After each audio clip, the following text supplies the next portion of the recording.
Legend. It is said that Count Munsterhaven's messenger arrived at his famous destination in Cremona, number 2 Piazza San Domenico, dusty and exhausted on a hot August afternoon in 1709. He was immediately admitted and given a refreshing glass of wine.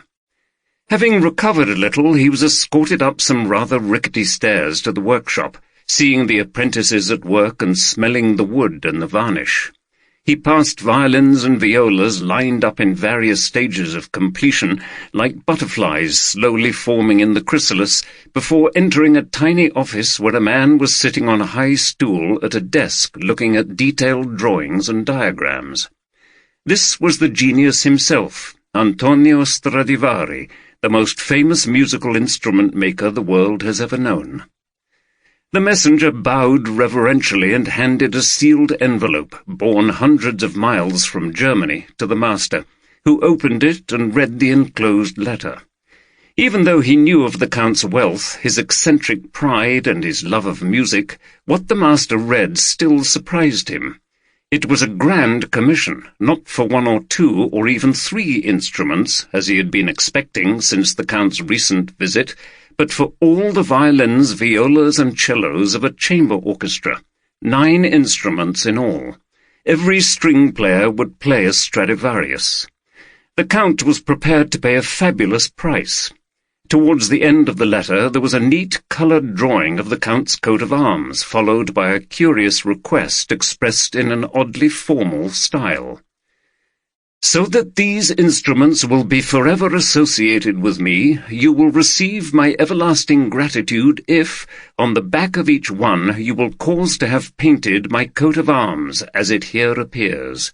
Thus they will become the Munsterhaven Stradivari, and, I believe, a wonder of the world forevermore." Stradivari gazed abstractedly into the distance for a moment before taking up the letter again and studying the coat of arms. "Well, my friend," he thought to himself, "what a request you have given to me." He smiled and nodded. "Yes, you shall have your Munsterhaven Stradivari, and I hope they will be, as you say, a wonder of the world." 1. About 500 violins made by Stradivarius still survive. They are now 300 years old. Experts still dispute the reasons why they produce such an extraordinary sound. They are the ultimate prize for collectors. Some have colourful histories and have been bought and sold for huge sums of money. Detective Chief Inspector Oldroyd sat tensely at the wheel of his car and drove as fast as he dared through the dark, wet night, wipers swinging dementedly across the windscreen. The last thing he needed was to be stopped by one of his own officers and given a speeding ticket. That kind of a thing was a gift to the press. It was a Friday evening at the end of November, and he was driving over to Halifax for a chamber concert in the Red Chapel Arts Centre.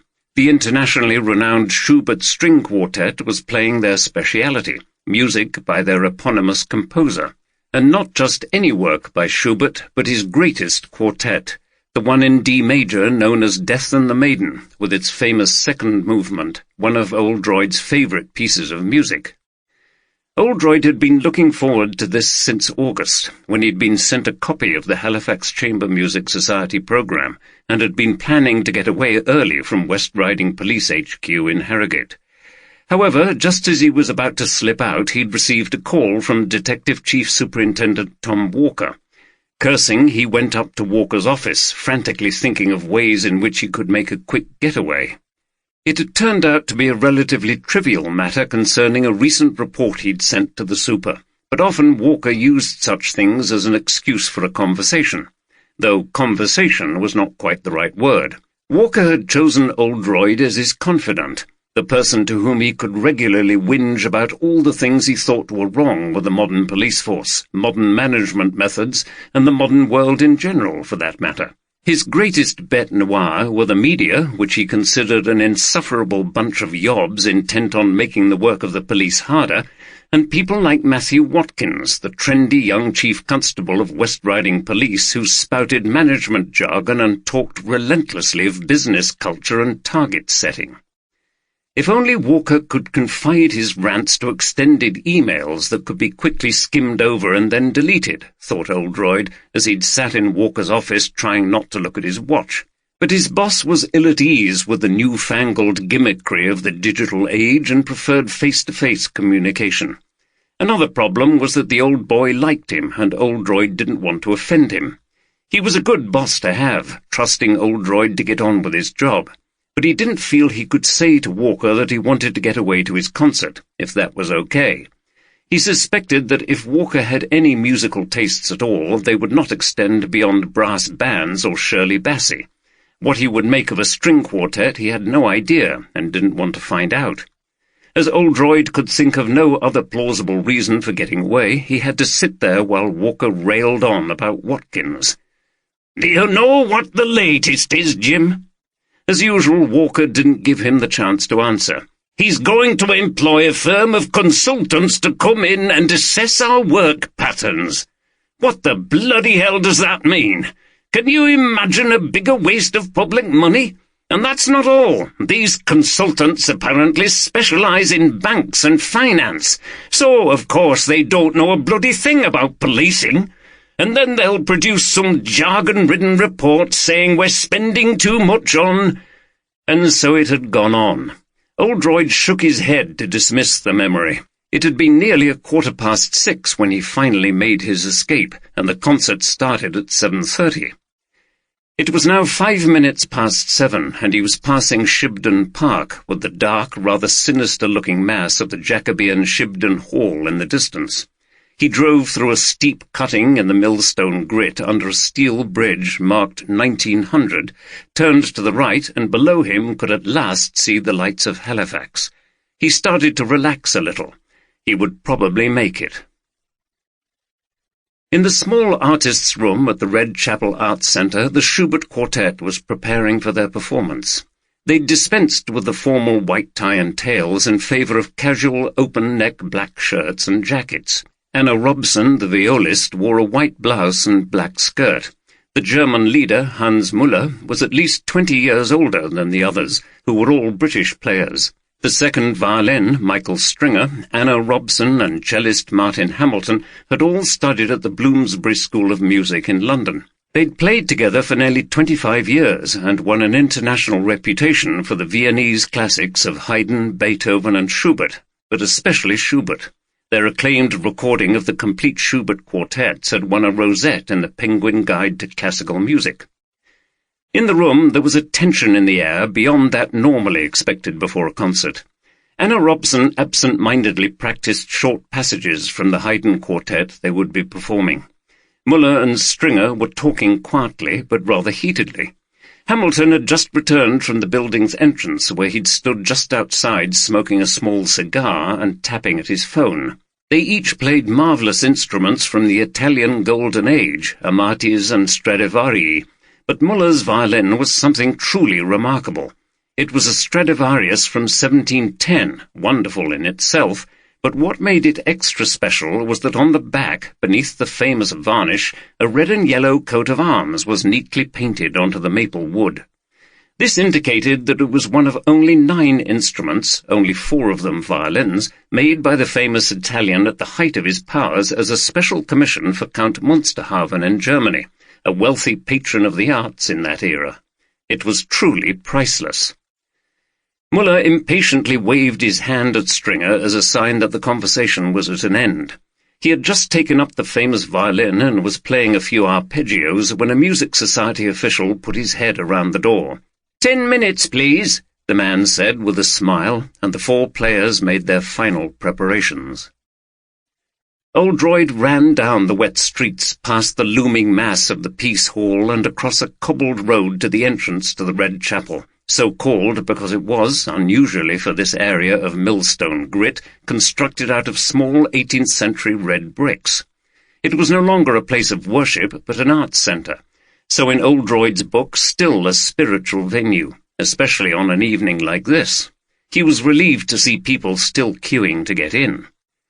A middle-aged man dressed in an overcoat and scarf sat at a table near the door dispensing small pink tickets. Oldroyd, out of breath, but with a sense of calm and satisfaction, paid his entrance money and followed the rest inside, down the corridor and up a stone staircase that bent round to the right. He nodded to one or two of the Music Society committee members whom he knew from years of attending these concerts. They included the woman who sold him the programme and an elderly man, vaguely foreign-looking, who usually led the performers onto the stage when everything was ready, and then sat by the stairs with other members of the committee. Their names were Ruth Greenfield and Frank Danczek. Oldroyd had seen them listed many times among the main subscribers to the concert seasons. He also saw Gerald Watson, secretary of the Music Society. He was wearing an old-fashioned tweed sports jacket and a crumpled tie, and he was in conversation with two elderly ladies who were sitting at either side of him on the front row. Both had white hair, immaculately coiffured, and wore pearls. They looked as if, in the Yorkshire phrase, they were worth a bob or two, and were no doubt significant financial patrons of the society. Oldroyd looked around at the large square room with its high ceiling and sighed as he took in the atmosphere. A wooden floor and modern tiered seating had been constructed within the shell of the red chapel. The crumbling plasterwork of the 18th century walls stood ghostly in the background. The seating rose up into the shadows, opposite a brightly illuminated area at floor level with 4 chairs and 4 music stands in the quartet formation. Oldroyd's heart always leapt when he saw this evocative little tableau. He'd been coming to chamber concerts since he was a teenager, and his father, an amateur cellist, had taken him to hear the Smetana Quartet from Prague play Beethoven in this very hall more than 30 years before. It held so many memories for him, and it was impossible not to feel some nostalgia about his dead father and all the great music they'd heard together. Luckily he found a seat at the end of a row, near the centre and not too far back, and there was not much opportunity to dwell on such feelings. He had just had time to glance at his programme when the attendants took their seats, and the quartet, led in not by Frank Danczek this time, but by another member of the committee, appeared to the instant applause of the audience. The one difference to the usual layout was a small table next to Muller's seat. Recently the violinist had developed some problem with the muscles in his bowing arm, and would place his precious instrument on this table between movements while he carried out some brief exercises before continuing. Because of this health problem, and the fact that he was now in his late 60s, there were rumours that he might be replaced, or that the quartet would soon disband. The concert began with a traditional curtain-raiser of an early quartet by Haydn, followed by a relatively short piece by the Czech composer Martinu, both expertly played and promising much for what was to come. Oldroyd felt all the tensions of the day ease away as he listened to the rich resonant sound of those instruments playing the chamber music he loved more than any other. It was a sound that moved him deeply. Was it because so many of the great composers, Beethoven, Schubert, Mozart, Mendelssohn, had turned to the string quartet in their later years to express some of their most profound musical thoughts and feelings? What was it about the 4 strings, 2 violins, a viola, and a cello? This ensemble had an almost holy significance for Oldroyd. There was a simplicity, yet also a depth and intimacy about it that defied analysis. After the Martinu there was an interval, and Oldroyd went down briefly to the little bar. He drank a glass of red wine, and then returned eagerly to his seat in anticipation of the Schubert. On the wall above where the quartet sat, he noticed some mouldering plaster figures with biblical words inscribed beneath, "Ye know not the hour."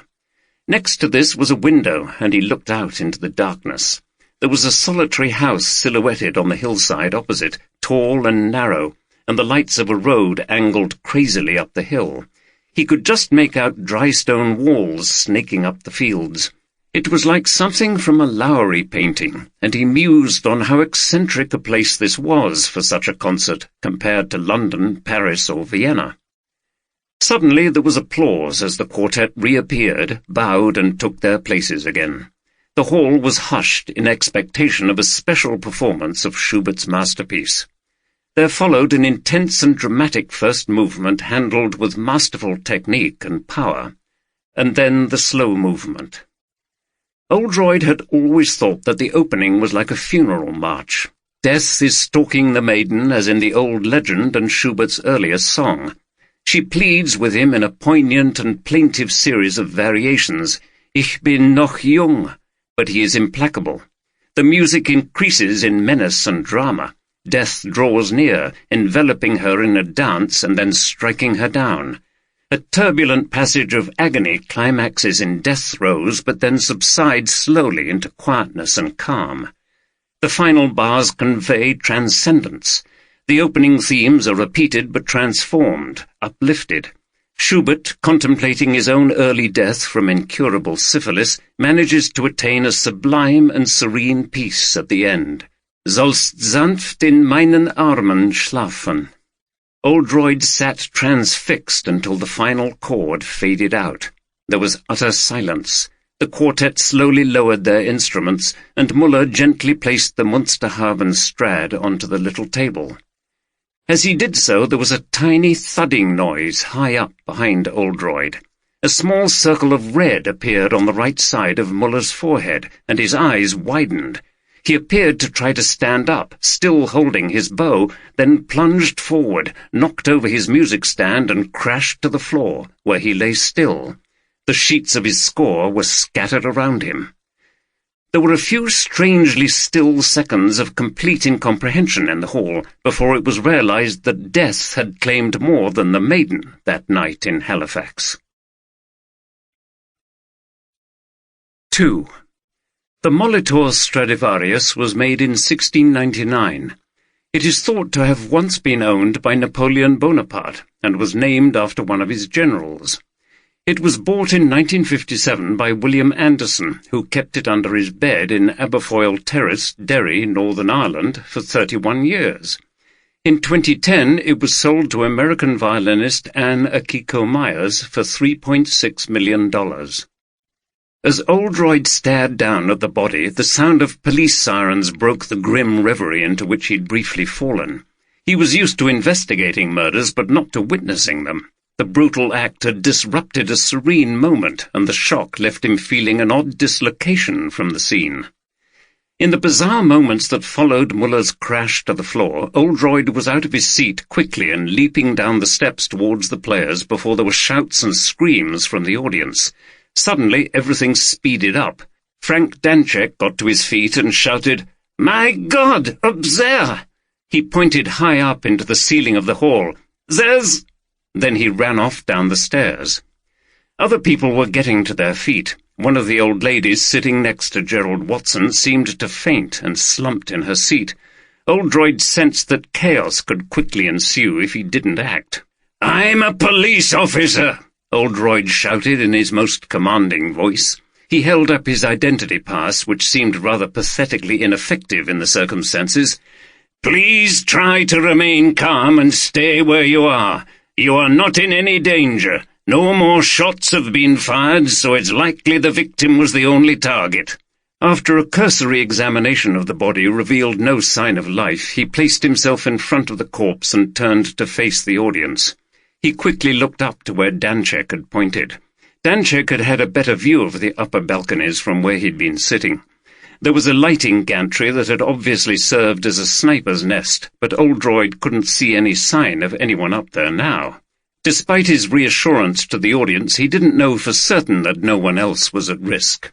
But he had to prevent panic and a stampede out of the hall.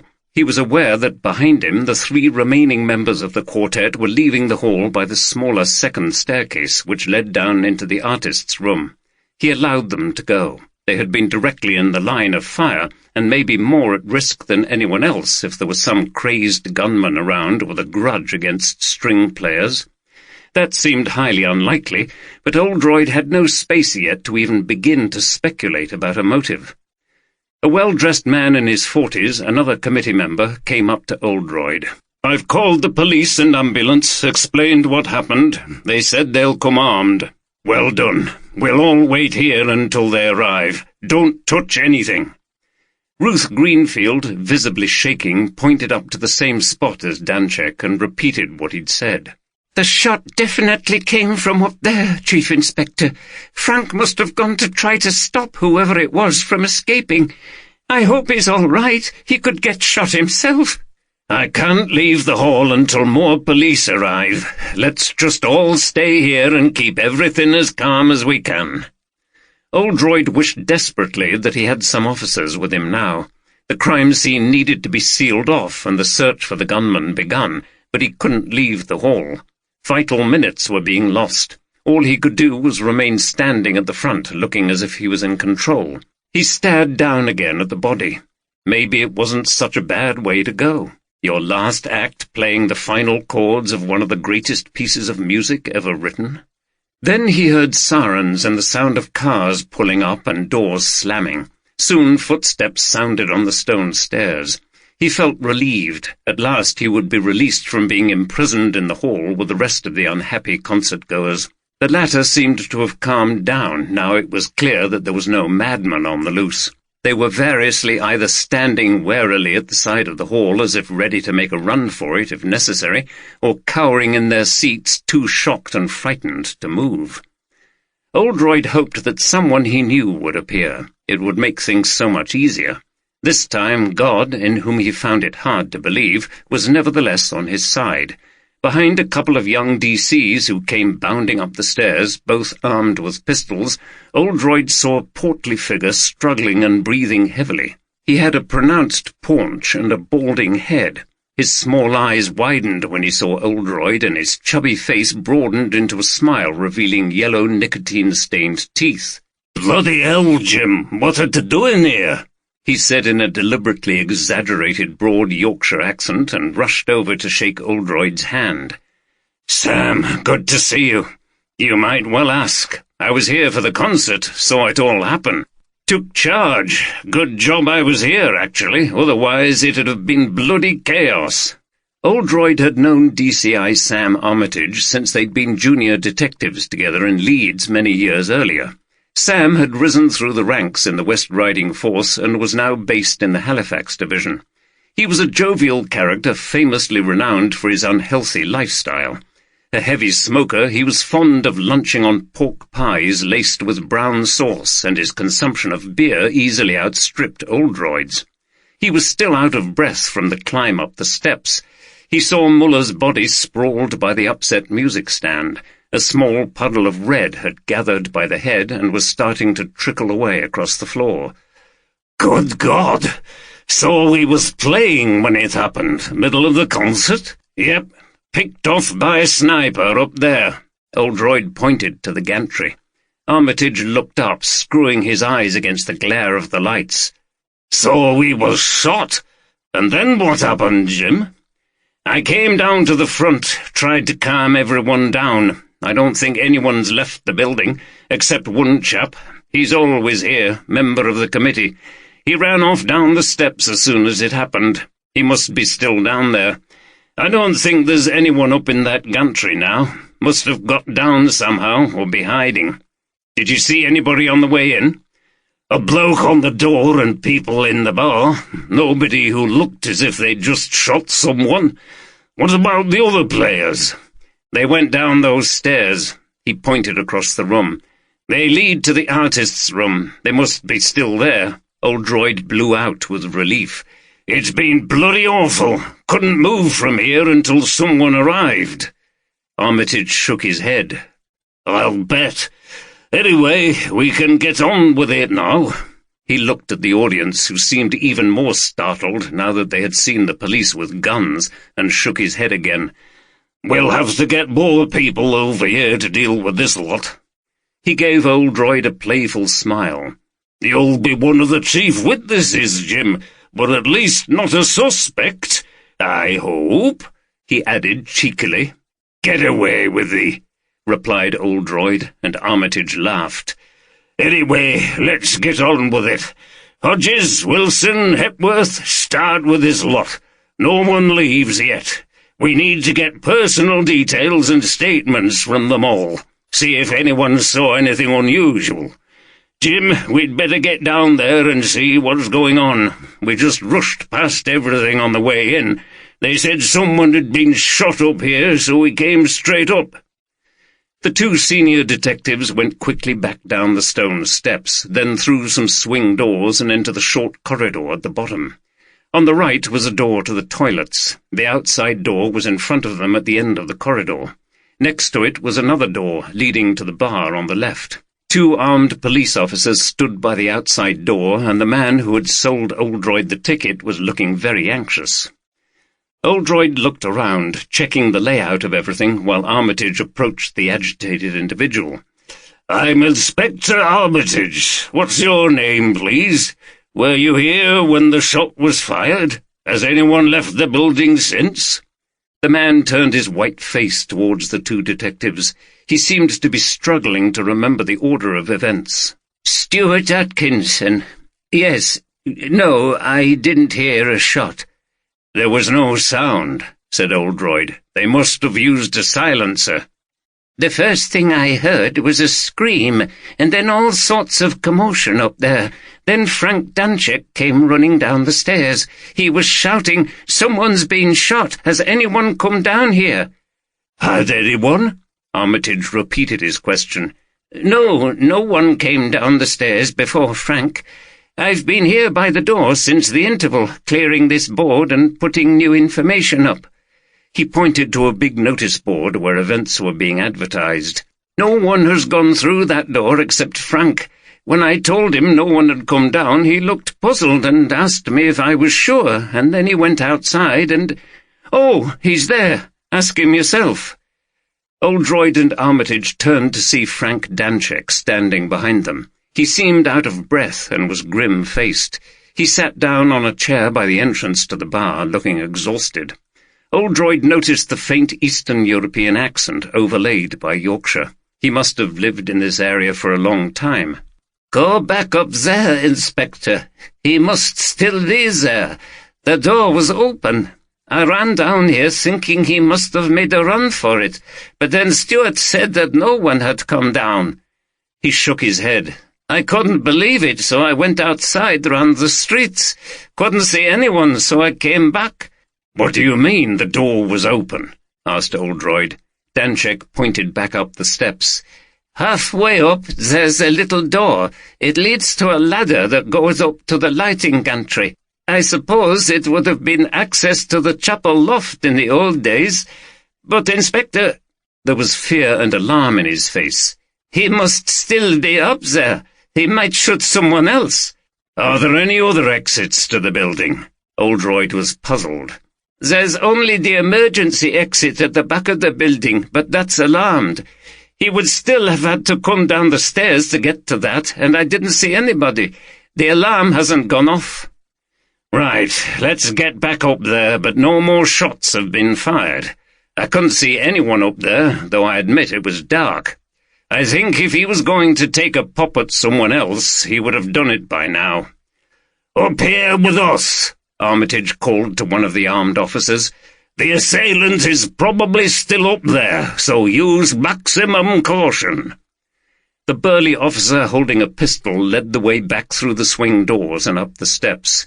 They had no difficulty locating the small door, which was, as Danchek had said, standing open. The officer switched on a torch which he held in his left hand and began to climb the steep wooden ladder followed by Oldroyd and Armitage. He called out, "I'm an armed police officer, and there are more armed officers in the building. Put down your weapon." When they got onto the gantry, there was no one there. "Here, sir. Here's the weapon." Oldroyd walked across a narrow platform and saw a rifle. As expected, it had been fitted with a silencer. The officer continued to the end of the platform, shining his torch in every direction. It illuminated the wall, and Oldroyd caught sight of another plaster figure and more words inscribed beneath, "Vengeance is mine, saith the Lord." "There's no one up here, sir," the officer finally pronounced. Oldroyd knelt by the rifle, taking care not to disturb anything. He found himself looking straight down to where the body of Hans Muller still lay, with the head now in a pool of red. A number of officers were slowly working through the audience, taking details. "Perfect position. Clear view. Wouldn't be seen up here in the dark." "Is there any other way down from here?" asked Armitage. "Can't see one, sir," replied the officer. "There's just the ladder we came up and the platform we're on. There's no way off at the other end. The only way's back where we came." "Then what the hell?" exclaimed a perplexed Armitage. "What's going on? We need to search this building thoroughly. He has to be here somewhere, unless someone's lying." He shouted down to one of the DCs in the hall below. "Hodges!" The DC looked up, startled. "I'm up here.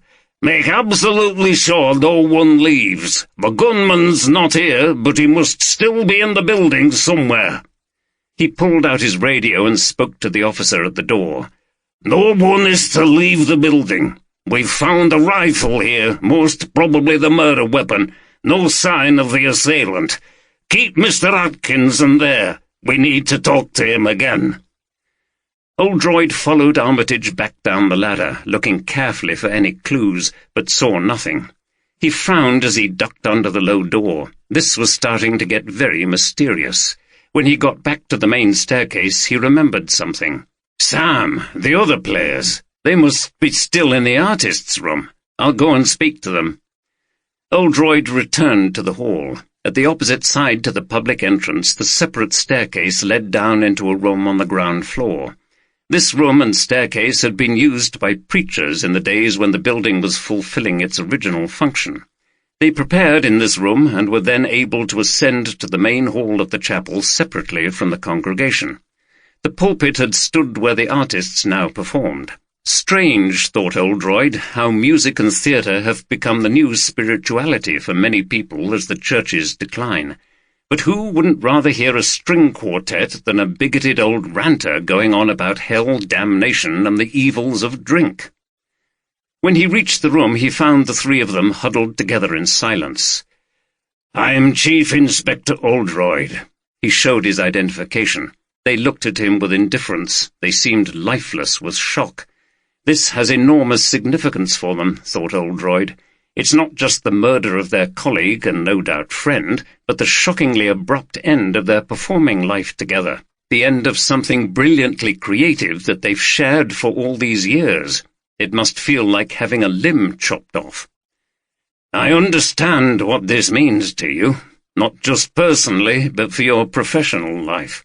He chose his words carefully, but immediately wondered if he'd said the right thing, as Anna Robson put her head in her hands and started to cry. Michael Stringer went over to her and put his arm around her shoulders. "Thank you, Inspector," he said in a rather shaky voice. "It's devastating." "Have you got any idea who did it?" said Martin Hamilton, who was slumped in a chair, still absent-mindedly holding his cello. "I'm afraid not. We can't find anybody. There's no one up there in the gantry, and no one's been seen leaving. But someone fired from somewhere and killed Hans." Hamilton sounded as if he still couldn't really believe what had happened. "We'll get to the bottom of it. The first thing I have to ask you is, do any of you know of any reason why Herr Muller should have been killed? Did he have any enemies?" Anna Robson had recovered a little and blew her nose gently on a tissue. She was trying to pay attention. The three musicians exchanged glances. Stringer shook his head. "I certainly don't know of anyone who'd want to kill him. Hans was admired by everyone. He was a great musician." Anna nodded. She still seemed incapable of saying anything. "There's rivalry in the music world, Inspector, like any other world where there's performance. Some people were jealous of Hans, of us being successful. You got people writing bad reviews recently saying Hans was losing it, because of his muscle problem." "He wasn't," declared Anna Robson, speaking for the first time. "You heard him tonight. Magnificent." "Yes, it's a great loss," said Oldroyd sadly. "But you'd hardly say any of those things were motives for murder, would you?" "No." "I think it might have been to do with that bloody violin," said Anna. Oldroyd looked at her sharply. "Why do you say that?"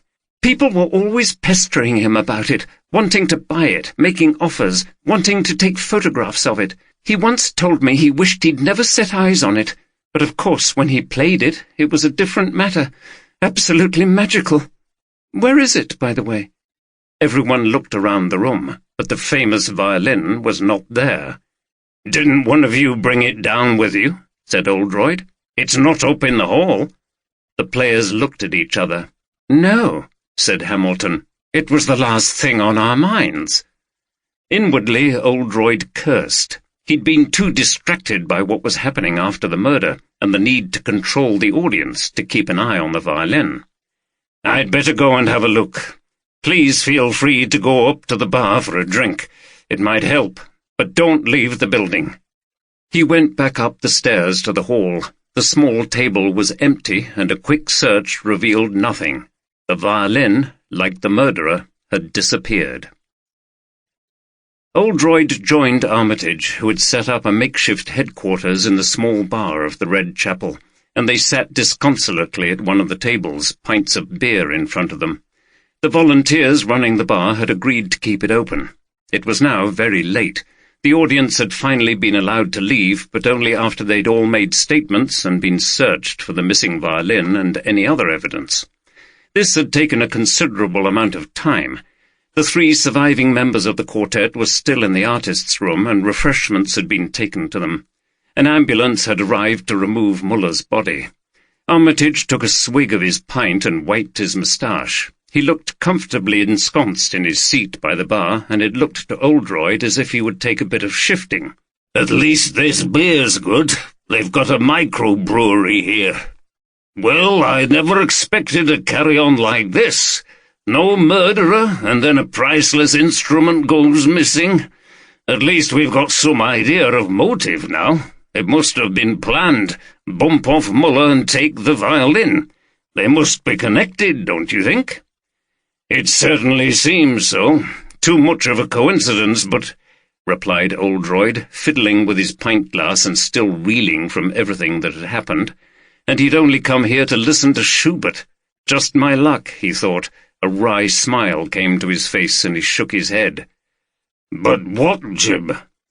"I don't know. I can't think straight yet, but something doesn't feel right." "Well, it's a very clever operation, and I've no idea who might be behind it. We don't get much of this sort of thing in Halifax. You say that violin will be worth a lot?"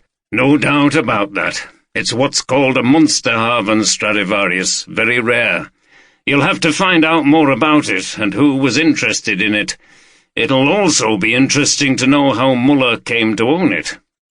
Armitage looked at Oldroyd, took another swig of his beer and finished it, then leaned across the table. "I've been thinking, Jim. You seem to know about this violin thing. It's nothing in my line, and you were here. You're a witness. What do you think of us investigating this together? It'll be like old times again." His chubby face grinned. Oldroyd had been hoping for this, but hadn't liked to say. He'd felt he'd been made a fool of, the terrible audacity of the crime committed under his nose. His pride made him want to be involved in finding the answer. "Well, Sam, I thought you'd never ask. Of course, I'd be delighted, but you'll have to get your super to clear it with Tom Walker. Also, I'd like to bring over a DS who works with me. Good lad, Andy Carter. We're going to need all the talent we've got for this one. We're totally outwitted at the moment." "You're right there." "I'll give him a call first thing tomorrow, when we've cleared it with the supers. Have your people found anything interesting?" "No, only stuff that leaves us where we are. Bloody great big mystery. The emergency exit door is untouched. No one left through there. The whole building's been searched. No one found, no secret hiding places, no way down from that gantry except the ladder. We'll have to look again tomorrow, in the light. There must be some way of getting down from there and out of the building, unless—" "What?" Oldroyd yawned. "Nothing. I'm worn out, Sam. Let's leave it tonight. We can't do any more. Are you keeping the quartet?" "I suppose it's a trio now," he observed grimly. "Yes, I've told them to book into a hotel. We'll need to talk to them properly tomorrow." "What about the violin?" "I've got a couple of DCs searching and— Oh, they're here." "Well, find anything?" "No, sir. Looked everywhere, even got the cellist to open his case, but there was only the cello there." "Great. Don't know what I'm going to tell the super. Murderer and priceless instrument both disappear from under our noses. He's not going to like it." He looked at his empty glass and turned to Oldroyd. "Fancy another?" "No, I'm going to check in at the old commercial, nearest place to here." "No need, Jim. You can stay with me." "Thanks, Sam, but I think it's better if I stay in the town, near to the scene. Easy to get on with things." Much as he liked Sam, Oldroyd didn't relish the prospect of several nights in his bungalow in Northuram having to be sociable with his wife and family. Not that he disliked them, he just seemed to be getting antisocial these days now that he'd split up with his wife and his kids were grown up. Often he couldn't be bothered to make the effort with people. Was it old age, depression, or was he just jealous of Sam's domestic harmony? "Okay, whatever you think best." Oldroyd finished his beer and left. There was yellow and black incident tape all around the building and police officers on guard. It jarred with Oldroyd. It seemed to desecrate a place that was special to him. He wondered if he'd ever feel the same way about it again. The old commercial hotel was really a glorified pub with a few rooms attached, cheap but comfortable and right in the town centre. Oldroyd had stayed there a few times after concerts when he'd decided to have a few pints and not drive home. His flat overlooking the Stray in Harrogate didn't feel like home anyway. Sometimes he couldn't bear the loneliness of going back to the place late at night, dark and empty, and preferred to crash wherever he was. The place was shut up, but he roused the landlady, a large, friendly woman who ran a popular pub. She remembered him and was eager to hear any information about what had been going on over at Chapel. He told her what he could, and then she showed him to a room upstairs above the bar. Oldroyd sat on the bed for a while, thinking and feeling sorry for himself. It was at times like this, at the end of a hard day, that you wanted to come home to someone and snuggle up to them in a nice warm bed. He thought about his wife, Julia, and the years they'd had together as a couple and a family. He took off his clothes and got into the bed alone. He was so tired that he soon fell asleep. 3. The Lipinski Stradivarius of 1715 was named after a famous 19th-century violinist. In 2008, its owner loaned it to the leader of the Milwaukee Symphony Orchestra, Frank Armand. In January 2014, an armed gang attacked Armand with a stun gun and stole the violin. It was recovered shortly afterwards by Milwaukee police. It was recently valued at $5 million.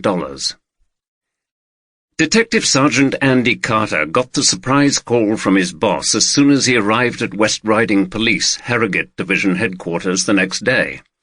Oldroyd outlined what had happened and told Carter to get over to Halifax as soon as he could.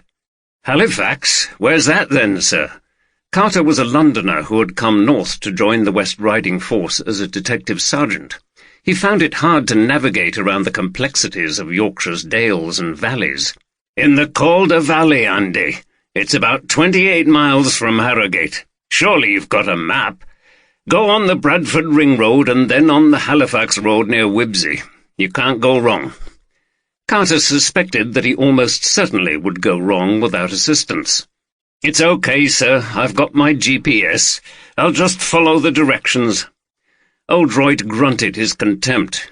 "Can't stand those bloody things. Ruining map-reading skills, relying on technology all the time. Make sure it doesn't direct you over a cliff or something." Carter smiled at his boss's grumpy luddism. "Don't worry, sir. I'll be there in an hour." DS Stephanie Johnson was in the office. They'd met when Carter first came to Yorkshire and had been seeing each other ever since. Steph was a local girl who'd worked with Oldroyd for many years. "What's going on over there, then?" "Bloke shot at some kind of a concert. Apparently the boss was there, saw it happen." "Wow." "Yeah, I know. Anyway, apparently a mate of his is chief inspector over there in the Halifax division." "DCI Sam Armitage." "Yeah. He wants the boss to help him with the investigation, as he was sort of involved. Boss wants me to come over to help as well." "Ooh, looky you." "Well, It's okay. I'm not jealous. He knows I've got a lot on with this case at the hospital, so you're the right person to go." "Well, I'm going to miss you. He gave her a quick surprise kiss on the lips. Steph glanced around to see if anybody was watching. "Hey, not allowed during working hours, bad boy. You'd better go." "What's this Halifax like, then?" he asked as he put on his coat. "It's rather poor and run down compared to Harrogate. They've got character, though, those old mill towns up the valleys over there. See what you think." Oldroyd had woken up in the hotel at 7 o'clock, still feeling rather tired and a little confused. Then he remembered where he was, got up and pulled back the curtain slightly to see what the weather was like. He was pleasantly surprised by the sight of a bright morning. The weak early winter sun shone on the rooftops, still wet from the previous night, and illuminated the green fields that surrounded the town. The air was clear and pale blue. No chimneys churning out smoke these days, he reflected. Clearer air, but with the mills shut, including Crossley's giant carpet mill at Dean Clough, had the town lost its pride and purpose? He made himself a cup of tea using the small electric kettle supplied by the hotel. The tea didn't taste right with the long-life milk, which he managed to extract in drops from the little silver foil-covered plastic cartons. He didn't approve of putting the tea bag straight into the cup. He took the George Orwell line on tea. It had to be made properly. He had a quick shower and went down to have some breakfast. This was served in a little room adjacent to the bar, from which aromas of beer still drifted. A cleaner was vacuuming around the tables. He filled a bowl with muesli and milk and took a seat at a table in the nearby deserted room. There was just one other person there, a middle-aged man in a suit who looked as if he was a travelling salesman of the old type. He nodded to Oldroyd, who said a brief "morning." A girl with an Eastern European accent, probably Polish, asked him if he would like tea or coffee and a cooked breakfast. She gave him a small menu. He ordered tea and bacon, egg, mushrooms and tomatoes with toast. He immediately felt guilty, as he was constantly in something of a battle with his weight, but justified it because of the traumas of the night before. On the other mornings, however many there turned out to be, he would just have muesli and tea. Oldroyd sat glancing at the newspaper, enjoying this little bit of unexpected luxury as he smelled his bacon frying and drank much better tea from a pot to which he added fresh milk. How good it felt to sit here and have a relaxed breakfast. It was like being on holiday. After he had savoured his bacon and egg and crunched his way through a couple of slices of toast and marmalade, he reluctantly switched on his phone and called Carter. Oldroyd and Carter met up with Armitage in the Halifax local HQ, which was a functional 60s building unlike the lovely Queen Anne-style West Riding Police HQ in Harrogate. Armitage's office reminded Oldroyd of Tom Walker's, the office of a man who disliked bureaucracy and preferred being out in the field. Armitage sat in a battered old desk chair at a desk covered in a jumble of papers. The computer was switched off. Although it must have been several years since smoking indoors had been allowed, the room still smelled faintly of stale tobacco smoke. Oldroyd wondered if Armitage still snatched a quick illicit drag now and again. Oldroyd introduced Carter, and the three detectives started to review the case, bringing Carter up to speed. "Everything's okay with the supers," said Armitage. "I think they know each other from some golfing circuit or other. Tomlinson's going to be in Walker's debt now he's released the two of you." "Yes, and we'd better not take too long about it, or he'll get restless and want us back." Oldroyd was perched on a rather uncomfortable chair, and had refused Armitage's offer of coffee, as he knew it would be some dire economy instant stuff. "Probably, but the signs aren't good for a quick solution, Jim. I mean, we've hardly begun, and we've no real leads, except one thing that was found last night. One of the CSOs found it in Muller's coat pocket, but I didn't get it until this morning." He spread out a piece of paper on the desk. On it was a message completed with letters cut from magazines. It said, "You have been warned." "It was in this envelope. It's addressed to Muller. But here the whole name has been cut out of something, so at first glance it doesn't look particularly odd. Someone must have got this to him last night. Maybe left it somewhere. We need to find out if anyone took it to Muller." Oldroyd frowned. "Well, that's interesting, but it doesn't tell us much." "No. Warned about what? It could be all sorts of things, but most likely something to do with the violin. Maybe he was under pressure to sell it." "Could you just run through the basics for me, sir?" asked Carter, settling in by drinking Armitage's coffee and munching a digestive biscuit, but feeling a little lost. "Of course." Armitage looked at his notes. "It's a good time to review what we know after all that hurly-burly last night. Hans Muller was shot at 9:05 by an unknown person, assuming there was just one up there." "I should hope so, Sam. We can't do with two of the buggers disappearing," observed Oldroyd wryly. "The gun's been sent for analysis, but it looked very much to me like a Russian Dragunov sniper rifle, fitted with a silencer." "I'll take it from you, Sam. You were always a bit of a firearms man." "Well, we'll see, but if I'm right, it's not going to help. They've been making Dragunovs since 1963, so there are plenty around, and they're not difficult to get hold of.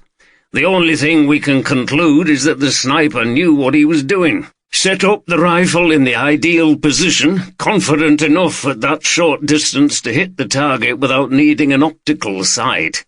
Using the silencer gave him a little more time before people reacted, so that he could get away, however he did it. We searched the building thoroughly. No sign of anyone. No hiding places, trapdoors, secret tunnels, windows out of the toilets, or anything like that, and no other external doors he could have used. However, the person on the entrance door says no one left after the shooting except Frank Danchek, who was definitely in the concert hall when the shot was fired. The people behind the bar didn't see anybody else come down either, and they also saw Danchek leave the building. To add to that, the violin Strad thing, whatever you call it, has disappeared. Someone took advantage of the confusion to remove it, which strongly suggests that the motive for the killing was the theft of that instrument, which, you say, Jim, would be worth a lot of money. Priceless. Millions, anyway, to a collector. "The Dragunov's an old rifle, isn't it, sir?" asked Carter. "It's not the kind of weapon you'd expect a professional hitman to use, is it?" "Well, the model that was used at the chapel is an old one, that's true," said Armitage. "So it's probably not a contract killing." "Well, I don't know. Obviously, it's not at the top of the range, no, but there must be plenty of criminals around, particularly from the old Eastern Europe, you know, Poland, Romania, Serbia, who must be handy with the Dragunov. It was standard issue in all the armies of the Warsaw Pact countries up to the late 80s. People like that will charge less, so it might be what you could call an economy job. What do you think, Jim?" "I'm not sure. I'm inclined to think, like you, that the murder is related to the violin, because it's significant that the killer waited until Muller put it down on the table before shooting. That must have been to make sure it wasn't damaged. But, well, I was already half thinking last night, it's a crazy scheme, isn't it? So many things don't add up. The assassination was efficiently done, but the idea of taking the violin in the aftermath is very chancy. There was no way they could guarantee that no one would notice. The bloody thing was there in full view." "That didn't stop them taking it from under your nose, Jim," said Armitage teasingly. Carter smiled. "True, but what a risk it was. The killing and the theft don't go together somehow to me. Where does that threatening note fit in?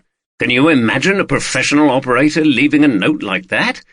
Also, if you were going to kill someone and steal a violin, why would you do it at a public event like a concert, which makes the whole thing more difficult?" "We don't know why yet," said Armitage, "but there must have been a reason. Maybe they could only perform their illusions somewhere like this, and not in the street in broad daylight." Oldroyd looked sharply at Armitage. "You mean disappearing from the building was a conjuring trick?" "I'm beginning to think so. How else could someone get out without being seen? Maybe it was all done with mirrors, as they say." Armitage didn't sound as if he believed it himself, thought Oldroyd. He was normally such a down-to-earth, practical character, the last person to suggest something as fanciful as magic. It sounded desperate, but nevertheless it made Oldroyd think. "There is another possibility, isn't there, sir?" said Carter. "I mean about the killer disappearing. What if there was actually never anybody up there? Could the gun have been fired remotely somehow?" "Good point. I'd thought about that," said Armitage, thinking privately that this lad was sharp. "But it's not possible. All there was up there was an old Dragunov, no sign of any electronics or anything. The setup would have to be very sophisticated. You'd need to be able to aim remotely as well as trigger the rifle. I don't see how you could do that with a Dragunov." Carter didn't give up. He was always eager to please Oldroyd, who he knew placed a high value on intelligence and imagination, thinking outside the box. "Is there any possibility that the gun in the gantry was, like, a dummy, and he was actually shot from somewhere else?" "Well, we won't know for sure until we get the report from forensics, but I'd say from the wounds sustained, the line of fire would track back up to that point. He couldn't have been shot from any other angle." "Maybe from the same angle but lower down? Someone at the back of the audience?" "No one reported seeing anything, and presumably they would, even if it was another gun with a silencer." "But that might explain how they got out, if they were actually in the audience. They just mingled with the rest of the crowd and eventually left, while you were distracted looking up in that gantry." Oldroyd nodded. It was imaginative thinking, but in the end, how could it have been done without anyone sitting around the shooter noticing? But maybe. Everything had to be considered. Oldroyd decided he'd had enough for the moment and stood up. "So that's about it, all we know. The players are coming in for questioning later on. Let's go down to the chapel, Carter, and I'll show you the crime scene. Might make a little detour on the way, show you something interesting. See you in an hour or so, Sam." Anna Robson sighed as she woke exhausted from a few hours' restless sleep and turned over in bed. She looked at her watch, 6:30 a.m. She sat up and sighed again, putting her head in her hands. She'd never get back to sleep again now, as all the memories of the previous night had come crashing back into her mind. The remaining members of the quartet had stayed in the nearest hotel, part of the Quality Inn chain, comfortable, standardized, and featureless. Hamilton and Stringer were in rooms further down a long corridor with its frequent fire doors. It felt more like a school than a hotel. Anna pushed back the duvet, sat on the edge of the bed, and yawned. After they'd finally been allowed to leave the Red Chapel, they'd walked through the eerily quiet streets and checked in here. She'd tried to contact her partner without success, and had lain awake for hours, turning over the events of the evening in her mind. She made herself a cup of tea and switched on the television and found BBC News 24. It felt reassuring to hear voices from the outside world. A female presenter talked about a row in a political party, problems in hospitals. A bomb had exploded in some far-off country and people were pictured screaming and running from the scene. Anna felt curiously detached from it all. There was nothing about Hans's murder. Was it too early yet, or had she missed it? She wanted to know what the police were thinking. She switched the television off and went into the shower. She'd just finished dressing when there was a knock on the door. It was Michael Stringer. He was unshaven and looked exhausted. "How are you?" "Not good. Where's Martin?" "Still in his room, I think." "Okay, come in. We need to talk." Martin Hamilton was indeed in his room, an identical one to Anna Robson's. He was awake and lay in bed considering the situation, feeling a certain trepidation about the day ahead. The agitation made him turn over onto his side, and his ample belly spread out onto the mattress beneath him. They had to go to the police station later in the morning for further questioning, and he didn't fancy the prospect. Like Anna, he wondered what the police were thinking. He frowned and shook his head. Why worry? He had nothing to fear. Just be straight with them. Surely after that they would be allowed to go home. He looked forward to returning to London and getting on with things, even though he knew he faced a different life now that Hans was dead and the Schubert Quartet with him. He would miss playing in the quartet, but never mind. He had other avenues to pursue. He looked over to where his cello case was propped against the wall and smiled. It was a short journey on foot from the police station to the Red Chapel. Carter walked along with Oldroyd through the streets of Halifax, some of which were still cobbled with big 19th-century granite sets. It seemed a funny little place to Carter. The older buildings were mostly constructed of sandstone and were yellowy in colour, except those that had not been cleaned and were still black from years of coal smoke. These were mixed with some fading 1960s and 70s geometrical tat, the usual shopping centres and multi-storey car parks. He caught sight of one huge modern building which seemed out of context in this small town. Oldroyd said this had originally been the HQ of the famous Halifax Building Society, before mutuality had largely been abandoned in the greedy years since Thatcher. Carter smiled at his boss's political reference, but it meant little to him. He couldn't remember the time before Thatcher. He looked into the distance. The town seemed to have been built among steep hills. In nearly every direction you could see across to high fields, some with sheep and cows in them, as if you weren't really in a town at all. But then suddenly the view would be disrupted by one of the few remaining mill chimneys from the textile era. "Just down here, Carter," said Oldroyd, taking a sharp left turn. "There's something I want to show you." They walked down a cobbled lane. Carter saw a high wall ahead. Then they walked through some large gates. Immediately everything opened out into an enormous square, bordered on each side by a stone-built colonnade with 3 stories. It was spacious and light, a total transformation from the narrow lanes surrounding it. "Wow, didn't expect this, sir. Wonderful, isn't it? Like an Italian piazza. Have you seen Venice or Siena?" "No, sir, don't know Italy." This was not entirely true. Carter had once had a beach holiday in Sorrento, but he didn't think that counted. He knew he was in for another Yorkshire history lesson, but he didn't mind. Against all his expectations, as a Londoner without much knowledge of the north of England, he always found what Oldroyd had to say interesting. "It's called the Piece Hall. The pieces were lengths of cloth. Before the factory system started, people wove cloth in their homes, and then it was sold here like in a big market. Must have been a great bustling place. Yeah, someone must have made a lot of money out of it, too, building a place like this." "True," replied Oldroyd as they walked across the huge square to an exit on the other side. "It must have seemed amazing to the local people at the time, like a medieval cathedral to the peasants. Of course, it was the merchants who got rich on it. The weavers didn't see much. They carried on struggling in their cottages.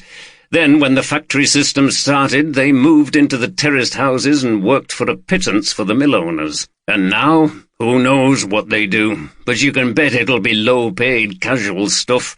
Nothing changes. Yeah, too right, sir. But what was that thing you said when you were talking about how dirty it used to be round here in Yorkshire? Where there's money." He tried to speak in a Yorkshire accent, which always amused Oldroyd. "Where there's muck, there's money, lad. Aye, well done, the accent's coming on." Carter grinned. They were about to exit through another huge door when he saw something. "Look up there, sir."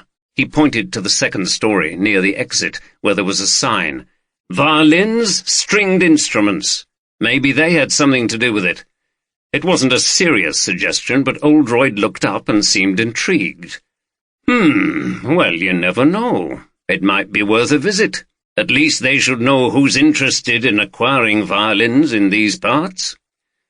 When they turned left outside the Peace Hall, the Red Chapel was visible across an area covered with old flagstones. In daylight it looked different to Oldroyd. The events of the previous night seemed remote, as if he might have dreamt it all. But the presence of the black tape reminded him that it had been all too real. They went inside, and he showed Carter everything, the entrance, the bar, the stairs up to the main hall, the lighting gantry, and the separate steps down to the artist's room.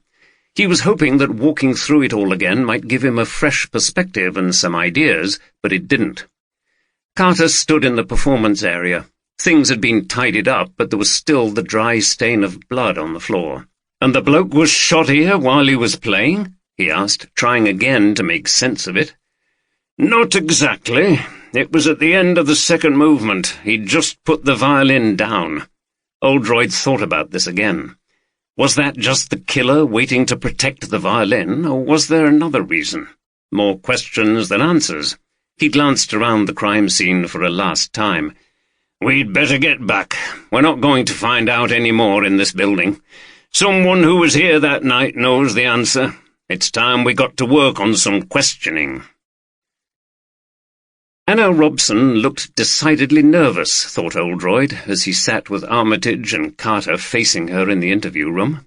She was wearing casual clothes, expensive-looking jeans and top, and her dark hair was tied back. She sat awkwardly and avoided eye contact. Armitage asked her to go through the events of the previous day. "I came up from London on the train with Michael. Set off about 1 p.m. Changed at Leeds. Got here about 4:30. We arranged to meet at the venue. The Red Chapel, is it?" Armitage nodded. "At 5 p.m. we rehearsed a bit, got something to eat. We knew the pieces well." She stumbled as the reality of their quartet being a thing of the past hit her again. "Where did the others come from?" asked Armitage. "Hans also came up from London, but he got a later train, I think.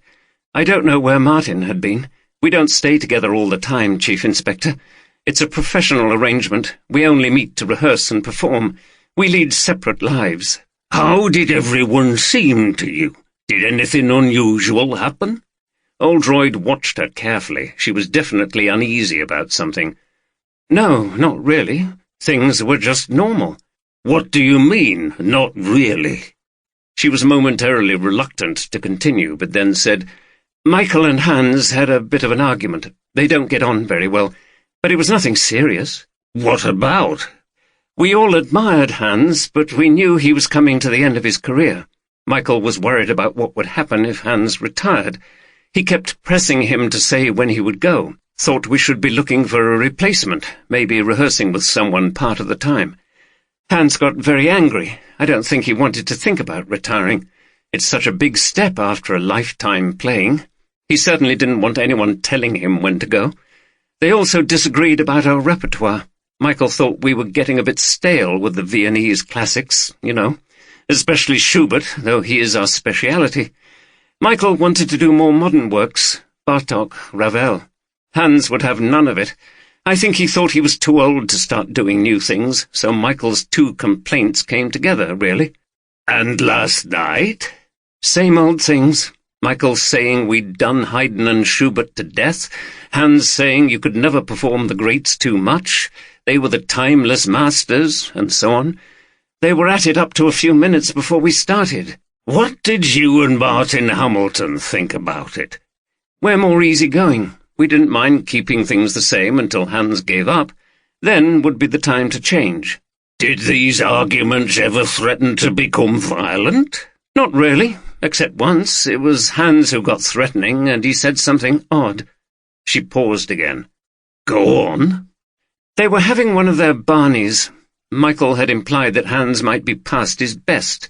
Hans stood up, furious. I thought he was going to hit Michael, but he said that when he was younger he would have had him sorted out. But nothing ever came of these rows. They would calm down and apologize to each other, and that would be that." Oldroyd looked puzzled. "So he said he would have had him sorted out, not he would have sorted him out himself?"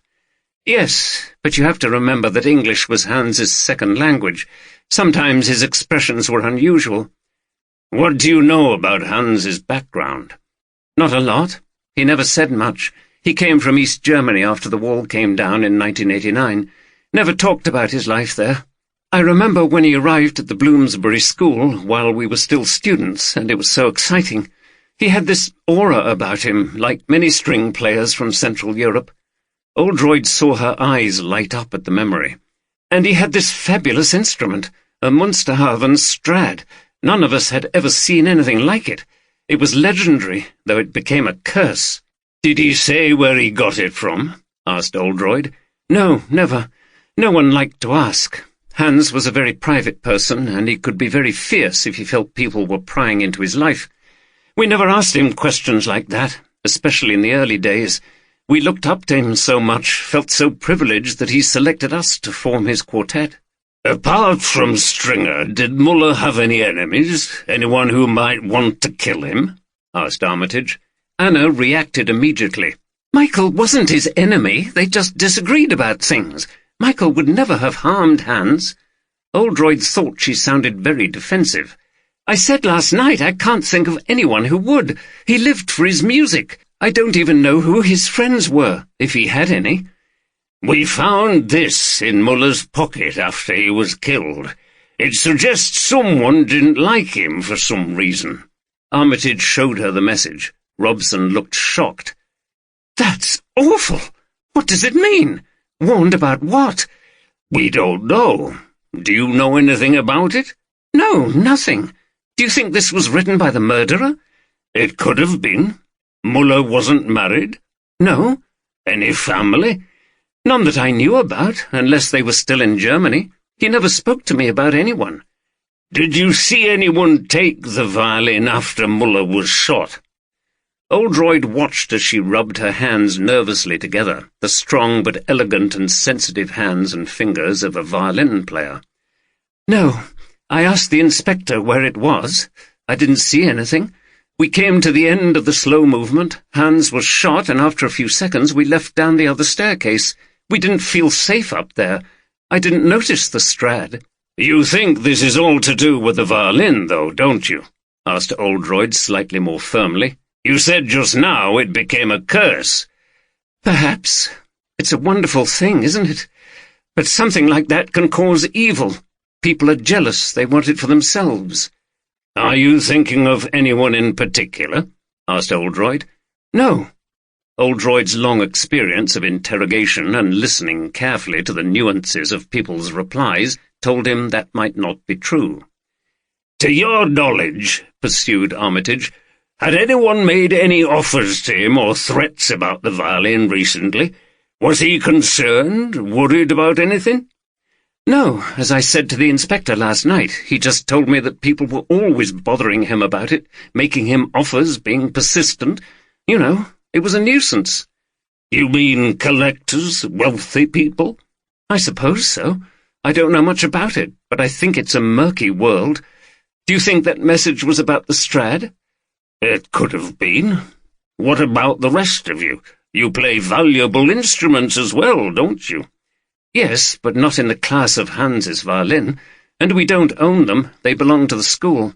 Most professionals who play high-quality instruments have them on loan. They can't afford to buy them. So Muller would have been a particular target for people who wanted to acquire something special. Maybe. Armitage glanced at Oldroyd, who nodded to him. It was time to end the interview, but he still had one question left. Armitage liked to keep something important back until they were, as he said, softened up. And how would you describe your own relationship with Hans Muller? Oldroyd saw that the question affected her deeply. He thought she was going to burst into tears. It was always good, she struggled to say. I admired him a lot. He was one of the greatest musicians I've ever known. What did you think of her then, sir? Asked Carter when the interview was over. Oldroyd was drinking a mug of awful, milky, weak instant coffee that Armitage had made for him. He grimaced as he replied, She's not telling us everything, that's for sure. My instinct is she wasn't involved in the murder, but suspects or even knows something about it. There could be someone she's trying to protect. Anyway, let's see how we get on with the next one. Michael Stringer was brought into the interview room. He was thin, almost gaunt-looking, with short greying hair and intense eyes. Where Anna Robson had looked nervous and defensive, he had an air of anger and defiance.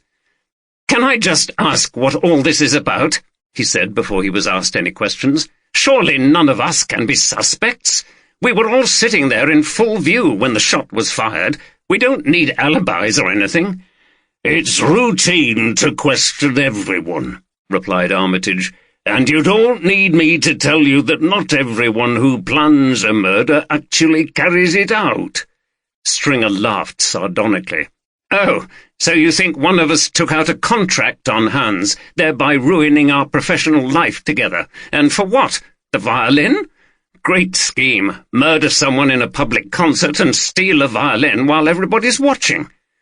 Oldroyd smiled. He'd thought exactly the same himself. "Did you see what happened to the violin?" Armitage ignored Stringer's bitter sarcasm. "No, we left the room as soon as Hans was shot.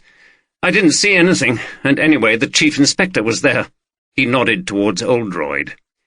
"We understand you travelled up with Anna Robson yesterday and met Hans Muller here. How was he? Did you notice anything unusual?" "No, nothing." "Was there anything strange about his behaviour in the last few weeks?" "No." "Did he have any enemies? People who might wish him harm?" "Not that I know of. As Anna said last night, people bothered him about the Strad, crackpots, some of them, but Hans wasn't the kind of person to let things like that get to him." "What do you make of this?" Armitage again produced the note, and Stringer read it. "What on earth's all this about?" "It was found on Muller in his pocket." "I've no idea. Some nutter, I suppose. Hans never said anything about it. It suggests someone was pursuing him over something, doesn't it? But I don't know anything about it." "You and he didn't get along too well, did you?" asked Carter, who had decided it was time to take a more active role. He knew his boss liked him to get fully engaged in any case they were investigating. Stringer looked up and frowned. "What has Anna been saying? What have you forced out of her? You're not suggesting I gave that note to Hans?" "We didn't force anything out of her. She simply said that you and Muller disagreed about some matters, like the things you should be playing." "Hans was opposed to any kind of change. He wouldn't consider any alteration to our repertoire, and I disagreed. Yes, we used to argue about it sometimes. We were arguing just before the concert, actually, but that's hardly a reason to murder someone." "And you were worried about the future, weren't you? What would happen when Muller retired? And he wasn't well, was he?" Stringer darted malicious looks at the three detectives. "You have been pumping her for information." "Yes, I was concerned about what was going to happen. Hans was getting on and had problems in his bowing arm. The others seemed quite happy to drift along, but I thought that was a mistake. You can't suddenly start playing with a stranger, especially as leader. You have to practice for a long time, develop that rapport with each other. I thought it would be better if Hans was phased out, as it were, better for everyone, but he seemed to think it an insult, said I was trying to get rid of him." "And were you?" asked Oldroyd directly. There was a flash of anger in Stringer's eyes. "Of course not." "But he was getting to you, wasn't he? It would all run more smoothly if he was out of the way. You could get the repertoire changed, and then maybe you could become the first violin and the leader." Stringer leapt to his feet. "That's an outrageous suggestion! How dare you! "Sit down, please, Mr. Stringer," said Armitage in a deadpan voice. "No point getting agitated." He cut a rather lugubrious figure, slumped in his chair, hands on his belly, his large moustache drooping at either side of his face. He only needs a big pocket watch, thought Oldroyd, and he would be a perfect Victorian alderman. The violinist sat down as his anger subsided and for the first time looked unsettled and defensive. "Go on."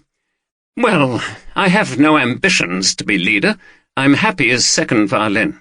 I think it suits my style of playing. I'm not an extrovert player. The idea that I would kill Hans in order to take his place, well—" "What about the violin? You must have envied him playing an instrument like that." "So now I bumped him off for the violin?" Stringer raised his arms in a gesture of contempt. "To be quite honest, I wouldn't want it. The worry and responsibility, it would get on my nerves." He paused for a moment and looked thoughtful. "There is one thing. I've been thinking, since what happened. We still have a connection with the Bloomsbury School. We teach there, give master classes and stuff like that. Hans always got on well with the authorities there. He was grateful to them for taking him in when he came to the West and giving him the opportunities." "So?" "Well, Patrick Jefferson, Sir Patrick, never liked him myself, pretentious so-and-so. Not much of a conductor either, if you ask me. He's the principal. Lots of connections in the music world, always touting for money. The thing is, a few days ago I was there working with a group of young fiddle players and took a break. I happened to walk past Jefferson's office, and I could hear Hans in there raising his voice. He was clearly very upset about something, and I heard him say something like, 'You can forget it after this.' Then he came storming out of the room and down the corridor in the opposite direction to me. Jefferson poked his head out of the door, looking sheepish, and glanced up and down the corridor as if he was checking if anyone could have heard what was going on.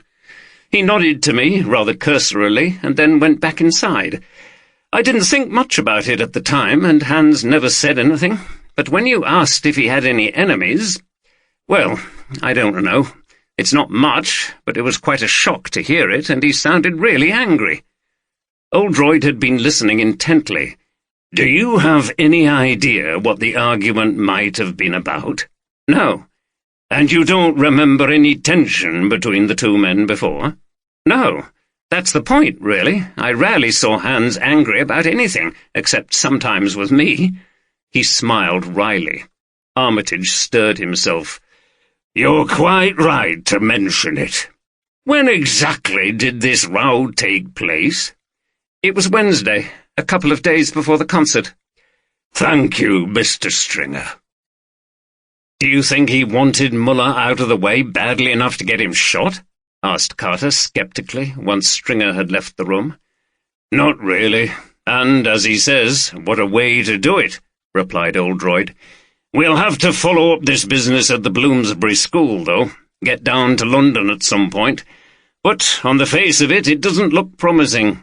Principal of a college takes out a contract on a distinguished associate.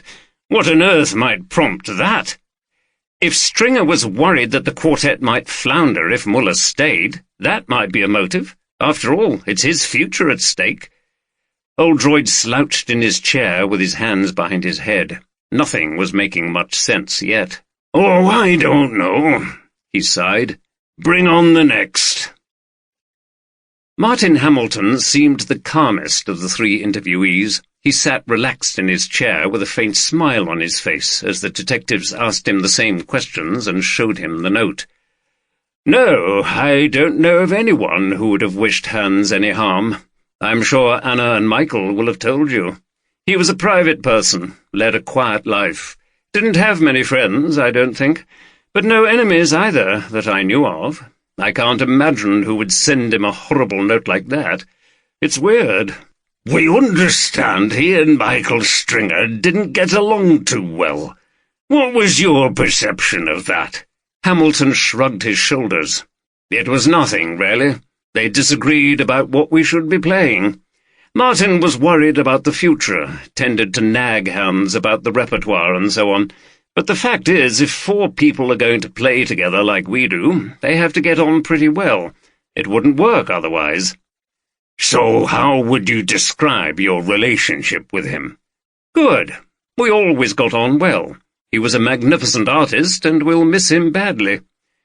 "I understand you came here separately yesterday." "Yes." "Where were you during the day?" "I was in London until the afternoon, then I drove up here.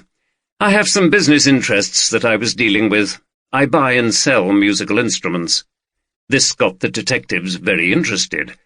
"What does that involve, exactly?" asked Oldroyd.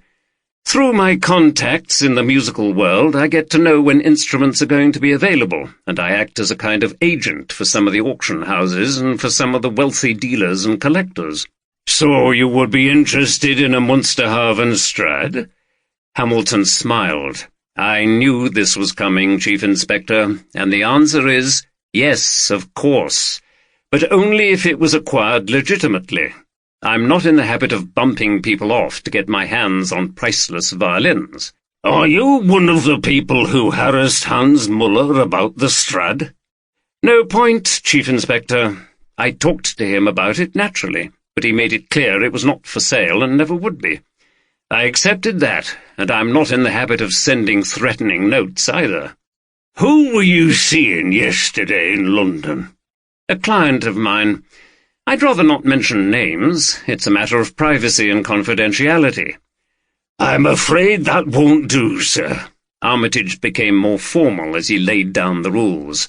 "We will need to speak to that person as part of the investigation." Hamilton looked a little uncomfortable. He frowned and his eyes darted from side to side, as if he was calculating something. Finally, he said, "Her name is Elizabeth Knott. She lives in Mayfair, 16 Belvedere Crescent. Huge Georgian house. Very wealthy. Collects stringed instruments. She was heiress to the Elliot fortune. You remember Sir Bernard Elliot, her father?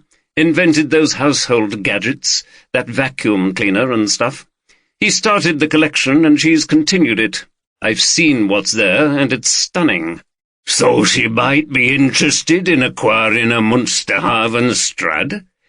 "I'm sure she would if one ever came on the market, which is highly unlikely, I'd say. But that wasn't what I went to see her about.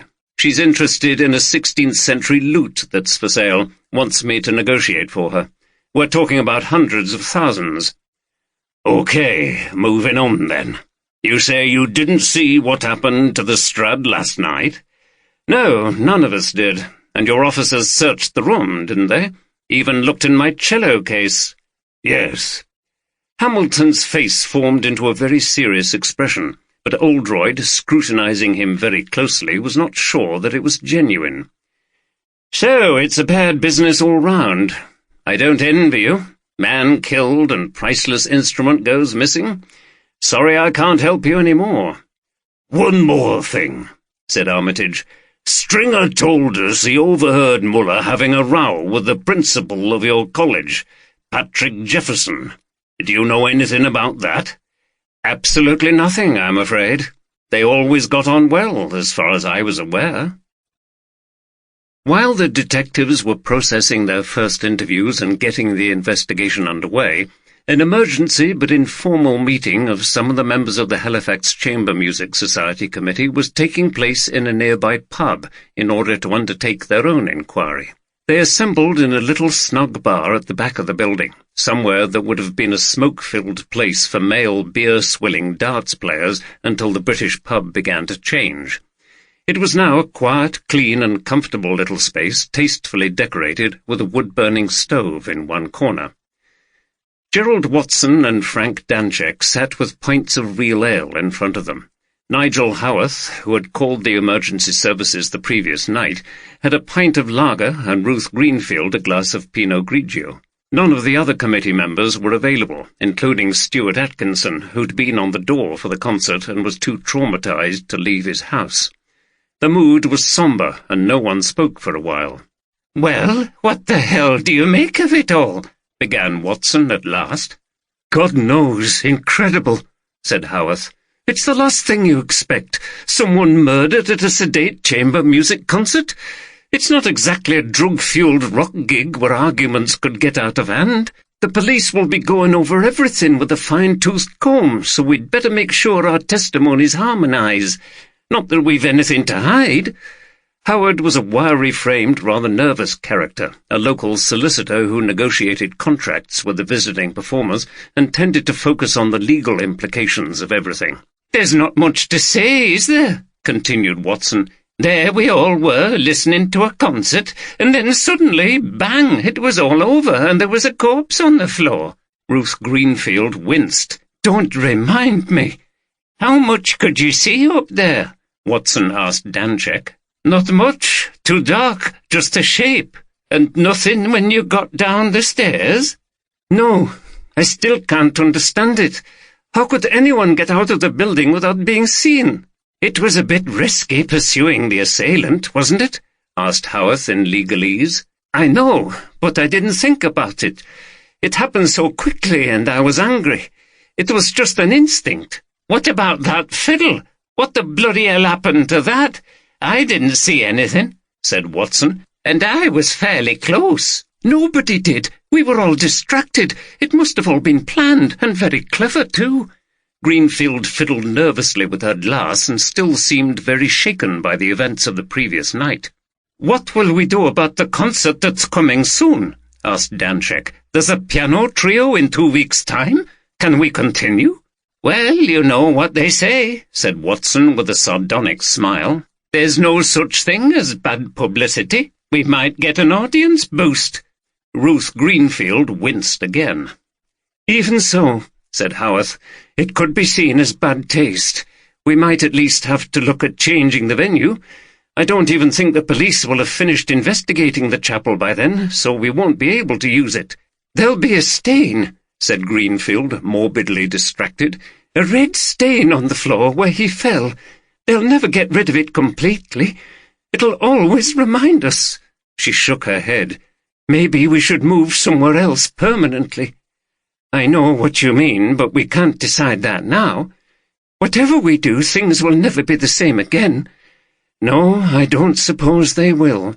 Well, I'm going to have a word with the police, said Watson. I think we should go straight back in there and show we're not intimidated. As they say, the show must go on. When the interviews with the remaining members of the quartet were over, the detectives made their way back to the office. "Let's have a spot of lunch, shall we?" suggested Armitage eagerly, and his eyes lit up for the first time that day. "I'll send someone out. They do some good Cornish pasties at Mawson's round the corner." As they waited for their pasties, they compared notes. Carter was drinking from a can of Coke. Oldroyd had asked for tea this time, and Armitage had joined him. Outside it had started to rain again. A DC arrived with 3 large Cornish pasties in paper bags. They ate them straight from the bags as they carried on discussing the case. "As far as the note goes, I don't think any of them wrote it," said Oldroyd. "It just doesn't seem the kind of thing that any of them would do." "I think you're probably right," agreed Armitage. "I didn't trust that last one," said Carter. "He was too calm for me. I prefer it when they get angry or upset." "Yes," replied Armitage through a mouthful of pasty. Flakes of pasty were sticking to his moustache. He brushed them off. "The bugger seems to be gloating at us, saying how difficult it was, and he was very sorry. Too cocky for my liking." "Why did he have to remind us that the artist's room had been searched?" said Oldroyd. He sipped his tea and was as disappointed as he had been with the coffee. Too weak, lukewarm, and very milky. Exactly how he didn't like it. "He knows that we know that." It was as if he was reinforcing the fact that we hadn't found anything there. "You read a lot into things sometimes, Jim." "Maybe, but I'm with you. He was trying to seem upset and serious, but beneath it he seemed almost upbeat, as if it was something good that had happened. You'd almost think he was the one who didn't get on with Muller for some reason, and was glad to see the back of him." "He must have had a keen interest in that violin, more than he was letting on," said Carter. "Imagine dealing in things like that, and every day you're sitting next to someone playing a fabulous example, something you'd just love to get your hands on. It'd be like being a car nerd and driving a Ford Focus, and the bloke next to you at work comes in an Alfa Romeo every day." Oldroyd winced at the comparison, but acknowledged the accuracy of Carter's observation. "I agree," said Armitage. "He told us he dealt in instruments, but he was very cagey about the details. I think it's all a bit dodgy." He yawned, downed the rest of his tea, and looked as if he wouldn't mind a post-lunch nap. "Anyway, we'll just have to soldier on until we get something definite. It's time we started talking to the people who were running things on the night. Why don't you go over and have a word with that Frank Dunchek? I wonder if he knows more than he's letting on at the moment." 4. The Kaiserwetter Stradivarius was made in 1723. It is named after a German composer and is valued at $4 million. In 2008 it was on loan to the Russian violinist Philippe Quint when he accidentally left it in a taxicab in New York City. The cab driver returned it and was given an award for his honesty by the city of Newark, New Jersey. Frank Dunchek lived on the top-floor flat of a large Victorian terraced house off King Cross Road. It was well into the afternoon when Oldroyd and Carter arrived. Dunchek was just on his way out, dressed in a black coat, scarf, and fur-lined Russian hat. There was an unmistakable Eastern European air about him. He smiled, seeming pleased to see the detectives. He turned round and led them back into the flat. They sat in a rather chilly, high-ceilinged sitting room. Danchek kept his coat on. Oldroyd noticed an old stereo system with large speakers, which had clearly evolved over the years as it contained both a turntable and a CD player. There were cabinets full of vinyl discs, cassettes, and CDs. Oldroyd sympathized with the expense of having to keep upgrading to the latest technology. "Do you live here alone?" "Yes, Chief Inspector. I never married, you know. No one would have me, as they say." He chuckled. Oldroyd was once again intrigued by his idiosyncratic accent, which combined foreign tones and flat Yorkshire vowels. He looked at Danchek, who had a large head with a shock of white hair, a rather hooked nose and slanting eyes. "Where do you come from, originally, I mean?" "From what's now the Czech Republic, Chief Inspector. Where I grew up used to be called Sudetenland. We spoke German. I managed to get out to the west after the trouble in 1968, you know." Oldroyd did remember, though he was a boy at the time, Alexander Dubček and the Prague Spring, crushed by Soviet tanks later in the year. "So you ended up here in Yorkshire?" "Yes, it's been my home for many years. I love it. People have always been friendly to me." "You're fond of music, I see." "Of course. And you too, Chief Inspector. I've seen you many times at the concerts. We both love chamber music, yes?" Oldroyd agreed. "Can you tell me again what happened last night at the Red Chapel?" "Certainly, Chief Inspector. I was sitting at the end of the row with people from the committee. I saw Muller fall, and I was stunned at first, like everyone else. Then I looked up and saw something move up there in the gantry, so I thought that must be the killer. I ran down the stairs without thinking, really. I know it was a dangerous thing to do. I might have been shot, but it was just an instinct. I was telling the others in the pub, Ruth and Gerald, you know. I think I was angry as well as shocked that somebody had done this awful thing in one of our concerts and killed a great violin player. The door up to the gantry ladder was open, so I thought he must have already got down to the bottom and run out of the building. But when I got there, no one had seen anything. That's Mr. Atkinson, who was by the door, and the people in the bar. I couldn't believe it, so I rushed outside and went round the chapel and the nearby streets to check if there was anyone there. I thought maybe there was another way out that I didn't know about, but I couldn't see anything. I came back just as the police were arriving and walked in with them. That's when you saw me. I thought the killer must be still in the building, but you couldn't find anything either." He shook his head. "It's very strange." "So how long did it take you to react and run down those stairs?" asked Carter. "Was it long enough for someone to get down that ladder and away?" "Yes, I think so. Just if they moved quickly as soon as they'd fired the shot. You see, there was a bit of a delay before we all realized what was happening, so it gave whoever it was time to make their escape, though what happened to them, well—" He shrugged his shoulders. "Did you see anyone behaving strangely? It could be important, however trivial you think it is." Danchek thought for a moment. "Not during the evening, no, but I did see something odd. I mean, something I didn't expect, earlier on. I'm sure it has no significance." "What was it?" "Well, it was late afternoon. I was walking through the Peace Hall on my way to the chapel. I like to get there early on concert evenings to make sure everything's okay. I got near the gate when I saw Mr. Hamilton from the Quartet, you know. I recognized him from a photograph I'd seen of the Schubert Quartet." "What was he doing?"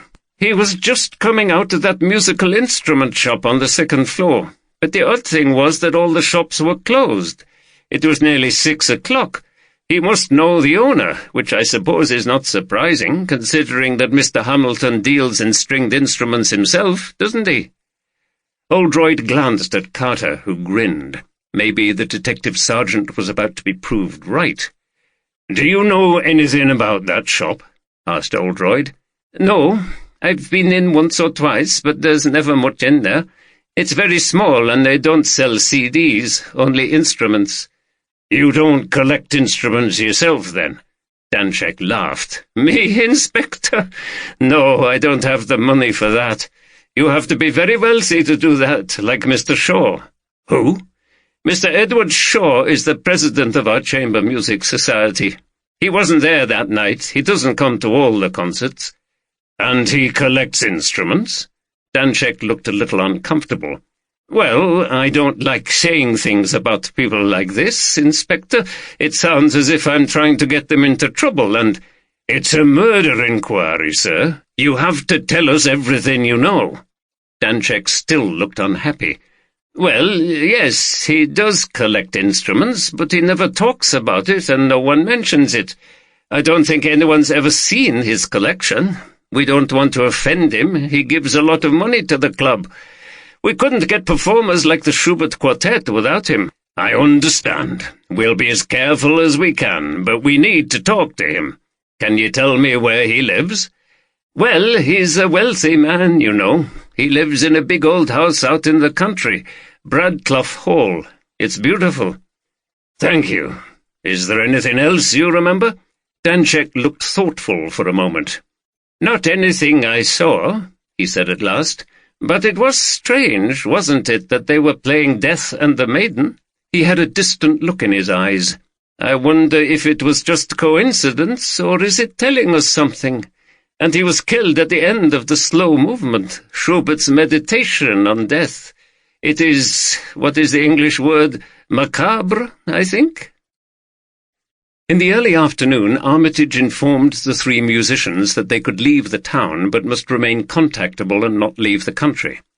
Hamilton bid the other two a hasty farewell, packed his cello case into the boot of his Audi, and got in, ready for the 200-mile drive down the M1. Stringer and Robson decided to travel together back down to London, just as they had travelled up. They boarded a local train at Halifax station and sat on opposite sides of a table in silence. The train plunged into a tunnel almost as soon as it left the station, heading east.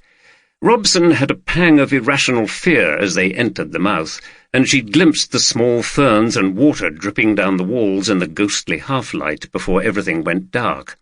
Her nerves were so strained, anything strange seemed to alarm her. She couldn't stop herself from thinking gloomy things. It seemed their lives had been suddenly flung into darkness like the train. When they emerged from the tunnel, there was a tear running down her face. "Hey, are you okay?" asked Stringer. She wiped her face with a white lacy handkerchief retrieved from her small leather handbag. "Not really. How can I be? He's dead." Stringer put his hand over hers on the table. "I know. It's a terrible shock. Have you thought that any of us could have been shot? We were so close to Hans." "I don't think so. There was a marksman up there. He wasn't going to miss." "Even so, to be so close to a bullet that hit someone." She shuddered with the thought.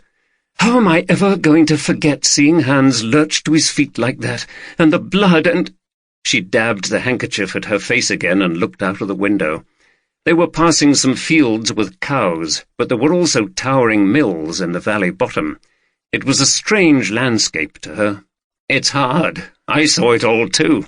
Not something I'd like to experience again in a hurry." Stringer also glanced out of the window.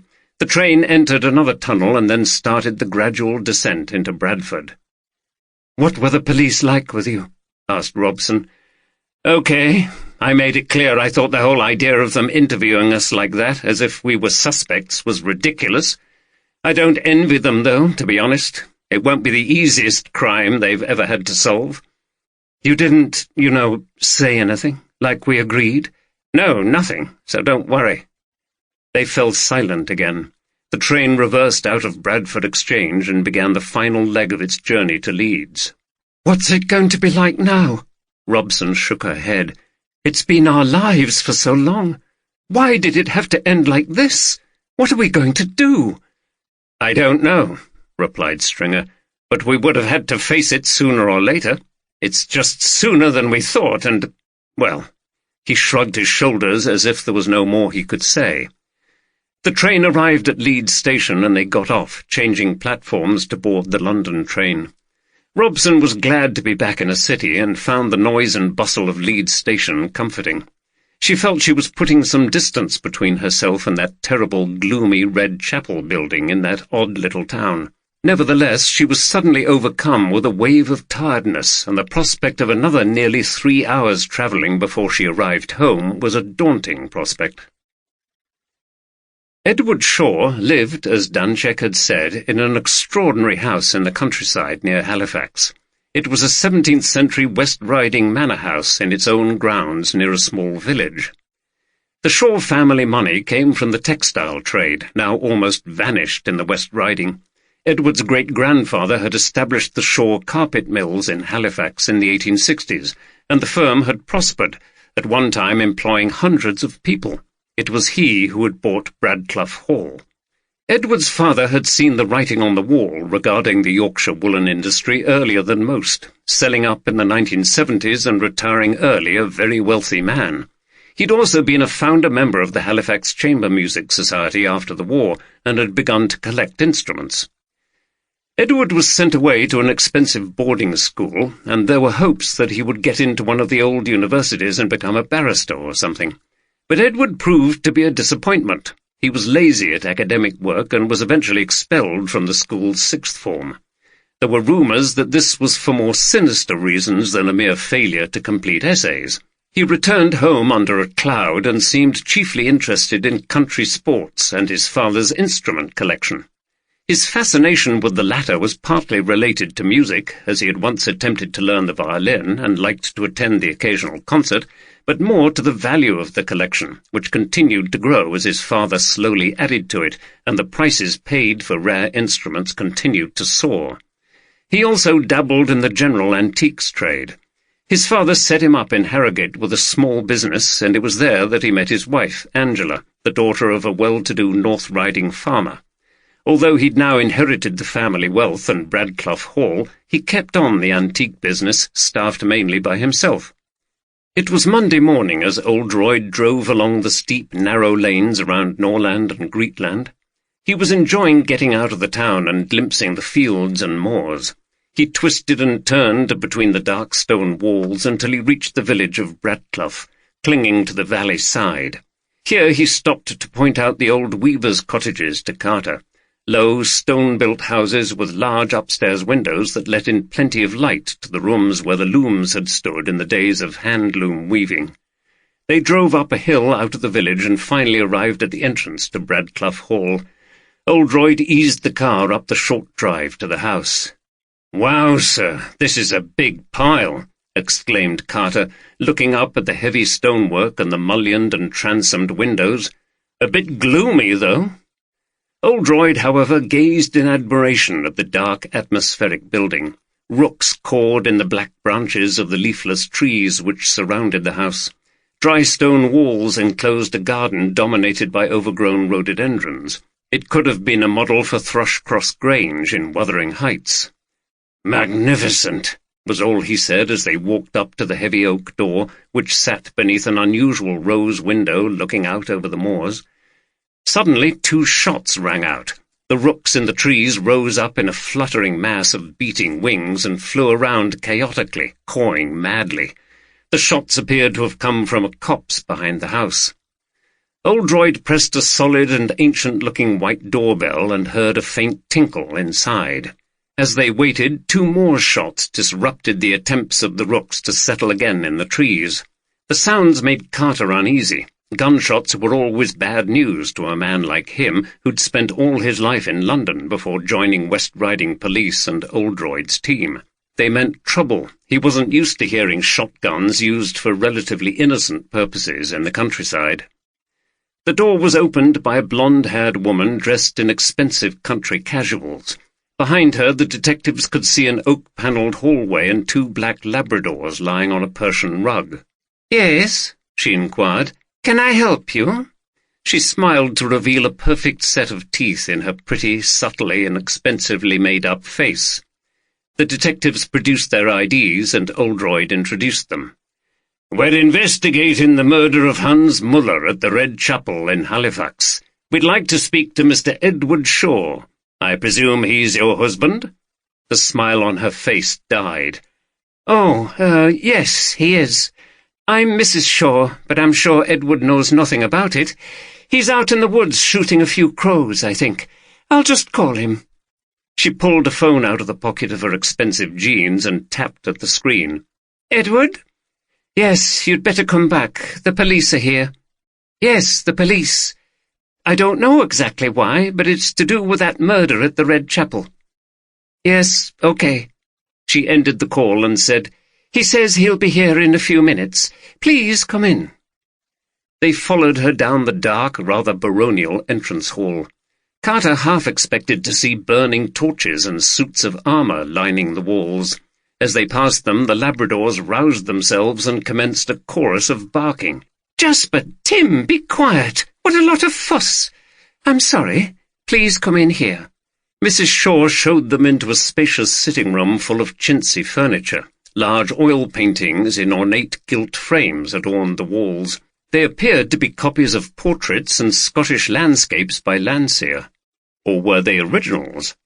Above a huge stone fireplace was a large, resplendently antlered stag's head. The windows, by contrast with the rest of the room, seemed small, being composed of heavy mullions and transoms. Carter felt oppressed by the sombreness of all the dark wood and subdued light. "Please sit down. My husband won't be long." A silence followed. She stroked one of the dogs rather nervously while Oldroyd gazed around the room and contemplated the artworks. Carter hoped for an offer of refreshment, but none came. "It's very quiet here at the moment," she said after a while. "Not for long, though. Our 3 children will be back from Sedbergh shortly. End of peace and quiet." She didn't seem to be looking forward to it. At last there was the sound of footsteps in the hall, and a man came into the room. He was dressed in the classic country gentleman style, with green Wellington boots, flat cap, expensive check trousers, and body warmer. He still carried a double-barreled shotgun, but had broken it open. He had another dog with him, a Springer Spaniel with large floppy ears. "Oh, Edward, darling, this is Chief Inspector Oldroyd and, Detective—" "Carter, Detective Sergeant Carter." "Yes." Shaw put the shotgun down on a sideboard and, smiling, shook hands with the 2 detectives. "Very pleased to meet you. Just been out picking off a few crows, you know. Damn nuisance. What can I do for you?" Oldroyd noticed there was not a trace of a northern accent. He spoke in the plummy manner of the southern public schoolboy. It was not an endearing quality to the detective so famous for his love of his county that he'd been dubbed Yorkshire Oldroyd by colleagues at West Riding Police. Mrs. Shaw got up. "I'll just take these 2 out for a walk, then. Come on, Jasper, Tim." The Labradors followed her out of the room and pattered off down the hall. Shaw sat down in an armchair opposite Oldroyd and Carter. The spaniel jumped into his lap and he began stroking it. "I understand from my wife it's about this murder at the Red Chapel. Nasty business, but I don't know how I can help. I understand that you're chair of the Halifax Chamber Music Society?" "That's correct." "And you contribute quite a bit of money to the concert fund?" "Well, I help out, yes. Keep the thing afloat, help them to get good performers. They don't come cheap these days." "Very generous." Shaw relaxed into the armchair. The spaniel wagged its tail. "Well, it's sentimental reasons, really. My father was a great lover of music, founder member of the club, you know. So I don't want to see it die. A lot of the old patrons, his friends, are dead. Arts funding's been cut, so there we are." "You weren't there on the night in question, were you?" "No." "Frank Danchek said you don't come to all the concerts." Shaw smiled. "Have you been talking to him? Nice old chap, eccentric. Came over from the old Czechoslovakia, I think. Very keen on music. A lot of these Eastern European types are. Doesn't really do much for me, though, to be honest. I'm not like my father. I show my face now and then, of course, but it's a bit, you know, heavy-going, all that chamber music." Oldroyd gave a rather sour smile. He could hardly say he was drawn to this man. "But you are like your father as far as your interest in musical instruments goes?" Shaw's face lit up. "Ah, now you're talking. Yes, he left me a wonderful collection, and I do my best to add to it when I can." Carter was watching Shaw closely while Oldroyd asked the questions. He could see him driving a Range Rover along country lanes, but he didn't look like a musical instrument collector. "Where do you keep your collection, then, Mr. Shaw?" "Well, I keep that a secret, Chief Inspector. It's worth a lot of money. The reason I'm asking is that, as I'm sure you know, as it's been all over the papers, a valuable instrument went missing that night in addition to the murder." "Yes, Muller's Munsterhaven Strad, I understand." Shaw suddenly seemed to realize where the questioning was going. He leaned forward. The spaniel jumped off his lap onto the floor and lay down on a rug. "But hang on, Chief Inspector. I haven't got it. Don't know anything about it." "Okay, but I presume you'd be interested in acquiring an instrument like that? A Munsterhaven Strad? Who wouldn't? Absolutely amazing. Priceless, as they say. But many people would pay whatever the price was. It's every collector's ambition to get one, isn't it? So I take it you don't have one in your collection?" "No, I don't have that privilege, unfortunately, and I can't see any prospects of ever getting one. The last one auctioned went for millions, I think. I'm not in that league." "But you knew that Muller played one?" "Yes. We all tend to know where the really famous instruments are. You know, who plays them, or if they're in someone's collection." "We? I mean the collectors. It's an exclusive little club." "Of very wealthy people," thought Carter. "So do you all know each other?" "I wouldn't say we know each other. People are all over the world. But we know of each other, put it like that. It's a kind of friendly rivalry. Often you're bidding against each other. It's all a bit secretive. We don't like anything to get into the media." "I imagine that could get a bit nasty at times, people being disappointed, outmanoeuvred." "It has been known to, but I don't get involved in anything like that."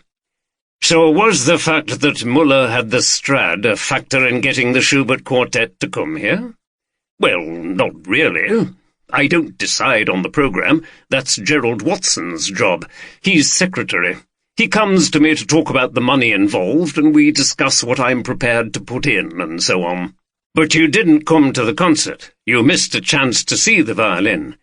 "As I said, the music isn't really my cup of tea, and I couldn't make it on Friday anyway, I'm afraid. I run an antiques business and had to see a client." "Could that person verify that?" Shaw looked slightly alarmed. "Wait, Chief Inspector, where's this going? Are you implying that I'm somehow involved in the murder of Hans Muller?" "We have to question everyone who could have had a motive and opportunity." "Well, yes, I'm sure he can in that case. I was nowhere near the Red Chapel when the murder took place." Shaw gave a name and number to Carter, who wrote it down. "There is another reason why the Schubert Quartet might be of interest to you, isn't there?" "What would that be?" "Martin Hamilton, the cellist. He's also a dealer in instruments, isn't he? Did you speak to him while he was here?" continued Oldroyd. Shaw laughed. "Well, Chief Inspector, it's true that Martin Hamilton's an agent, but in this day and age I hardly need to wait for him to come to Halifax in order to speak to him, do I?" "So, have you had any dealings with him?" Again, Oldroyd's sophisticated antennae noticed an almost imperceptible hesitation before the reply, as if Shaw was struggling to retain his style and calm. "Yes, he's helped me in the past with one or two of my acquisitions, but that had nothing to do with booking the quartet for a concert. As I say, I don't need him to come to Halifax to do business." "So you didn't meet him when he came up for the concert?" "No." "And have you had any contact with him since?" "No, I haven't had any dealings with him for a while." "Do you know of any reason why Muller would be shot? Anyone with a motive?" Shaw seemed to relax as if a difficult moment had passed. "Of course not, Inspector. I mean, I didn't know the man. I only knew, as you might say, the instrument he played." Carter had a hunch. "Do you have anything to do with that instrument shop in the... what is it, sir?" "Peace Hall." Shaw laughed. "Oh, that place. No, it's not serious. It's just a novelty shop and a place to buy cheap instruments. Went in once to have a quick look, full of parents buying second-hand guitars for their little darlings. A grandfather clock in the hall started to whir and then chimed the hour. Shaw took this as a moment to try to end the interview. "Goodness me, is that the time?" He smiled amiably and got up. "Anyway, is that all? I've got to drive over to Harrogate, you know. Keep the business ticking over." Oldroyd and Carter acquiesced and got up to leave. Shaw showed them out in a jocular manner. "I hope you find out who did it. Ghastly business, but it might actually do the club some good. You know, people coming to see where the murder took place. Not sure I'd want to be the leader of the next string quartet that plays there, though, if you know what I mean." The two detectives walked back across the cobblestoned courtyard to Oldroyd's Saab. "What do you make of him, sir?" asked Carter as they drove back to Halifax through the lanes. The fields dipped steeply down to the valley bottom, where the River Calder and the Rochdale Canal were concealed by trees. The winter green of the fields seemed even more wan now that the sun had gone behind the hillside and the light was fading. "Not a lot. I'm suspicious of this secret collection of his. We may have to get a search warrant. He's not interested in the music side, admitted it himself. It's all about money. But he seemed very vague about it. I don't think he knows much about the instruments either. Mind you, he doesn't need to if he's just interested in them as investments. I wonder if it ties in with this antiques business. He must be getting his money from somewhere. Luxury house, 3 kids at boarding school.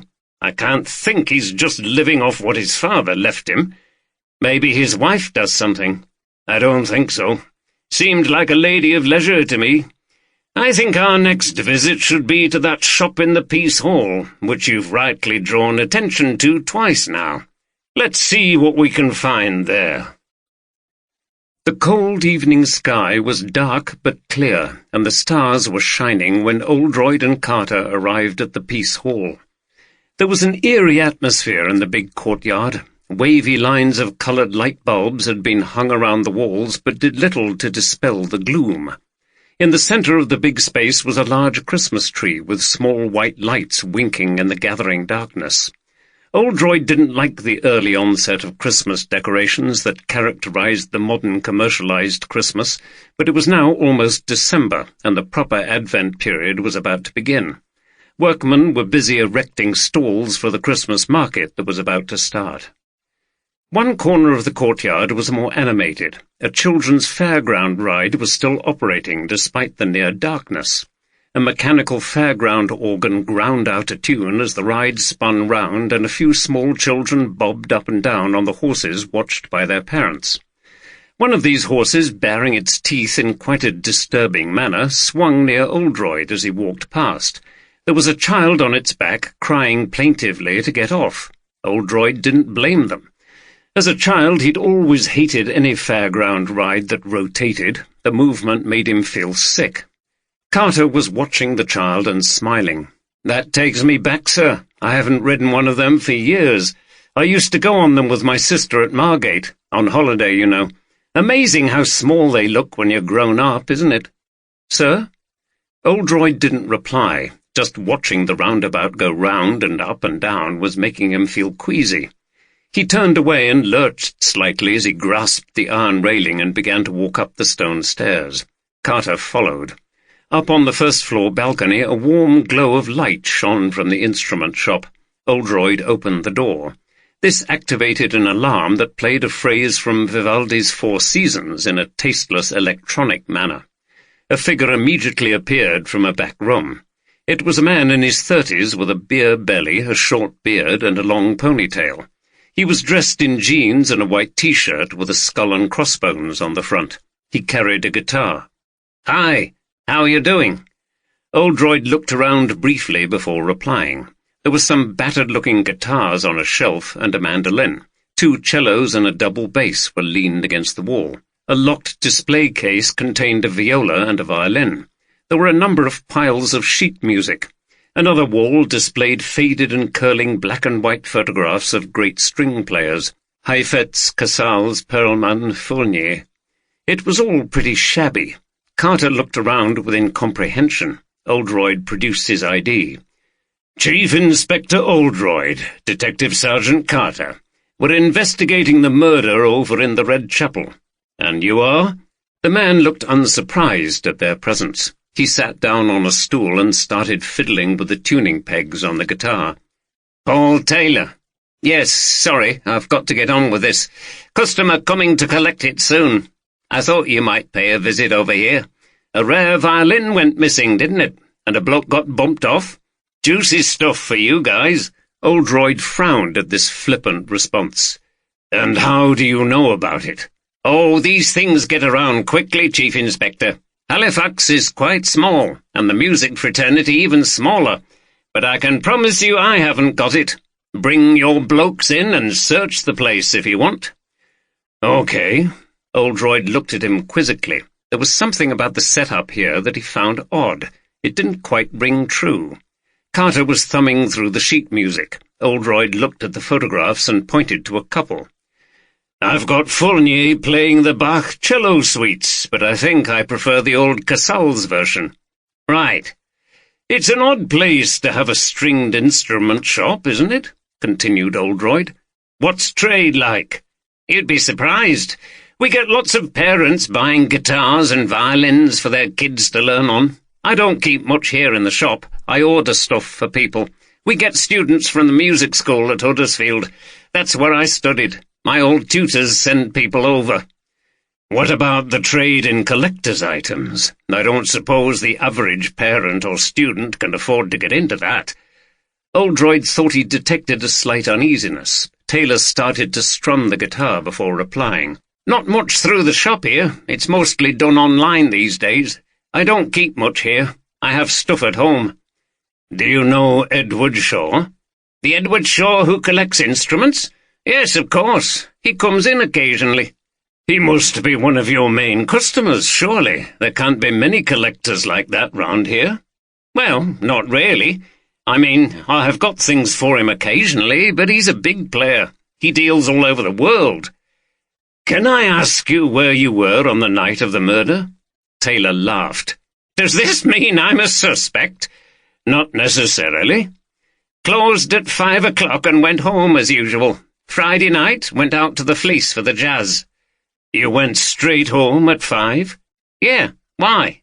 "We have a witness said he saw someone leave this shop after 6 o'clock that evening," said Carter, who came over to join Oldroyd and exert more pressure.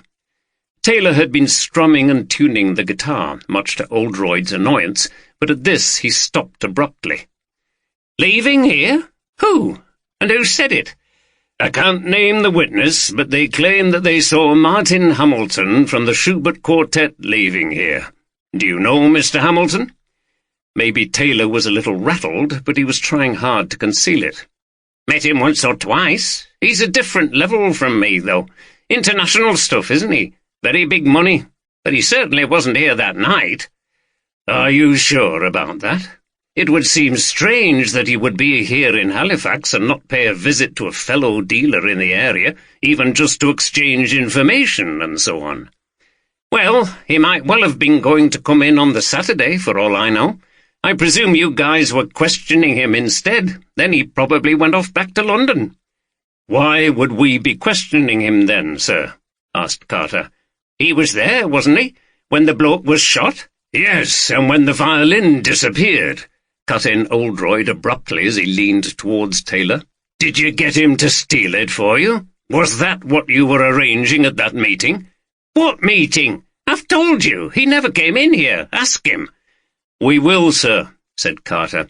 "So it's in your interest to tell the truth now." "He didn't come here." "Has anyone else approached you about a violin since the murder? Offering anything for sale, maybe?" "No, they're not likely to come to me with something like that either. As I've already told you, I'm not in that league and I don't have any dealings with stolen goods." Oldroyd glanced at Carter. "So if anyone does, you'll get in touch, won't you?" "Yes, of course. You can trust me," he said in a tone that implied the opposite, and then took up the guitar again to resume his strumming. The two detectives left. "What do you make of all that, sir?" asked Carter as they descended the steps into the near-deserted courtyard where the roundabout was now shut, still and in darkness. "Not a lot. The place is phony. Violins, stringed instruments? It's a farce. There's nothing in there, and he knows nothing about classical music. It's a cover for something. All the real deals take place behind the scenes, you can bet." "I agree, sir. I was looking at the music. Load of rubbish. Stuff for piano and trumpet, all dusty like a stage prop. Makes it look like a bona fide shop. So what do you think he really does? Drugs? Maybe. He could be in the instrument business as well as other things, especially if Hamilton did come here, but you can bet it's shady stuff, stolen. Why does he bother to have a shop at all, sir? And why here? I mean, it's not exactly the centre of the musical world, is it, Halifax?" "Steady on," said Oldroyd. "There are long musical traditions in this part of the world. Haven't you heard of the Huddersfield Choral Society, the Brighouse and Rastrick Band, the Colne Valley Male Voice Choir, the School of Music in Huddersfield, and the Contemporary Music Festival?" Carter grinned. He hadn't heard of any of them. "I know what you mean, though," conceded Oldroyd, "but it's deliberate. No one expects to find an operation like that here. They expect it in London, so it's not as suspicious. And nowadays, with so much done online, it doesn't really matter where you have your base, although it's handy to have one if you want to see people face to face. People are getting nervous about emails and phones and stuff being hacked. He invited us to come and search the place, but that would be pointless, and he knows it. There'll be nothing valuable or incriminating in that shop. It would be a great coincidence if he wasn't involved in some way, wouldn't it?"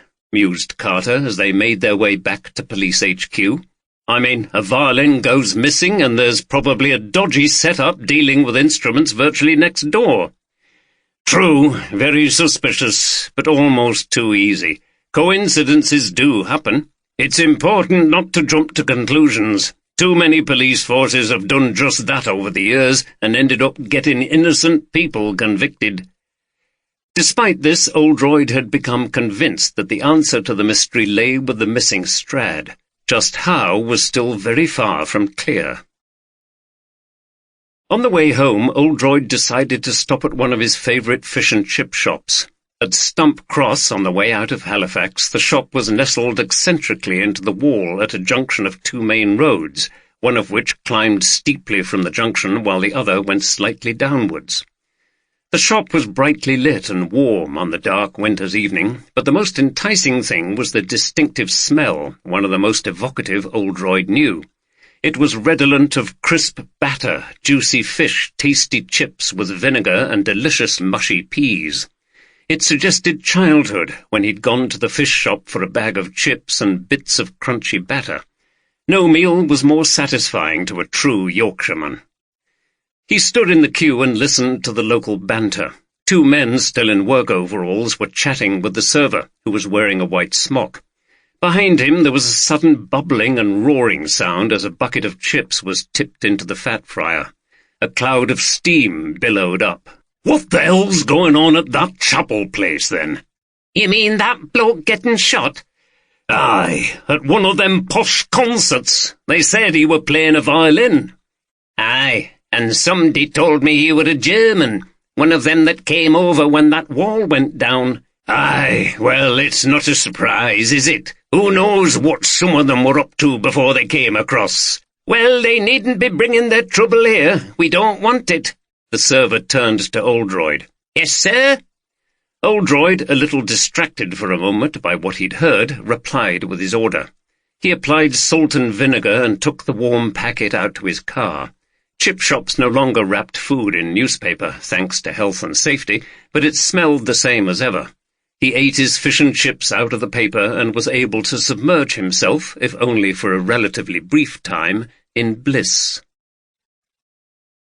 Armitage and his officers were still slogging through the routine interviews of everyone who'd been at the Red Chapel on the fatal evening, but their efforts had yielded very little. No one's evidence contradicted the basic outline of what had happened. Nothing suspicious before the moment when Muller was shot. Danchek ran down to the entrance and out. He then came back when the police arrived. No one had seen anyone else leave the building. No one had seen what happened to the violin. They had searched for CCTV footage of the area, but nothing showed the chapel itself and the key streets around it. Armitage was getting frustrated. "Have you got anything, Jim? We're banging our heads against a brick wall with this one." They were assembled in Armitage's office again the next morning, and Oldroyd was enduring the abysmal coffee. "There's something going on with these instrument dealers and collectors. I'm sure Edward Shaw and Paul Taylor know each other far better than they're saying. If Hamilton did visit that shop, it might mean that all three are involved in something. They all play it down, but it could be serious money. We know people will pay a fortune for these things, and they prefer to do it secretly." "What do you think's really going on, though, Jim?" "I don't know exactly. Smuggling in a stolen instrument from abroad, avoiding import taxes, who knows? There's also that woman, Elizabeth Knott. It could be 4 or more people in some kind of ring. International, big money, and dangerous, too." "Bloody hell! And part of it here in Halifax?" "Yes, Sam, but as I was saying to Carter, that's the beauty of it. No one suspects anything here."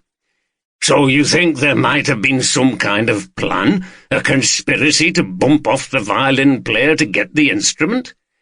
"I think that's looking likely. This has the hallmarks of a sophisticated operation, even though we don't yet know how it was done. What looks clumsy may turn out to be for a reason. In fact, although the whole thing looks odd, you'd have to say it's worked, at least for the moment. Muller's dead, the violin's gone, and we've no idea where it is or who committed the murder. I don't need to tell you that where there's a lot of money involved, you get some very clever and ruthless operators. But, sir, if there were several of them involved, which of them was going to get the prize?" asked Carter. "Only one of them can keep the violin." "True, but who knows what deals were going on? There may be other instruments involved that could be traded. Once you've got something like a Munsterhaven Strad in your possession, you've got a powerful bargaining tool." Armitage sighed. "Perhaps you're right, perhaps not. Who knows? Nothing makes sense, and we've no real bloody evidence for anything. It's enough to drive you nuts." He rubbed his eyes and shook his head. "We'll just have to start again, interview everybody and keep at it till we find something. Jim, how do you fancy going down to London? Take this lad with you. He'll be on his home territory. I've had to let the 3 musicians go, no evidence against them, and they all live down there. You'll have to see that Elizabeth Knott and the principal of that Bloomsbury school. I'd prefer to stay up here and see if I can get to the bottom of what was going on that night. I think we need to know a bit more about the victim, too, so have a look round Muller's flat. And to be honest," he pulled a face, "I'm never that fond of going down there. It's not my scene. Anyway, I've cleared it with Dave Newton of the Met. He'll give you a hand if you need it." Carter grinned. "Do you feel out of your depth in the capital, then, sir?" Armitage smiled back. "No, you cheeky bugger, I don't. But it's too bloody big and busy. I can't make sense of it. Here I know everything and everybody. You could never say that in London, could you?" "No," said Oldroyd. "But go on. We'll risk a trip down there, send a search party in a while if we don't report back." "Aye, I will," replied Armitage, looking somewhat relieved. Maybe, thought Oldroyd, it's because he thinks he can't get good pork pies down there. Armitage's phone went. He picked it up. "Detective Chief Inspector Armitage?" "Oh, yes, Chief Inspector." An elderly, genteel-sounding female voice was on the line, the kind of voice Armitage called posh Yorkshire, from an era when many of the sons and daughters of the well-to-do middle classes were encouraged not to develop local accents, and instead to adopt southern vowels. The broad Yorkshire vowels, however, had a habit of finding their way back into their speech, much to the chagrin of their aspirational parents. "My name's Gertrude Dobson. I'm sure you've heard of me. My father owned the carpet mill." Indeed, Armitage had. Dobson's massive mill had been one of the main employers in Halifax's textile era. The business had lasted into the 1980s. Gertrude, who'd never married, was the heiress to the Dobson fortune. "Yes," he replied. "How could I help?" "Well, you see, I was at that dreadful concert the other night. Dreadful, I mean, because that poor man was killed, not because it was a bad concert, you understand. The playing was absolutely heavenly until, well, you know what happened." "Yes, I see," said Armitage, wondering what he was in for after this rambling opening. "I was there with my dear friend Eliza Bottomley, that is, and we were sitting with Mr. Watson, you know, the secretary. He was very kind to us when the nasty thing happened. I mean, Liza nearly passed out, poor thing. Hardly surprising after what happened. It was such a shock. Fancy going to a music concert and that happening. I don't know what my father would have said. Still, it's what we have to expect in the world today." "Yes," said Armitage patiently. He glanced over to where Oldroyd was looking at him questioningly and shook his head. "So, what can I do for you?" "Well, if you'd like to come round to see me, I think I have information that might be useful. I know what you're going to say. I've already made a statement. Yes, I did, to that very nice young officer. He was very polite to us, and Eliza said he looked just like her nephew." Armitage sighed inaudibly. He didn't have time for this. "You see, I've remembered something I saw. It might not be important, and I don't want to waste your time, but anyway." "Drat," thought Armitage. "She's probably right. It might be nothing, but I can't take the risk. I'll have to go over to see her." "That's all right, Miss Dobson. I'll be over as soon as I can." After further assurances that she was not wasting his time, he was eventually able to put the phone down. "I have an idea who that might have been," said Oldroyd, grinning. "Some old dear who was at the concert thinks she has information. I thought so. I bet it's one of the women who always sit at the front at the concerts dressed up in their pearls. They were sitting with Gerald Watson the other night. They give a lot of money to the Music Society. Gertrude Dobson and Eliza Bottomley. Their fathers both owned textile mills. They're the ones. That was Gertrude, Miss Dobson, I should say. I'll have to go over to see her. As far as I remember, she lives in a big Victorian mill owner's house up near Savile Park. Well, let's go. We've no other burning leads to follow here at the moment. It should be quite an experience to save her before we head down to the big bad capital." "Right you are," said Armitage as he reached for his battered overcoat. As they left HQ, Carter mused on what an extravagant use of resources this was. 3 detectives, including 2 chief inspectors, going off to interview an old lady.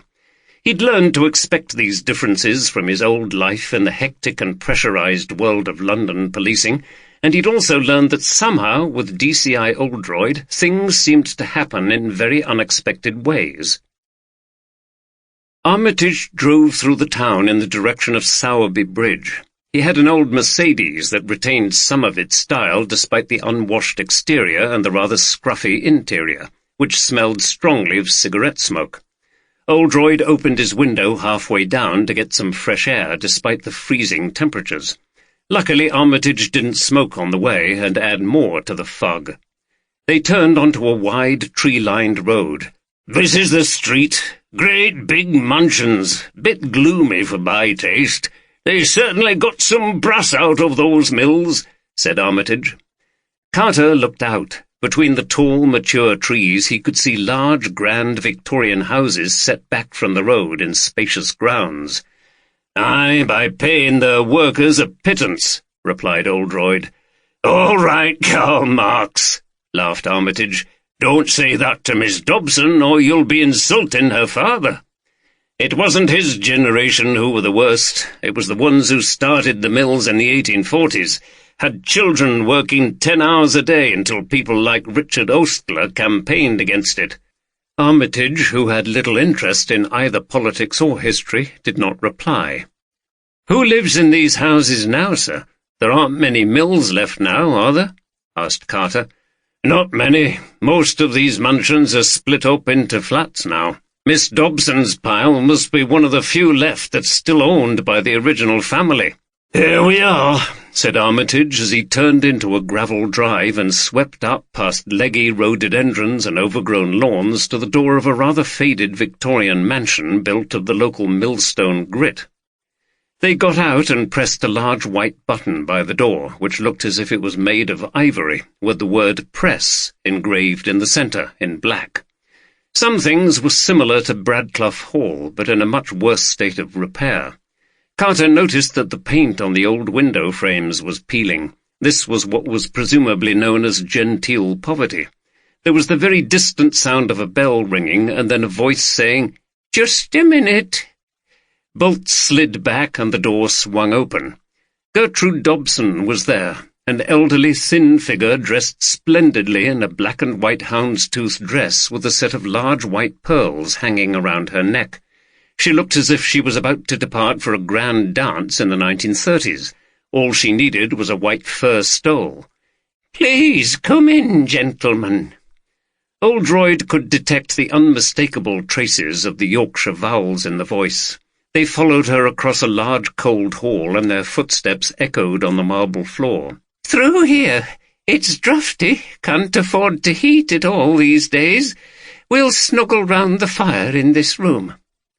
She led them into a high-ceilinged sitting room with deep skirting boards, ornate coving, and picture rails. There was a baby grand piano in one corner. A high-backed sofa and some armchairs were grouped around a big fireplace framed by an elaborate baronial-style mantelpiece. A fire was burning in the grate. "Please sit down." She sat on a chintzy armchair next to the fire. Oldroyd sat opposite her, leaving Carter and Armitage to occupy the sofa. "Can I get you a drink of anything?" The detectives politely declined. She seemed pleased to have visitors, but also a little anxious. She looked around the room and frowned. "I'm sorry, this room has seen better days." She gestured towards some huge and ancient-looking radiators. "I can't really afford to have the heating on. I only live in 3 of the rooms, and it costs a fortune to heat up this old place. It's so inefficient, no insulation like they have in modern houses." She turned to the detectives with a wistful expression. "I remember when I was a girl, my father used to have wonderful parties here, with roaring fires in every room if it was winter. The local joiners used to come and take all the doors off so people could move more easily between these downstairs rooms. He used to hire a dance band, and waiters came round with drinks on silver trays." Here she leaned forward with a mischievous smile on her face and lowered her voice. "My sister and I were supposed to be in bed, but we used to creep out onto the landing and peep through the balustrade at the people below." She giggled. "We loved watching the women in their glamorous ball gowns." "Your father loved classical music as well, didn't he?" asked Oldroyd. "Oh, indeed." Her face brightened at the memories. "That was his first love in music. He helped to form the Halifax Chamber Music Society, and of course I like to support it now, partly in his memory." She looked around the room again. "Famous musicians, string quartets and the like used to practice in here. My father had them to stay here when they came to Halifax to give a concert. Oh, the house was full of that glorious sound when they played." She pointed to where they'd come into the room. "I used to peep round that door to have a look at them. I saw some of the greatest quartets in the world, though I didn't realize it at the time. Too small. Some left London during the war. Wasn't safe there with the bombing, you know. Also some were in exile from Europe, from the Nazis. I remember the Hungarian quartet and the Bush. Adolf Busch was a very kind man. He let me hold his violin and even draw the bow across it, and it was worth a fortune, a Stradivarius of some kind." Armitage and Carter were beginning to tire of these reminiscences, but Oldroyd was fascinated. "Was your father interested in the instruments?" "Not particularly. He played the cello quite well, formed an amateur quartet with some of his friends. I remember them playing in here too. They had a lot of fun." "How about you?" "No, piano's my instrument, Chief Inspector." Oldroyd glanced at the baby grand.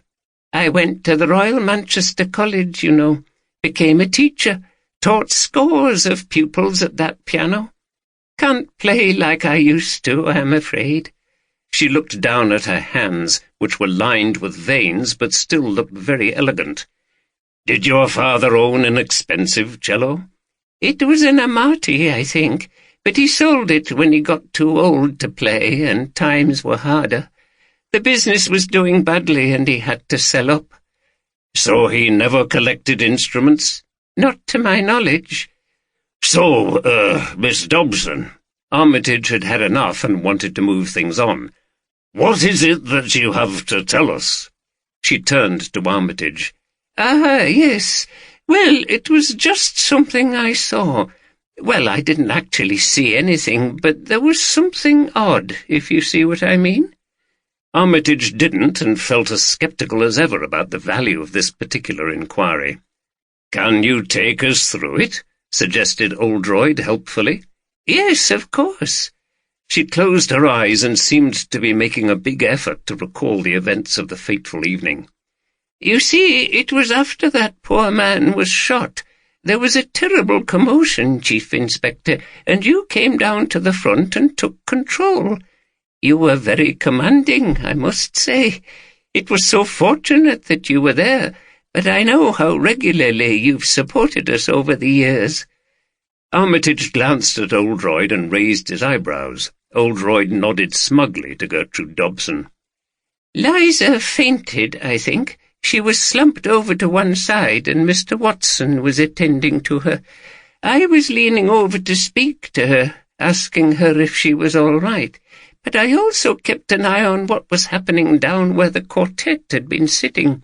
He was lying on the floor, and you were standing in front, partially obscuring the body. Behind you I could see the violin on that little table where he'd just put it before he was shot. Then someone moved in front of that table with his back to me. I looked quickly at Liza, who seemed to be coming round, and then back. The table was visible again, but the violin had gone." Armitage had sat up, so maybe the old dear had seen something important after all. "So you think that person could have taken it?" he said. "Well, I wouldn't like to say for sure, but it seems like it, don't you think? I mean, I'm absolutely positive it was there, and then seconds later it wasn't." "And who was it?" "It was definitely the cellist, Martin Hamilton." As soon as she'd delivered this revelation, she seemed to shrink from the implications of what she'd said. "I don't know if it means anything. I didn't actually see him take it, as it were, because he had his back to me. It could have just been a coincidence. I don't know if anyone else noticed. It was so chaotic." "But you saw the violin, and then it disappeared after he'd stood in front of the table?" "Yes, but, oh dear, I don't want to get the poor man into trouble if I've made a mistake." "I'm sure there's no mistake," said Oldroyd reassuringly, "and you just leave it to us to find out what was going on. Did you see anything else?"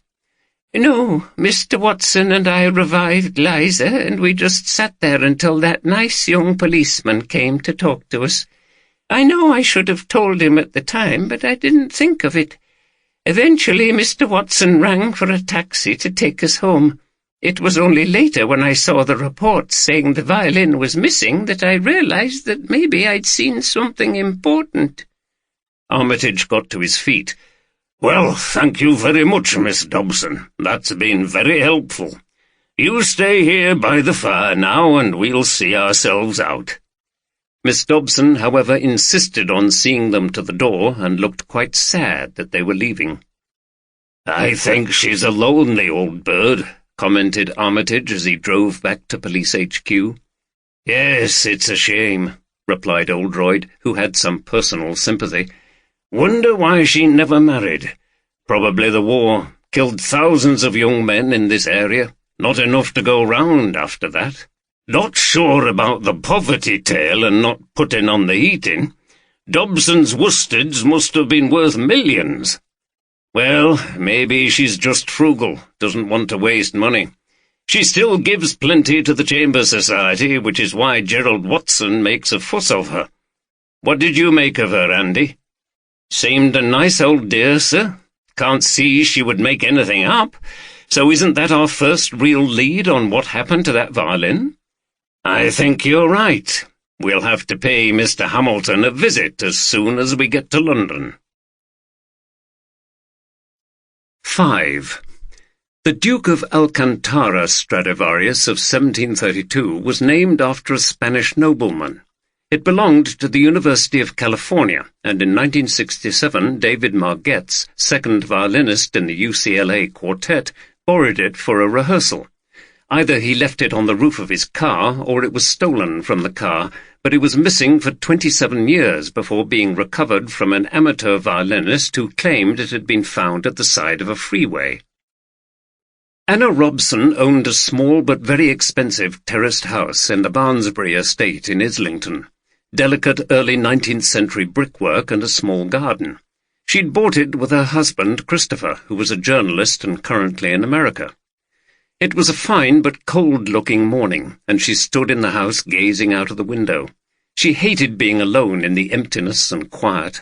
All she could hear was the gentle thrum of the central heating and the occasional creak and groan of the house shifting around as it warmed and cooled.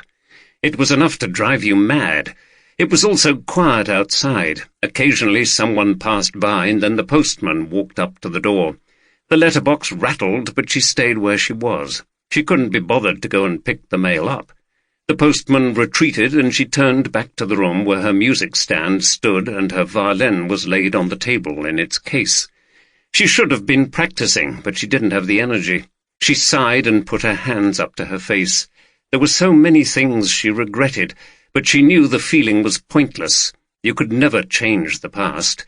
She felt something brushing against her knee. It was her poodle, Molly. She smiled. It was good to have a friendly dog as a pet when you were by yourself.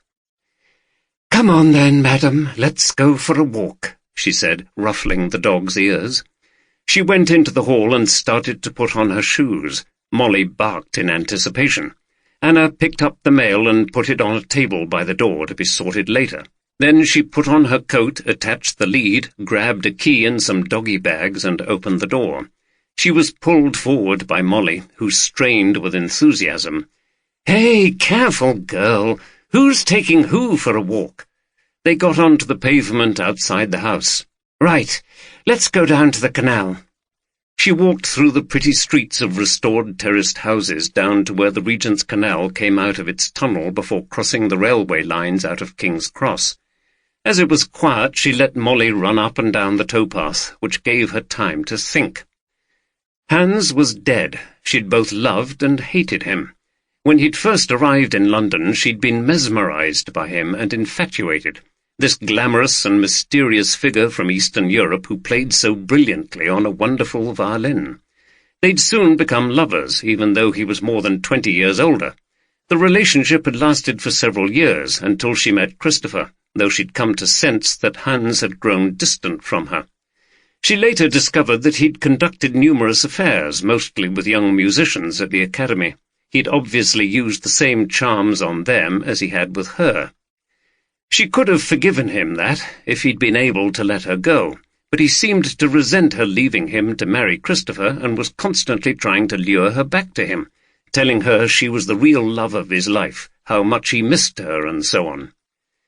She had no intention of being unfaithful to Christopher, but her marriage had not gone particularly smoothly, and she'd made the mistake of not telling her husband about her long affair with Hans. Christopher was an insecure man, jealous and suspicious.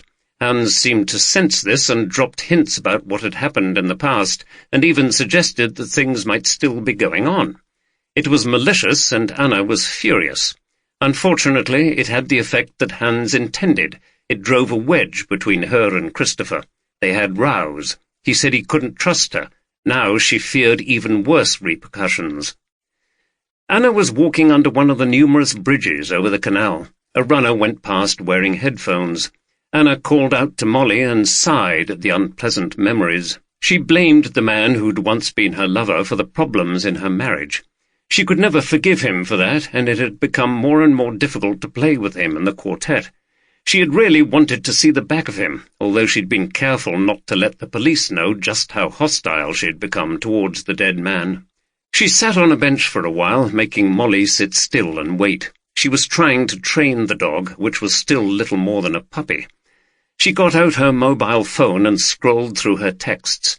Messages were still coming from friends and acquaintances around the world, expressing their sympathies and condolences.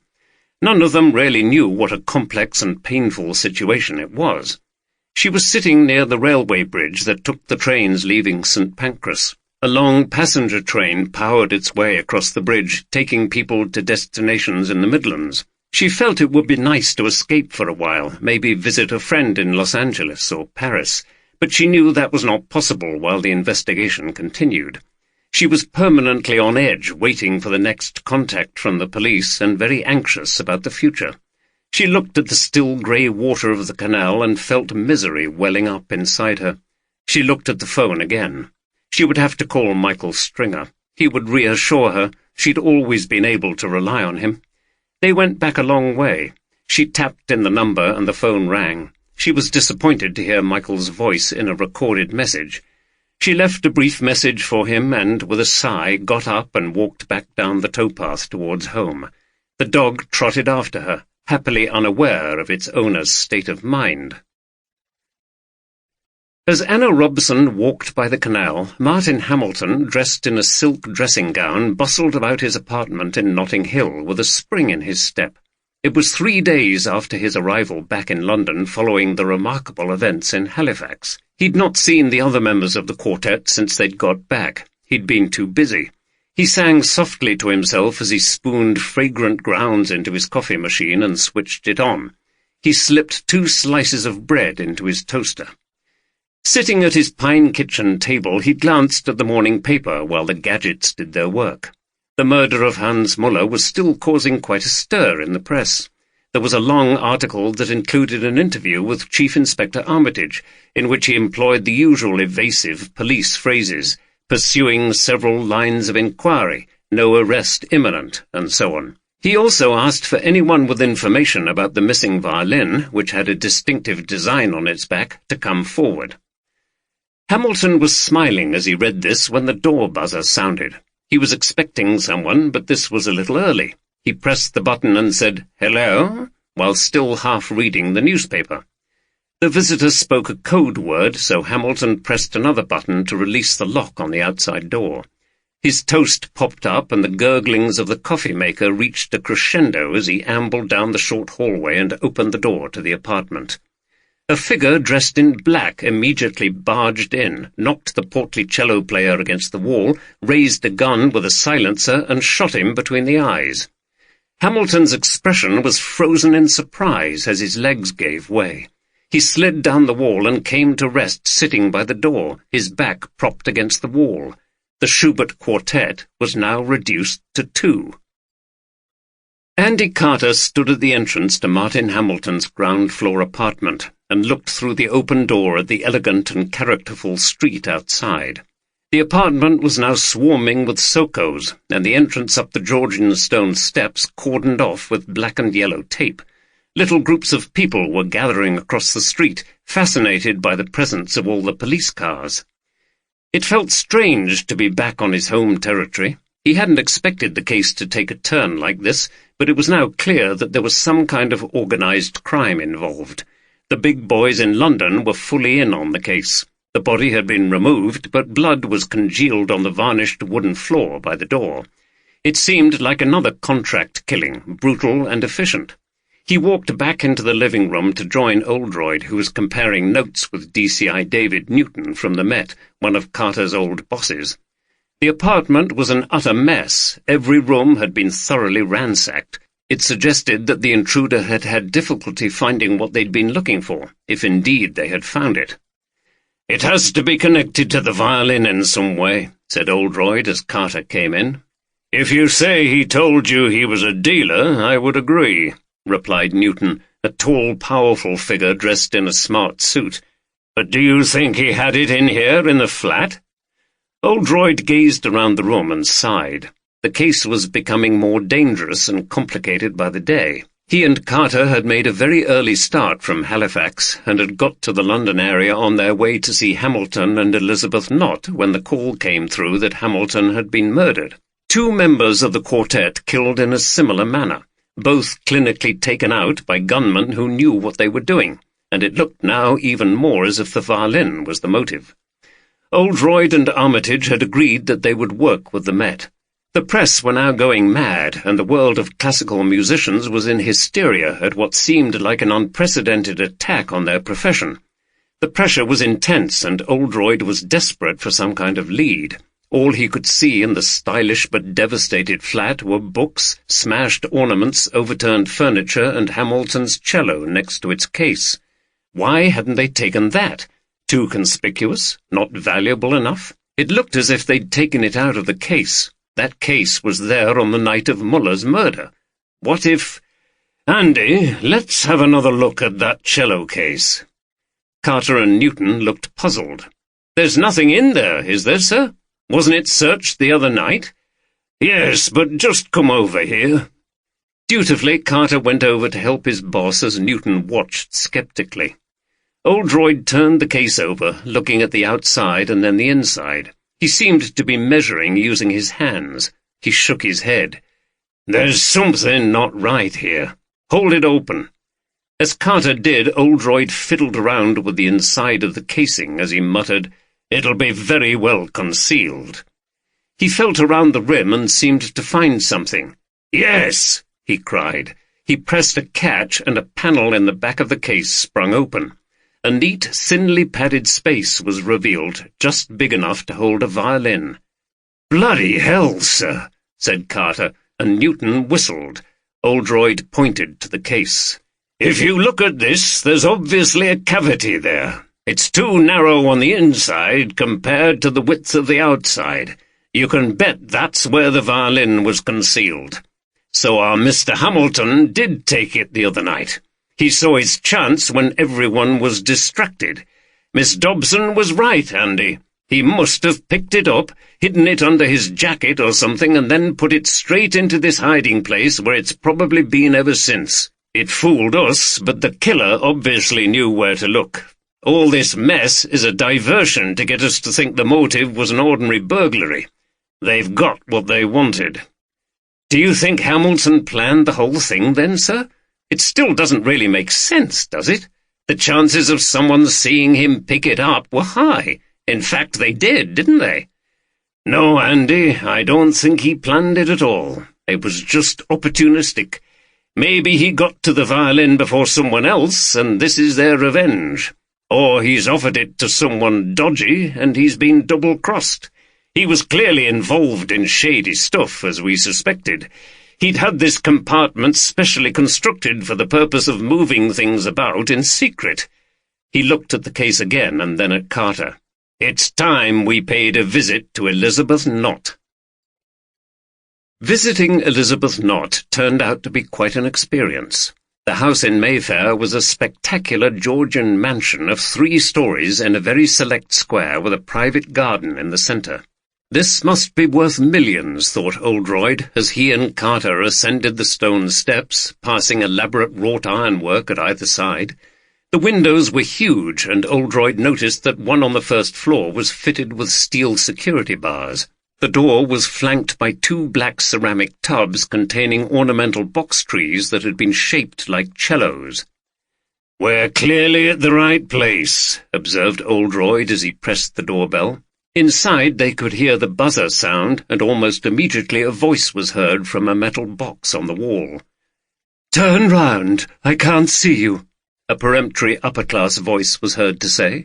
Oldroyd and Carter were momentarily confused and gazed in all directions. "To your left, above the speaker." They looked up and saw the lens of a small CCTV camera. "Ah, that's better. Who are you?" Oldroyd explained. "Police? What on earth do you want with me?" "We're conducting a murder inquiry and—" "Murder? Oh, how thrilling! But I don't know anything about a murder. Who's been murdered anyway?" "Two people. One I think you knew quite well. Martin Hamilton." That seemed to silence the voice for a few moments. "You'd better come in, then. Hold your identification up to the camera, please." Oldroyd and Carter did as requested. The buzzer sounded again and the door opened. They found themselves in an opulently furnished hall with a polished wooden floor. A luxurious carpet covered a wide staircase. Crystal chandeliers hung from the high ceiling and antique furniture lined the walls. Drifting in from a room to their left was music that Oldroyd recognized as a Beethoven string quartet, Opus 59, No. 1, Razumovsky. End of the first movement, to be precise. Oldroyd quietly congratulated himself on recognizing the piece. "In here!" called a voice, and they entered a large rectangular sitting room with similarly expensive furnishings, including long William Morris curtains at the tall windows. At one end of the room were a pair of quad electrostatic speakers, and at the other end a large armchair, in which was ensconced the figure of a woman. She was small and thin, dwarfed by the size of the chair. With her legs curled up on the seat, she didn't need the adjacent footstool. She was wearing a short black lacy dress and fishnet tights. Her feet were bare. She had straight hair dyed purple, and her face was heavily made up, including bright red lipstick. Beneath the black mascara, a pair of sharp eyes glared at the detectives above a curved, beak-like nose and a wide mouth with the lips turned down in a frown. On her lap was a large white long-haired Persian cat, which she stroked languorously from time to time. As the detectives entered, she touched a remote control and the volume of the music decreased, although it remained in the background throughout the subsequent conversation. "Sit down." She nodded towards a sofa. As he descended, Oldroyd thought he was going to disappear into its luxurious softness. "What on earth's happened to Martin?" Her voice was surprisingly deep and commanding, considering her size. Oldroyd felt that he was the one being interviewed. "He was found dead this morning in his apartment, shot. We believe Mr. Hamilton had the violin that belonged to Hans Muller, and the killer took it from the flat." Oldroyd saw the eyes narrow imperceptibly. "Poor man! How perfectly dreadful! You mean he had the Munsterhaven Strad? But how?" "We believed he stole it on the night of Muller's murder. He had a secret compartment in his cello case." "Good heavens! But how dramatic! A man is murdered, his friend steals his violin, and then gets murdered himself. It's the stuff of fiction. But what brings you to me?" "We're already investigating the murder of Hans Muller. Mr. Hamilton told us about you in connection with his musical instrument business." That Muller, frightful man.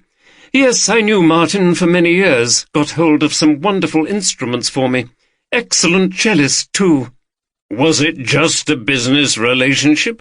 asked Carter. The keen eyes were turned on him. "I'm 65 years old, and haven't had anything to do with men in that way for years. Not since my last husband croaked while he was on top of me. Disgusting business, tends to put you off. Anyway, men are overrated. Decided I was better off without them, and never looked back." Carter could think of no reply to this. Oldroyd continued. "Apparently he was acquiring a 16th-century lute for you." "I was hoping so. Doesn't look as if I'm going to get it now." She seems more concerned about that than about Hamilton's death, thought Oldroyd. "Has Hamilton been in contact with you recently?" "The last time we spoke was last Friday, I think." "He obviously intended to dispose of the violin to one of his clients. So are you sure he didn't contact you about it?" "No. And the reason is that he knew that I would never get involved in anything illegal."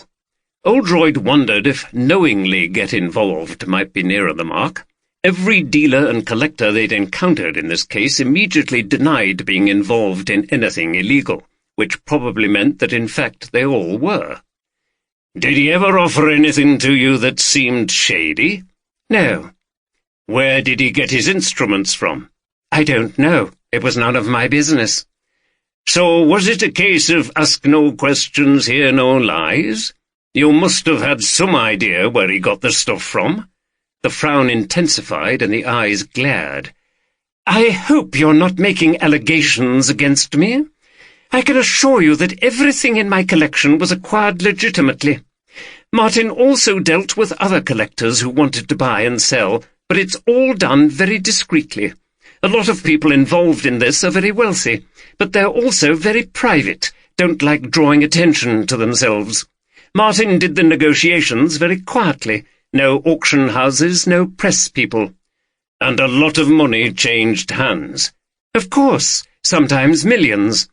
"And he would get a percentage?" "Usually about 10%, as far as I know." "That's a big cut." "It's worth it to people who want to stay out of the limelight and can afford it. Sales through Martin always seemed to go smoothly. Everybody satisfied, no publicity." "He must have made a lot of money out of it." "I couldn't tell you.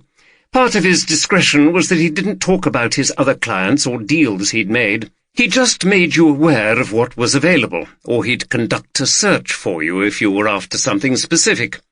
It seems he became involved with dangerous people and got out of his depth." "Do you mean online?" asked Carter. She laughed again. "Nothing is done online. Too risky. It's all done in person. Look," she said, suddenly interrupting the questioning, "it seems as if this is going to go on for a while. Can I get you a drink? Coffee?" Oldroyd wondered if she was trying to take the heat off herself. Normally he refused such offers from people he was interviewing. It wasted time and was a distraction. But he thought this might be an unusual experience. "Yes, that would be good. Coffee, please." He turned to Carter, who nodded. "And what kind of coffee?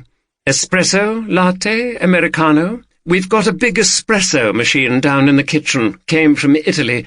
Far better than the muck they serve you in most of the cafes." Both chose Americano. A long finger adorned with purple nail varnish snaked out to press a button on a box on a table at the side of her chair. It was an intercom. "Yes, madame." A woman's voice was heard with an Eastern European accent. "Lydia, 2 Americanos for the visitors and a small espresso for me." "Yes, madame," was repeated mechanically in the same tone. "While we're waiting for the coffee, I'd rather like to show you my collection. There are instruments there that Martin got for me.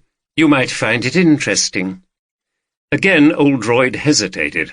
He felt he was being diverted from his main purpose, but the prospect of seeing what was in her collection was tantalizing, so why not? She obviously enjoyed showing it to people. "I'm sure we will, thank you." "Down you go, Gadisha." She lifted the cat from her knees and placed it on the floor. She climbed down from the chair and headed out of the room. "Come with me." Oldroyd and Carter followed obediently. As Carter walked past the cat, he leaned down to stroke it. When his hand got near, the creature uttered a loud, growling, hissing noise and swiped at Carter's hand, scratching across his palm and drawing blood. "Shit, you little—" exclaimed Carter as he quickly drew his damaged hand away. "She doesn't like being stroked by strangers, I'm afraid," said Elizabeth Knott as she climbed the wide staircase. Oldroyd gave Carter a wry smile as the latter sucked at his scratched hand. When they reached the first floor, Elizabeth Knott approached a solid-looking door that Oldroyd saw was steel, skillfully engineered to look like wood and harmonize with the rest of the old furnishings. She tapped at a keypad on the wall, waited a moment, and then opened the door. As they entered, lights came on automatically, producing a subdued, subtle light. Looking at the steel bars across the window, the detectives realized they were in the fortified room they'd seen from the street. Inside, the room was set out like a museum, with closed glass cases and cabinets. There was wooden paneling on the walls. Elizabeth picked up a remote control and pressed buttons, and instantly doors slid back to reveal the contents. Small lights came on within the display cases, angled onto the instruments and highlighting their contours and colours. Oldroyd and Carter were impressed by the technological slickness and by the unexpected richness of the display before them. The cabinets and cases were all packed with stringed instruments of various sizes and colours, all looking of vintage quality and extremely valuable. There were violins, violas and cellos by Stradivarius and Amati, an ancient double bass and guitars, lutes and viols, some of which thought Oldroyd must have been more than 400 years old. Even Carter, who was unfamiliar with it all, shook his head in disbelief. "It's magnificent," said Oldroyd after some quiet minutes spent looking around. "It's been growing for over 50 years. Daddy started it, and I've made it my life's work to continue and make it into one of the greatest collections in the world, if not the greatest." She began a tour of the collection, giving a quick description of the highlights, explaining how each was acquired and how much was paid. She took one or two out of their cases and allowed the detectives to hold them briefly. After his initial sense of awe, a kind of sadness came over Oldroyd. Although it was wonderful to see the fine instruments so close up, so well kept and cared for, there was something impersonal about it. They were all clinically arranged museum specimens. It was like looking at old butterfly collections where each insect was pinned onto a board. The beauty of their wings was preserved, but those wings would never fly again. Never again would that sinuous fluttering flash of colour pass by a wondering person. Similarly with the instruments, you could admire the craftsmanship and the beauty of their shape, but they were silenced, unable to express the glorious sound for which they were made. He turned to their curator. "You were listening to Beethoven when we arrived." "I was." "So you don't just collect these instruments, you appreciate the music they make?" "Of course. I'm a regular at the Wigmore Hall. When I was little, Daddy used to have private concerts here. We've got a big music room. In those days, quartets from Eastern Europe were eager to come here and perform for a smallish fee." Oldroyd gave her a thoughtful look. "Don't you think there's something a bit sad about this?" He pointed to the display cases. "All these great instruments, all silent." She laughed. "You're not the first person to say that, but jealousy plays a part, I think, for some people. Who wouldn't want to own these?" She looked towards her treasured possessions, and her eyes gleamed. "Anyway, there are plenty more being played. No one misses mine." "Don't you ever lend them to players?" "Good gracious, no. There's no telling what might happen to them. They stay here, safe and protected." "But when you hear a great violin being played by a master, say like Hans Müller, don't you feel that its greatness lies in its voice, as it were, that we ought to hear it?" She thought for a moment. "To be perfectly frank, when I hear a great instrument, I want to possess it. I want it to join the others here and sit proudly in my collection. I feel it's the destiny of these marvellous things to be together here, under my guardianship. This collection is a wonder of the world." "I take it, then, you'd be keen to possess a Munsterhaven Strad?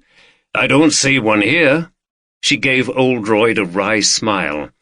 "It's the aim of every collector to own a Munsterhaven Strad. They're unique, but unfortunately all accounted for at the moment, and unlikely to come up for sale. It was Daddy's biggest regret that he never managed to acquire one." "You know where they all are, then?" "Every one of them. I know who has them and how long they've had them, and who had them before that. There's a whole history to each of those instruments going right back to when they were first made. It was a tragedy, of course, that after the Count's death the collection was split up and sold off, but they had to do it. His extravagance had built up enormous debts despite his wealth. Just think of it, though. A whole string ensemble playing custom-made Strads. It must have sounded extraordinary. He could have made a fortune charging people to attend concerts, but apparently he never did. Thought that was all too vulgar. They only ever played for him and his guests. A far superior attitude and value system to yours, mused Oldroyd. It must have been quite tantalizing for you, then, to know that Müller possessed one of them, and that your agent Hamilton played in the Schubert Quartet with him, so was in close proximity to a Munsterhaven Strad all the time. Elizabeth Nott pressed the control again. The lights went out, the panels slid back over, and sadly to Oldroyd, the great instruments were imprisoned again like birds in cages. "It could have been if I'd dwelled on it, but I've known for a long time that Muller would never part with that violin. Oh, I got Martin to ask him all right, several times, but nothing doing. And now they're both dead." She shook her head. "Quite extraordinary. By the way, it's interesting how Muller came to possess it. He came from East Germany, I'm sure you know. There was a Munsterhaven Strad owned by a Jewish family in Berlin before the war, and it disappeared during the Jewish persecution. I'll wager that's the same one. Nazi gold, as they say. Not pleasant. Of all the Munsterhaven Strads, that's the one I'd least like to own. It's got a dirty past, if you see what I mean." "Well, if we're right, people are being murdered for it now, so it does seem to have a kind of curse on it, if you believe in things like that." "Not me. I'd still give it a home here if I had the chance, despite its history. Anyway, we'd better go back down. The coffee will have arrived." On their return, the detectives saw that a large silver tray had been placed on the walnut coffee table, complete with the coffees ordered and a selection of many pastries. Oldroyd seemed to have completed his questioning and started to converse with Elizabeth Nott about chamber music while they sipped their coffees. Carter felt rather excluded, so he worked his way through the pastries, which were delicious but only a mouthful each. After the coffee, they left. "If any of your contacts give you any information about the missing violin, I'm sure you'll let us know," said Oldroyd as Elizabeth Nott showed them out. "Of course," she replied. "We wouldn't want the poor thing to disappear now, would we?" She gave Oldroyd a smile that was very hard to interpret. "She must be absolutely loaded, sir," said Carter as they made their way through the quiet and opulent streets of Mayfair. "All those violins and stuff must be worth a fortune, never mind the house itself." "Yes, and that collection is very important to her.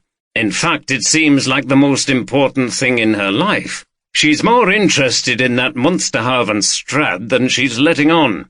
She'd like to get her hands on it, all right." "Do you think she's involved, then, in the murders?"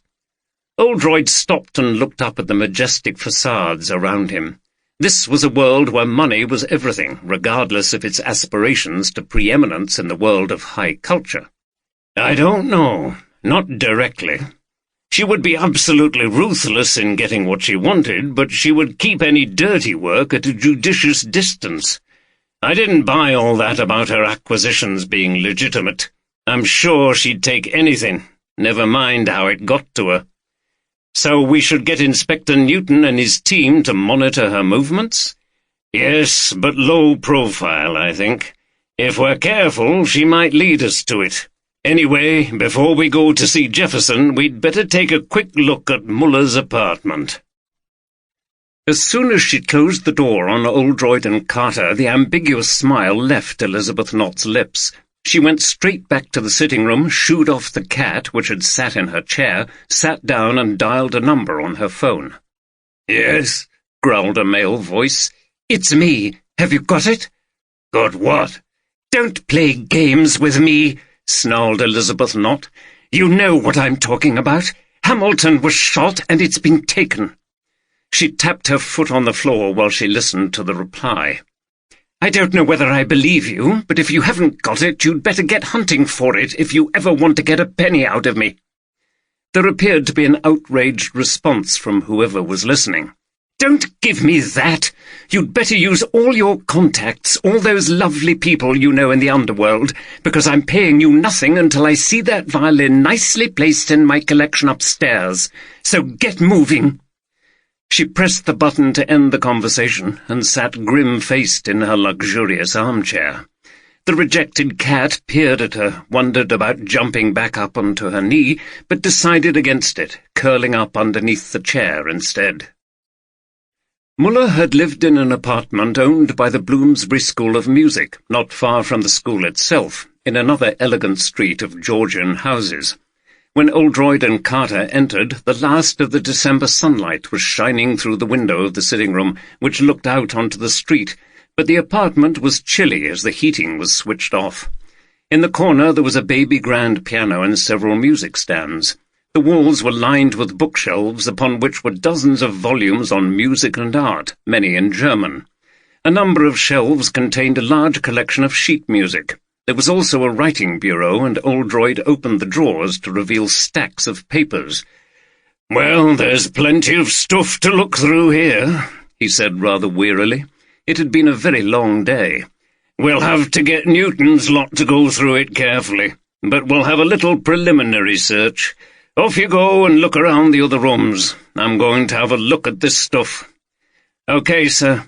Carter went off to the kitchen while Oldroyd sat at the desk and sorted through the papers. It was mostly receipts, bills, bank statements, and other mundane stuff, but as he delved a little deeper into the recesses, he found some things that were of more interest. Two things in particular. One was a piece of paper containing a stark message composed of letters cut from magazines. "Nazi scum, you've got stolen property. Give the violin back or you'll pay." Oldroyd felt a tingle of excitement. At last some links were starting to form, however vague. There had to be a link with the other message found in Muller's pocket after his death. The other thing was a black-and-white photograph, which had been carefully placed in an envelope for protection. It was a portrait of a young woman smiling into the camera. Her hairstyle was 1960s. There was nothing written on the back. He called Carter in. "Look at this!" Carter read the message. "Interesting," he said. "Sort of confirms what she was saying. His violin was taken from Jewish people. Someone else obviously knows about it." "Yes, and if it relates to that other message, it looks as if they pursued him all the way to Halifax. We need to tell Newton to investigate this and find out if there are organizations in London devoted to recovering this Nazi gold. Oh, and there's this." He showed Carter the photograph. "Must be an old girlfriend. Looks a long time ago. Good taste, though. He must have been up to more than just practicing his fiddle in those days." He grinned as he handed the photograph back to his boss, who slipped it into his pocket. "I wonder what else he might have been up to, if anything." Oldroyd wandered around the quiet flat, trying to get a sense of the man who'd lived there. He was a person of some mystery. The people in the chip shop had made him begin to wonder. What had happened in the first 40 years or so of his life in the old East Germany? The message said, "Nazi scum." Muller would have been a baby during the war, but maybe he had other things to hide. How had he acquired the violin? Did he know about its history? Oldroyd silently interrogated the rooms, but discovered no answers. It was late in the afternoon and already dark by the time Oldroyd and Carter got to the Bloomsbury School of Music. The school was housed in an early 1960s building constructed following the demolition of a crumbling but elegant 1840s facade, which, according to the governors of the school at that time, who were eagerly embracing the modernist zeitgeist, concealed an interior dominated by gloomy staircases and corridors and was thus unfit as a place to study music. Consequently, another piece of heritage had been obliterated, and the new construction sat very uncomfortably alongside the elegant buildings of earlier times.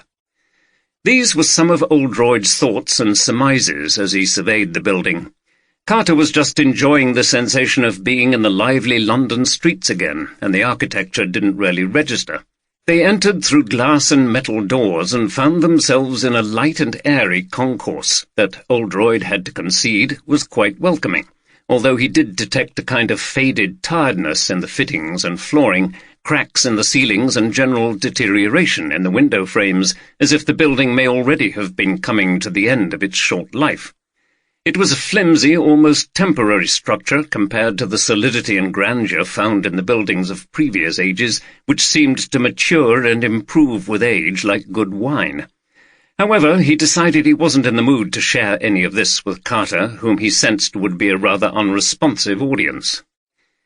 They had already contacted Patrick Jefferson to arrange an interview, so at reception they presented their badges, and the young receptionist, who looked rather intimidated, called through to the principal and directed them up to the office on the first floor. As they mounted the stairs, they were passed by a number of young students carrying instrument cases of various sizes. "Did you ever learn to play anything, Andy?"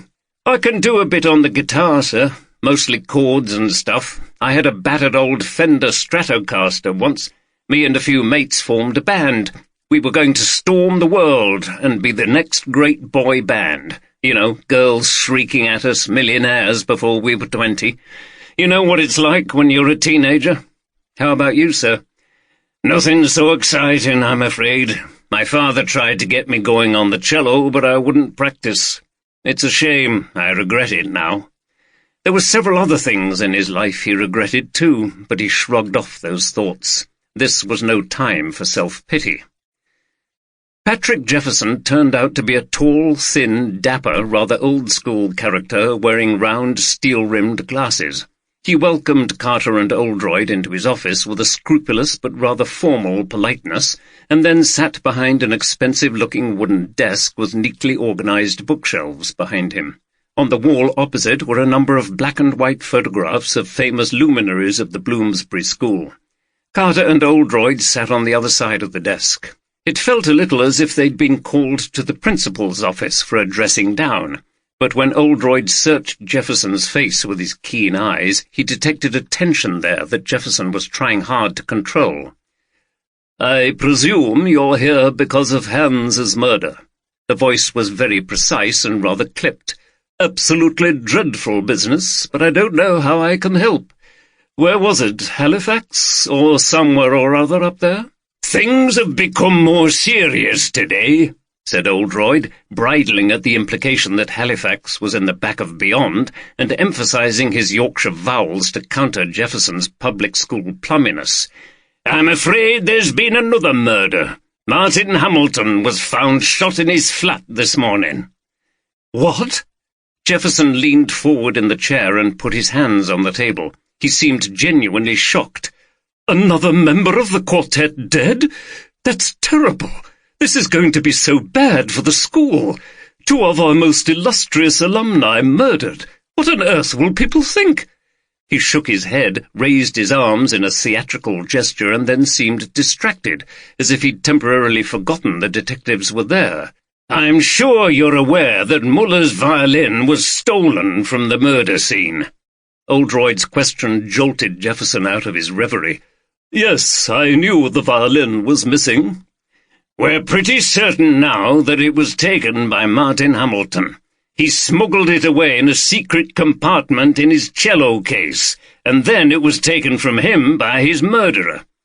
This came as another severe blow to Jefferson. "My God! Martin, a thief? But this is terrible. The publicity will— And the Strad's gone missing again, you say?" "Yes. Were you aware that Hamilton was a dealer in rare instruments?"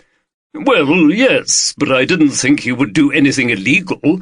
I mean, it's absolutely against our ethos here to—" "That may be so, but the existence of that compartment in his case means that he must have regularly moved violins and smaller stringed instruments around in secret.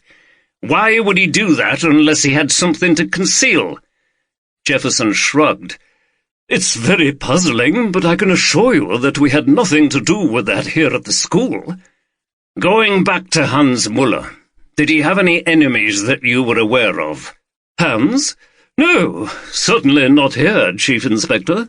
He was always welcome. One of my predecessors, Andrew Lipton, invited Hans to the school when he came over from Germany.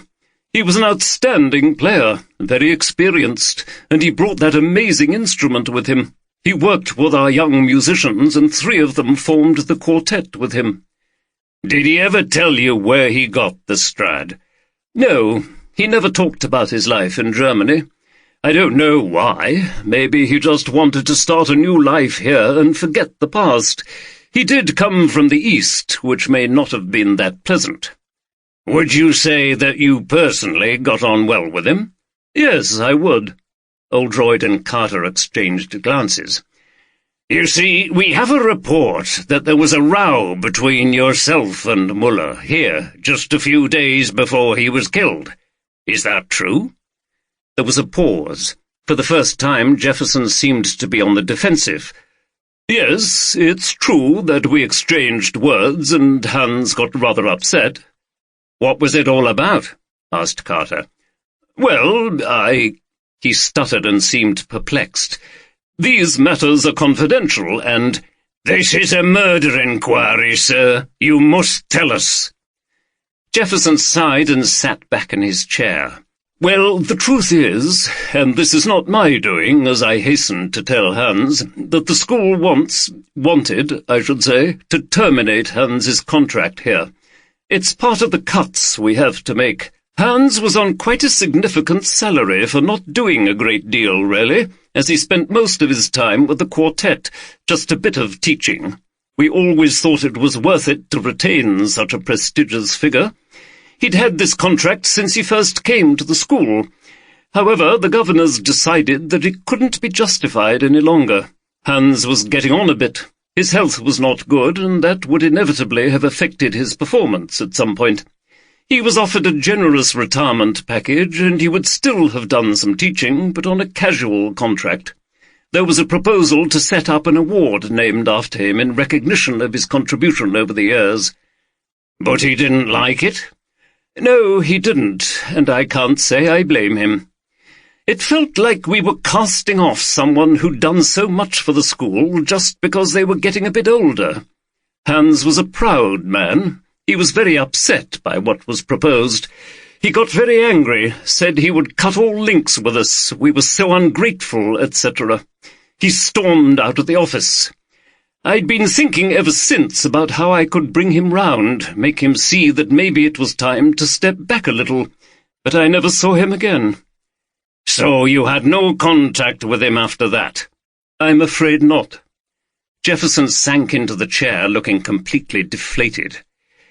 "This has obviously come as a great shock," said Oldroyd, watching the man carefully. "Yes, apart from the, personal loss. To lose 2 members of the Schubert Quartet so quickly and in such circumstances, I just don't know what will happen. I don't know what the board will say. The quartet's destroyed and the school is being mixed up in criminal activity. It's just—" He raised his hands in a gesture of hopelessness. "We may never recover from this." Oldroyd and Carter were intensely weary after this final interview of the day. They made their way slowly back to the Met to report back to Newton before they departed for the north. "I don't like any of these people," muttered Oldroyd gloomily. "They're all more concerned about themselves than the fact that people have been murdered. Elizabeth Knott wants to get her hands on the violin, and Jefferson's worried about the impact on the reputation of the school. I'm not sure what Stringer and Robson really think either, or how they're involved, if they are, and Taylor and Shaw are up to something. You're right, sir. Who would have thought the world of classical music and beautiful instruments would have been so murky? It's supposed to be rock musicians who are the bad boys, isn't it? Maybe, but something dramatic like this has certainly lifted the lid on an awful lot of goings-on in that genteel world. I don't think we know the half of it yet." At about the time Oldroyd and Carter were leaving the school, Michael Stringer eventually checked his phone and heard a message from Anna Robson. He'd been busy at the school with his pupils all morning and was on his way back home. He listened to her message before plunging down to get the underground at Russell Square. He was sorry he'd missed the call. He was very fond of Anna, and she still sounded very distressed. No wonder, after what had happened. He'd often hoped that he and Anna could get closer, but there never seemed to be any chance of it. There was always someone else, first Hans and now Christopher Downton. His face twisted into an expression of contempt. Downton was an arrogant, volatile ass. He couldn't understand what Anna saw in him. Having lost concentration, he fumbled with his Oyster card at the ticket barrier and then returned to his thoughts while going down the escalator. Downton seemed to spend a lot of his time abroad, pursuing stories for his newspaper. Maybe, now that Hans was gone, Anna might start to see things differently, especially if he played the role of supporting her while Downton was conspicuous by his absence. A sardonic smile came onto his face. Every cloud had a silver lining. There was also the promise of a new beginning for the quartet. Hans had been such a dead weight on the possibility of change. He got onto the train and sat down, resting his violin case on his lap. The train seemed to be mainly occupied by young people, probably students, listening to music through headphones. It was a normal scene, and one that Stringer witnessed regularly on his travels to and from the school. The events in Halifax seemed very distant, almost dreamlike now, but he had a feeling there was more to come. Where was Hans's Munsterhaven Strad? He glanced at the case on his lap, which contained his own violin, a modern one. He was a bit of a skeptic about the so-called unique sound of the Stradivarius. He believed that modern violins could sound just as good. Hadn't that been virtually proved by blind tests? Of course, the sound wasn't the motivation of collectors. It was their mystique and special status that ensured the Strads had enormous value. Stringer's phone had no reception while he was travelling underground, but as soon as he arrived at Hampstead Station and got to the surface, he discovered that his plans for the future of the Schubert Quartet were destined never to be realised. His phone rang. It was Anna again. "Michael, thank God! Where have you been?" She sounded utterly distraught. "Yes, what's the matter? I'm sorry I didn't get your message earlier. It's Martin! Martin!" He could hear her sobbing. "What? What's happened?" "He's dead! He's been shot!" "What?" "The police called. They'll be trying to contact you. But, Michael, I can't stand it. First Hans and now Martin. What's going on, and what are we going to do?" 6. The Lady Blunt Stradivarius of 1721 was named after one of its owners, who was Lord Byron's granddaughter. It is in near original condition, having spent nearly 300 years in collections and being played very little. In 2011 it was sold in an online auction for the record price of £9.8 million, with the proceeds going to the Japanese Earthquake and Tsunami Relief Fund. On the way back from London, Carter drove. Oldroyd sank into one of his depressive moods and went quiet. He hated the monotonous 4-hour drive up the M1. Carter brought up Jefferson and Knott again as they reached the motorway. "I think you're right. She might lead us to something, sir, and I got the feeling he wasn't telling us everything." "Maybe, maybe not." He seemed genuinely shocked. It was an uncharacteristically dull and laconic response. He was tired, and he'd had enough for one day, so he started to think about other things instead. Depressing things, like how intensive work on cases like this and spending time away from home had ruined his marriage, how the resulting loneliness had caused him to live even more for his police work, how he could not see much future for himself, an aging detective living in his rented apartment overlooking the Stray in Harrogate. He shook his head and tried to banish the self-pity. A couple of hours later they pulled into a service station in the Midlands for a break. Oldroyd was thinking about his wife, Julia.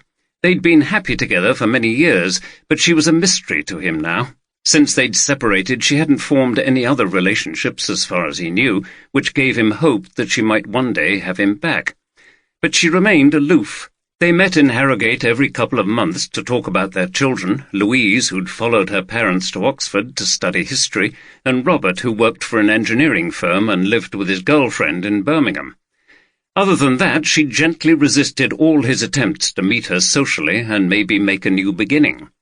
As he sat at a table in the cafe on the bridge, with the headlights of cars and lorries shooting past on the motorway beneath, he got out his phone and started to inexpertly tap out a text to her, suggesting that they meet. Carter came over with 2 cups of tea. "Are you okay, sir?" Carter asked as he sat down opposite his boss. "I'll be better when we get back. Can't tell you how much I detest this motorway. And look at this place. It's like a nightmare of all I hate about modernity." He pointed to the lines of people queuing up for fast food. Plastic food, plastic tables, great big soulless room, cars and lorries hurtling beneath. It's all built around car worship, and everything's hard, ugly, fast. Nothing soft, attractive, welcoming. Steady on, sir. It's only a motorway services. What do you expect? People just stop for a cuppa. They're not looking for great cuisine or wonderful architecture. Yes, but people are so passive. They accept what's given to them. We still have a wartime mentality. Don't complain about anything. It's unseemly. And what's this thumping music?" He waved his hand in the air dismissively. "Bob Marley, sir. It's great. Surely you like a bit of reggae?" Oldroyd shook his head. "I've heard of Jacob Marley, and I feel like a bloody ghost sometimes." He returned to his clumsy texting. Carter smiled, drank his tea, and then excused himself to go and make a call to Steph. He stood in the corridor on the bridge outside the cafe area, listening to the hum of the traffic passing underneath. "How's it going? Visit to London given you any clues?" It was nice to hear her voice. "Not sure, really. Bloke was definitely done in for the violin. That makes two. Boss found a secret compartment in his cello case where the bloke had hidden the violin after he'd pinched it. He is amazing, isn't he?" "I know. Anyway, still no sign of the bloody thing. We reckon there's some serious people involved. It was a clinical execution, straight between the eyes. Then we went to see this old bird who collects instruments. Bloody hell, what a place! Talk about marble halls, everything dripping in money. She showed us her collection, lots of old violins and stuff, worth a fortune according to the boss." "How is he?" Carter knew that Steph took a kind of daughterly interest in Oldroyd. She'd worked with him since she joined the force as a detective constable and had always admired and respected him. She also knew his weaknesses, and they'd confided in each other over the years about their family problems.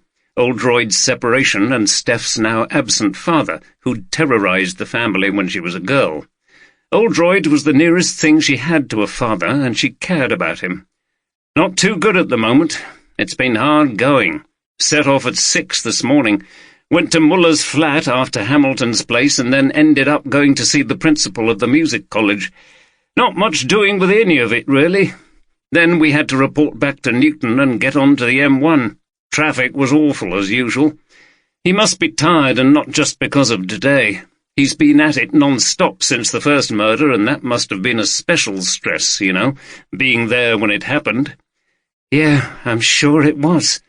Anyway, you look after him. Be cheerful. Try to keep his spirits up. He likes you." Carter laughed. "Problem is, it's all getting a bit messy and out of his control, and he doesn't like that. We've got two forces involved now, and it's spread to London, and he's not really in charge." "No, he won't be happy with that. He likes to do things his way. But the thing is, he's usually right." "Yep. But I think we've a long way to go on this one yet.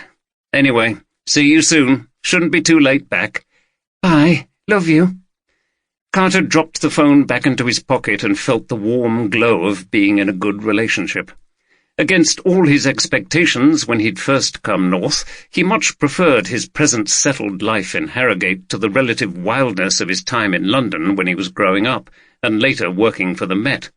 He got plenty of teasing from his London friends, such as Jason Harris, a financier who thought Carter was fast becoming middle-aged and boring, but he didn't mind. He was more concerned about Oldroyd.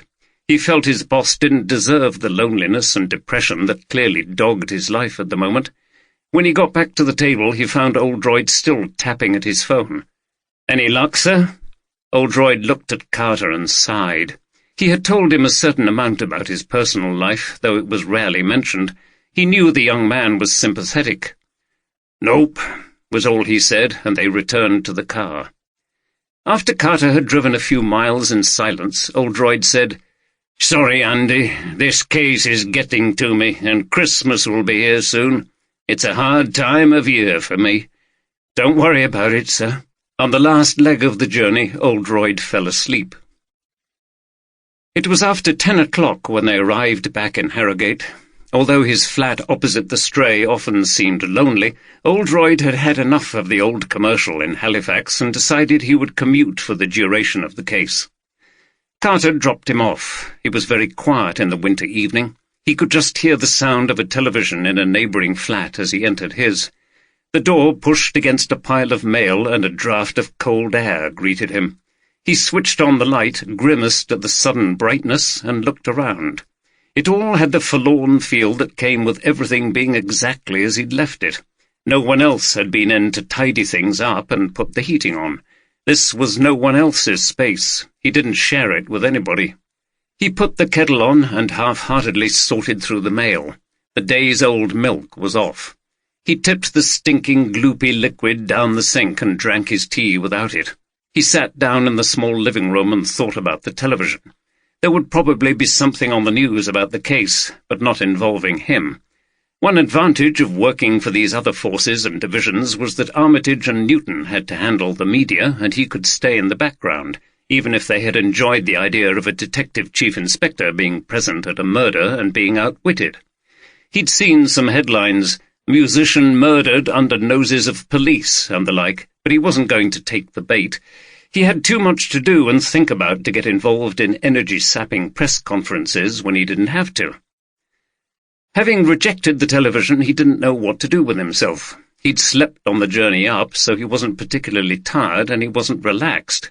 He put some music on low volume, a Beethoven string trio, and decided to make a call. She would still be up. She never went to bed before midnight. He took his phone and tapped in a number. "Jim," said a voice he found immediately calming. "How are you?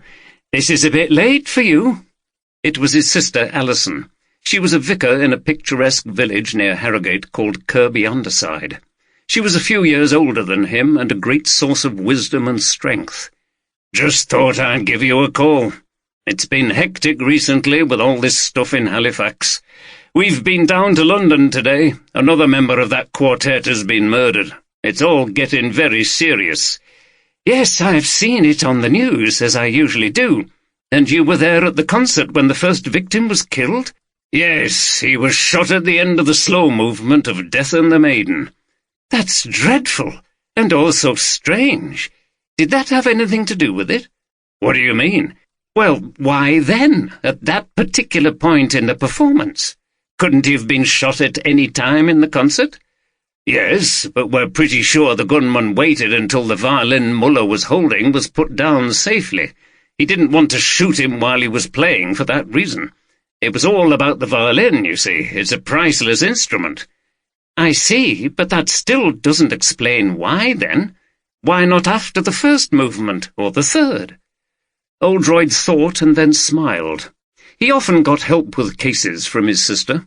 She had such a sharp mind, and she came at things from a completely different angle. She was uncluttered by police procedures and standard ways of looking at things, and so she helped him see things from a different perspective. She never deliberately offered advice. It was just her observations that he often found enlightening. She was always interested in the people involved and what motivated them. "I've no idea, but you've got me thinking about it now.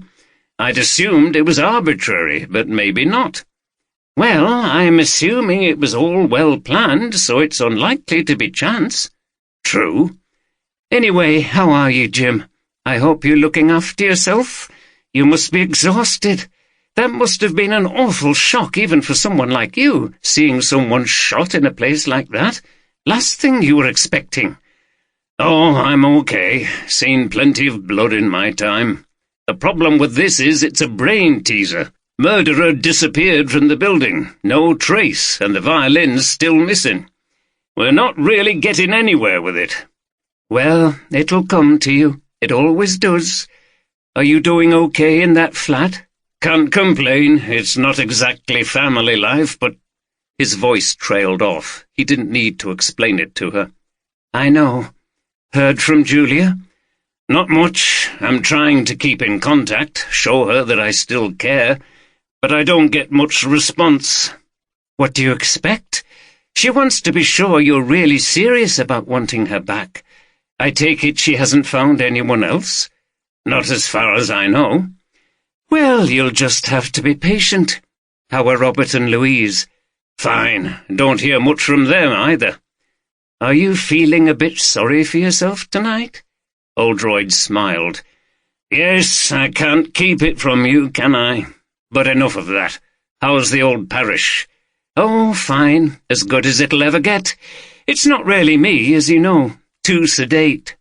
Alison had accepted a move from inner-city Leeds, where she'd been heavily involved in social action, to the countryside for a sabbatical, as she described it, after her husband had died of cancer. Her own struggle with loneliness had deepened the bond between her and her brother still further. They chatted on for a while, and Oldroyd arranged to pay her a visit before he rang off.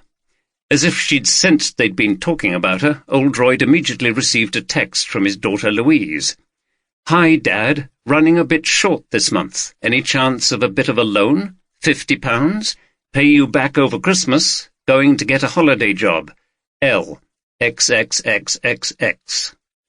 This brought a wry smile to Oldroyd's face. Louise had always had cash flow problems, and she usually turned to Dad, who transferred money to her account on quite a regular basis. He didn't really expect that she would ever repay the money, though he believed she did intend to. It was just that she never generated a surplus, no matter how many holiday jobs she got. Julia was not aware of these loans and would not have approved. Her view was that Oldroyd was indulgent, and his behaviour was not teaching his daughter the value of money. Nor was it fair to Robert, who was much more prudent with money. But Oldroyd took no notice. He switched on the computer and immediately transferred the money. He texted back, "Hi, £50 from Bank of Dad on its way. Don't spend it all at once. Dad, XX." Was it guilt because he thought he'd neglected his children when they were young by working too much? Who knew? He was too weary to think about it, and at last he felt drowsy. It had been an absurdly long day, but the drama was not quite over. That night he was troubled by a strange dream. He was deep in a forest in winter, and he had the impression it was somewhere in Eastern Europe, maybe even the Vienna woods that Schubert would have known. He could hear Death and the Maiden playing. A large moon, covered by a thin veil of mist, shone through the black, twisted branches.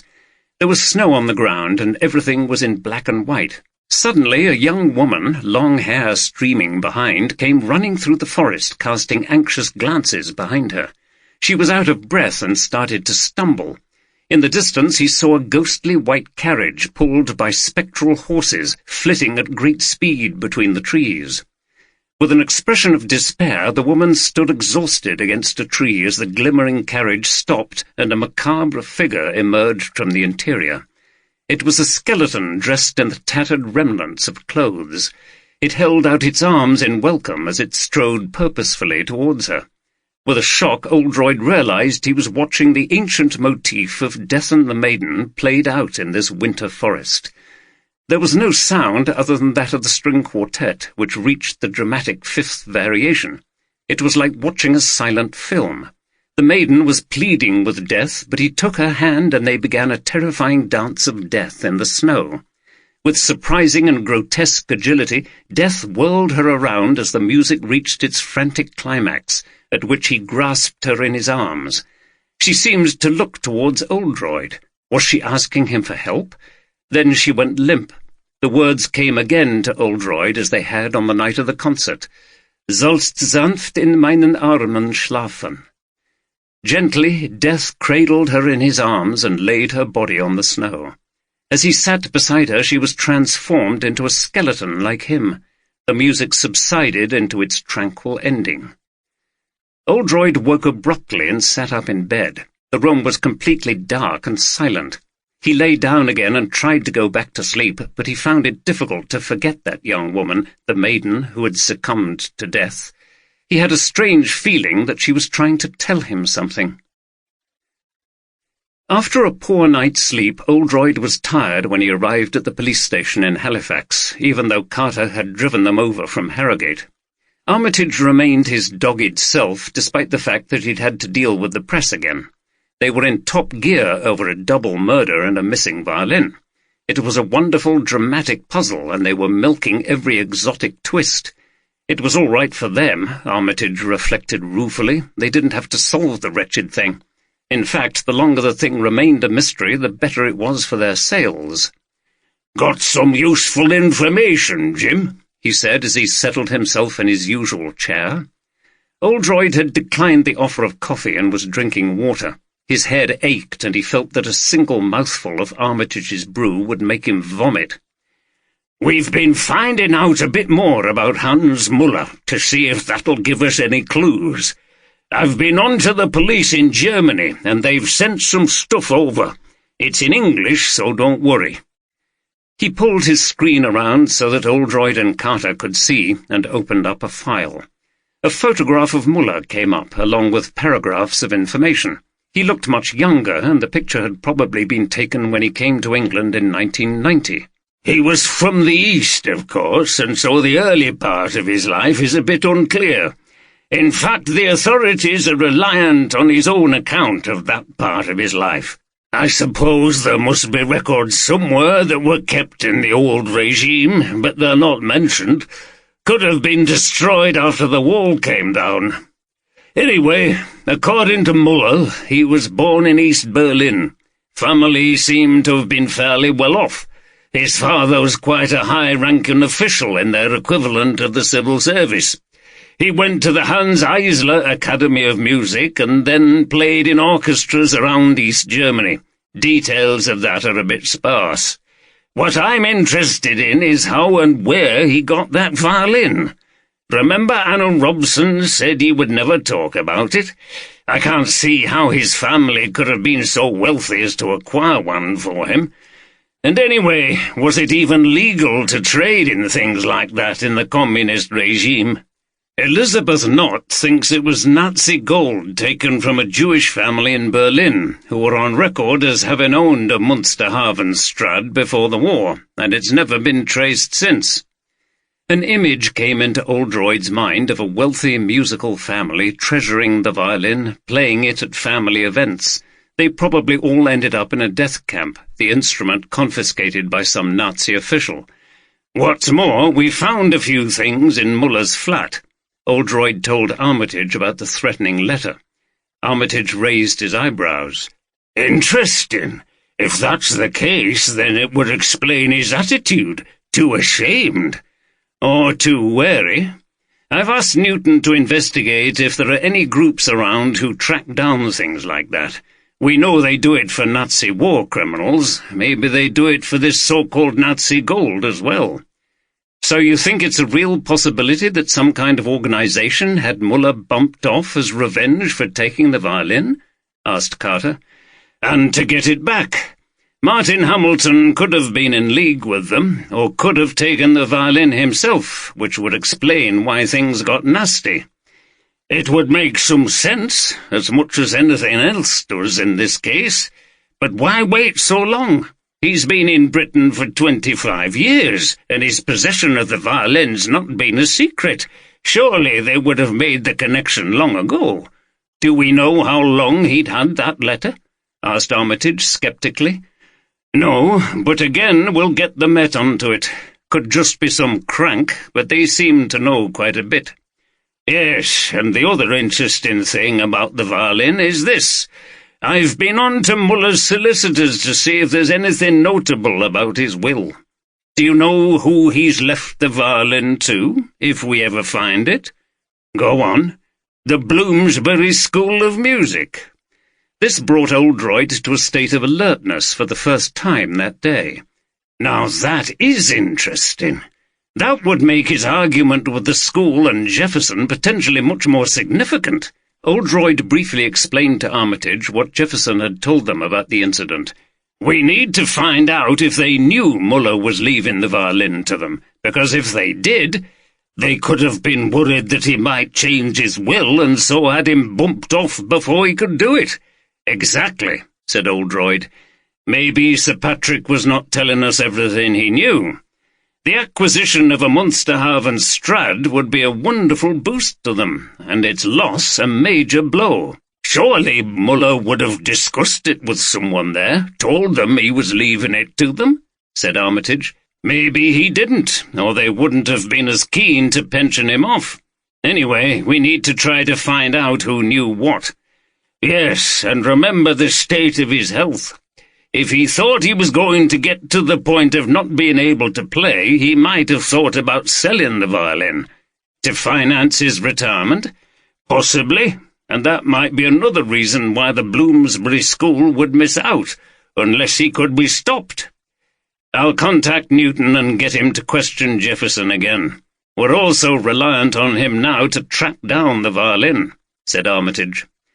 Carter thought about this for a moment and then said, Sir, if you don't mind me making a suggestion, maybe I should go back to London and work with the Met on this until we get somewhere. I can report back to you on a regular basis, and I know the people in the area and stuff." Armitage looked at Oldroyd. "What do you think, Jim? The lad's got a point. It would be useful to have our own man down there." Oldroyd frowned. He'd got used to Carter as his sergeant. He liked his cheery presence and his eager willingness to learn. The prospect of losing him made him feel even lonelier, but he could hardly present that as an objection, and he could see the sense in the suggestion. It would also mean he wouldn't have to go down to London himself again. He'd once found London exciting. Nowadays he found it relentlessly urban and exhausting. "Okay, good idea. But let them do the legwork looking for the violin. That's not our main concern. We've got a murder to solve. But if we find the violin, will that not lead us to the murderer? Maybe Hamilton's killer, but that may not be connected to Muller's death. And by now the violin may have changed hands again, maybe more than once, and whoever's got it may not have been involved at all. It's still all a mess." On his way home, Carter thought Oldroyd had seemed uncharacteristically downbeat. He was usually keen and up for the challenge. There seemed to be something about this case that perplexed him, as if he somehow couldn't get any purchase on it. He would love to achieve a breakthrough for his boss, and maybe during his time in London he could do it. But first he had to go Christmas shopping with Steph. She would never forgive him if he went off to London so soon before Christmas, leaving her to do it all by herself. It was pre-Christmas late-night shopping in Leeds, and the city centre was very lively on a clear, cold evening. Carter and Steph were sitting in the beer hall of the crowded German market eating roast duck with sauerkraut. Steph had a glass of Glühwein and Carter a large foaming German beer. Steph was making a present list while they talked. "So, the boss wants you to go to London to help follow up the leads there?" she said. "Well, I volunteered, actually. I thought it would speed things up if I liaised between the two groups." "Yes, well done. I'm sure he was impressed at your keenness." Steph often teased Carter about his desire to create a good impression with Oldroyd. Then her tone changed. "Take care down there, though, won't you? There are obviously some dangerous people involved." "There always are when there's a lot of money at stake and you get competing gangs involved." "I'm sure your mum will be really pleased to see you just before Christmas, especially as we're staying up here this year." "Yeah, and I want to get all this finished off before then. Anyway, how are you doing at the hospital?" "Oh, it's tricky. An allegation that a nurse has been deliberately harming patients. Very difficult to prove, and you've got to be extremely careful. Inspector Moore is heading it up. He's okay, but it's not like working with the chief inspector." "No. Nothing's ever straightforward or dull with him, though sometimes it's such a roller coaster you wish for an easy case or two." They both laughed. "Anyway," said Steph, "this isn't getting us anywhere on the present buying front. I've started a list. Look." She pushed the piece of paper over to him. "I suppose you'd like to get some stuff to take down to London with you?" "Yes, ideally, but you know what I'm like. I never have a clue what to get." "Well, think then, and jot some things down while you're finishing your beer. Then we need to get off." Carter looked at the list and his mind went blank. If it were up to him, they'd stay there drinking beer and wine. He smiled wanly at Steph. "Oh, give it back to me," she said. "I can think of a few things. Men, you're bloody useless." The next day found Oldroyd walking across the Stray in Harrogate to Montpellier Hill. It was a fine, crisp December morning with a weak sun shining through the bare winter trees. Christmas decorations adorned the streets, and Oldroyd could hear the sound of a brass band playing carols. The build-up to Christmas was well underway, but he did not feel any excitement about it. In fact, the whole festive season could easily become another source of self-pity if he allowed himself to dwell on happy times in the past and so on. For the last few years he'd spent Christmas with Alison in the vicarage at Kirby-under-Side, which could have been worse, as they enjoyed each other's company, but as they were also both leading lives of enforced solitariness, their moods often dipped, and they ended up reminiscing about Christmases in their childhood. Oldroyd was allowing himself what he called a research break from the investigation. But it wasn't really a break at all. It just meant that he was exploring background information on the case instead of interviewing suspects. He'd told Armitage he wasn't going over to Halifax today, but he didn't want to go to North Yorkshire HQ either, as he knew once he set foot in the door he would be called in to give a report to Tom Walker, and that would lead to another of the latter's diatribes against management. Montpelier Hill went down steeply from the main road. It contained an elegant parade of shops, in one of which was located the northern branch of Cooper's, the famous auctioneers of fine art, furniture, and musical instruments. Oldroyd had been on their website and found that they now branded themselves as an international art business, presumably to try to distance themselves a little from the stark monetary unseemliness of rich people trying to outbid each other before the hammer fell. Oldroyd had used Cooper's before in his research while investigating art thefts, and his contact, Neville Adamson, was a specialist in musical instruments. It would be interesting to talk to someone about the Munsterhaven Strad who wasn't a suspect, and who had genuine knowledge, not like those collectors who seemed mainly interested in money and acquisition. An old-fashioned bell tinkled as Oldroyd entered the building, and he immediately saw Neville Adamson behind a wooden-panelled counter at the entrance to a large room, the walls of which were adorned with paintings like Edward Shaw's drawing room, but these were much more varied and tasteful. Adamson was a portly, middle-aged and rather dandified figure wearing corduroy trousers, a colourful jacket and a bow tie. He had a carefully groomed moustache and hair plastered back over his balding head. "Ah, Chief Inspector, I've been expecting you. Quite a situation you're involved in over in Halifax, isn't it? I thought you might want to come in and talk violins at some point." Also, like Edward Shaw, Adamson spoke RP without any suggestion of Yorkshire vowels, although, to be fair, Oldroyd didn't know if he originated from Yorkshire or not. Anyway, he liked the man, who was always cheery and helpful. Oldroyd just found it irritating to hear those vowels in Harrogate. It reminded him that for so long the local accent had been regarded as inferior to the RP of southern origination. So much so that boys he knew at school had been sent for elocution lessons to rid them of the accent and dialect that was their heritage. "Yes, well, I thought it might be useful to get a bit of extra information." "You're very welcome. Come and have a seat while I find a few books. I've been doing a bit of research in preparation for this." Adamson directed Oldroyd to a comfortable armchair by a marble-topped coffee table in the corner of the room.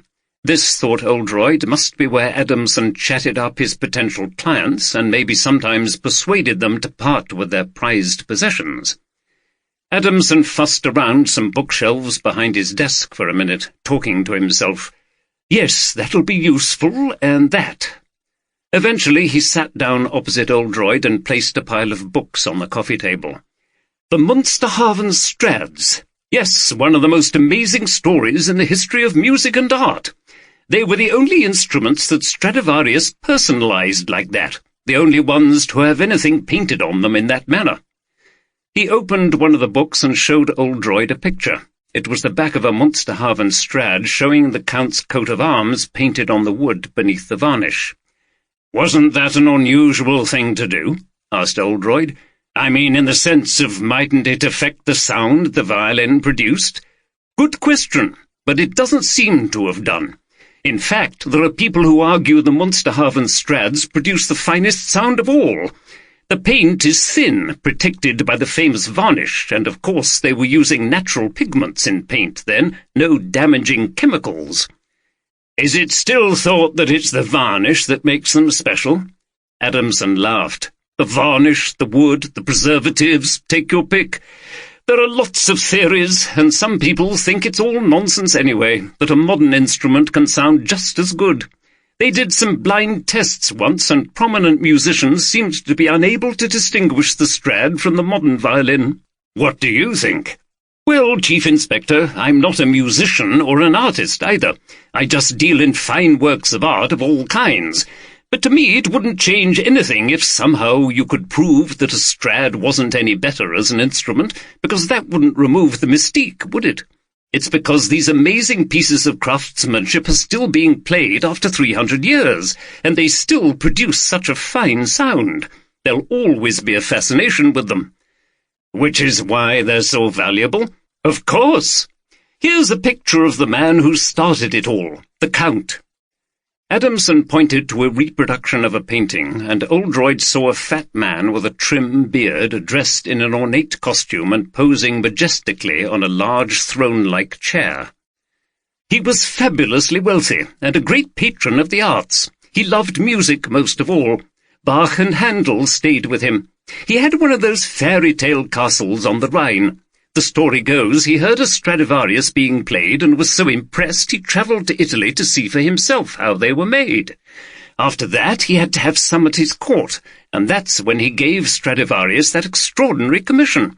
Imagine a whole string ensemble playing customised Strads.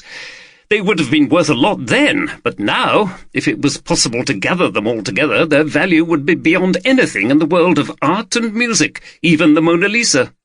No one could calculate what that collection would be worth. That's never going to happen, though, is it? Not possible, Chief Inspector. There were 9 of them altogether, 4 violins, 3 violas, and 2 cellos. Only 7 of them have survived into the 21st century. One of the violins and one of the cellos were lost at sea in the 19th century when a ship went down crossing from Europe to America. They belonged to a wealthy American businessman who apparently never recovered from his loss, went into a depression and later hanged himself. "They seem to have brought misfortune to people," remarked Oldroyd. "Is there talk of a curse?" "Not really. Because of their great value, they attract people with money, some of whom are in the media spotlight, and if anything goes wrong, it's always in the press. You see, not only are they Strads, but they're special Strads, unique within unique, if you see what I mean." "I do. So what do we know about the remaining 7? "Well, the ownership and whereabouts of most Strads is public knowledge. Just Google it and you'll find lists telling you who owns the Lady Blunt and the Madrileno and so on. They all have names they've picked up over the years, except the Monsterhavens themselves. They're just known as Monsterhavens, plain and simple." Adamson consulted another book, a sort of catalogue. "I still deal in hard copy for certain items. Some information doesn't get online, too sensitive. So 1 violin and 1 cello are in Japan, owned by a music foundation.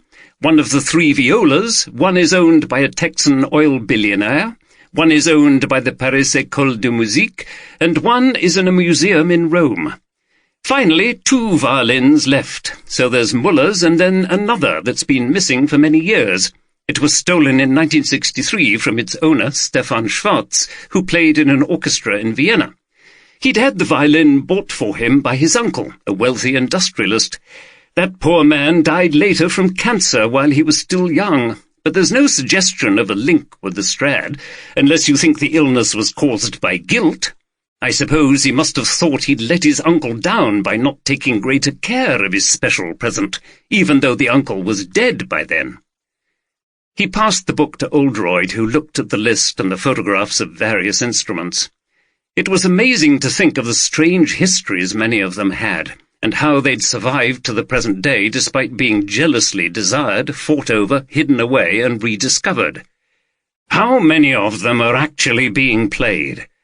"Quite a few. All those owned by schools of music and foundations are played by students and professionals. The Texan generously loans his to a concert violinist.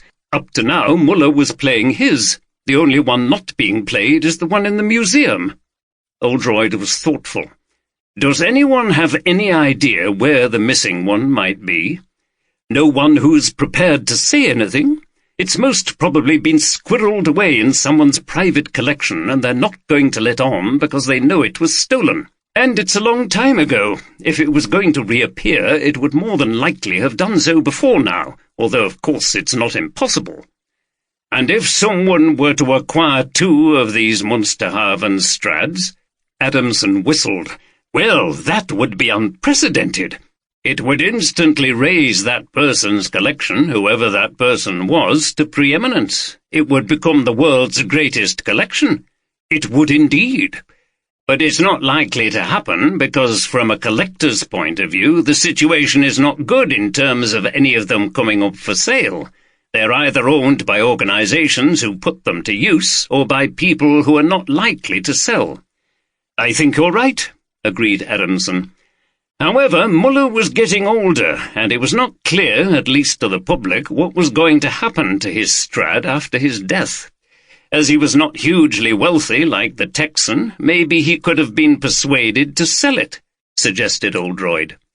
If what you say is true, then Muller would have been closely watched by a number of people around the world.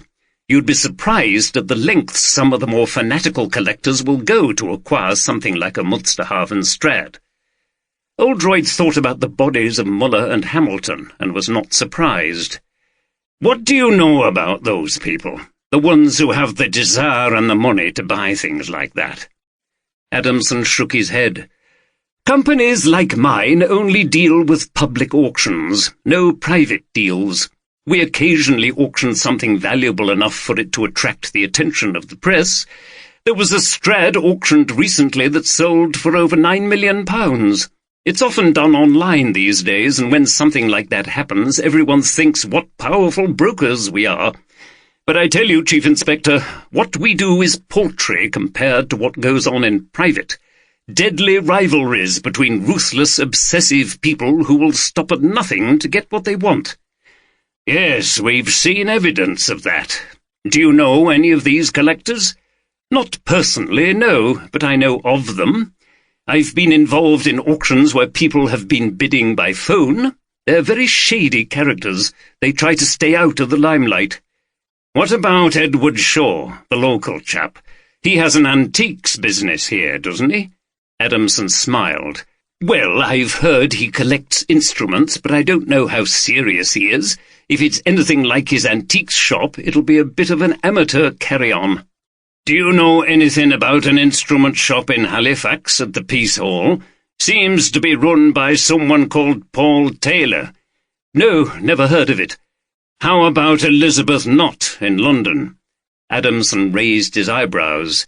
That's a different matter. She's a serious player, all right. I've met her once or twice at auctions, but I'd hazard a guess that auctions are not her main source of acquisitions. Very determined character. Have you seen her collection? Oldroyd nodded. Extraordinary, isn't it? She enjoys showing it off. Took a group of us round a couple of years ago after an auction in London.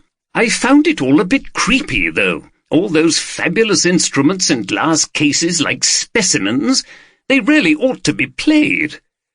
Oldroyd smiled and nodded again. It was good to have his own response echoed by someone who, even though artworks and instruments meant money, still valued their aesthetic and artistic qualities. One more thing. You know that the Nazis were notorious for stealing artworks and other stuff? Is there any evidence that they ever got their hands on a Munsterhaven Strad? Why do you ask? Elizabeth Knott thinks that Muller's Strad could have been Nazi gold, as I think it's called. She says that there's a record of a Munsterhaven Strad being owned by a Jewish family in Berlin before the war. Well, I don't know about that, Chief Inspector, but I can make some further inquiries for you. It wouldn't surprise me. Wonderful though those instruments are, they've been associated with more than their fair share of drama and tragedy. When Oldroyd left the office of Cooper's, he decided to have a look at Edward Shaw's antique shop. He made a quick call to Armitage first. "Sam, how's it going?" His old friend's voice seemed even broader on the phone, but also a bit muffled. "Not much further on, Jim." "What are you eating?" "Oh, just a poor Ben. They're still my favourite gums." Oldroyd smiled. He was partial to the black licorice and aniseed sweet himself, although they were more difficult to get now outside traditional sweet shops. "Anyway," continued Armitage, "the press are making a bloody nuisance of themselves as usual. Mystery killer still eludes police and rubbish like that. The tabloids are going for this bonkers supernatural stuff about the curse of the Munsterhaven Strads. Sounds like a horror B-movie from the 1950s. They're dredging up all sorts of stories about people who died after owning one of these things. I think they want people to think there was no murderer in the Red Chapel. Muller was killed by a ghost or some tosh like that. Maybe they think the same ghost knocked on Hamilton's door and shot him when he opened it. I always thought ghosts could walk through walls. No need for the door." Armitage laughed. "That's the way to treat 'em," replied Oldroyd. "Send 'em up. Don't let 'em get to you. Anyway, I've been talking to a contact of mine about the violin, and he's making more inquiries for me, so we might have some real information soon. And nothing to do with ghosts. Thank goodness for that.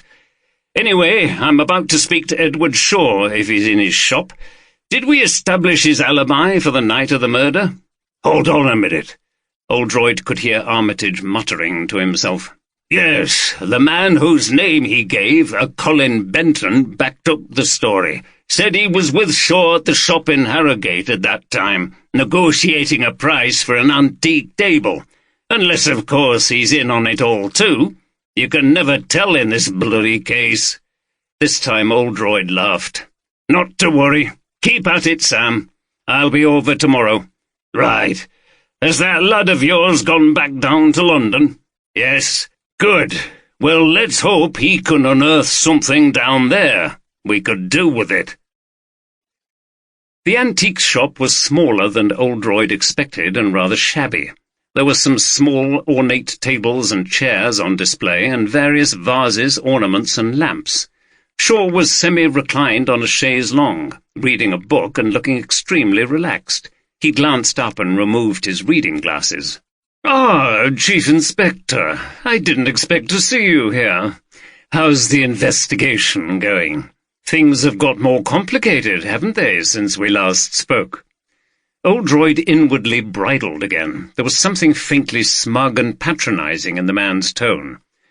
"Yes, well, I thought I'd come to see you at work, as I was just passing," he said, gazing around the shop. "Very nice. What can I do for you?" "We're pretty sure that this valuable violin is central to the case. I'm sure you're aware that there's also another Miss in Munsterhaven Strad." "Missing?" "It was stolen in Vienna over 50 years ago." Shaw smiled. "Well, yes, Inspector, that's a well-known story. But I'm sure you don't think I had anything to do with that. I wasn't even the proverbial twinkle in my father's eye in the early 50s. "Of course, but have you ever heard anything about where it might be now?" "No, unfortunately, and I'm not the only one who wishes he knew either. Why do you ask?" "Just researching a little, finding out about these instruments, see if we can unearth any clues, you know." "I see." Oldroyd glanced around again. "Do you make a good living out of your business here?" "Yes, keeps the wolf from the door, you know. Can't complain." "It's quite small, isn't it?" "Ah, well, this is not the only stock, Chief Inspector. I have other things in storage." "And where do you get it all from?" "Oh, it's all a question of buying in a judicious way. I travel all over the country and abroad, viewing things for sale." "Far away?" "Not really. Mostly Northern Europe, where there are more wealthy people to acquire expensive items that I might be interested in." "How often do you get out of the country?" "About once a month, if I'm lucky. I always look forward to it. Makes a nice change, you know." "Yes. Apparently Hans Muller left his Strad to the Bloomsbury School, so that one won't be on the market either. If we ever find it, of course." "I see. Well, let's hope it turns up, Chief Inspector." "Indeed. By the way, it seems that your alibi was proven for the night of the murder." "Good. Well, I'm very relieved." Shaw chuckled.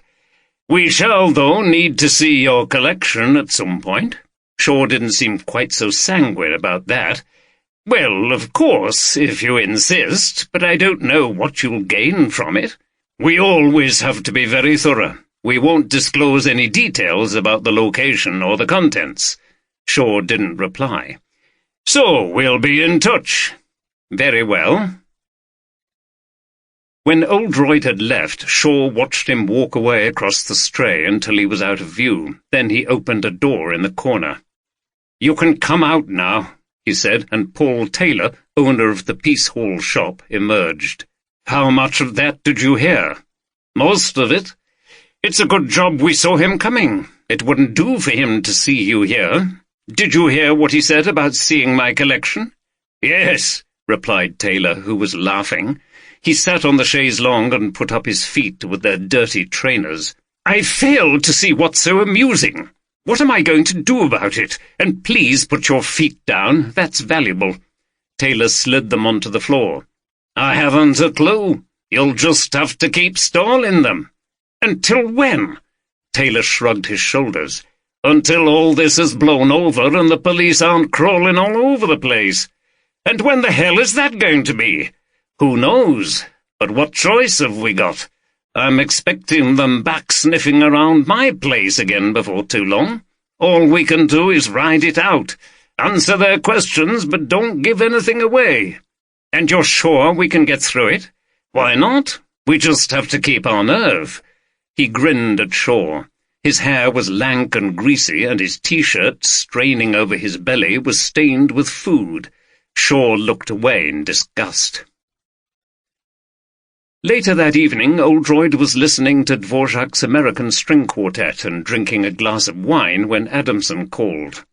Well, I think I've found something interesting for you, Chief Inspector. I spoke to Frederick Hawkins. He's an instrument historian at the V&A. It seems Elizabeth Knott was right. She knows her stuff, that woman. There was a Jewish family who owned a Munsterhaven Strad. Their name was Lerner. Jacob Lerner owned an engineering factory in Berlin and became pretty wealthy. He bought the violin for his son Itzhak in 1932. The boy was a brilliant player, apparently. Everyone thought he would have a great career. Then the Nazis came to power and everything collapsed. First the business was taken from them, their wealth was confiscated, and finally they were all sent to Ravensbrück, a camp north of Berlin. Tragic. It's not known for certain what happened to the violin, but it was most likely taken by the Nazis. They were great looters of works of art, as you said. Very interesting. Yes, and the thing is, by a process of deduction, it seems to me almost certain that that is the same Strad that Muller had. The fact that he came from East Berlin, which is most likely where the violin ended up. Also, we know much of the history of the others, though we don't know for certain where those violins that got to America and Japan were before they got there. The odds must be on this being the same one. Do you know anything about his life before he came to England? Not a lot, but I think he was well connected in the old East Germany, so that would tie in. Hawkins said that in that regime, items as valuable as this often ended up with high-ranking officials if they weren't given to a conservatoire. Yes. There was another curious thing you might find interesting. Hawkins said that someone else had been asking about this quite recently. Who? Man phoned him, didn't give a name, wanted to know about this Berlin Munsterhaven Strad. So Hawkins gave him the same information he told me, said the caller was very grateful. Do you think it's connected? If not, it's a big coincidence, but they do happen. Anyway, thank you for your help. A pleasure, Chief Inspector. Any time. Oldroyd went back to his chamber music and mused a little on who that caller might have been. It was getting quite late when there was a knock at the door, which was unusual. He didn't get many callers, and certainly not at night. He opened the door and was surprised to see his daughter, Louise. She was carrying a big shoulder bag. "Louise, come in, love." He gave her a big hug. She put her arms round him. Then he looked at her face. A tear was running down her cheek. "What's wrong? Sit down. Can I get you a drink of anything?" "Oh, usual stuff. Money, not being tidy, not helping. You'd think she'd be glad to see me after 8 weeks, but all she does is nag, nag, nag." "So who says I won't be nagging you if you're not tidy?" She laughed. "You don't, though, because look at this place. It's not exactly neat, is it?" She pointed to the piles of newspapers and unwashed mugs on the coffee table. "Hey, cheeky, and what about your poor mum by herself, and it'll be Christmas soon?" "Well, that's her fault. If she wants me to come back, she can apologize and treat me better. Robert and Andrea will be coming up for Christmas, so she won't be by herself. And anyway, you're by yourself all the time. What are you doing at Christmas? Going to Auntie Alison's?" Oldroyd took a few seconds to unpack the information she was giving him about Julia, albeit partly unwittingly. There was obviously no sign of another man in his wife's life, which always came as a relief and a reassurance that his long-term aim of getting back with her was not without hope. What was her mood? She sounded negative, stressed. Maybe that was the effect of the long autumn term teaching at her sixth-form college, or maybe she was unhappy. Was this the time to make a more explicit move than his discreet invitations to plays and films? He couldn't properly consider these questions now. "Yes, I suppose so. There's nowhere else, really, and we enjoy one another's company, you know." "Auntie Alison's great. Why can't Mum be more relaxed like her?" "It might not be the same if Auntie Alison was your mother." "Maybe." "How's the political activism? Have you been doing anything reckless? You know Mum gets worried about you." Oldroyd was proud of the fact that his daughter had been actively involved in campaigns on various issues since her mid-teens. This had sometimes involved direct action. She'd had a few run-ins with the police when she'd been part of groups that had picketed shops and occupied squares. "Too busy. You know what the Oxford term's like. We have a stand outside the clothes shops in Cornmarket on Saturdays, protesting about sweatshop labour, but it's all peaceful. Don't worry, I haven't been arrested." "Thank goodness for that." Oldroyd was relieved. It would be yet another gift to the media if a chief inspector's daughter got into serious trouble with the police, but he'd never used that to discourage her from acting on her beliefs, most of which he agreed with anyway. "But if you've been so busy, where's the money gone?" She laughed. "Well, you know me. Can't keep out of the pubs and clubs. Drinks are so bloody expensive. The loan they give you's rubbish anyway." "So how about that Christmas job? It's going to be more difficult if you're here in Harrogate." "Yeah, I know. But I'll go round the cafes and bars tomorrow, see if they need anyone. They often do over Christmas." "Does Mum know I sent you money?" "I didn't tell her." "I bet she suspects. No doubt I'll be in trouble." "Forget it. It's none of her business anyway, what I do with my money." "She's only thinking of your best interests. She just wants you to be sensible with it." Louise threw back her head. "God, sensible? That's what the system wants, isn't it? We all slave away earning money, save it up and spend it on what society tells us are sensible things, houses, cars, clothes, stuff, and then we sensibly go back to work and earn some more." Oldroyd clapped. "Very fine speech. But the speaker's a hypocrite, as she's financed by the Bank of Dad, which gets its money from the same wage-slave system." "Dad, get lost." She laughed again, picked up a cushion and threw it at him. He looked at her archly. "There's something else, though, isn't there? You were upset when you arrived. It's not like you to cry over having a row with Mum." Her expression turned serious. "Yeah. Something else happened this term. Made me think." "What?" "Girl at college. I didn't know her all that well. Killed herself. She had bad depression, apparently, but kept it to herself." A chill went through Oldroyd, and an image of the young woman in his dream and her meeting with death flashed across his mind. "That's bad." "Yeah, well, it just made me think about the people I care about, you know. I know it's a big cliché, but I thought about you and Robert and Mum, and then when I got back, I seemed to get straight into a row with her, and I just hate it." "The problem is you're too much alike." "What, me and Mum? You're joking. She just has a steady, boring, middle-class life, never does anything radical." "You're forgetting her background. She came from a very well-to-do home counties family. Big house, stables, everything. She turned away from all that and came up north with me to work as a teacher. Her family didn't approve, I can tell you, and it took some guts to do it. She might not be much of an activist, but she's got a social conscience. She cares about things." "Maybe. She never seemed like that to me." "That's because she's in the parent role with you. It's a lot easier for me, remember? She's been bringing you up since we split up. I'm more of an indulgent grandparent than a parent." His daughter looked at him. "You always stick up for her, don't you? I think you still have a soft spot for her." "Of course, I always will have." He didn't want to say just how strong his feelings still were. She shook her head. "Oh, Dad." "Anyway, early start for me tomorrow. Got to get over to Halifax, so I'm off to bed. You'll have to make up that bed in the spare room." "Fine. I've just got to text a few people, tell them what's going on. So, good night." "Night." Oldroyd got into bed feeling more relaxed and less lonely than he had for some time. Although he felt guilty thinking this way, he was glad his wife and daughter had had the row. It felt good to have someone else in the flat, even if it was only for a limited time. 7.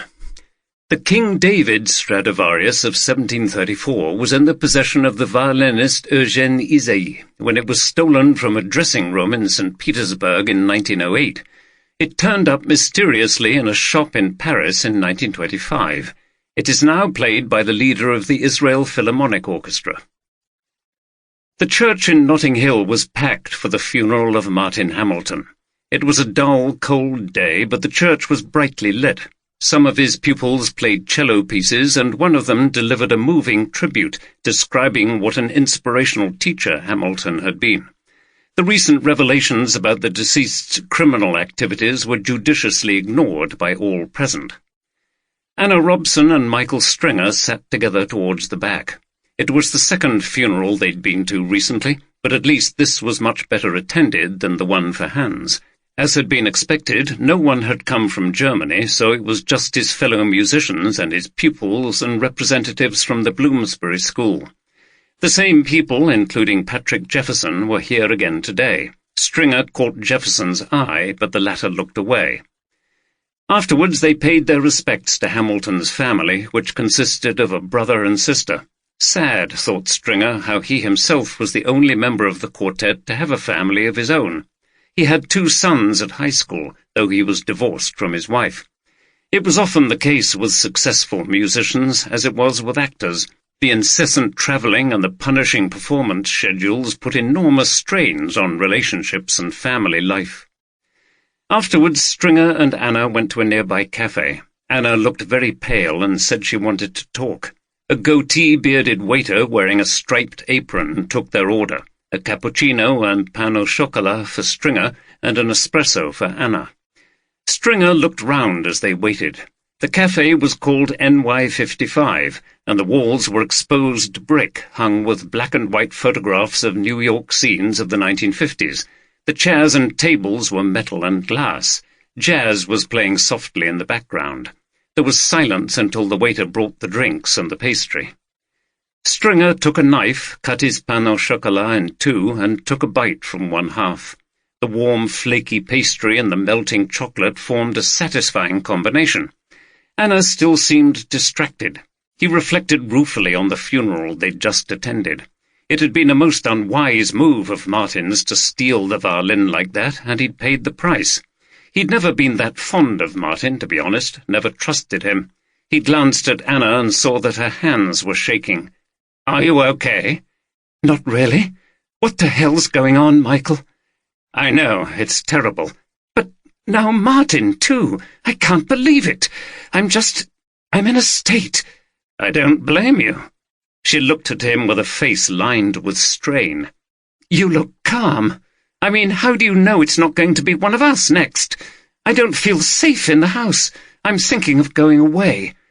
"I think you're overreacting. Martin stole Hans's violin, and then he was taken from his apartment.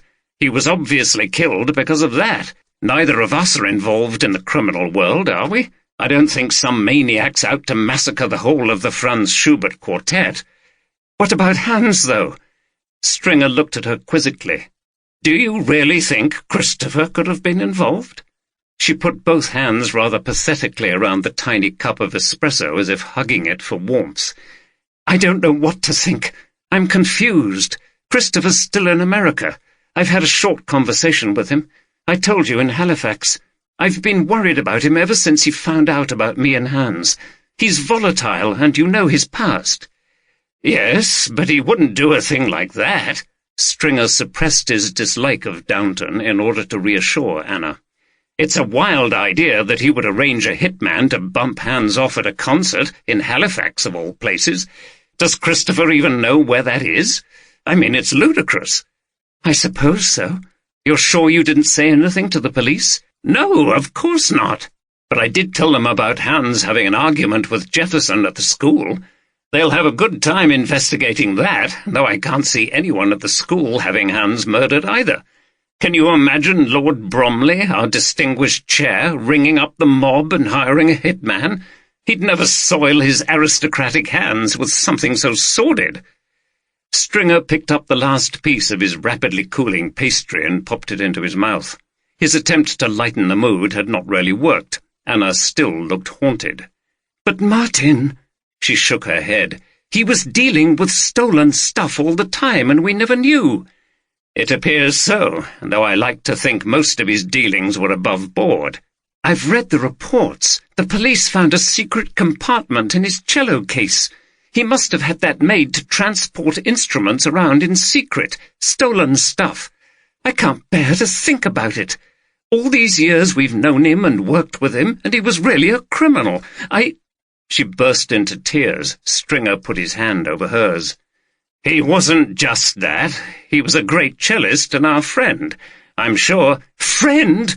He stole that violin while Hans was lying there dead. How could he? It makes me sick to think about it. I knew he would have liked to have got that violin from Hans, but I didn't tell the police about it. Now I'm not sure. Maybe I should have. Maybe he was involved in Hans's death." She dabbed her eyes with a tissue and then suddenly looked at Stringer. "You didn't know he'd taken it, did you?" "Hey, of course not. Are you getting me involved now, too? I was too shocked by what had just happened to notice anything. So was everybody else. He must have just slipped it inside his jacket, couldn't resist the temptation. I admit it's not a nice idea, but come on, calm down, or soon you'll have created a massive conspiracy where even the bloke who sold the concert tickets wanted Hans dead." For the first time a faint smile crossed her face. "I'm sorry, I just don't know what to think or who to trust anymore. It's as if my world is disintegrating. Just a few weeks ago we were all playing together, and now we've been to 2 funerals, and it's all a horrible mystery." "I know. It's very difficult for us, and I wouldn't fancy being the police either. They must be tearing their hair out over this one." "Is it true they don't have any leads?" "I don't think so. Apparently they don't even know exactly how Hans was killed, or at least how the killer escaped." She stared down at her coffee and then took a sip. "Have you thought about what you're going to do now?" she asked. "You mean as far as playing goes?" "Yes. Obviously the quartet's finished. We can't replace 2 people." "No, that's true. But you and I could found a new ensemble, recruit 2 new players from the school. We'd have lots of interest."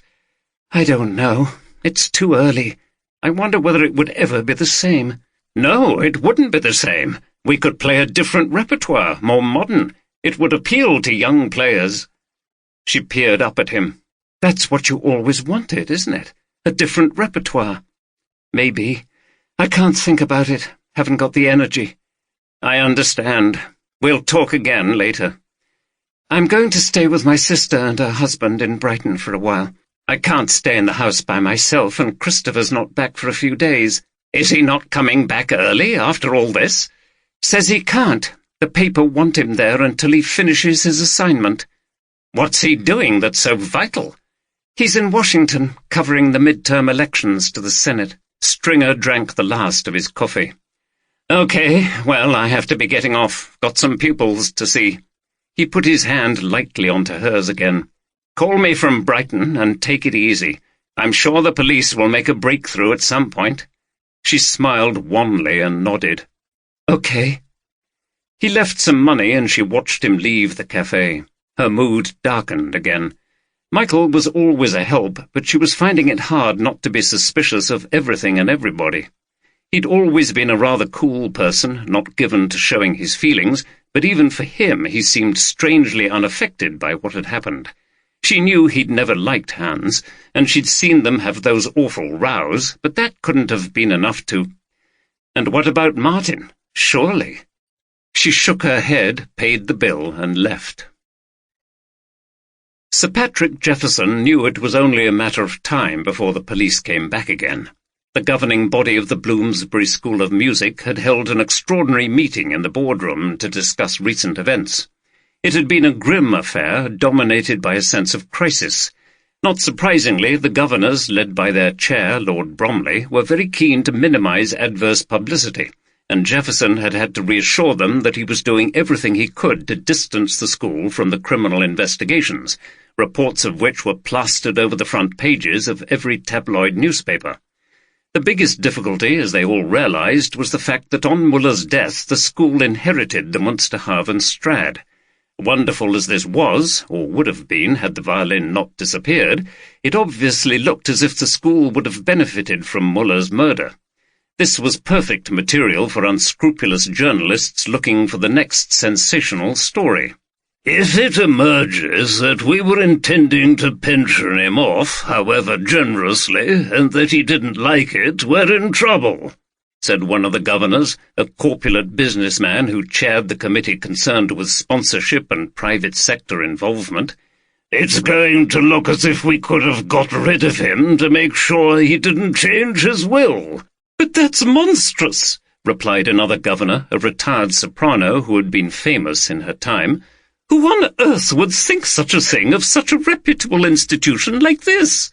"Journalists don't think twice about it. Any half-baked story and they're off. In fact, the better your reputation, the better they like it. The more sensational it is, the bigger they come, the harder they fall, so to speak." "Well, did anyone know about the situation with Muller other than us?" intoned Lord Bromley in his near caricature of an aristocratic accent. "Only the police. I had to tell them," said Sir Patrick. All eyes were turned on him. "They were asking questions. Michael Stringer told them that Hans and I had had a row. I couldn't just deny it. They find these things out eventually, and then you're in serious trouble." "So what did you say?" "I told them we were going to retire Hans and that he didn't like it, that's all, just as I reported to you at the last meeting. I didn't tell them about the will, though I wish I had, because they'll dig deeper and discover it. Then they'll be back. You've also got to remember that the violin is missing again, so it's big news after Hamilton's murder. There's no way we could quietly take possession of it, even if it hadn't disappeared." There was much sighing and shaking of heads. "It's an absolute mess," said the businessman. "What do you suggest we do?" The eyes turned to Jefferson again. "The best strategy is to stay calm. We'll have to confirm that there was a disagreement between the school and Muller, but make clear that's all it was. If we continue to firmly deny all knowledge of anything else, then I think they'll tire of trying to link us to the crimes. As you pointed out," he nodded to the female governor, "it's a far-fetched idea that the Bloomsbury School of Music could be going around hiring hitmen, and I think the media will realize that and drop it after a while. Hopefully the police will produce some other suspects, which will help to take the attention away from us." "That sounds very reasonable to me." Lord Bromley seemed to draw a line under the matter. "Shall we move on? There are one or two matters I wanted to raise while we're all together." Sir Patrick felt some relief at this point, and everyone else seemed pleased to go on to a new topic. When the meeting came to an end, he had a discreet word with Lord Bromley in private. "It's fine," said Bromley quietly, and with rather more steel in his voice than was suggested by his public persona. "None of them suspects anything. I think we're in the clear." "Good. Have you heard anything?" "No, but give them time." "Be careful, Jefferson. These are dangerous people." "We all know that after what happened to Muller and Hamilton, but what's the alternative? Rely on the police?" Lord Bromley shook his head. "Very well, I just hope you know what you're doing."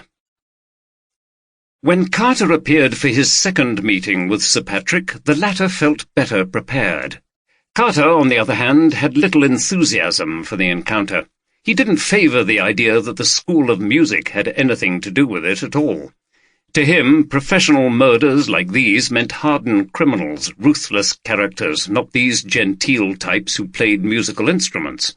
Yes, money was a great corrupter, but he couldn't see them being capable of taking out one or even two of their own people who'd done so much for them in the past. That was brutal gangsterism. Nevertheless, they had to follow up everything, and the boss wanted Jefferson interviewed again. "So, sir, the reason I'm back is that I don't think you told us everything the last time we were here, did you?" They were in the principal's office, and Jefferson was quite glad that the older man, the Yorkshire chief inspector, was not there. There was something sharp and penetrative about him that made it difficult to conceal anything. Carter was accompanied by Detective Constable Jenkins from the Met. "I take it you're referring to Muller's will?" "Yes." "Well, I was shocked by what had happened, and by you telling me that Martin Hamilton had been murdered. It slipped my mind." "So you knew that Muller had left the violin to you in his will?" "Yes." "And you were obviously pleased about that?" "Of course. Having a Munsterhaven Strad would put the school on a level with the other music academies around the world who own such special instruments." "You wouldn't want to do anything that jeopardized it coming to you?" "No." "So wasn't it risky to offend Muller by giving him the push? He was a sensitive kind of bloke, wasn't he? And a bit volatile." "Well, as I told you before, we were offering him a good retirement package, and he could have continued teaching here." Carter decided to go for the kill. "But he didn't like it, did he, sir? In fact, he threatened to change his will and not leave the violin to you. And that, I put to you, was what you were really arguing about that day when Stringer overheard you." Jefferson retained his cool. "Yes, all right. Hans was very upset, and he said some wild things, but so what did you decide to do about it, sir? Did you panic and decide that it would be better if Muller left the scene before he could change his will?" Jefferson smiled. It was a rather crude attack. "That's rather wild, too, Sergeant, if you'll forgive me. We were confident that Hans would calm down and see reason. I assume you know he had health problems and probably couldn't go on playing much longer. I'm sure deep down he wanted the school to have the violin so that someone would play it.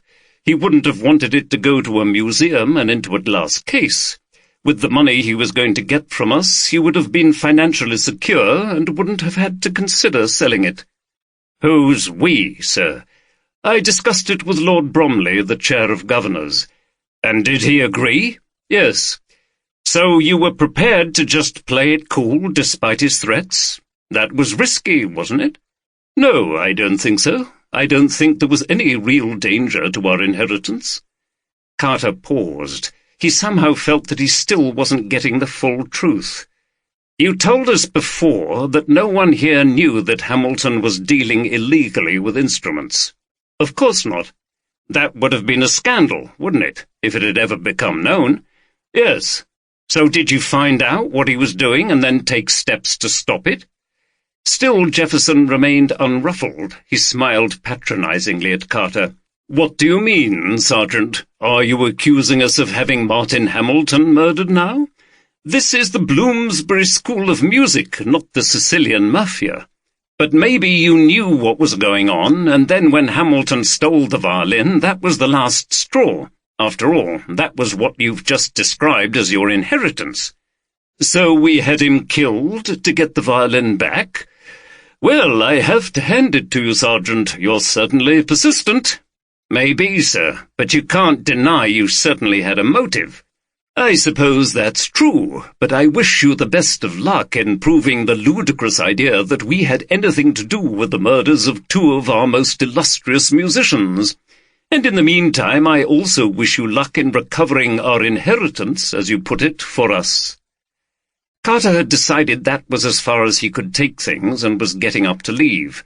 "Before you go, Sergeant, there is one thing that I think I ought to mention. I ought to have told you before, but it's a delicate matter." Carter sat down again. "Go on. You asked me before if I knew if Hans had any enemies." "Yes." "Well, there was a problem with Anna Robson. Not so much her personally, but her husband, Christopher Downton." "In what way?" "Hans and Anna had a relationship over quite a long period, but then she met Christopher and broke it off with Hans. Apparently Hans wouldn't accept this. I don't know the details, but it was fairly well known among people here that there was friction. Downton once turned up here in a rage, confronted Hans, threatened him. This was in front of a number of people. How did Muller react? Defiantly, according to the witnesses, laughed at Downton, called him a puny man or something. Hans could be quite haughty and arrogant at times. No one intimidated him. He seemed to think he was above reproach." "So that conflict wasn't resolved?" Jefferson hesitated. "No. And the other thing is, Christopher Downton has a record of violence. He was prosecuted for assault and served 6 months a few years ago, and that was to do with his girlfriend of the time. I think someone was harassing her in a bar, and Downton smashed a bottle over his head. Seems like he's a jealous character and acts quickly on his feelings." "Okay, sir. We'll leave it there for the time being." Carter and D.C. Jenkins left the school, passing the groups of arty-looking students in the lobby carrying their instruments as they chattered to each other. Despite the information Jefferson had given him about Christopher Downton, Carter was feeling disgruntled and outmanoeuvred. Maybe the Bloomsbury School did have something to hide. On the way back to the Met, he called Oldroyd and told him what Jefferson had said. "Apart from that, I didn't get any more out of him, sir. Don't know whether he was telling me all that about Robson's husband to deflect attention from himself. Bit of a cool customer. Denies any involvement of himself or anyone at the school in the murders, of course. I must admit, I think it's a bit far-fetched myself.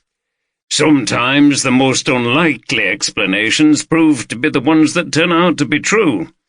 Yeah, and I do get the feeling that he's still keeping something back."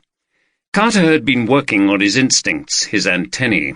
He'd learned through observing Oldroyd that when things got difficult, you sometimes had to go with your gut and then look for the evidence, often in unlikely places. But you had also to remain open, be prepared to accept that your theory was wrong and that you had to start again from scratch. "What do you think that might be?"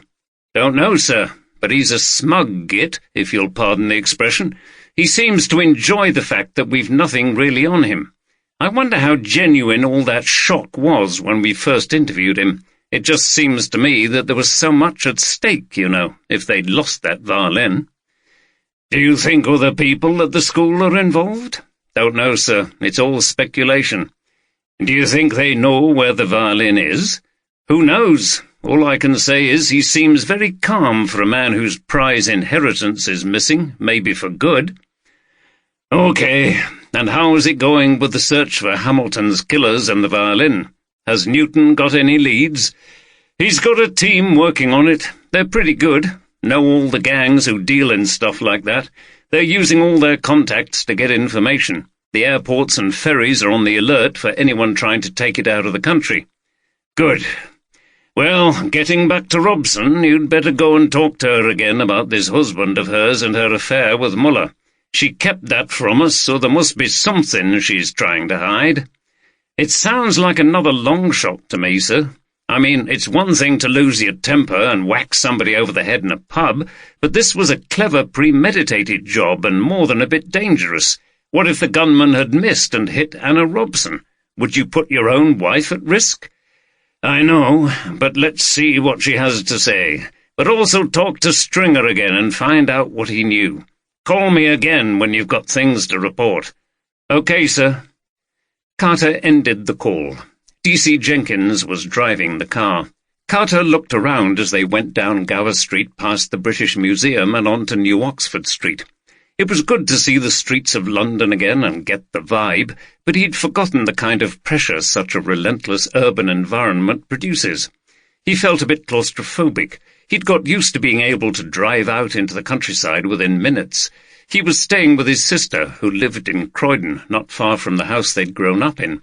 He could have contacted Jason Harris and stayed in his flat while he was in London, but had decided that was not sensible due to the wild lifestyle of his old friend, who was still making and spending piles of money in the city. He didn't have time for that now, nor really the inclination anymore. He hadn't even told Jason that he was in the capital. The car headed down Whitehall back towards New Scotland Yard. He needed to report to Newton and find out where Robson and Stringer lived. After that, he could ring Steph and see how things were back in Harrogate, or, as he was increasingly thinking of it, back at home.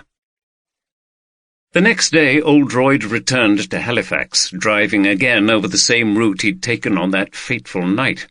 It was a fine day with a pale blue sky. The sun was so low that one half of the Calder Valley was in shade and would remain so all day.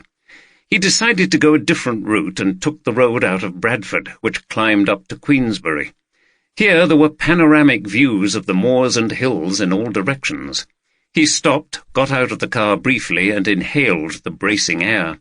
It was good to get out of the towns and up to what seemed like the roof of the world. Somehow it gave him a perspective on things. In Halifax, the Christmas atmosphere was intensifying. Decorations festooned the streets and vans were selling hot chestnuts. Oldroyd's absorption in this case was making him feel rather detached from it all.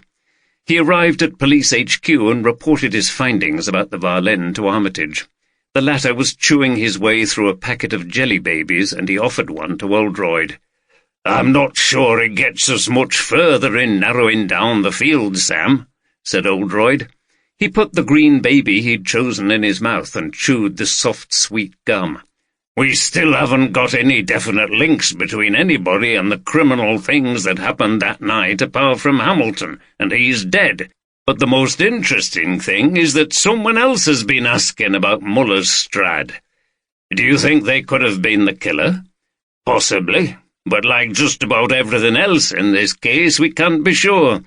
I'm interested in this background story, you know, where the violin came from." "You mean all that Nazi stuff?" "Yes, now Adamson's confirmed it all and how it came to Muller." Armitage stuffed another jelly baby into his mouth and looked unconvinced. "Do you think it lends weight to the idea of some organization taking revenge?" "I don't know, but I think we should check the backgrounds of people. What about Frank Danchek? He came from somewhere near that part of the world. He could be concealing things about himself." "You mean he's really Jewish? Sounds unlikely." "Who knows? Let's face it, we've got to follow up every possible lead, however slender. We need to know about the pasts of everyone involved with the Red Chapel. It must have been someone who knew the place and had access." "Okay, I'll get people onto it." "I presume you've already spoken to Gerald Watson and the rest of the committee?" "Of course. We've seen them all, and they've made statements like everyone else there that night. Nothing's come of it. No one saw anything we don't already know about." He offered Oldroyd another jelly baby. This time he took a red one. "I think I'll go and talk to Gerald Watson again. After all, he was the one who booked the quartet to come here." Armitage shrugged. "Fine, if you think it'll do any good. All we can do is keep rummaging around and follow our instincts." Oldroyd got up rather wearily, chewing lethargically on his jelly baby. They seemed to be almost as directionless as ever, mired in information that didn't lead anywhere. Maybe even more sugar would inspire him.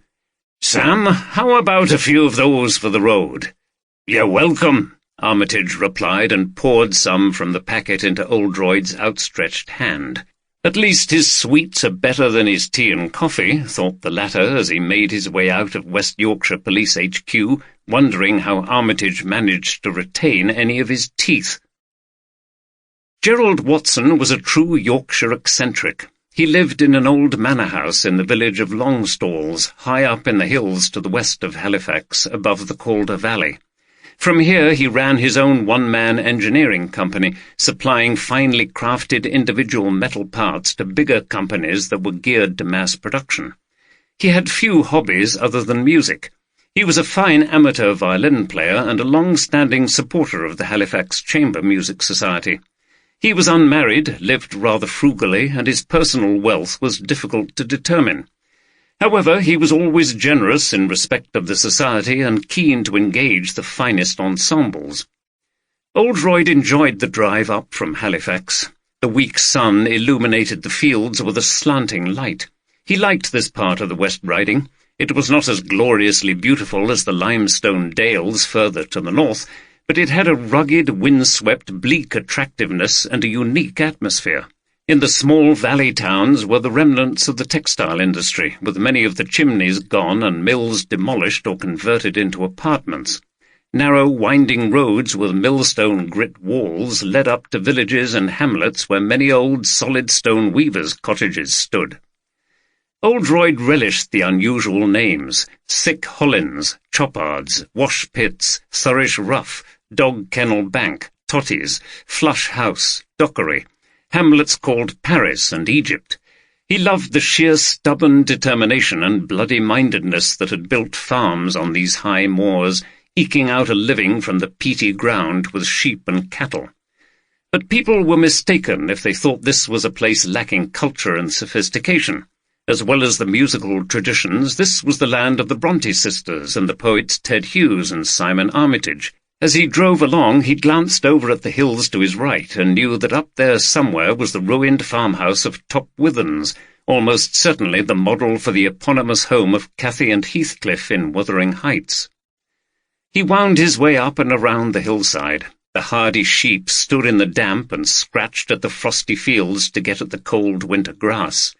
Panoramic views across miles of countryside and up to wild moorland summits kept appearing before him. He saw the obelisk of Studley Pike on the horizon, and also thought he could pick out Heptonstall Church, where Sylvia Plath was buried on a hillside above the town of Hebden Bridge. Eventually he saw the sign Longstalls, and was suddenly forced to the right up a severe gradient. He saw that the road was called Back o' the Hill, and then he was in a quiet, narrow street with weavers' cottages at either side, still climbing up towards the dark tower of a church. He was looking for Longstalls Manor House, and eventually found a low building slightly set back from the road. He parked in the street, walked through a little formal rose garden, and knocked on the solid-looking door, above which the date 1704 was carved into the stonework. After several tries there was no response, so he decided to go down a lane at the side and see if he would have better luck at the back of the house. He passed through an iron gate and into a bare yard flagged with huge squares of millstone grit. He could hear the noise of machinery coming from a low stone extension with green wooden doors. Light was shining through a dirty window. He walked across the yard and knocked on the door. Inside, the noise was louder, and there was no chance that anyone would hear him. He opened the door and eased his way in. A man dressed in blue overalls and wearing large goggles was standing over a machine and holding some kind of tool against a piece of metal, which was spinning at great speed. As Oldroyd watched, the tool was moved in closer. There was a high-pitched grinding noise, and an impressive shower of sparks flew up, some of which landed on Oldroyd's head. He quickly and vigorously tried to brush them off. This movement caught the man's attention. He switched everything off and pushed up his goggles to reveal a smiling face smeared with oil. He seemed totally unsurprised by Oldroyd's appearance. "Ah, Chief Inspector, I thought you might be paying me a visit afore long." Everyone seemed to be expecting him, thought Oldroyd. How was it that in this case he somehow felt a few steps behind all the time? Watson put his equipment down on a bench and offered Oldroyd a rather greasy hand, which the latter took. "I know we've never met formally, but I've seen you many a time at chapel. Didn't you used to come with your father years ago?" The accent was broad, as befitted someone who'd lived all his life up here in a moorland village. "Yes." "Me too. My dad loved chamber music, used to bring me along, reluctantly to begin with, but I learned to love it. I remember you sitting with your dad, bald-headed chap with a moustache, wasn't he?" "You've got a good memory." "I have for people's faces, can't remember names, though." He laughed. "Old age again, I suppose. I'm a few years older than you, I think. Anyway, he pulled the goggles completely off his head to reveal a thinnish face with a scrawny beard. let's go inside. Can I get you out to drink? A cup of tea wouldn't go amiss. Right. Oldroyd followed his lean figure as he walked in a sprightly manner across the yard and into a large kitchen, which felt a bit like entering a time warp. The doors were painted and grained, 1950s style, in a dull brown colour. There was an old Rayburn cooker with 2 mongrel dogs asleep on grubby-looking mats at the side. Old wooden cupboards were built into the walls, which were covered with faded wallpaper, and on the floor were expensive but ancient and stained carpets. These had almost certainly been made in Halifax in the heyday of the woolen industry. Worn sofas were partially occupied by piles of magazines and strewn with dog hairs. It had all the rough-and-ready appearance of an old bachelor life, but seemed nevertheless very cosy and comfortable. Watson filled a kettle, put it on the Rayburn, and then cleared a space on the sofa for Oldroyd, who noticed that the magazines were from a rifle club. Watson then sat down in an armchair despite his oily overalls. Well, what can I do for you? I presume it's about murder. I told that constable everything. Didn't see any more than you. Then I was looking after Mrs. Hurst, who passed out. Couldn't leave her. Thought you did a grand job of calming things down till the others joined you. Thank you. Did she recover all right? Yes, she's fine. Nearly 90, mind you. Not sure she'll be coming again.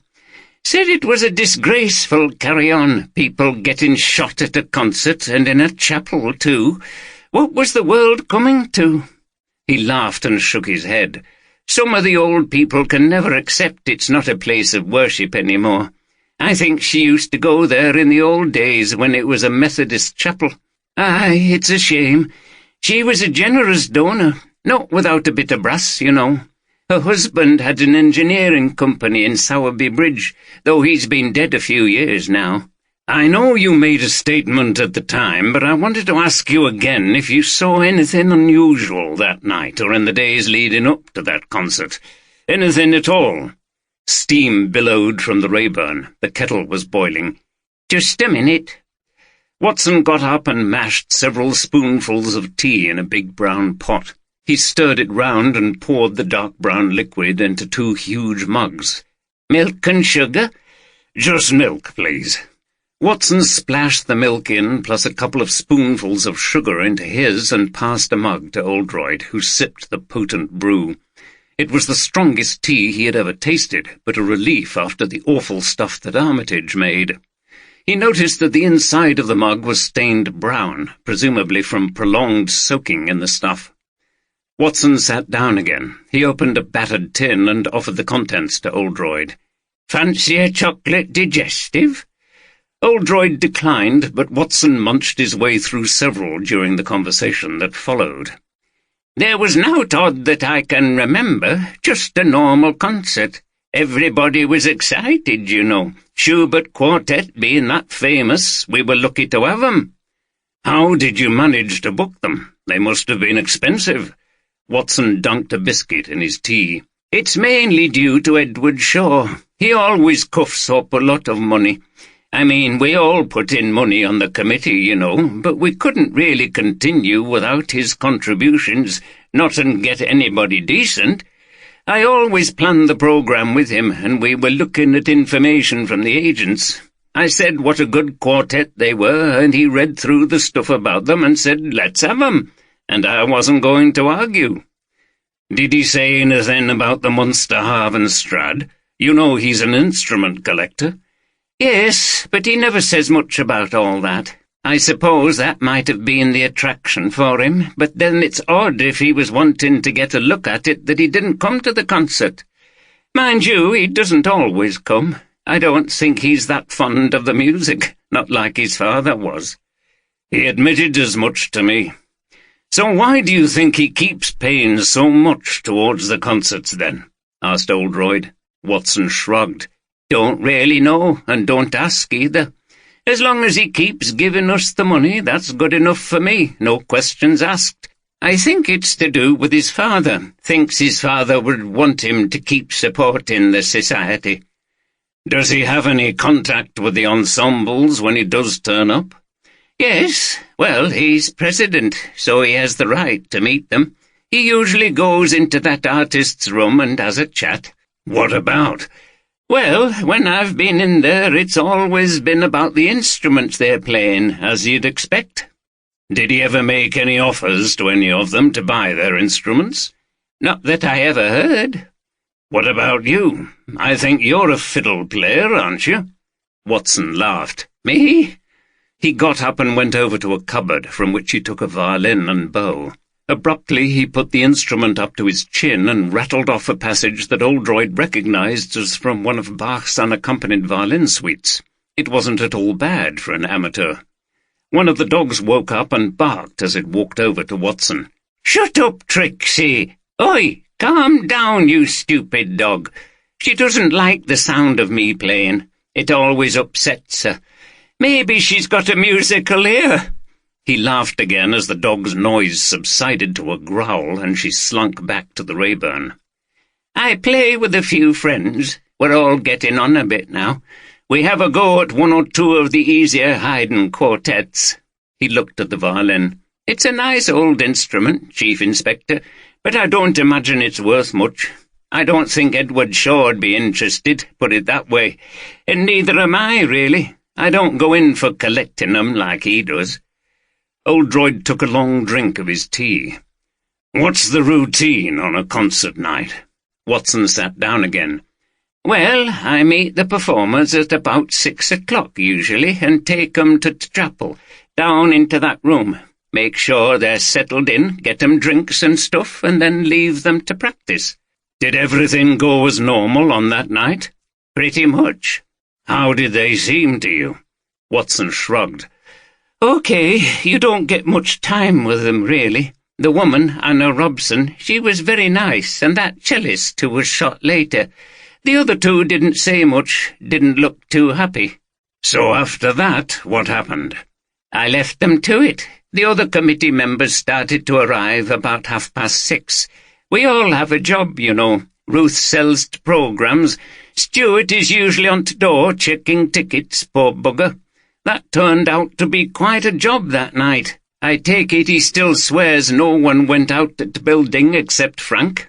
"Yes." "So the murderer vanished into thin air?" "So it appears, but we'll find out what happened, however long it takes. And then the concert started?" "Yes, I was sitting at front with the two old ladies. I like to make a fuss of them, you know. After all, their contributions are significant too. I'm not sure how we'll manage without when they're not around." He leaned forward and dropped his voice to a whisper. "I'm hoping they've both remembered us in their wills. Anyway, the first part of the concert went well."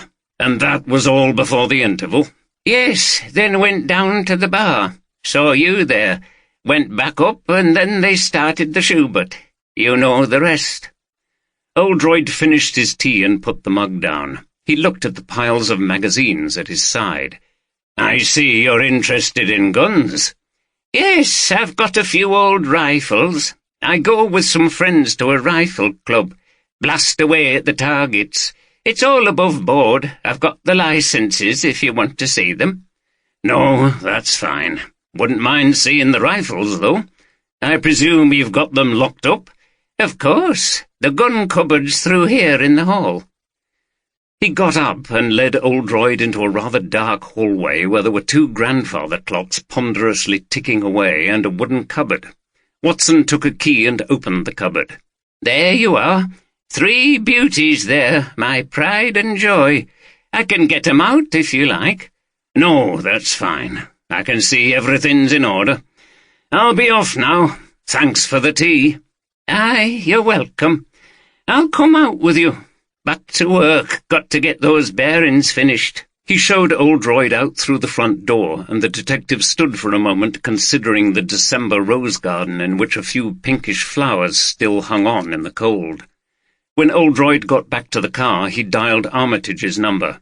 "Any luck, Jim?" "Probably not. He seems a harmless sort of bloke. Can't see any kind of motive. There was just one thing." "What's that?"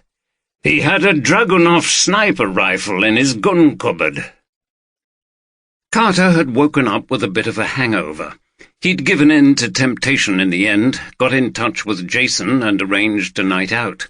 They'd toured various bars in Soho and met up with some mutual friends, all of whom were delighted to see Carter. There was constant teasing of Carter as a northerner.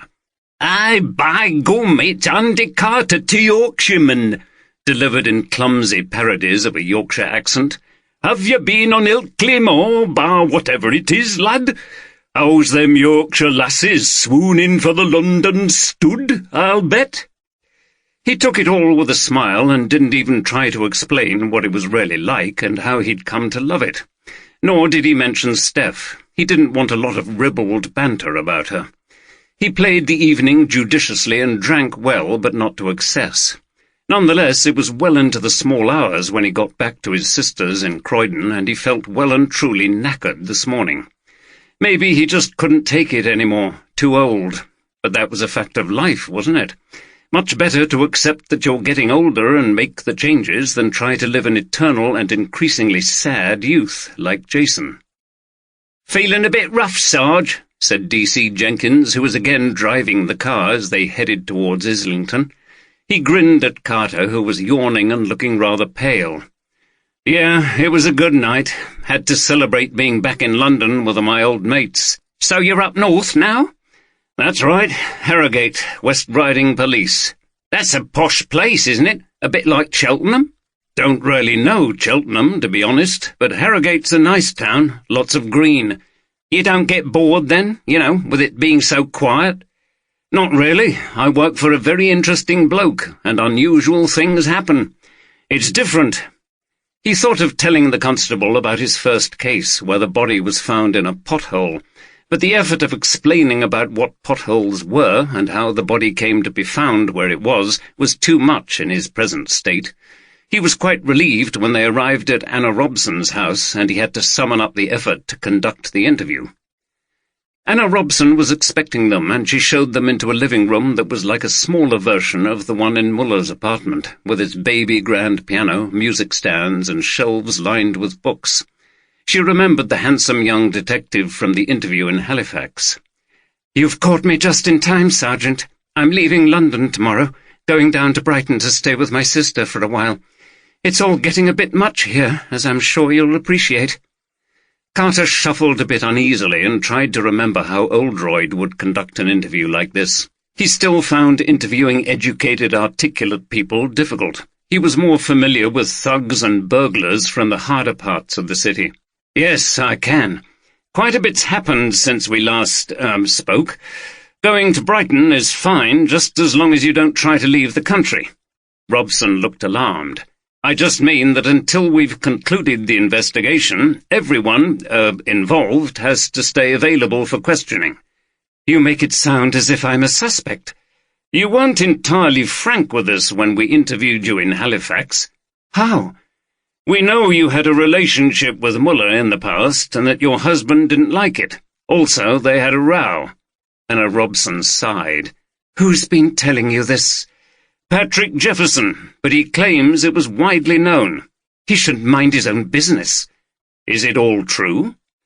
Carter looked at her and saw her expression was resigned, as if she partly welcomed the air being cleared. "Yes, it's true that Hans and I had a relationship over several years, and that Christopher didn't like the idea." "Was your relationship definitely over when you married your husband?" She looked at him sharply. "Yes, of course, and if anyone says anything different, they're lying." "How did Muller feel about it?" "He wasn't happy either." She laughed sardonically. "Two men fighting over you, a woman's dream. Hans was quite possessive, didn't want to let me go, said he'd always loved me, that I reminded him of someone he'd known when he was younger, who he'd lost. I'm not sure that's really a compliment. It made me feel I was a substitute for someone else. Hans was a lot older than me. I felt the relationship was over. It had always been a lot to do with a young woman's infatuation with this charismatic figure, a brilliant player who came from what had been East Germany while we were students. All very exotic and exciting. When I look back now, I think Hans exploited his position." "How?" To impress young female students. I wasn't the only one he slept with, and I know he was seducing students while we were together. Okay, but coming back to your husband, couldn't he accept that your relationship with Muller was over? I made the mistake of not telling him about it. I knew he had a tendency to be a bit jealous and insecure. He found out from someone else, and Hans was always reminding him about the past. According to Jefferson, your husband once threatened Muller in public at the Bloomsbury School. Is that true? I don't know what Jefferson's trying to achieve by telling you all this, but I can't deny it. There were plenty of witnesses. What happened? I think Hans had been making remarks about me, and it was passed on to Christopher. He flew into a rage, came to the school and confronted him, warned him not to say things like that. Or what? Nothing. The thing about Christopher is he's all bark and no bite. As soon as he's calmed down, he's sorry for losing his temper. That temper did get the better of him at least once, though, didn't it? He was done for assault. That was when he was a lot younger, and he was drunk. Look, I imagine what you're driving at here is that my husband had a motive to kill Hans. I can't say it hasn't crossed my mind, but Christopher's not the kind of person to cold-bloodedly plan something like the way Hans was murdered. He's been in America for several weeks, so he would have had to hire a killer and, well, it's just not possible. Well, it's possible, but you're saying not likely. Okay. Have you spoken to your husband since the murders? Yes, he's shocked like everyone else, and his shock is genuine. What about Martin Hamilton? We haven't spoken since his murder. She put her hands to her head as if she could not stand much more questioning about things she found so upsetting. That's also very shocking and frightening. It's the reason why I'm leaving London and going into a kind of hiding. 2 members of our quartet killed. Who knows what will happen next? Did Hamilton have any enemies, to your knowledge? No, Martin was always very genial with everybody. But now we know he was dealing in instruments illegally, so who knows who he was involved with. Did your husband know Hamilton? No, he'd met him, but didn't really— What are you implying now? That Christopher and Martin somehow were involved in this together, and now my husband, having got rid of his rival, has also bumped off his accomplice and run off for the violin? She was starting to sound angry and a bit hysterical. Carter tried to calm her down. No. These are just routine questions that we always have to ask. Every possibility must be followed. So I have to ask you, where were you on the morning of Hamilton's murder? What? She laughed contemptuously. You're not seriously suggesting I'm a suspect too? Maybe you helped your husband, who's been in America for several weeks, and— She flung up her arms in contempt. All right, I was here. Probably walking the dog or something. My cleaner was here, I think. At this moment, Molly the poodle came bounding into the room. Carter, remembering his experience at the home of Elizabeth Knott, looked around warily. The dog ran straight to her owner, but then turned and growled at Carter. Clearly I don't have a way with pets, he thought to himself. Calm down, girl, calm down. It's just a man come to ask me some questions. It's all right. Anna stroked and reassured the dog. Undaunted, Carter continued. Did you know that Muller had left his violin to the Bloomsbury School? She looked up with an expression of surprise. No, Hans never discussed anything like that with me. Does it surprise you? Not really. People did wonder what might happen to the violin after Hans had gone. I know Martin was interested in it, not surprisingly, but I didn't want to say that to you in Halifax because I had no evidence against him. Now we know he took it, but I want to say to you, I still don't believe he had anything to do with Hans's murder. You think he just took his opportunity and picked it up? Yes. How about you? Wouldn't you have liked to own one of those Munsterhaven Strad? She corrected him with a smile. Damn, thought Carter, I'm making a fool of myself. The boss would never make a mistake like that. Not really. She looked down at the dog, which she was still stroking. As I said to you before, that violin was almost a curse to Hans. Wonderful though it is, I think it would be more trouble than it's worth to own. "You also said in Halifax," said Carter, consulting his notes, "that Muller never said anything about where he got the violin." "No." "We have some evidence that it once belonged to a Jewish family in Berlin. Thereafter it was probably taken by the Nazis and then by the East German government after the war." She frowned. "What happened to the family?" "Sent to the concentration camps." "God, how horrible!" She stopped stroking the dog and looked at Carter thoughtfully. "If what you say is true, then no wonder the violin caused him trouble, whether he knew its history or not. I think it really is cursed." 8.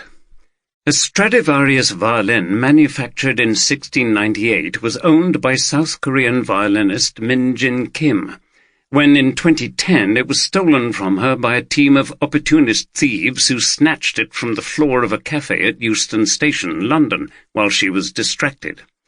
Being unaware of its value, they tried to sell it to someone for £100. The violin was eventually retrieved undamaged 3 years later, in 2013, and sold that year for £1.4 million. It is now known as the X-Kim. DCI Sam Armitage sat in his office at Police HQ in Halifax. There was a pint mug of tea on the desk and a packet of ginger snaps. He munched on the biscuits as he pondered on the baffling nature of this case, which was enough to tax the abilities of a more imaginative mind than his. He was used to fairly straightforward stuff: domestic argument, one partner kills the other, fight in pub, knives drawn, someone is stabbed and the blood mingles with the spilled beer. Nephew bumps off his old aunt to get the inheritance, but cack-handedly leaves a trail of clues for the police to follow. Maybe he'd become a little too stuck in his rut of routine cases. He didn't mind a challenge, but this was something else, so strange and offbeat that he was glad of Jim's help. He knew Jim had a sharper and more inventive mind than he did, and he always seemed to attract these unusual cases where nothing seemed to make sense. And all this stuff about violins and string quartets was not really his thing. That lad from London was proving useful too, with his Met connections, especially as it seemed they were dealing with professional criminals from way outside the Halifax area. The media pressure and speculation was intense, but he knew from experience that you just had to grind this out until you made some kind of breakthrough. That was his main quality, his dogged persistence. The media, of course, had no patience. They wanted a story. They would move on if there was no new material for them to use. He was more worried about the longer term. It was always a bad feeling when cases went unsolved. It felt like a defeat, as if you'd let people down, families of victims and so on. Cases could remain in this state for decades, and detectives became obsessed with them, forever revisiting the evidence and turning it over in their minds. Sometimes they went to their own graves with things still unresolved. He hoped that wouldn't happen to him. There were other problems on his mind. It was now well into December, and Christmas was fast approaching. This case was taking up so much time that he couldn't fit in any Christmas shopping, and lurking at the back of his mind was the annual problem of what to buy for his wife. The issue troubled him again when it was her birthday, but luckily that was in June, so he had a welcome 6 months in between. He hated shopping at the best of times and left most of it to her. She even bought most of his clothes for him, an embarrassing fact that he tried hard to conceal from everyone at work. His forays into present buying had not been the best experiences of his life. He'd given up on clothes and jewellery as he inevitably got the wrong style or colour, and his heart sank when he saw her open the package and her smile fade. But what were the alternatives? He was turning this over when Oldroyd appeared. Maybe he would be able to offer advice. "Morning, Sam." Oldroyd sat down, and Armitage wondered if he had the same problems with presents. Didn't most men of their generation find it difficult, especially buying for women? Then he remembered that Oldroyd was separated from his wife. He felt sorry about that, but at least it must relieve the present buying pressure. Oldroyd, however, launched straight into work stuff. "So, Watson had a Dragunov in his gun cupboard. So you think it means anything?" "Not really, just clutching at straws. But it's an odd coincidence. He has the same type of gun as the murder weapon, and he obviously knows about guns. Would he have shown you the guns if he'd had anything to hide? Probably not, but who knows? Anyway, what did you find out about Danczek? Not much. I got to immigration. They confirmed that he came to Britain in 1971. The record says he came from Czechoslovakia, as it was then. We let a number of people in from behind the Iron Curtain in those days if they managed to get out of their Eastern Bloc country, especially after the uprisings in Hungary and Czechoslovakia. There's very little detail about his past or his family. I get the impression the authorities didn't ask too many questions about their pasts. They were seen as defectors to the West and were welcomed. It's not like asylum seekers and immigrants now, and all the suspicions after the Iraq War and all that. It's always possible he could have made up things about his past, but I don't think there's any way of verifying anything at this distance of time. It might be worth getting on to the Czech Republic and see if there are any records of him. I know it's a shot in the dark, but we need all the help we can get. I'll try. And I'll talk to him again at some point. But I'm going to try the bloke who was on the door, Atkinson, see if he's remembered anything from that night. I presume we've got statements from the people in the bar. Yes, 2 volunteers clearing up after the interval. They both agree with Atkinson, only Danczek left the building. And they were all positive it was him? Yes. Oldroyd shook his head. It just couldn't be right. Well, we'll have to talk to Atkinson again. He was the closest to the door. While I've been driving around the moors, Carter's been grafting away in London. He has, Jim, and the lad's done well. We have some new leads, though I don't know whether they're taking us very far. There's still a question mark over the Bloomsbury School, who didn't want to lose their inheritance, and then we've got Anna Robson's jealous husband, who has a history of violence. Also, I'm waiting for Newton to send me their file on Nazi hunters. Apparently, there is a group who've spent years campaigning for works of art, instruments and stuff like that, to be returned. Good. Carter's going to pursue Robson, and he'll talk to Stringer again. How are we getting on at this end? Not much further. We've got Edward Shaw and Paul Taylor, and the suspicion of something shady with musical instrument deals going on. Then, apart from Danczek, there's Gerald Watson, who has a Dragunov, and Stuart Atkinson, who insists that only Danczek left the building. He also said there was a bloke came in to buy a ticket during the concert and hung around for a while.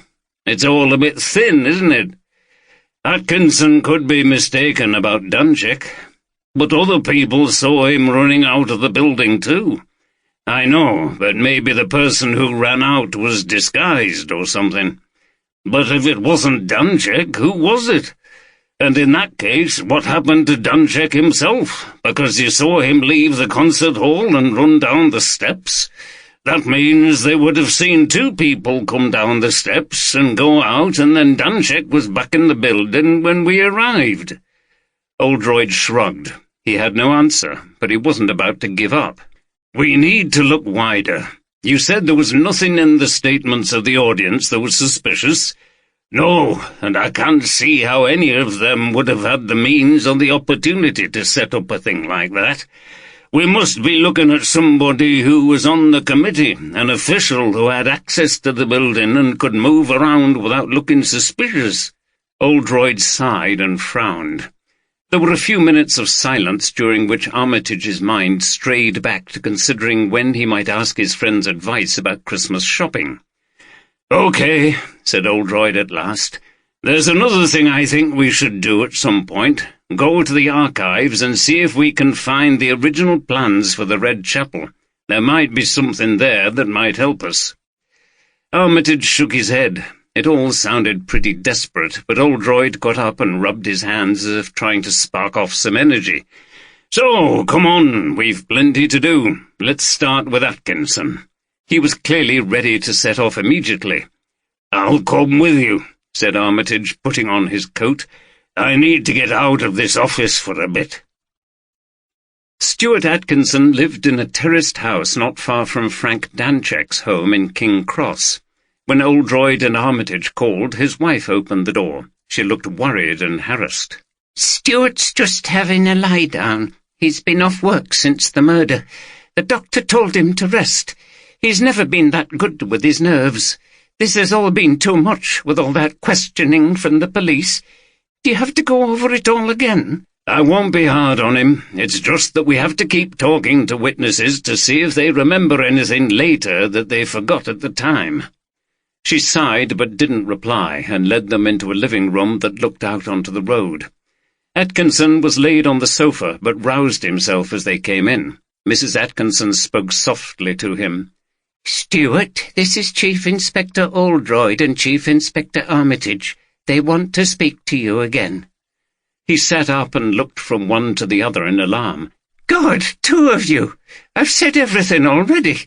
Why do you people keep asking me the same things again and again? I'm not going to change my mind about what I saw. Do you think I'm suddenly going to remember a hooded gunman running past me on the door?"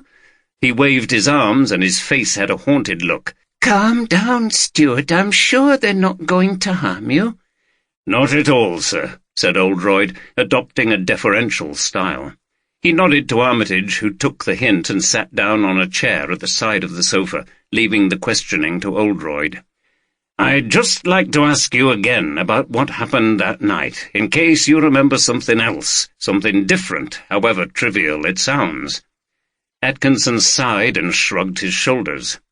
"Just take me through it again very carefully and tell me everything." Atkinson lay back against the cushion and closed his eyes. "Okay," he sighed again, as if this was a huge effort. "It was 40 minutes after the interval. I knew the second half was well underway." "Why were you not in the concert hall listening to it?" "The committee has a rota. One of us stays downstairs first of all to sell tickets to latecomers. I could have gone up to listen to the second half, but to be honest, I'm not fond of Schubert.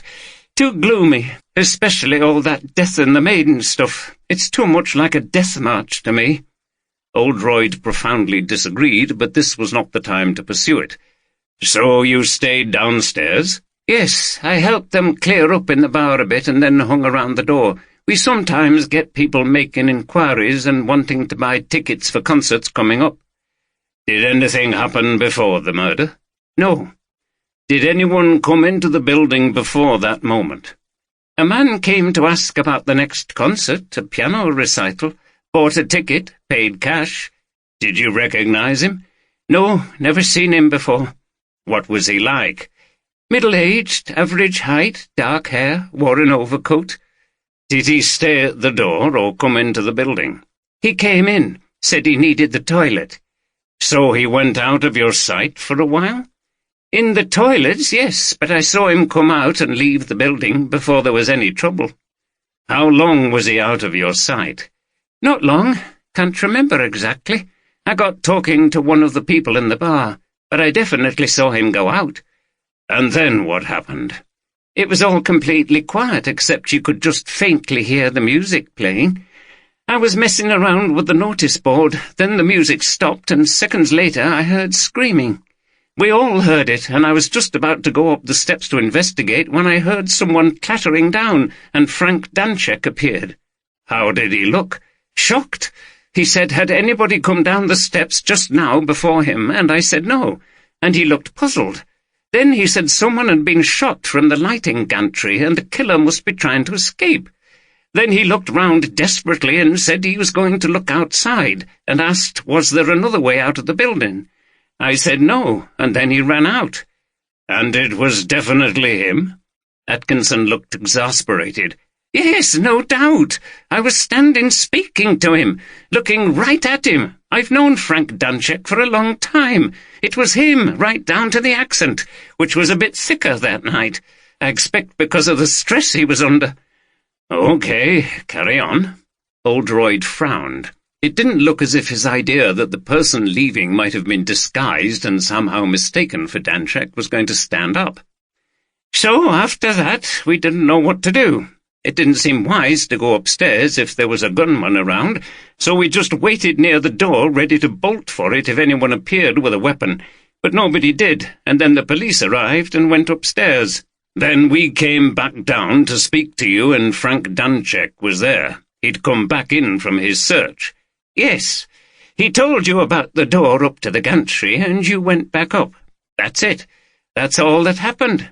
It was all over pretty quickly, but it was a nerve-wracking experience, and I don't react well to things like that. I've been feeling bad since that night.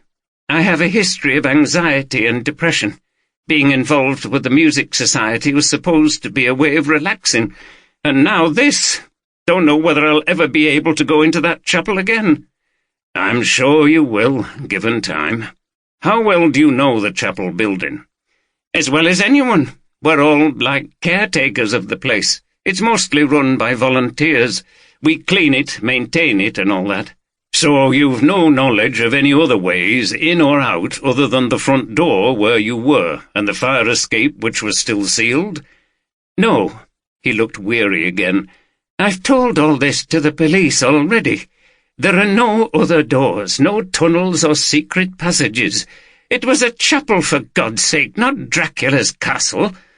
Anyway, even if there were, there wouldn't be any starting in mid-air from that gantry, would there? Unless the murderer disappeared through a portal into another dimension. No. So, final question, sir, then I'll leave you alone. Did you notice anything else unusual on that night? Atkinson paused and shook his head slowly, as if acknowledging the mystery confronting them all. No, it was mostly the usual people who went in at the beginning. No one suspicious looking. That bloke came in to buy a ticket, but I'm sure he won't get anywhere with that. And then it all happened as I said. It was a perfectly ordinary concert night until I heard the scream. After that, nothing makes sense. The young violinist's face had an expression of intense concentration as he skillfully danced up and down the octaves of one of Bach's unaccompanied suites for violin. Michael Stringer sat languorously on an easy-chair and listened with satisfaction. His pupil had made good progress under his tutelage. "That's excellent, Adam, but don't try to go too fast. You're losing detail a little in some of those runs. But much better tone, and you seem much more confident." The pupil grinned and nodded. "Okay, we'll leave it there for today. We'll have a detailed look at the second movement next week, so start to practice it. I've got to go now. The police are coming to see me." "Is it about the murders?" "Of course. What else? They haven't caught anybody yet." Adam wanted to ask more questions and pass on juicy bits of information to his fellow students, because the murders of Muller and Hamilton were electrifying the school with rumour and gossip. However, he knew that this was potentially a very touchy subject for his teacher, who could be quite irascible at times anyway, so he packed up his violin and left without another word. Stringer walked back to his office at the Bloomsbury School, where he'd arranged to meet Carter, the young detective sergeant. No big guns this time. He didn't merit a chief inspector. What did that mean? Maybe they had deprioritized him. He was not a suspect. He was heartily sick of this business now. It was impossible to do anything. He was besieged by media requests for interviews. People at the school and also outside in cafes and in the street were pointing at him and whispering. He was worried about Anna, but at least she had had the sense to leave London and hide away from media attention. He was glad to take the brunt of it for her. If only she hadn't got together with that brute of a journalist, but then who knew how things might turn out when the truth of all this emerged? Carter and D.C. Jenkins were waiting for Stringer in his office. "So, Sergeant, what can I do for you this time? Still no luck finding the killers?" Carter winced. He hated it when people made remarks like that. It was almost as if they were enjoying seeing the police struggle. He thought of Oldroyd and made a big effort to control his feelings. "The investigation is ongoing, sir. I need to ask you about some new issues that have come up." "Okay, Sergeant, far away." Carter began with Muller's will. "Well, I didn't know anything about that.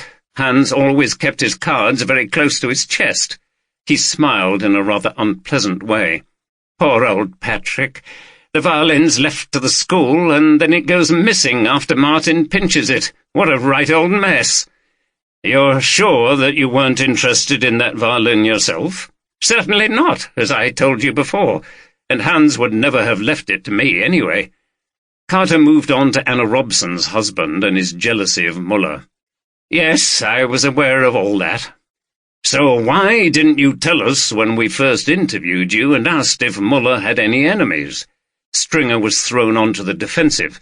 Look, I saw Anna that morning in the hotel, and we agreed that we wouldn't mention Christopher. Why? Well, it's an absurd idea that he would have organized something like that, and we didn't want to give you any ideas that might have made the situation worse for Anna. Stringer held up his hands. Okay, I know it was probably wrong, withholding information and so on. Yes, it was, and can't you see it makes us more suspicious if you keep stuff back like that? It looks as if you've got things to hide. It was difficult. Christopher can be volatile. If we said anything, it would seem to him as if we were accusing him just on the basis of one incident with Hans. So you left us to find out about it by ourselves? Yes, so Christopher can't blame us, and in particular Anna, if the police come to him asking questions. It sounds as if she's frightened of him. Stringer shrugged. As I say, he can be short-tempered.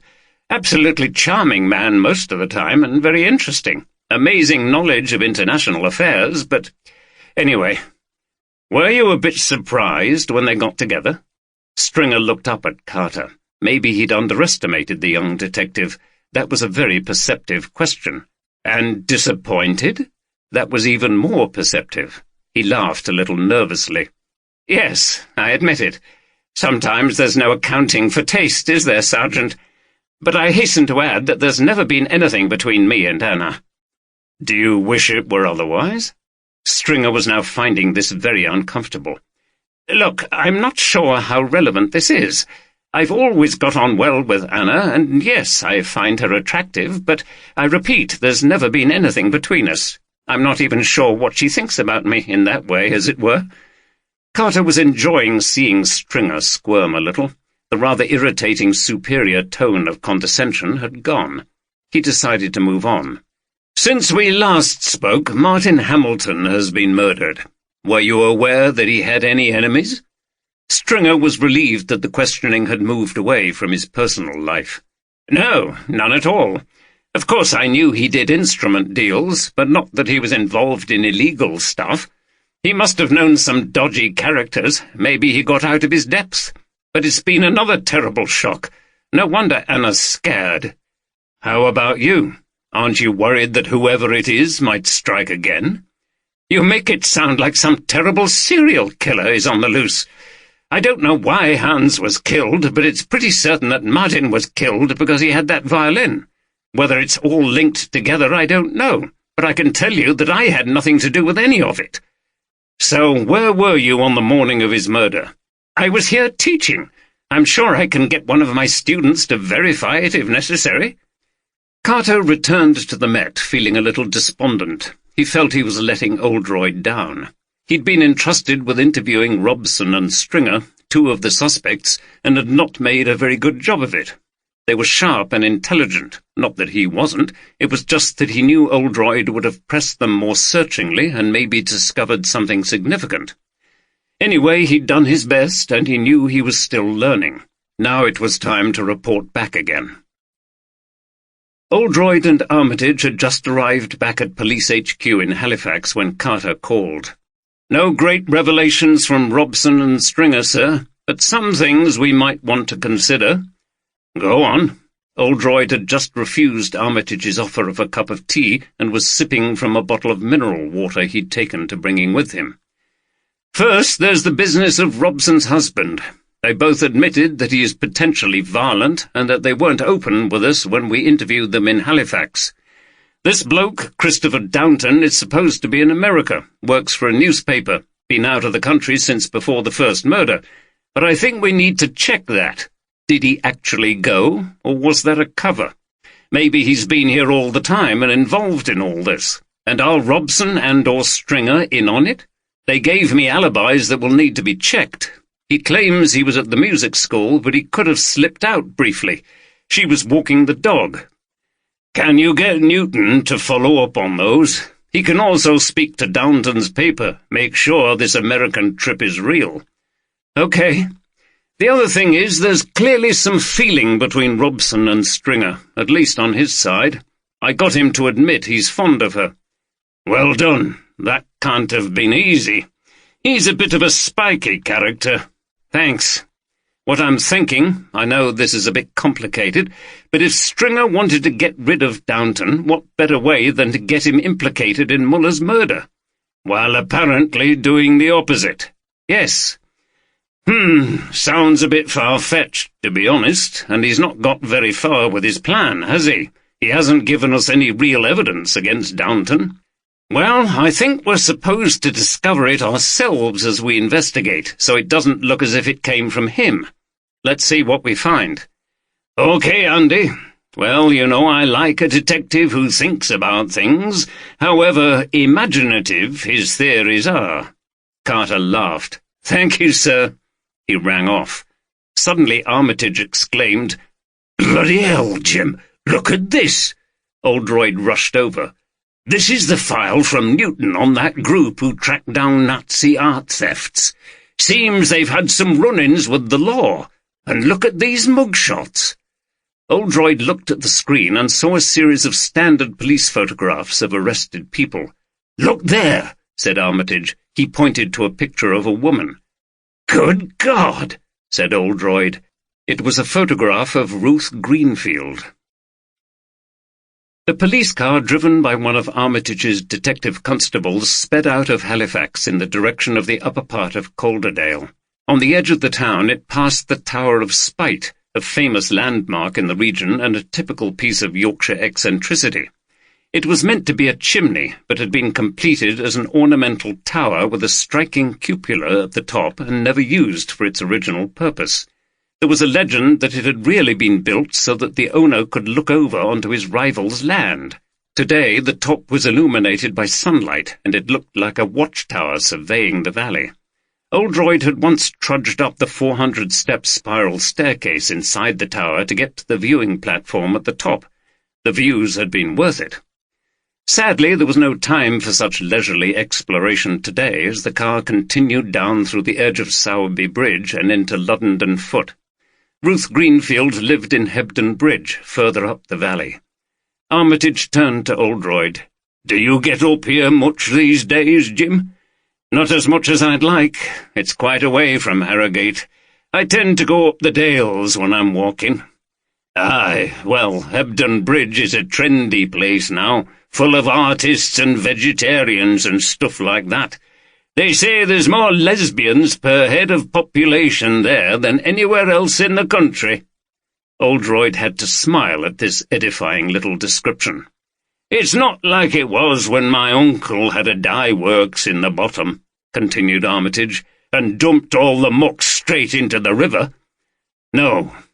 Oldroyd reflected again on the transformation of so many of these formerly dirty, smoky, polluted little mill towns into green and desirable places for the middle classes to inhabit. But where had this gentrification left the old working class, whose labour over the centuries had built these places and the famous textile industry, seemingly forgotten or banished to run-down estates in the bigger towns and cities? Ruth Greenfield lived in the end terrace of a row of weavers' cottages on a narrow road above the town.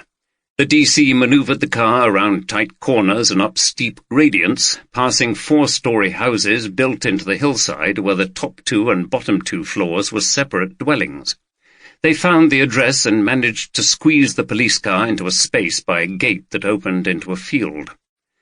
There was a small front garden, rather overgrown with grass and what were probably wildflowers in summer, and clay pots from which the remains of herbs still sprouted.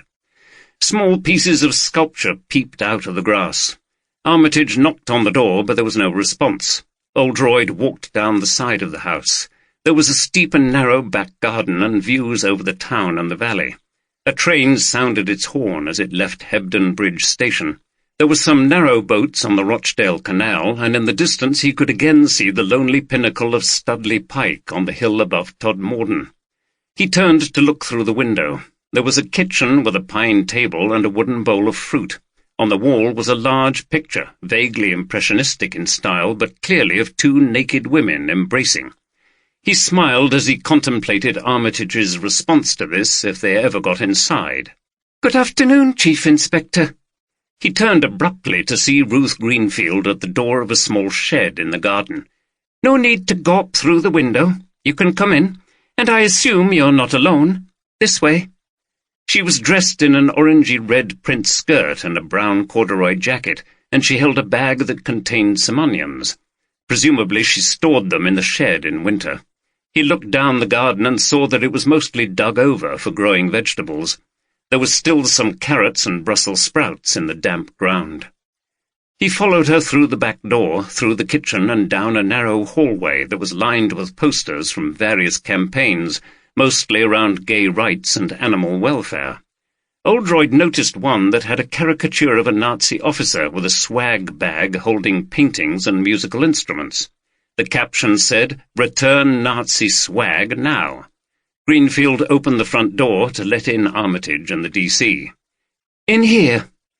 She led them into a sitting room and invited them to sit on a battered but very comfortable-looking sofa with deep cushions. The DC perched on a wooden chair with a wickerwork seat. In one corner there was a cello propped against the wall. Oldroyd noted a table with framed photographs, many showing Greenfield with another woman. In one they were holding hands and looked radiantly happy. "That's my partner, Jo, Chief Inspector. She's an artist. She's down at her shop and gallery in the town at the moment." Armitage shifted uncomfortably and seemed to sink deeper into the sofa. "Now, what can I do for you? I've already told you everything I can remember about what happened on that night." Armitage and Oldroyd exchanged glances, and the former nodded. He didn't relish having to question this woman. "I'm afraid we have reason to believe that may not be entirely true," said Oldroyd, and produced the police file that Newton had sent. Greenfield glanced at it and immediately realized what the detectives had discovered. She gave a wry smile, and Oldroyd saw that she was not particularly surprised or frightened. "I see you've been busy. Once you're on the police files, you're marked for life, aren't you?" "So I think you know what we're interested in. We know you're in this group that campaigns to have stolen art returned, and we also know that Muller's violin was almost certainly stolen from a Jewish family during the war." "It all fits together, doesn't it? But I'm sorry to disappoint you, Chief Inspector. I didn't kill Muller or the other one. Hamilton, wasn't it? And no one in my group would either." "Maybe not, but I think it would be a good idea if you told us all about this." She frowned at Oldroyd and seemed reluctant. She obviously had little time for the police, thought Oldroyd, but she was too sharp not to realize that refusing to cooperate with a murder inquiry would be foolish. "Okay, but I'm telling you now it's got nothing to do with these murders." "I think we'll be the judge of that," said Armitage. Greenfield gave him a filthy look. "Well, you say you've been researching things, so you know that the Nazis, in addition to sending 6 million people to the gas chambers, also stole a lot of priceless artworks and musical instruments from people, mostly Jewish, talented people." "Why are you interested in all this?" "I'm interested in any kind of injustice, but I find this particularly painful because I'm a musician myself." She glanced towards the cello. "I've been playing since I was 5. I started on a half-size instrument. I've played in several orchestras, but I got fed up of the travel. Jo and I settled here in Hebden Bridge 15 years ago. I teach cello, and she has her little business and her art. We get by okay. And? I'm Jewish. The real version of my name is Greenfeld. I don't practice anymore. I don't want anything to do with any religion. They're all misogynistic and homophobic. Do you know Jo and I would probably be stoned to death in some countries?" "So you got involved with this group?" She looked at Oldroyd defiantly. "Yes, I did. Because another thing you should know is that my grandfather was sent from Hungary to a death camp. He was a brilliant cellist, apparently, and he had an Amati cello that the Nazis stole. He managed to get my mother, who was only a small child, away to England." "How?" "No one knows. My mother doesn't remember anything about it. Her earliest memories are of being in England. She must have been smuggled out somehow. Small children were sometimes hidden in suitcases, things like that. He and my grandmother died in the camp. She was their only child, and they never saw her again." There was a brief silence. It was an agony beyond words. "Is she still alive?" "My family live in North Leeds. There's a sizable Jewish population there, as I'm sure you know, but I don't want to be part of that, and I don't know how they'd react to me and Joe." "So you slightly altered your name and came out here to be away from it?" "Yes, but that doesn't mean I don't care about my family and what happened to the Jewish people in the war. There's been plenty of people hunting down the Nazis themselves, people like Simon Wiesenthal, but very few pursuing all those art thefts." Oldroyd consulted the documents from Newton. "You joined the RNATN. What does that stand for?" "Return Nazi Art Thefts Now. It was started by an Israeli artist and musician, a brilliant man, Abel Ashkenazi. He's used his Israeli contacts, including Mossad, to track down paintings, sculptures, instruments that were stolen, and then we campaigned to get them returned." "Isn't that difficult? Haven't many people bought them legitimately, not knowing they were stolen?" "Yes, but it's only like any other stolen goods. They have to be returned." "And are the original families still around?" "In many cases, yes, and sometimes it makes a big difference. We were able to return a rare violin to a family in America who were very poor. They decided to sell it, and they were able to pay for hospital treatment for the wife, who had kidney failure." "What happens when you can't find anyone?"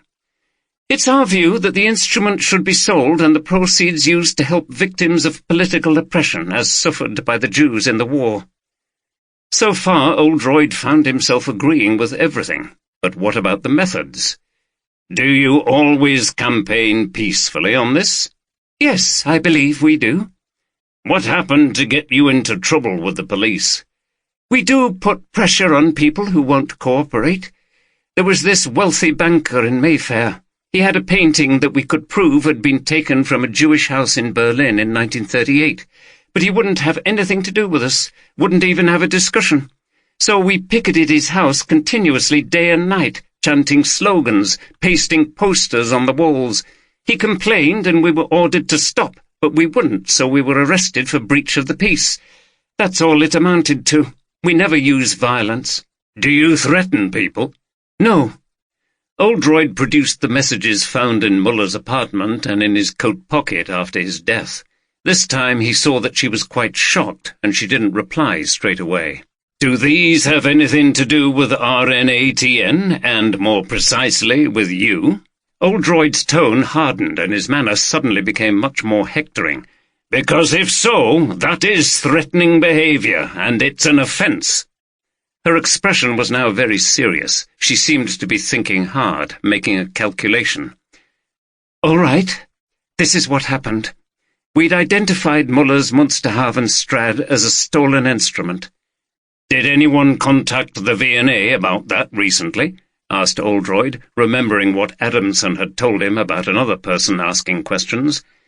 "I wouldn't have thought so. We have our own sources of information.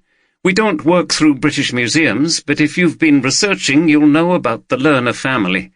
Abel said he'd suspected Muller's Strad ever since he'd arrived in Britain, but that he'd recently found more information that proved conclusively that his Strad was the one taken in Berlin. "What kind of information, and where from?" "It was something to do with records from East Germany that had come to light. Abel never disclosed his sources, but we trust him. He's never wrong, and he wouldn't falsify evidence. We approached Muller, but he was utterly contemptuous.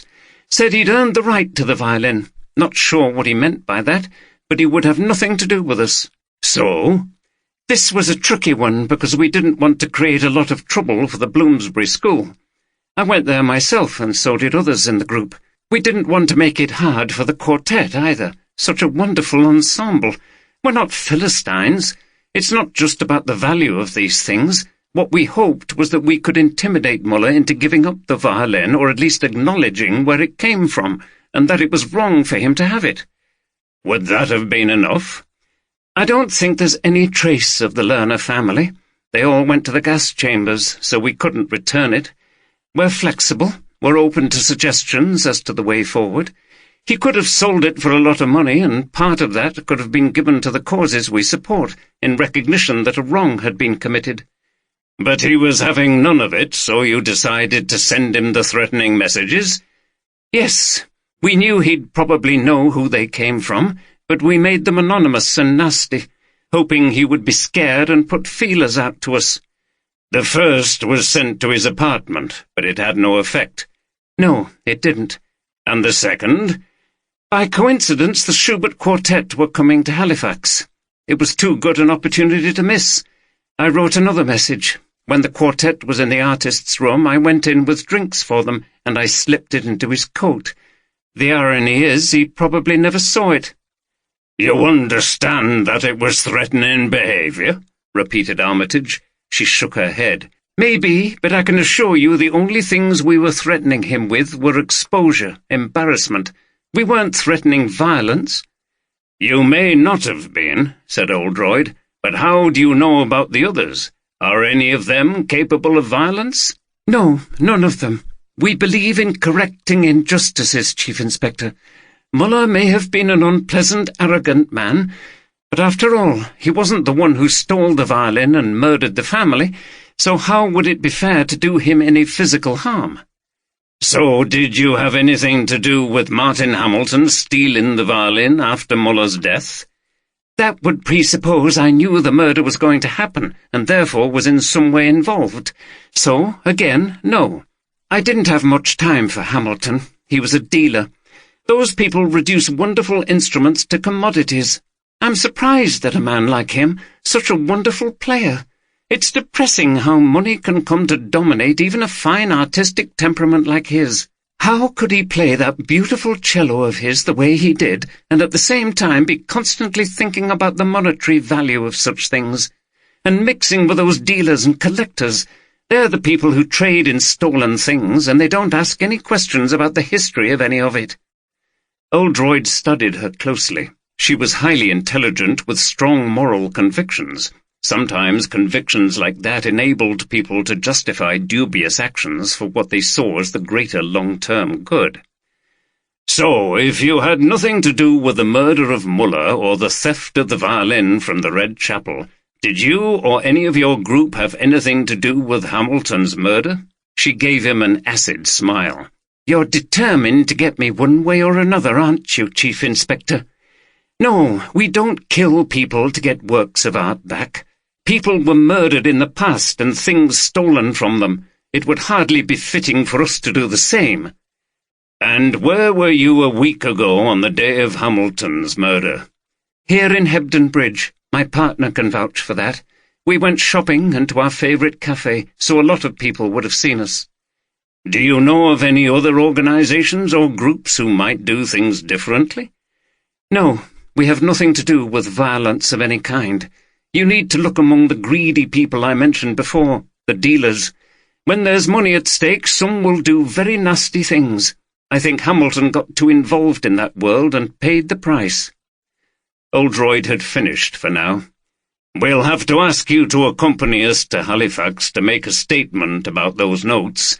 A decision will be made later about whether to press any charges. She nodded. Oldroyd found that he liked her and admired her for her principles. She reminded him of his daughter. He decided to end on a positive note. You might like to know that, in his will, Muller left the Strad to the Bloomsbury School. That's where it will go, if we can retrieve it. She got up and was putting on a coat. Good. In that case, I wish you all the best in finding it. That will be a very fitting home, and I'm sure the Lerner family would have approved. Every December, Elizabeth Knott held an elegant early-evening soirée at her home in Mayfair. It was champagne and soft drinks only, with a kaleidoscope of savoury and sweet canapés served by hired waitresses and waiters. Formal attire of tuxedos and cocktail dresses was required. An invitation was much sought after among the wealthy elite of Mayfair because the hostess was such a famous, if eccentric, local celebrity. The soirée provided an opportunity to meet unusual people, and the climax of the evening was the viewing of the near-legendary instrument collection. Nobody minded that Knott's security staff submitted everyone to a thorough check. It was a prized feather in the cap of one's social accomplishments to be able to say that one had seen the collection, and by special permission of the owner. By 6:30 the evening was in full swing. Lights blazed from the windows on the first floor of Knott's house.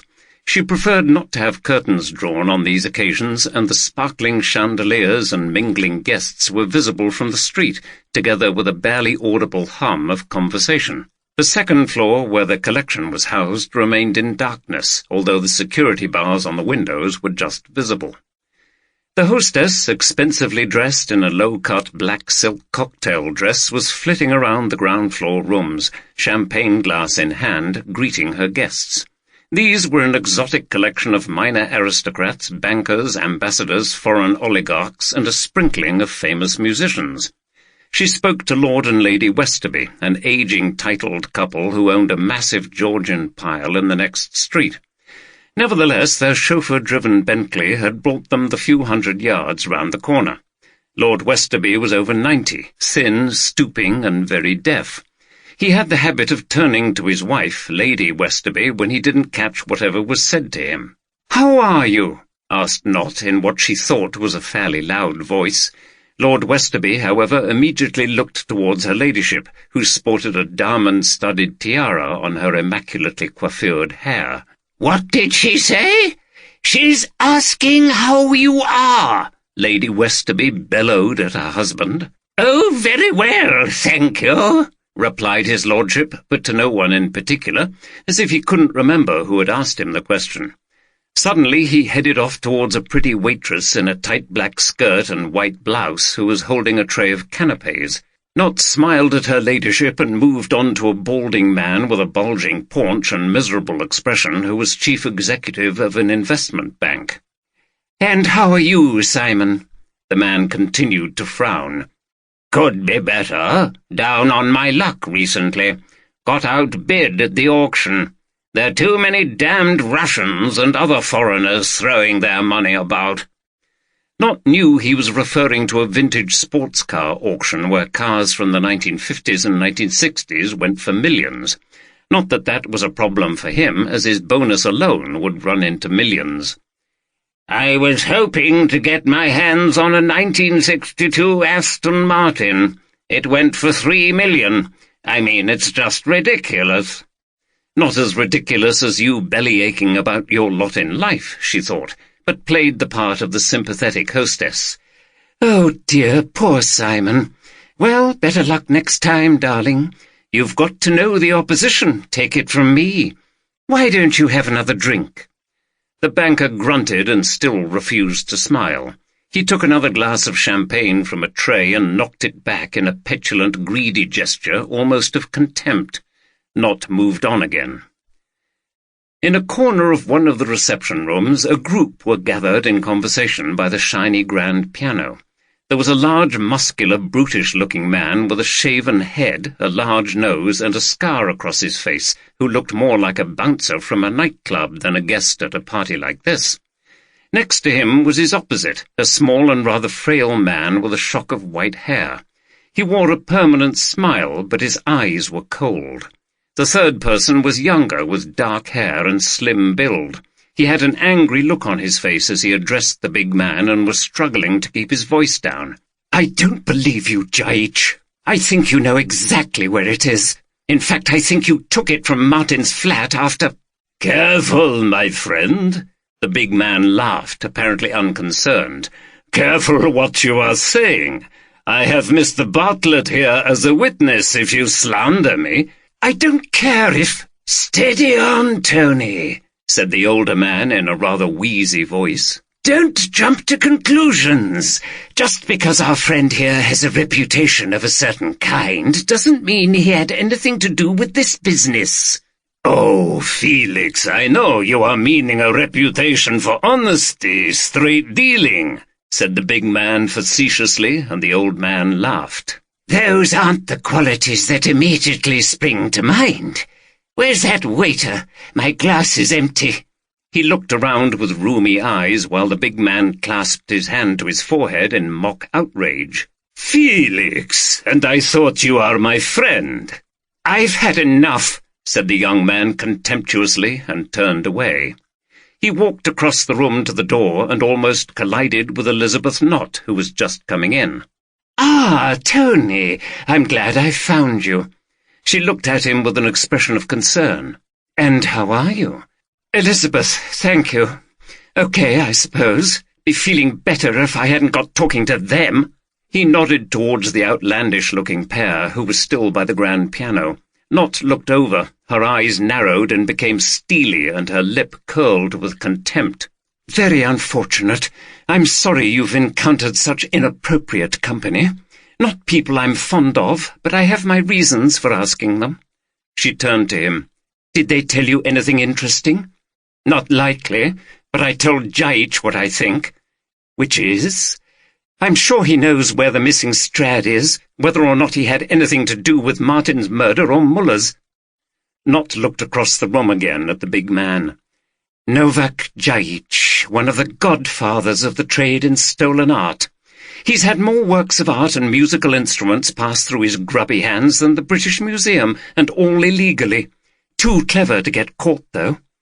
And Felix Bartlett, your great rival in the London world of instrument collecting." Knott snorted with contempt. "He thinks he is, but his collection can't hold a candle to mine, which is why I invite him every year, to gloat. The amazing thing is, he always comes. Who wouldn't? The champagne and the food are too good to miss." "Oh, it's not that. I think he secretly hopes that one day he'll be able to get me to part with something if we stay on good terms. What do you know about those two, anyway?" "Not much. I met them both through Martin, but I never talked to him much about that side of his life." "You didn't like it, did you?" "No, I didn't. I wasn't the only one who found it odd that a man like him, so brilliant and successful as a player, you know, would want to mess about dealing in that kind of stuff, with people like that. It was all right with straight deals with people like you, but—" He shook his head. Knott looked at him with a hint of a smile on her face.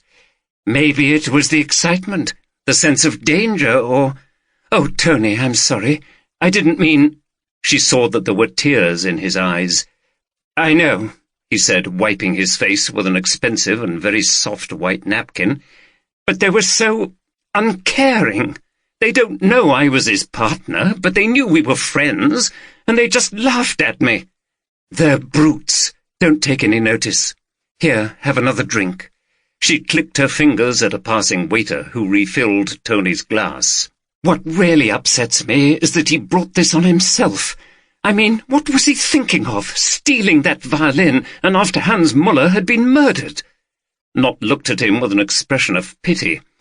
"I suspect the temptation was just too great. A Munsterhaven Strad there in front of him, and the owner dead. I don't think he thought about the consequences." Tony shook his head. "Exactly. He wasn't thinking about me."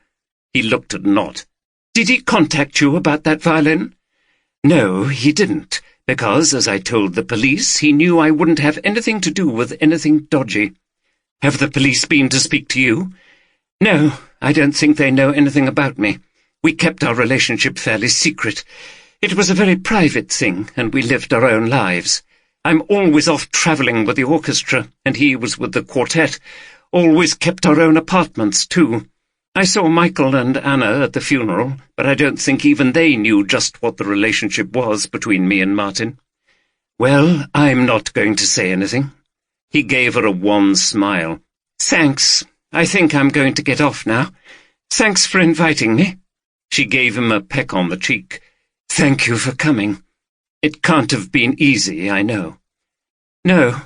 Martin used to love coming here. He looked forward to seeing the collection." "Well, he helped me with quite a lot of it.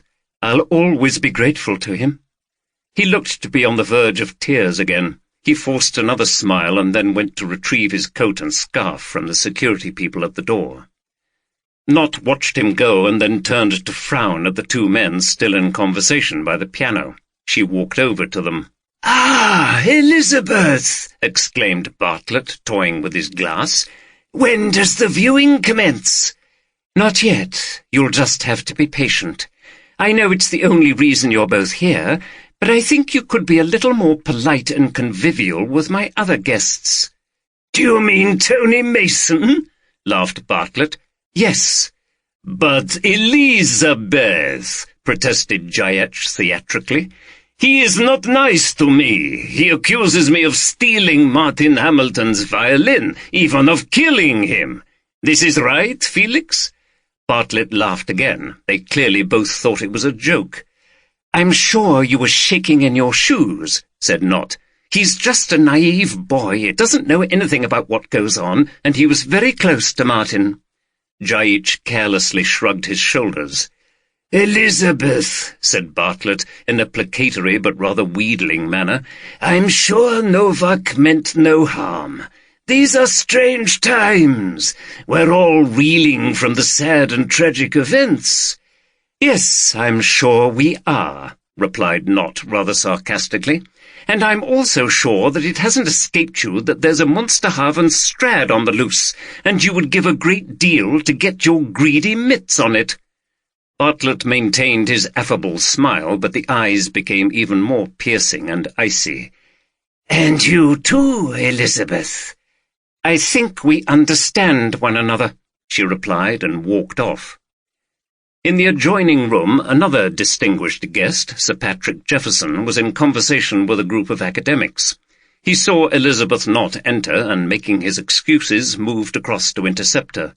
"Elizabeth, lovely evening. Looking forward to the viewing. Just wanted to have a word about things, you know." Knott regarded him quizzically. "What things would they be, Sir Patrick?" The principal seemed to be uncharacteristically at a loss for words.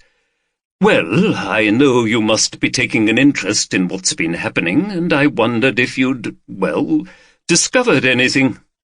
"I take it you mean the violin. Do I know where it is?" Jefferson hadn't expected such directness. He looked around and laughed rather nervously. "Well, you've come straight to the point, and no mistake. I just meant, is this just general curiosity, or is it something more serious?" Jefferson continued to fumble. "I just think it would be a tragedy if it disappeared. You know, one of the wonders of the world, as they were called." "Indeed, but I'm afraid I can't help you, Sir Patrick.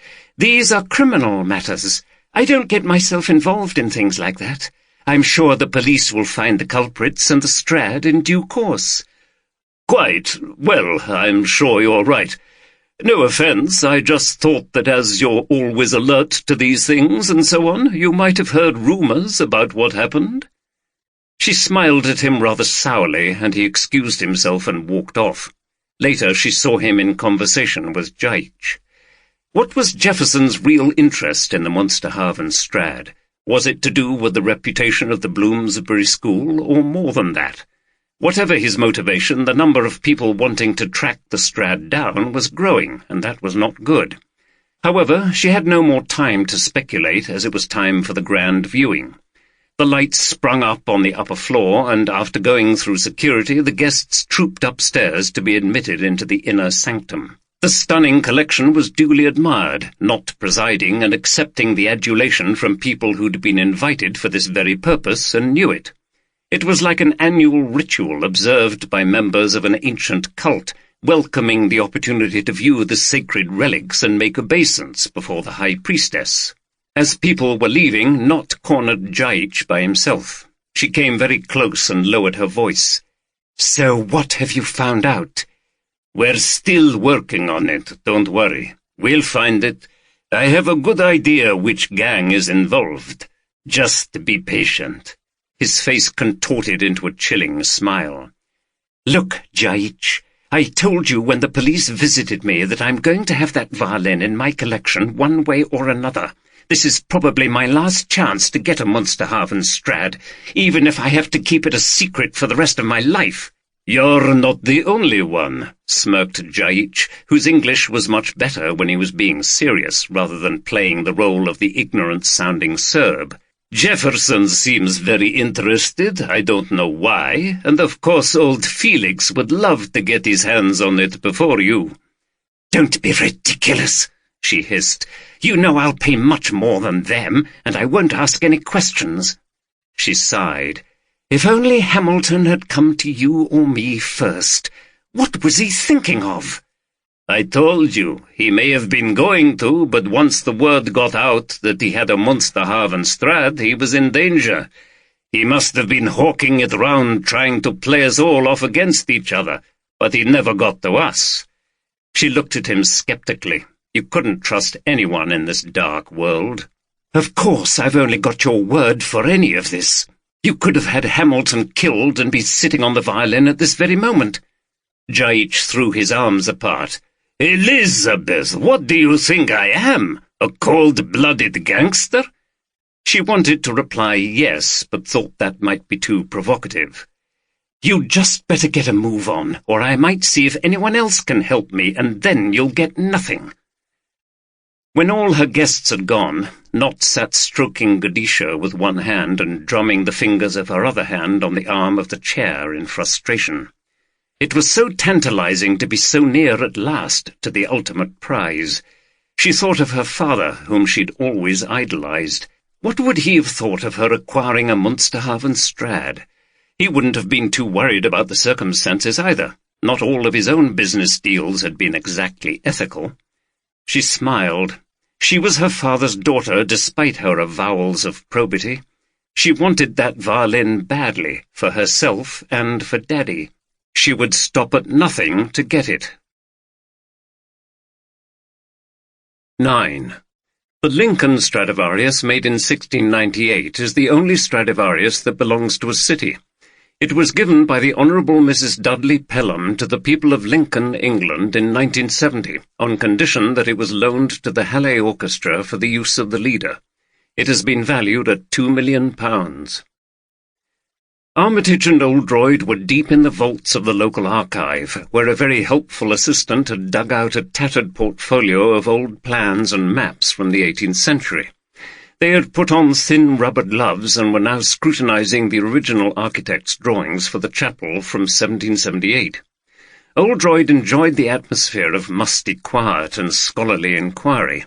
It was just the kind of setting for a ghost story by that master of the genre, M.R. James. A bit of supernatural help would be useful to them now. He attempted to gently flatten the yellowing sheets of paper as he and Armitage searched the plan for clues. "What are we looking for?" asked the doubtful Armitage. "Anything unexpected?" The drawings were marvellously neat and orderly. They were somehow redolent of the classical 18th century mind with all its balance, proportion, and symmetry. However, there appeared to be nothing unusual in the representations of the external part of the buildings.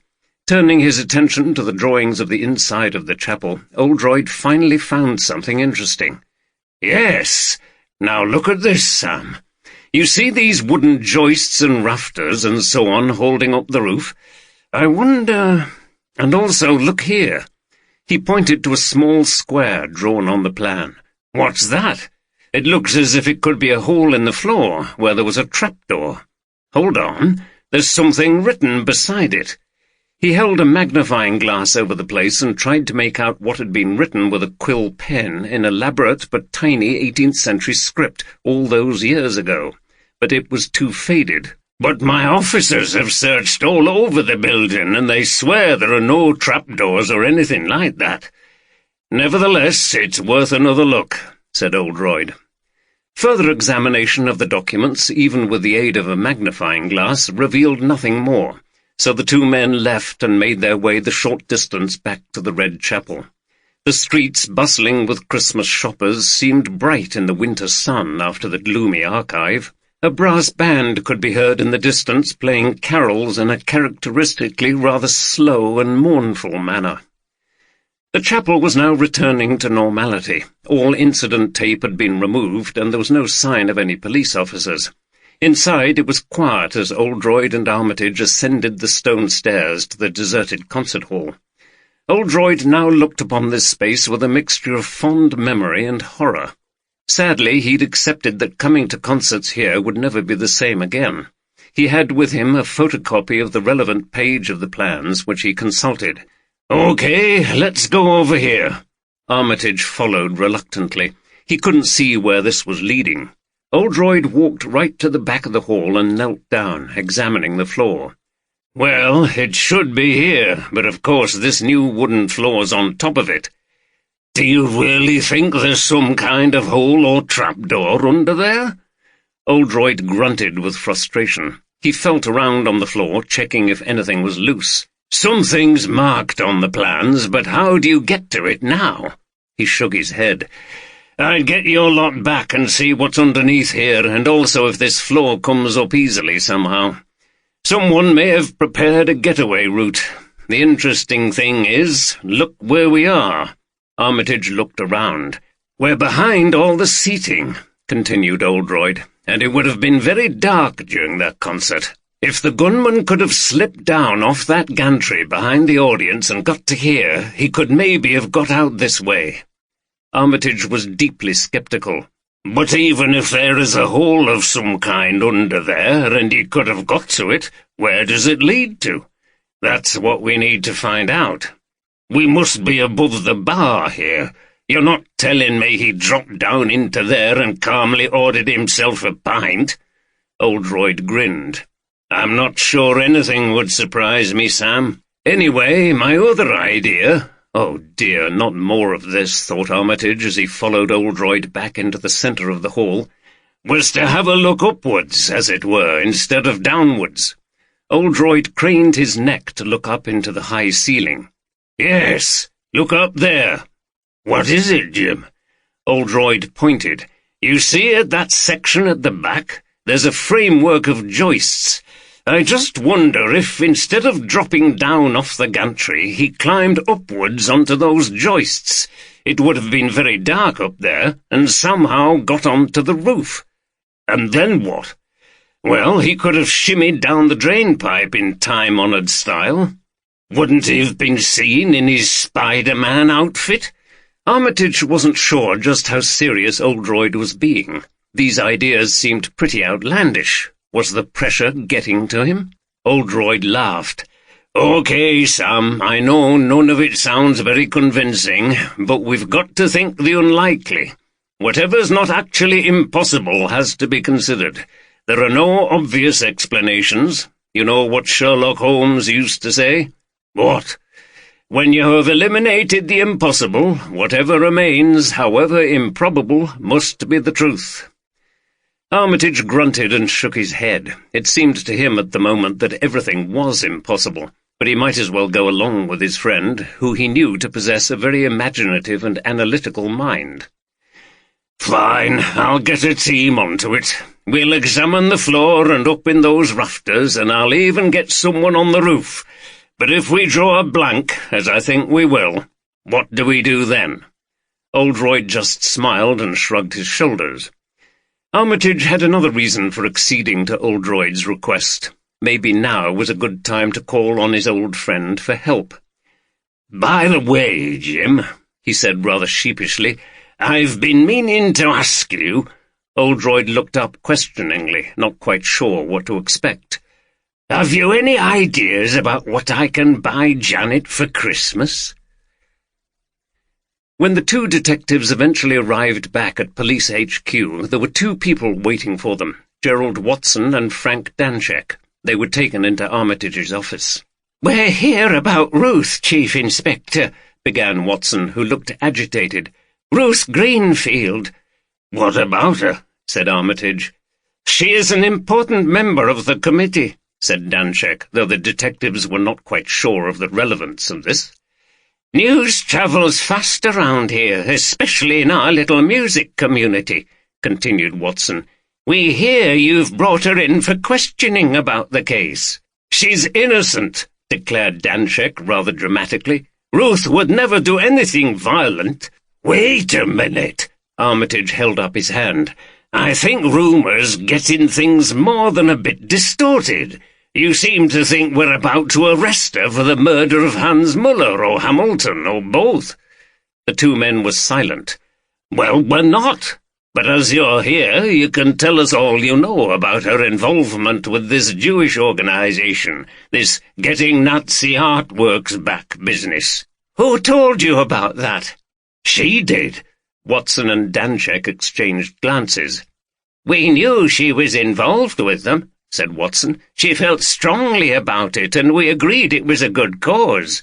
But we warned her not to do anything stupid, added Danczek. Like sending threatening notes, interjected Oldroyd abruptly. What do you mean? Her organization sent a very hostile note to Muller in London, and she put another one in his pocket here in Halifax before the concert. Saying what? Demanding that Muller return his Munsterhaven Strad. They believed it had been stolen from a Jewish family during the Nazi period in Germany. Did they threaten violence? Not specifically, but that doesn't mean they weren't intending to if Muller didn't cooperate. Danczek shook his head. I'm shocked and disappointed with Ruth. She told me she wouldn't do anything like that. But it doesn't make her a murderer. She was sitting at the front of the hall when the shot was fired. You saw her, Chief Inspector. We can't rule out that she may have been part of an organization that planned it, and the same goes for Hamilton's murder. The organization she's involved in has had at least one brush with the law, and she was once arrested. Watson and Danczek looked perplexed and puzzled. They hadn't expected this. But surely you don't think they arranged the murders of two famous musicians like that? I mean, Ruth is a musician herself. It's just not credible. Our views don't come into it. We proceed simply on the basis of the evidence, said Armitage, and now I think we need to get on with the investigation. After the two men had left, shaking their heads, Oldroyd and Armitage sat in silence for a while. The investigation was actually still very much in the doldrums. Armitage had constructed a diagram on the wall of his office with photographs of the people involved and lines indicating connections. Both men gazed at it, looking for inspiration. "Let's have a quick run through the possibilities," said Armitage without enthusiasm. "Fine. So, in terms of motive, the people who might have wanted to get the violin were not Shaw, Taylor, Jefferson, and the School of Music, and Hamilton. It's possible that some of them could be working together, and fell out, which resulted in Hamilton's death. Yep. Then other motives for Muller's murder were the jealousy of Robson's husband, Downton. This Jewish organization Greenfield was involved with, taking him out because he was hanging on to Nazi gold, and perhaps Stringer's resentment of Muller in terms of the direction of the quartet. And means and opportunity. Oldroyd had sat back in his chair with his eyes closed. The interesting point there is that none of them had either. They were all either sitting in the audience that night or were elsewhere with watertight alibis. So the phantom murderer, as I call him, must have been either an accomplice or a professional hitman that we don't know about. You say Watson has a Dragunov, but it wasn't the one used in the murder, and Watson was sitting smack in the front row. As far as Hamilton's murder goes, the same thing applies. All the people I've mentioned had alibis." Oldroyd sighed wearily. They'd been through all this before. They were just circling around the same facts and getting nowhere. It was like being in a maze where every possible exit, however tantalizing, leads disappointingly to a dead end. And this was even before they'd solved the mystery of how the murderer escaped from the chapel. He felt completely outwitted and didn't like the feeling. "What do you think of it all, then?" asked Armitage, reaching for a bag of mint imperials and putting 3 into his mouth. "Not a lot. Nothing hangs together. These leads don't seem to take us anywhere. There's no pattern. None of the possibilities convince me." Armitage frowned. "So where do you think we should go next?" "Well, the murders weren't random. They were well planned, particularly the first, so I'm sure the answer lies with the people we know already. No one else with any kind of motive has emerged. We must be missing something. The only thing we can do is keep probing until we get a breakthrough. I've asked Carter to investigate that Jewish outfit. I'm also thinking about that character Taylor. He's a shadowy figure, and there's definitely something not right about his so-called musical instrument business. I think he's the next one to go back to, and let's do a background check. He claims he was at the Huddersfield School of Music, but I didn't get the impression he actually knew much about music. Okay. We also need to get a warrant to look at Edward Shaw's instrument collection. You never know what we might find. He was rather cagey about that, just the opposite of Elizabeth Knott, who was keen to parade hers. If he's got that violin, he's not going to put it on show, is he? No, but there's nothing wrong in applying pressure, showing we have suspicions. Criminals start to make mistakes when they know the heat is on. True. So where does Paul Taylor live? It'll be an interesting visit for you. He lives in a narrow boat on the canal. Dusk was falling as Oldroyd walked along the towpath of the Rochdale Canal out of Sowerby Bridge towards London Foot. He'd parked his car in the town so that he could walk by the still and peaceful water of the canal, now used mainly for pleasure craft and not to transport the loads of coal, wool and cloth for which it had been constructed. He went near the edge of the path onto the massive blocks of millstone grit that had been there forming a strong bank since the 18th century.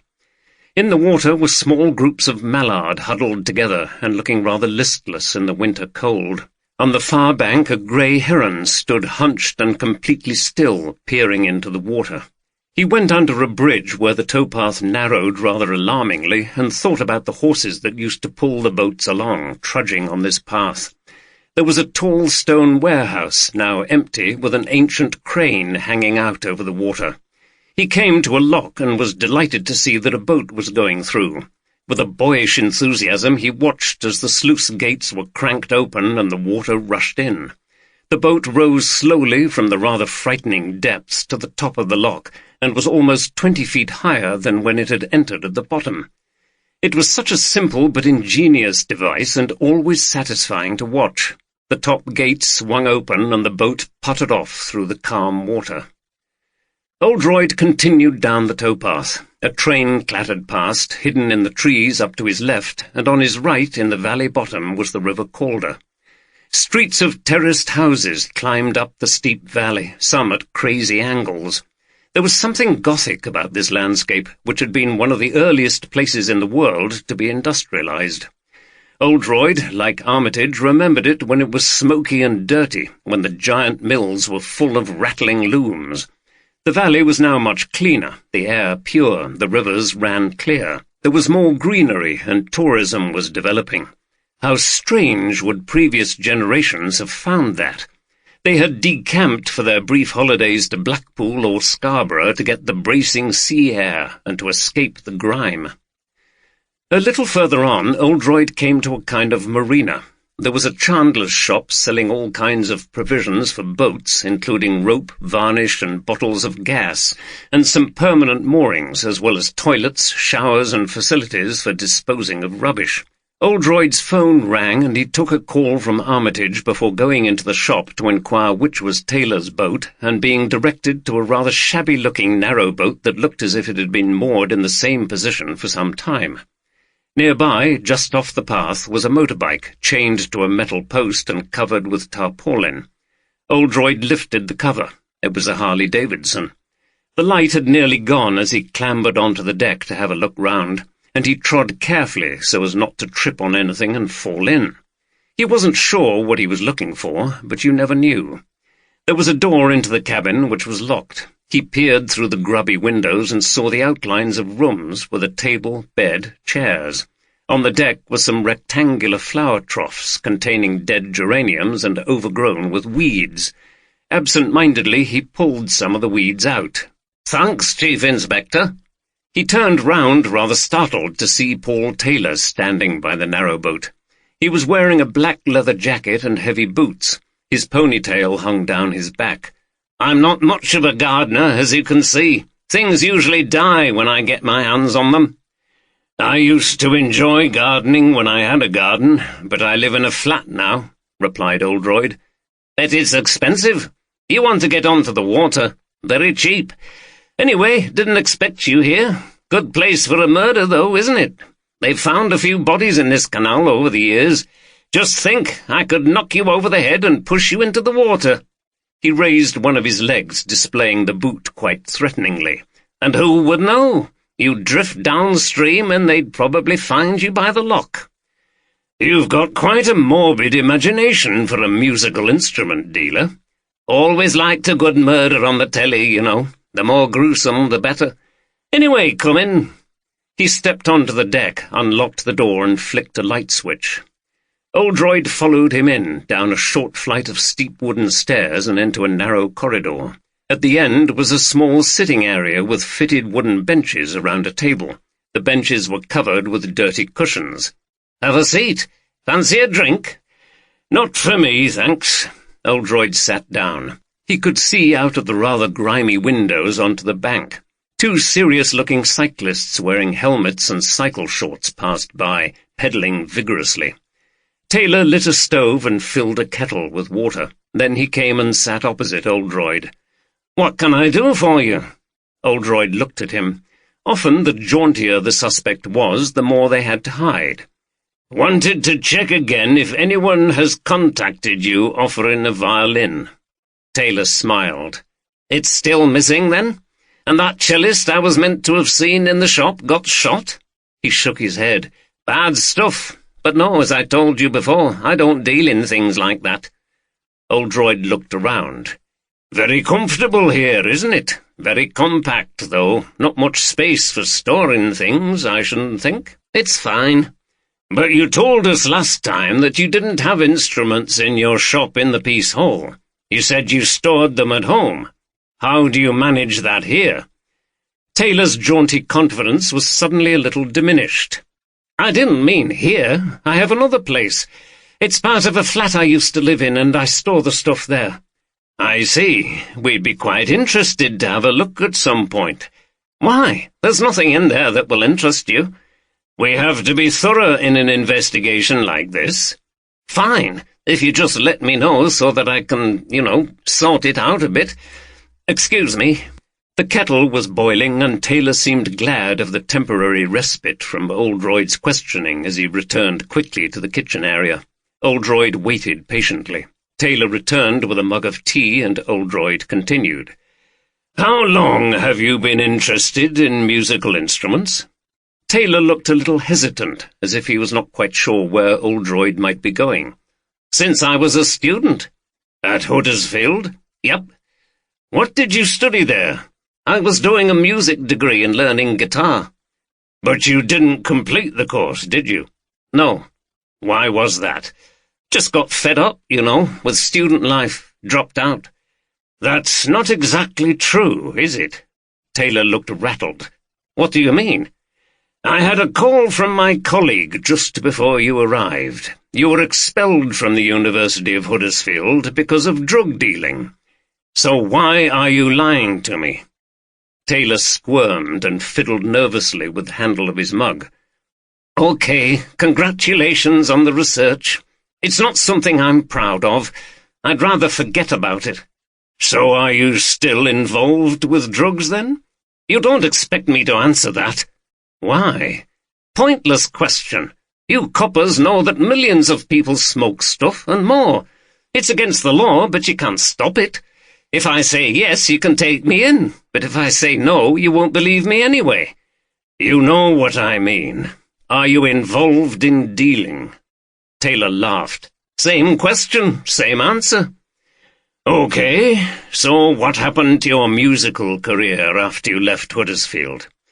"Joined a band, tried to go on tour. Classic, isn't it? Every teenager's dream. Didn't get very far with it. We weren't good-looking enough. Then my uncle had this little shop in the Peace Hall, and he was retiring. So I inherited the lease from him and started the instrument business." "So you seem to have done quite well out of it, judging by the brand-new Harley-Davidson out there?" Taylor raised an eyebrow. "You don't miss anything, do you, Chief Inspector? Biking's a hobby. Had to save up for that beauty. I don't exactly live in luxury here, as you can see." "All right." Oldroyd got up from his seat.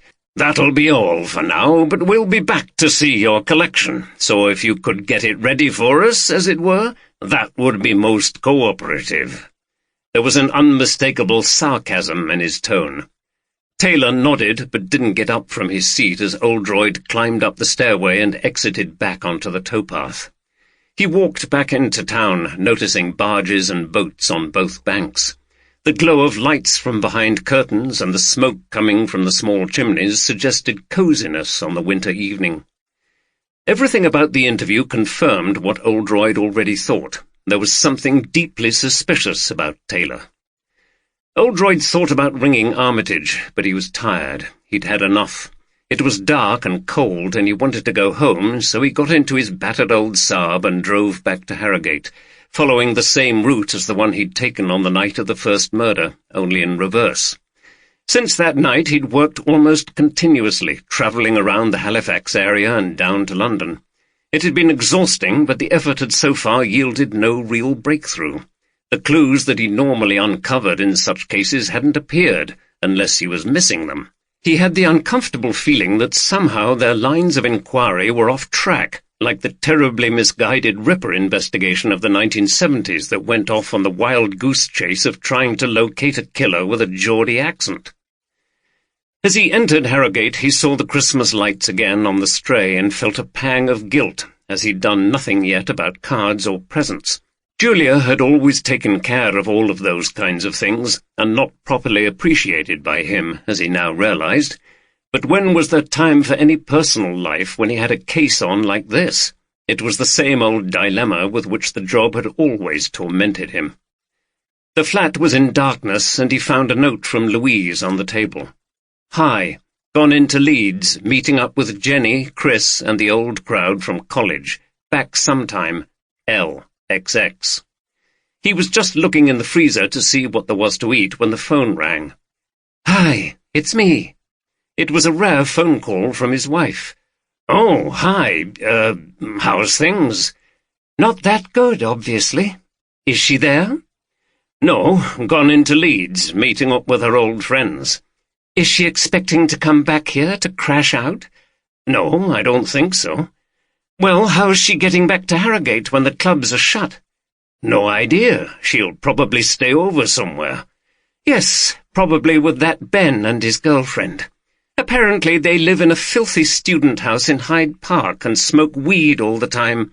They got Louise into smoking it in the first place." "Why are you getting so sanctimonious about that? We used to smoke it quite a bit in the old days." "Yes, Jim, but we weren't so—" "What?" "I don't know. She's just a bit too much on the wild side. You never know what she's going to do next. She worries me that it won't look good for you if she keeps getting arrested on these demonstrations." Oldroyd knew that now wasn't the time to talk about how he admired his daughter's activism. Why was his wife getting so narrow-minded and conservative? He wanted to remind her how rebellious she'd been with her parents in rejecting their home county's lifestyle, the awful rows he'd witnessed from the embarrassed sidelines. Maybe it was the stress of her job as a history teacher, or was it a sign of a deeper discontent, a loneliness? "She's nearly 20 now. You know as well as I do that you've just got to let her go her own way. The more you try to control her, the worse it will be." "You wouldn't think she was 20 from the way she behaves here. Bags of stuff all over the place, wet towels and underwear on the bathroom floor, dirty cups and plates in the living room. She's more like a 15-year-old. "She's got lofty issues on her mind. She can't be bothered about keeping the house tidy," laughed Oldroyd, trying to get his wife to lighten up a little and see the funny side. But it didn't work. "It's okay for you to say that. You always let them get away with everything. When you were here, that is. It was always me who had to set some rules. Boring mother. No wonder she runs off to you." "Look, it's not like that. I told her she wasn't being fair to you, that you'd always had the responsibility of looking after her and Robert, and it wasn't easy. And a fat lot of difference, I bet it made. I know she thinks I'm just a dull, nagging, middle-aged woman, and I—" She stopped, and Oldroyd could hear gentle sobs on the other end of the line. It upset him deeply. He wanted to reach out and take her in his arms, but he couldn't, and she probably wouldn't let him anyway, even if he'd been there with her. He had to try his best with words. "Julia, please don't. I know she loves you. I know I said she's 20, but that's not really that old. She's still half a teenager. They say and do hurtful things that they don't really mean. You know that." "Yes, but—" "But what?" He was hoping she would say, "But it's so lonely here by myself and hard to cope with, so please come back." "Oh, I don't know. Anyway, tell her to ring me tomorrow, just so I know she's okay." "Right. I'd better go now. Bye." "Bye." She rang off, leaving Oldroyd looking at the phone and thinking about all the things he would have liked to have said to her. Anna Robson stood nervously near the arrivals gate at Heathrow Airport. It was 8 a.m., and she'd come up from Brighton to pick up her husband, Christopher, returning from his trip to Washington. She was then going to return with him to Islington. Getting away from London for a while had calmed her down, but she still had a residual fear that her husband could have been involved somehow in the terrible events. It was going to be very tricky to broach that subject without provoking his anger. Tired, jet-lagged passengers started to wander out of the baggage hall and through passport control. She saw Christopher wearing dark glasses and dressed in jeans and a jacket, looking a little bedraggled but handsome with his stubbled face and trim figure. "Chris, here!" She ran over to him, and they kissed. He took her hand with one of his and pushed his case with the other. "God, I'm knackered. Been awake all night. Can't ever sleep on a plane." "Don't worry. We'll go straight back. You can go to bed if you want." "Well, I wouldn't mind that," he said, giving her a smile and a lingering look. "Hey, I thought you were tired." "Never too tired for some things. It's been a long time." "Yes." They were silent as they went up escalators and along walkways until they got to the car park. Anna drove. Downton slumped into the car and looked as if he might go to sleep, but then he spoke. "Anyway, how are you, darling?" he said rather casually, she thought, in the circumstances. "You've had an awful time. 2 murders. I don't blame you for getting out of the way to Brighton. How are Amy and Harry?" "Fine. They've been really good." "Fantastic. They're such great people." She glanced at him just as she entered the busy carriageway. Did he really understand what she'd been through? He seemed very cool about it. It worried her. "I could have done with you being around." "I know. They just wouldn't let me come back early. You know what Jeremy's like." She looked in the driving mirror and sighed. Maybe this was the time to tackle him, when he was too tired to get angry. "You did contact him, didn't you?" He looked up, puzzled. "Of course. What do you mean?" "It's been very traumatic. I don't think you realize how bad. 2 of the Quartet, my friends and essential to my working life, both murdered. It's made me feel frightened in different ways and strange, and—" He sat up. "Look, darling, I do understand. It's just that I'm tired at the moment. She turned towards him and said abruptly, "You didn't have anything to do with it, did you?" "What? Did you, Christopher?" She was shouting now. "Watch it!" She swerved suddenly to avoid a parked car she'd been about to drive into. The car behind blazed its horn at her. "Turn left here and pull in. You're going to get us killed." She turned left without warning and provoked more horn-blowing from behind. She drove into the quiet side street and stopped at the side of the road. She turned off the engine and promptly burst into tears. Downton put his arm around her and let her cry for a while. "Look, what's this all about?" I've been so scared about everything," she said between sobs, "and so confused, and—" "Go on." "Well, I know you and Hans never got on, and, well, all sorts of horrible things go through your mind. The police know that you threatened Hans, and you were in prison that time. I just thought—" She started to cry again. Downton sighed. "Okay, I understand. You're worried that I might have had him bumped off." "Oh, God, I'm sorry. It sounds so awful and ridiculous when you say it like that." He laughed grimly and shook his head. "Not really. My behavior in the past hasn't been exactly perfect, has it? I know I've got a nasty temper. I've only myself to blame, and you've been under so much stress. But come here." He turned her face tenderly towards his and looked her in the eyes. "I swear to you I had nothing to do with it. I didn't like the bloke, and he made it clear he didn't like me, and I hated him for causing trouble between us. But that's all a while ago now, and it's behind us. I can't say I'm sorry he's gone, but there it is." "I'm sorry," she repeated. "Don't be. I deserve it, and it actually shows you care for me, or you wouldn't be worried." "Yes." "I assure you I'm not some kind of gangster." He smiled. "And I wouldn't know how to hire a hitman even if I wanted to, unless you think that I teleported myself from Washington to Halifax and did him in myself."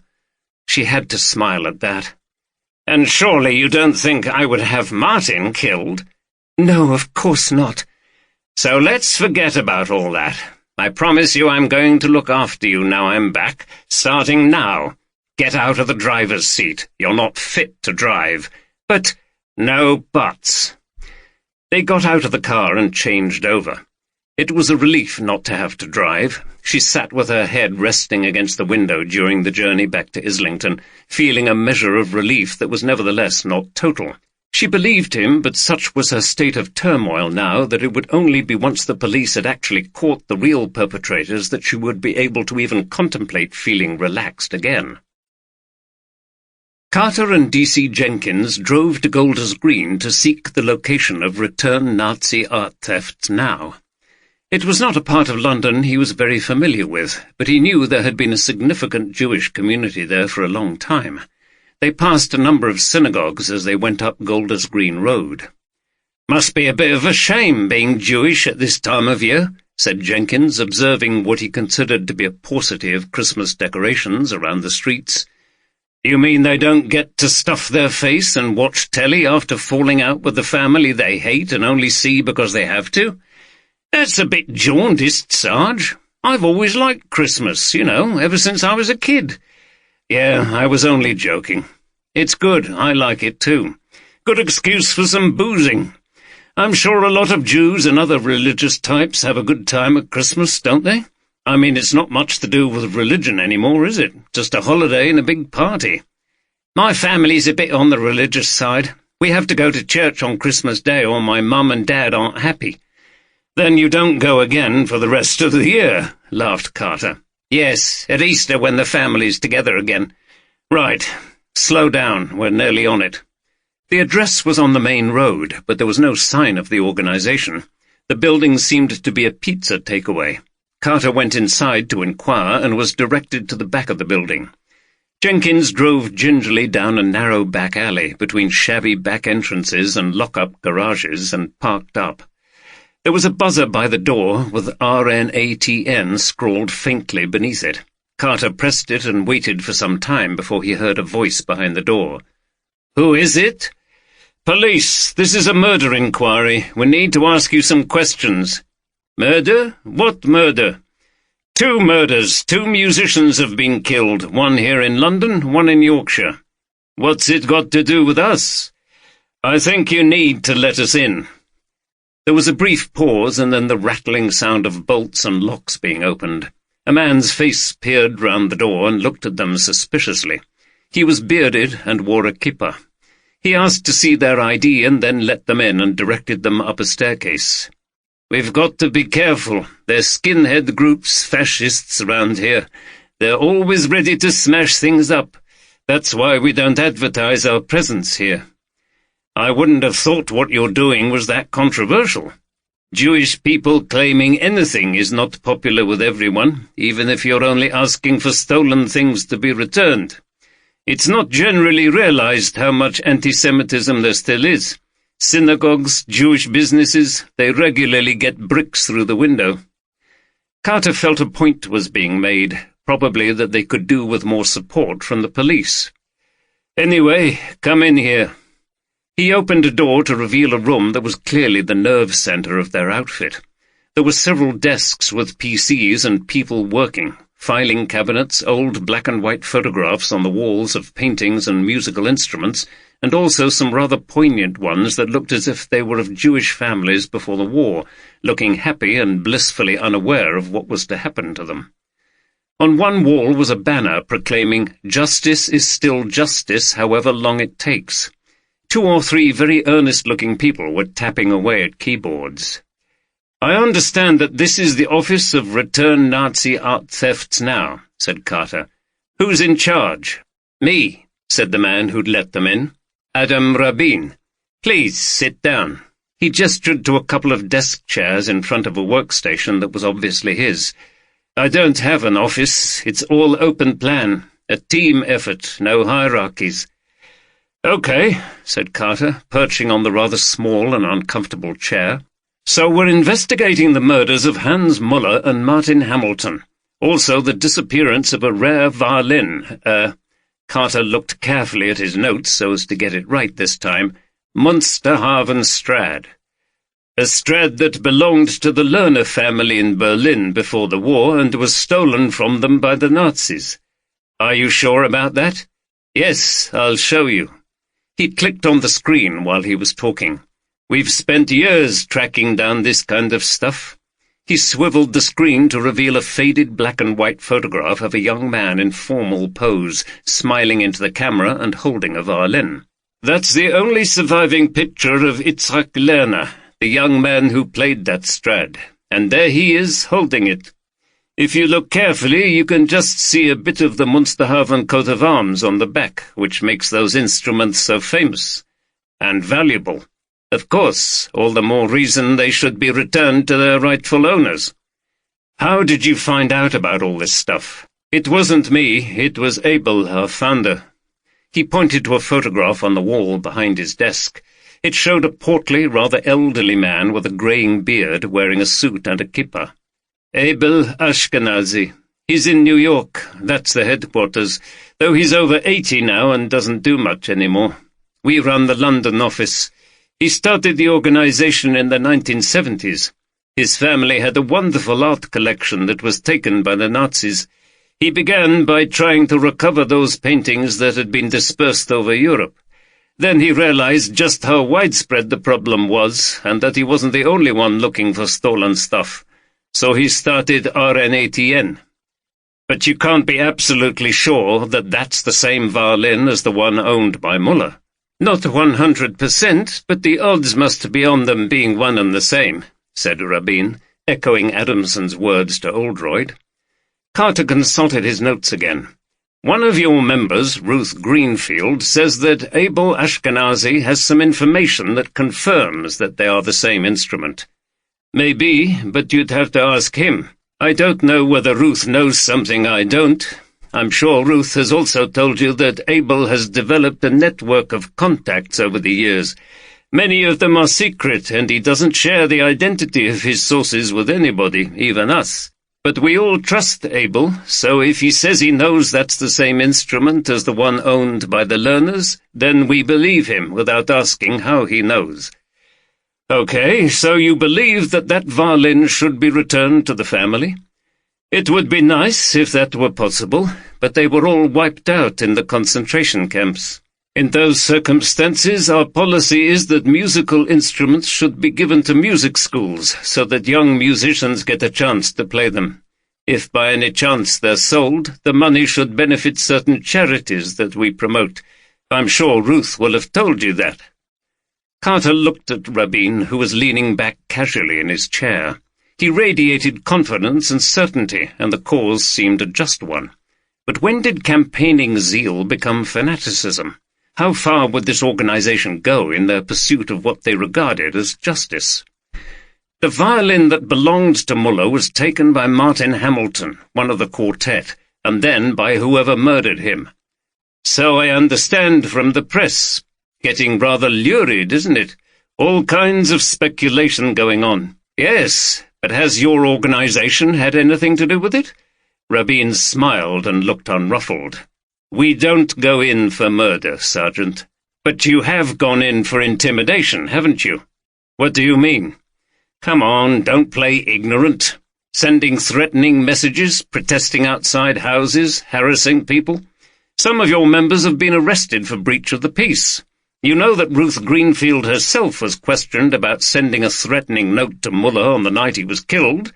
That's very suspicious, isn't it?" Rabin shook his head. "Ruth would never physically hurt anybody. You're wasting your time. We look upon these things as simply pricking the consciences of people, getting them to realize the injustice involved in them possessing stolen property. It's a bit heavy-handed, isn't it? Some people need the message to be made forcefully before they will respond. So does that extend to more than messages in the case of someone like Mullah? Because he was a stubborn old so-and-so, wasn't he? He wouldn't have anything to do with you, would he? So did you arrange for him to be shot as the only way you could separate him from that instrument? And then you had to kill again to get the violin from Hamilton? Where is the violin now? I repeat, we do not use violence, and I've no idea where that violin is. But I know where it should be, and that is not in the hands of some greedy, acquisitive collector. You're making wild allegations." Carter was inclined to agree. Maybe he shouldn't have gone so far, but he had to press on now. "I need to know where you and all your colleagues here were on the night of the first murder and the day of the second. Every member of the organization will have to come down to the station to make a statement. We also need you to disclose all the information you have about the violin and its history." Rabin remained composed. "Fine. You'll get full cooperation from us. We have nothing to fear. But you'll have to contact Abel in America if you want to find out what he knows." "We will. But if you or anyone here knows anything about the murders or the whereabouts of the violin, you need to tell us." "I only wish I could help you, Sergeant. I want to know as badly as you do." Well, the Czech authorities had nothing new on Danček. Disappointing, but not surprising, I suppose. He's been here a long time, and he left the old Czechoslovakia under the communist regime. Probably the records have disappeared. He's a dark horse, isn't he? We know nothing about him except what he shows us. Yes, it's mysterious, but we're probably reading too much into it. Oldroyd and Armitage were holed up in the latter's office again. Oldroyd was weary of the whole thing, travelling from Harrogate, not being in his own domain and having to endure his friend's clumsy hospitality, the frustration of not getting anywhere. He was beginning to regret ever agreeing to get involved, but he could hardly have refused under the circumstances. Anyway, it was too late now. He was deeply involved, and he couldn't stop until the thing was solved. It wasn't so much his pride as the impetus that had always driven him on, the sheer fascination of wanting to know what had happened, the who, how, and why. "No," he replied to Armitage. "He's one of those people," reflected Oldroyd, "who's always on a level. If he won £1 million or contracted a serious disease, he'd sit there just the same, sucking mint humbugs taken from a paper bag in his lap, just as he was doing now. Carter didn't unearth anything with the Jewish organization, but he's pursuing them for alibis and so on. That's one of our problems. We've got too many suspects. We can't prove any of them did anything wrong, except Hamilton, who stole the violin, and he's dead, but we can't quite eliminate any of them either. None of them could have actually shot Muller, but any of them could have arranged it, and Hamilton's murder for that matter." He thumped the table in frustration. "And we still don't bloody well know how the first murder was done.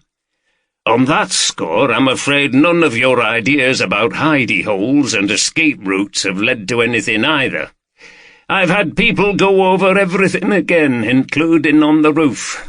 There are categorically no hiding places under the floor, no trapdoors and no secret exits to the building. There's no way of getting onto the roof from that gantry, even if you somehow managed to get up into the rafters. And if you did get onto the roof, there's no way down. It's too high and too steep.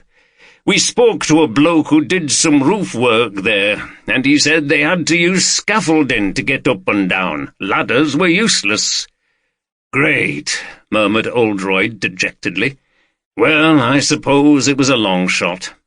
"We've got the warrants to search the premises of Taylor and Shaw," said Armitage consolingly, but without optimism. Oldroyd looked up. "Good. Well, let's get to work on that, then. There's definitely something fishy about them both." At this point, a DC knocked on the door, came in, and handed a dossier to Armitage, who quickly glanced through it. "Well, have a look at this, Jim. Very interesting. I had Shaw tailed when he went on his last trip to Europe to see where he ended up and who he met. I've got a useful contact in the Dutch police." He handed a sheet of paper to Oldroyd. "Well done, Sam. This makes it more urgent that we get on to him." It was early morning in the village of Longstalls. It was barely light, and the weak December sun had not yet broken through the clammy winter mist. The long main street was deserted, except for two furtive-looking figures dressed in padded jackets and balaclavas. They walked slowly up towards the manor house, repeatedly looking around and checking the names and numbers of the houses. One of them was carrying something bulky. When they finally reached the manor house, the other checked something on his phone, pointed at the house, and nodded. After another glance up and down the street, they approached the door and knocked. Immediately there was the sound of dogs barking inside the house, and then Gerald Watson's voice. "Now then, calm down. Come on. Jess, Trixie." The barking stopped, and Watson fumbled with the door and opened it. As he peered out, there was a flash of light. "What the bloody hell?" The cameraman took several more shots in quick succession as the other reporter began to fire questions at Watson. "Gerald Watson, we're from the Daily News. Is it true that you know what happened to the Munsterhaven Strad?" "No, I bloody don't. Now bugger off. But you organised the concert, didn't you? Did you plan to have Muller killed in order to get your hands on the violin?" Watson was red in the face with anger. "I'm warning you, get lost now, or I'll set bloody dogs on ye.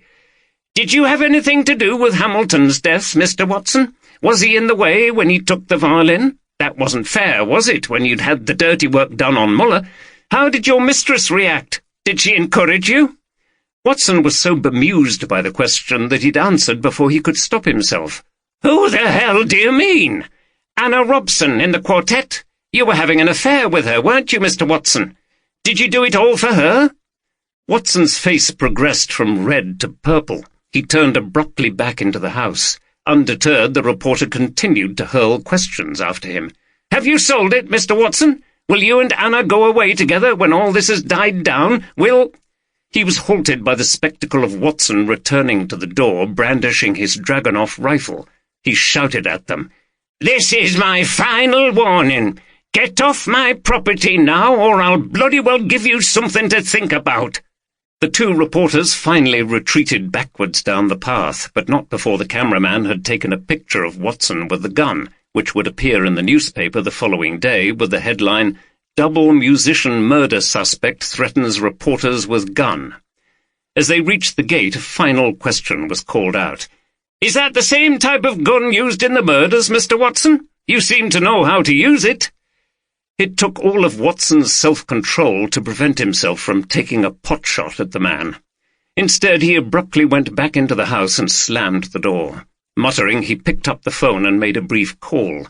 Then he pulled on an old green Barber jacket and a pair of boots, went out into his backyard and got into his battered old Land Rover.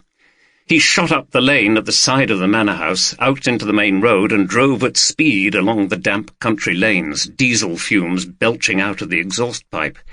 The sun was low in the pale blue sky, and in the distance the hills above Huddersfield were still blurred and misty. But Watson hardly noticed. He was on his way to Bradclough Hall to see Edward Shaw. He needed to discuss this situation with him. If things were going to continue like this, he would have to resign as secretary of the Halifax Chamber Music Society.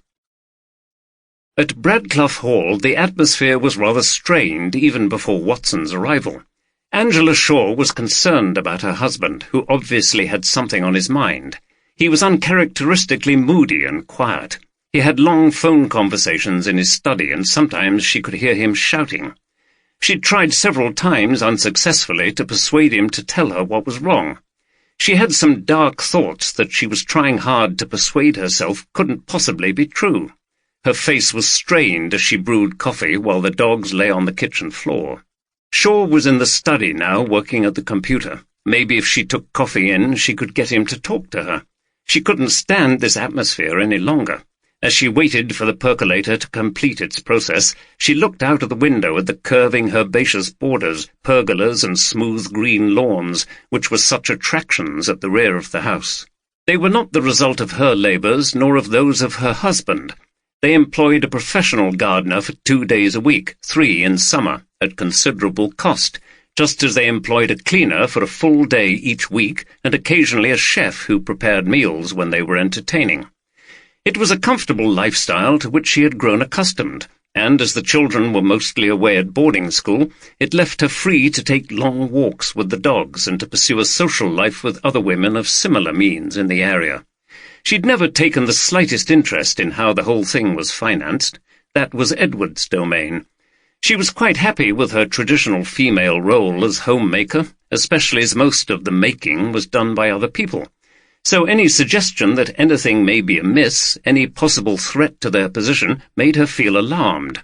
The only work she'd ever done was modelling, and she was too old for that now. In the study, Shaw was sitting in a padded desk chair, gazing at the computer screen, which was switched off. After a while, he took his phone and dialed a number. "Hello? Yes, I've thought about it, and I've decided, no, there's nothing else we can do. I'm going to tell them." "What do you mean, I can't?" "I'm bloody well going to, and I've got an excuse worked out, too. You haven't suggested anything else." "Well, I don't know what you can do. We never expected this, did we? It's our bad luck, but it's every man for himself now. You'll have to work out your own salvation." He ended the call as there was a tap at the door. "Ed, darling, can I come in? I know you're busy, but I've just brought you some coffee." "Of course." His wife came in and put a tray with 2 cups down on a small table. He swivelled in the chair to face her as she sat opposite him, her face uncharacteristically pale and tense. "How is it going?" she said, and gave him a thin smile.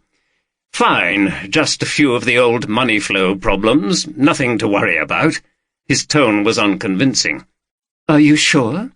You know you've not been yourself for a while, ever since that ghastly business at the chapel, and—" She tried to drink from her cup, but her hand was shaking.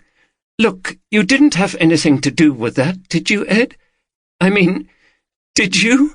She was on the verge of tears. Shaw put his hand on her knee.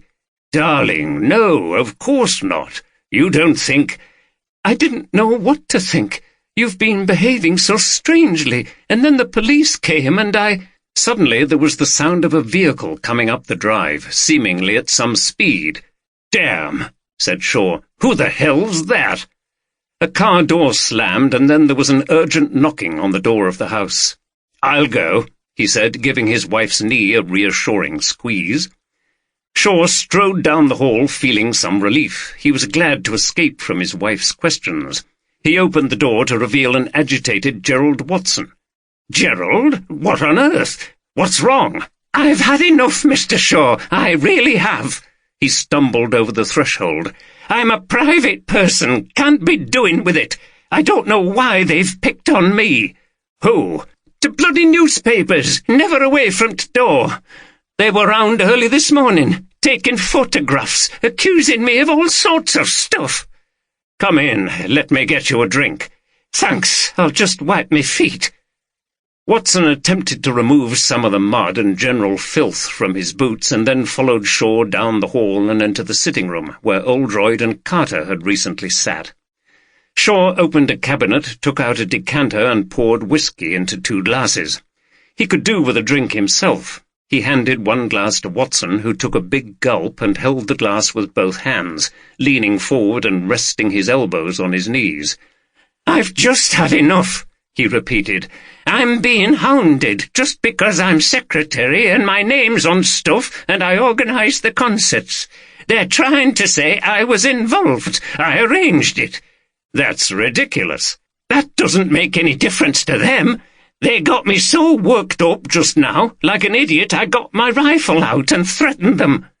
He shook his head and put his hand up to his temple. "So now they've got a wonderful story about me being trigger-happy. No doubt they'll find out it's a Dragunov, like the one the police say was used by the sniper." Shaw sipped his whiskey. "How can I help?" "I've just come to say that I'm going to resign as secretary if this goes on." "How will that help?" "I can take a low profile. I'm thinking of going away for a while. I've got a cousin has a farm in Northumberland. I can stay with him for Christmas and into the new year. It's miles from anywhere." "It might look as if you're guilty and running away. The media are very good at tracking people down." "Maybe, but at the moment I'm an easy target. They know where I am. At least I can make it a bit harder for them, and they might try someone else instead. I was thinking, Mr. Shaw, maybe you could take over for a while." "What do you mean?" "Well, just be there at the concerts and supervise things, meet the artists beforehand and make sure everything's okay, stuff like that. The program's all arranged for the rest of the season. Hopefully, after a few months, it'll all have blown over and I'll come back and get to work on next year." Shaw took another sip of his whiskey. "I see. Well, I suppose—" He stopped as there was the sound of another car coming up the drive. "What the hell's going on this morning? Who's this?" "Excuse me, Gerald." He put down his whiskey glass and went back into the hall, feeling that the pressure on him was mounting. When he opened the door, there was nothing to reassure him, because on the doorstep stood Detective Chief Inspector Oldroyd and Detective Chief Inspector Armitage, looking purposeful and implacable.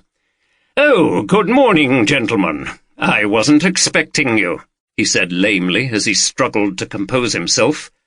"There are some things we need to discuss with you, Mr. Shaw," said Armitage. "I see. It's not really convenient. I have a visitor, you see. Can we—" "We need to come in and talk to you now." Shaw swallowed nervously. "Well, you'd better come in, then." The two detectives entered the hall as Gerald Watson came out of the living room looking puzzled. "Mr. Shaw? What's going on? I thought I recognized the voices." He turned to Oldroyd and Armitage and pointed his finger at them. "What you lot should be doing is protecting law-abiding members of the public from the bloody press instead of wasting your time harassing people like Mr. Shaw here." Shaw moved between Watson and the detectives, who did not respond to Watson's outburst. "Steady, Gerald. Look, it's better if you go now, and I'll give you a call later, okay?" "Aye, all right, then." Watson continued to dart angry glances at Oldroyd and Armitage as he left the house, mumbling to himself. Shortly after, they heard the roaring sound of the old diesel Land Rover starting up and then disappearing off down the drive. "Come in," said Shaw, gesturing to the living room and feeling very flustered. At that moment, Angela Shaw appeared at the door of the study. "Ed, what's going on? I heard Gerald Watson, so I left you to— Oh, it's you. Why are you here again?" "It's okay, darling. They just want to ask me a few more questions. Why don't you go upstairs and have a lie down for a while?" Angela sighed and went back into the study. "So, how can I help you this time?" asked Shaw, when the three men were in the living room and the detectives had refused all offers of hospitality. "We've come to inspect your musical instrument collection," announced Oldroyd with a hint of sarcasm. Shaw had been expecting this, but he still looked rattled. He desperately tried to deflect them. "But it's not ready. You didn't tell me you were coming." "Come on, Mr. Shaw. You knew we would want to see it sooner or later. You've known that since we first spoke to you," said Armitage. "The problem is," said Oldroyd before Shaw could think of an answer, "you don't have a musical instrument collection, do you?" This rapier thrust seemed to puncture Shaw. He crumpled and sat down heavily in a chair. "No, it's true. I don't." "So what's going on, then?" asked Armitage. Shaw looked at the two detectives and smiled. He seemed to rally himself a little, as if he had an answer ready. You see, I sold it all. All of it? Asked Armitage. The lot, I'm afraid, bit by bit over the years. Everything my father collected. We just needed the money. You must have wondered how we keep up this lifestyle. I'm not exactly a high-powered earner, not in my father's class. Bit of a lightweight, really. I know I was always a bit of a disappointment to him, after all he spent on my education and all that. So why do you preserve this fiction that you retain a collection? Shaw looked a little sheepish. I suppose it's partly out of guilt. I know father would be furious if he was here and knew I'd sold it, and also— He glanced at the door and lowered his voice. My wife doesn't know. She thinks all the money comes from the business. Oldroyd and Armitage exchanged glances. But actually, Mr. Shaw, your income comes neither from selling musical instruments nor from your antiques business, continued Oldroyd. What do you mean? You get money from your real business, which isn't anything to do with antiques or musical instruments, is it? What? For the first time, Shaw looked genuinely alarmed. Being an antiques dealer and an instrument collector, they're just useful covers for your trips abroad. We never really bought it, you know. You haven't got the slightest interest in music, and that antique shop in Harrogate is a joke. No, your real business, Mr. Shaw, is drugs. Shaw stood up. That's ridiculous. What kind of an allegation are you making? Sit down, sir, said Armitage, becoming more formal. You go abroad to collect drugs and smuggle them in. Maybe in antiques sometimes, who knows? You have an aura of respectability and nobody suspects you. Shaw was now desperate and wild. You can't prove anything, he shouted. Oh, but we can, said Armitage calmly, and he produced some photographs from a folder he was carrying. This is you recently in Amsterdam. We followed you from England, and this man you're talking to is Carl Neskens, a notorious drug dealer. He imports the stuff from South America and distributes it around Europe. You're one of his agents, you and your partner. Who do you mean?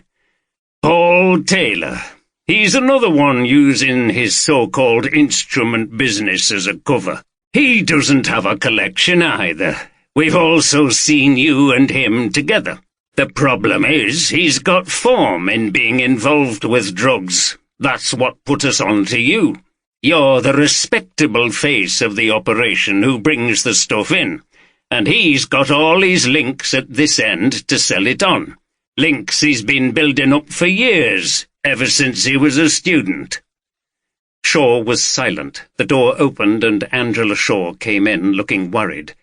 Ed, I heard shouting. What's the matter? Shaw looked at her with an ashen face. Darling, I'm afraid I've got something to tell you. What? It's about— I'm afraid there isn't time for that now. We're taking you in. We have enough evidence to charge you. Edward! Shaw said nothing as he was led out to the police car, except to ask for his solicitor. You need to come down to Police HQ as well, Mrs. Shaw. We'll need to interview you too, and then you can talk to him briefly, said Armitage, feeling some sympathy for the woman whose comfortable world was about to be abruptly shattered. But what has he done? It's not to do with the murders, is it? No. Please follow us down when you're ready, and we'll speak to you later. Edward! She was nearly hysterical now. What's all this about? But the police car door was shut and the vehicle moved off. Oldroyd glanced out, and his last image was of Angela Shaw slumped on the steps with her head in her hands. At about the same time as Armitage and Oldroyd arrived at Bradclough Hall, Paul Taylor was in his shop at the Peace Hall. He'd a reasonably good morning, as it was nearly Christmas and parents were buying the cheap guitars he sold as presents for their offspring, who would probably soon discard them after the excitement of receiving them on Christmas morning had dissipated. As there was a lull in the number of customers, he went out for a cigarette onto the balcony, where he could look over the expansive courtyard. The Christmas market was now busy, and the coloured lights were on everywhere. It was very colourful, with stalls selling everything from German Stollen to wooden toys and Santa outfits. Smells drifted up from frying potatoes and mushrooms and the spices of mulled wine. The roundabout was in full swing, and the mechanical noise of the fairground organ was mixed with the laughter of children. He was savouring the scene when suddenly he heard the noise of a siren, and a police car drove quickly through the huge gates of the Peace Hall. It was heading towards him. He stubbed out his cigarette. Damn, this didn't look good. He thought he'd put that detective off the scent, but it looked as if they were coming for him again. What had Shaw been saying? The man was a coward and an upper-class twit. He hurried back into his shop and locked the door to the room at the back. He couldn't allow the police to search there at the moment. He pulled on his jacket and hastily announced to the two potential customers in the shop that he was closing due to an emergency. He locked the door and walked along the balcony, away from where the police car had stopped. But he was too late. Police officers had run up the stairs to his level and saw him leaving the shop. "Paul Taylor!" one of them shouted. "Stop!" Taylor ran for it. If he could get away and lie low, he might be able to get back to the shop and remove the incriminating evidence. Then the police could search to their heart's content. He would say they panicked him or something, so he ran off. He continued round the balcony until he came to another set of stairs, which he jumped down several at a time. At the bottom he was met by more officers and zigzagged to avoid them. He ran behind some of the stalls, knocking a stand of clothes over. "Hey!" shouted the owner, making a lunge at Taylor, but missing. Police officers were converging from various directions, and there were gasps from people as it was realized that there was a chase on. He was trying to get to one of the exits, but as he dodged between stalls, he caught his leg on the wooden support of a trestle table. He fell onto the adjacent stall and upset its contents, ending up sprawled on the floor, covered in Santa masks. "Ho, ho, ho, sir," said a sarcastic police officer as Taylor was yanked to his feet. "Shall we go back to your shop and see what Christmas presents you have stored away in there? I'll bet they're not one suitable for children." Taylor was frog-marched back up onto the balcony and forced to open up. It didn't take the police long to find the stash of drugs freshly brought over by Shaw from Amsterdam and hidden at the back of the innocent-seeming little music shop prior to being distributed by Taylor to his numerous contacts in the area. A clientele that, as Oldroyd had rightly suspected, he had been assiduously building up since his decadent student days. 10. The Lauterbach Stradivarius of 1719 was in the National Museum in Warsaw in 1939 when the Nazis invaded Poland. It was hidden behind a wall by the museum's curator, but the hiding place was discovered. In 1948, an American officer found it in the home of a former member of the SS. Records suggest it was sent back to Poland, but the Polish authorities claim that it never arrived. Its current whereabouts is unknown. As it was constructed by Stradivari in his golden period, it would be worth several £1,000,000 if it is ever found in good condition. Oldroyd had made a rudimentary effort at decorating his Harrogate flat for Christmas. He'd put a small artificial tree on a table next to his TV screen and had hung some tinsel around pictures on the wall. Surveying the rather paltry effect made him wonder why he'd bothered, but there was something he didn't want to see die. Even though he was in the flat by himself, he could try to maintain links with the past, to happier times when he was a boy, and then when his own family were young. If a bit of festive decoration could keep those memories alive, then why not? The alternative, which was sitting in an unadorned flat while Christmas happened all around him, was too bleak to contemplate. "Well, it looks very nice in here, Jim. You've made a real effort." Oldroyd had invited his sister Alison round for a meal. Louise was there too, eating with them before departing for Leeds. They sat together on the sofa, the elder woman wearing an elegant dress which she confessed to having bought in Oxfam, his daughter in jeans and T-shirt. Oldroyd admired and loved them both. "Thanks. Well, why not?" Oldroyd knew his sister was overpraising deliberately in order to encourage him to take an interest in things and not become depressed. She'd worried about him ever since his separation from his wife. Oldroyd worried about her, too. She was also on her own after the death of her husband. "I'm not going to become a grumpy old curmudgeon just because I'm by myself." "More grumpy than usual, you mean, Dad?" laughed Louise. "And anyway, you're not by yourself this year. I'm here," she said, and gave him a wry and affectionate smile. "Of course, and I'm very glad." The question of where Louise would spend the Christmas holiday period was still unresolved. Oldroyd didn't want Julia to think that he was putting any pressure on Louise to stay with him. That could make things even more difficult between them. "Maybe you'll both come over to see me on Christmas Day," said Alison. "That would be great," replied Louise. Oldroyd smiled. He always enjoyed going to the old rambling vicarage at Kirby Underside over Christmas. He went to the Christmas Day service at the church, conducted by his sister, and then they had Christmas dinner together. It would be even better if his daughter was going to be there, at least for part of the time, but he couldn't help thinking how much better still if Julia, Robert, and his partner Andrea could be there too. They would be at Julia's house in Chapel Allerton. How silly and unnecessary that separation seemed, how strange families could be, and yet it was all really his fault. He went into the kitchen and then announced, "It's ready." He was enjoying a rare opportunity to act as host. They all sat at the table and Oldroyd served the food. Mushroom pâté with crusty bread, vegetable lasagna, in deference to the preferences of his two female companions, with a green salad and lemon tort, all of which he'd bought at Waitrose and Marks and Spencer's, along with a bottle of Cabernet Sauvignon. His culinary skills were limited, and somehow these days he couldn't be bothered. "How's the church then, Auntie Alison?" asked Louise, picking at her portion of lasagna. She never seemed to eat very much, which worried Oldroyd. "Oh, it chugs along, you know, and I occasionally stir them up. I had gay marriage services put on the agenda of the last PCC meeting." "Wow, I bet that got them going up there," laughed Louise. "Indeed it did. Retired Major Hawkins came to the vicarage before the meeting all steamed up. Grey toothbrush moustache, demeanour stiff as a board. He's like a stereotype of the disgusted Tunbridge Wells school. I had to reassure him that I only intended to discuss the implications of the new legislation and wasn't planning to introduce gay marriage at St. Bartholomew's. Not yet, anyway." Her eyes twinkled. "I'm sure he knows I'm in favour of it, but the Anglican Church is still lumbering on well behind society, and I can't really break canon law until the Church accepts it. Anyway, what kind of a term have you had? Have you been doing naughty things and got in trouble with the police again?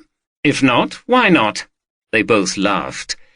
"Haven't been arrested again, much to Dad's relief." She glanced at Oldroyd, who pretended to wipe sweat from his forehead.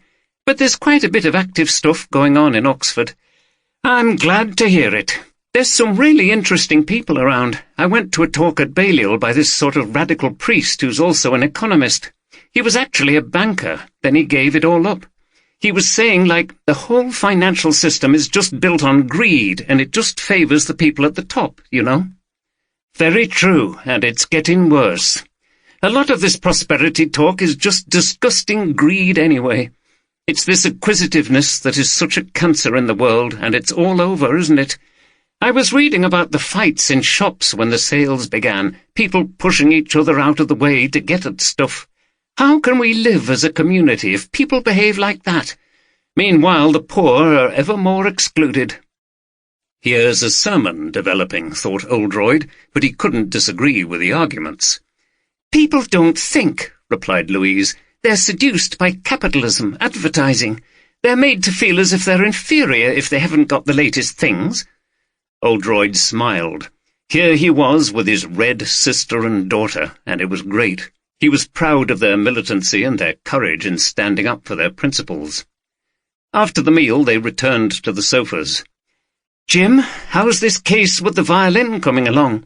Are you going to get it all finished before Christmas?" Alison always took an interest in Oldroyd's work, though on this occasion he wished she hadn't raised the subject. The combined effects of the meal, the wine, and the company were making him feel relaxed for the first time in a while, and he'd finally got his mind off work. "It's bogged down, very complicated. We've virtually eliminated 2 suspects who were dealing in drugs, not musical instruments, but that's about it. My detective sergeant's down in London. The Met are trying to track the instrument down. We're pretty sure the violin will lead us to the killers. It's relevant to what you were saying earlier, really. Greed, acquisitiveness, rich people wanting to get more. Apparently some of these collectors can be very ruthless in trying to get what they want. But why? They just keep them hidden away, wonderful instruments that could be played." He was thinking of Elizabeth Knott and her beautiful but somehow lifeless collection. "Well, they might as well collect matchboxes," said Alison in disgust. "This collecting business is another strange aspect of human psychology, isn't it? Accumulating stuff or squirreling things away for no apparent reason." "It's very common, though," remarked Oldroyd. "Almost everyone collects something, don't they? Remember I used to collect train numbers in the great days of train spotting?" "I can't believe you did that, Dad," laughed Louise. "Why? What was the point? You and the other lads just wrote down the numbers?" "And underlined them in our combine to record that we'd seen them." "In your what?" "The Ian Allen Railway Combined Volume. Never mind." He waved at her in mock contempt. "You'll never understand. You'll only laugh. Only those who lived through it can appreciate the great days of the steam locomotive." "It was a bit bizarre, Jim, looking back, but you certainly weren't the only one." Alison smiled. "The only one? Every station and railway embankment and junction in the land was full of boys in short trousers with their notebooks." "I know. The point is, yes, people collect all manner of stuff, but like lots of things in human nature, it can get out of hand. To spend all that money just to possess those instruments for no reason other than to possess them. There's something pathological about it, and that's why we think one of these fanatical instrument collectors is behind all this. Maybe even someone calling the shots from a distant country." Alison sipped her coffee and considered this for a moment. "Have you got any further with the problem of the murder at the Red Chapel?" "Not much, I'm afraid. It's baffling." "I still think it was such a strange thing to shoot someone in the middle of a concert like that. It makes you think." "What do you mean, Auntie?" Louise was texting as she sat listening to the conversation. "Oh, well, I don't know, really. I'm no expert on these things." "I don't know about that." Oldroyd knew his sister had a penetrating understanding of people and how they behaved, and she had a fierce independence of mind. "It's always easy to think about things in a kind of trammelled way. It happens in the church all the time. Orthodoxies that have been around for centuries, but that doesn't necessarily mean they're true. People don't want to think outside the box. We take our cue from other people and don't question things, especially if there seems to be a consensus. But sometimes, even though the evidence may point in a certain way, that solution turns out not to be true in the end. It takes the people who are prepared to question and not accept what they are told or how a situation appears to be to finally reach the truth." Shortly after this, Louise departed to get the bus to Leeds, where she was meeting friends at a club. Oldroyd and his sister were left to finish the wine before she got a taxi back to Kirby Underside. Later, Oldroyd lay in bed, thinking about what his sister had said. Outside, a strong wind was blowing and rain beat against his bedroom window. The raindrops tapped relentlessly on the glass just as his doubts nagged at his mind. Was he making assumptions in this case? The main thrust of their investigation seemed sound. Who else would have been prepared to kill for a valuable instrument? It had to have been organized by someone powerful and rich. Once they recovered the instrument, that must lead them to the murderers. It all made sense. Nevertheless, Alison had created doubt, and he lay awake until the small hours, turning it over and over in his mind. It was mid-morning of the next day at the Knott residence in Mayfair.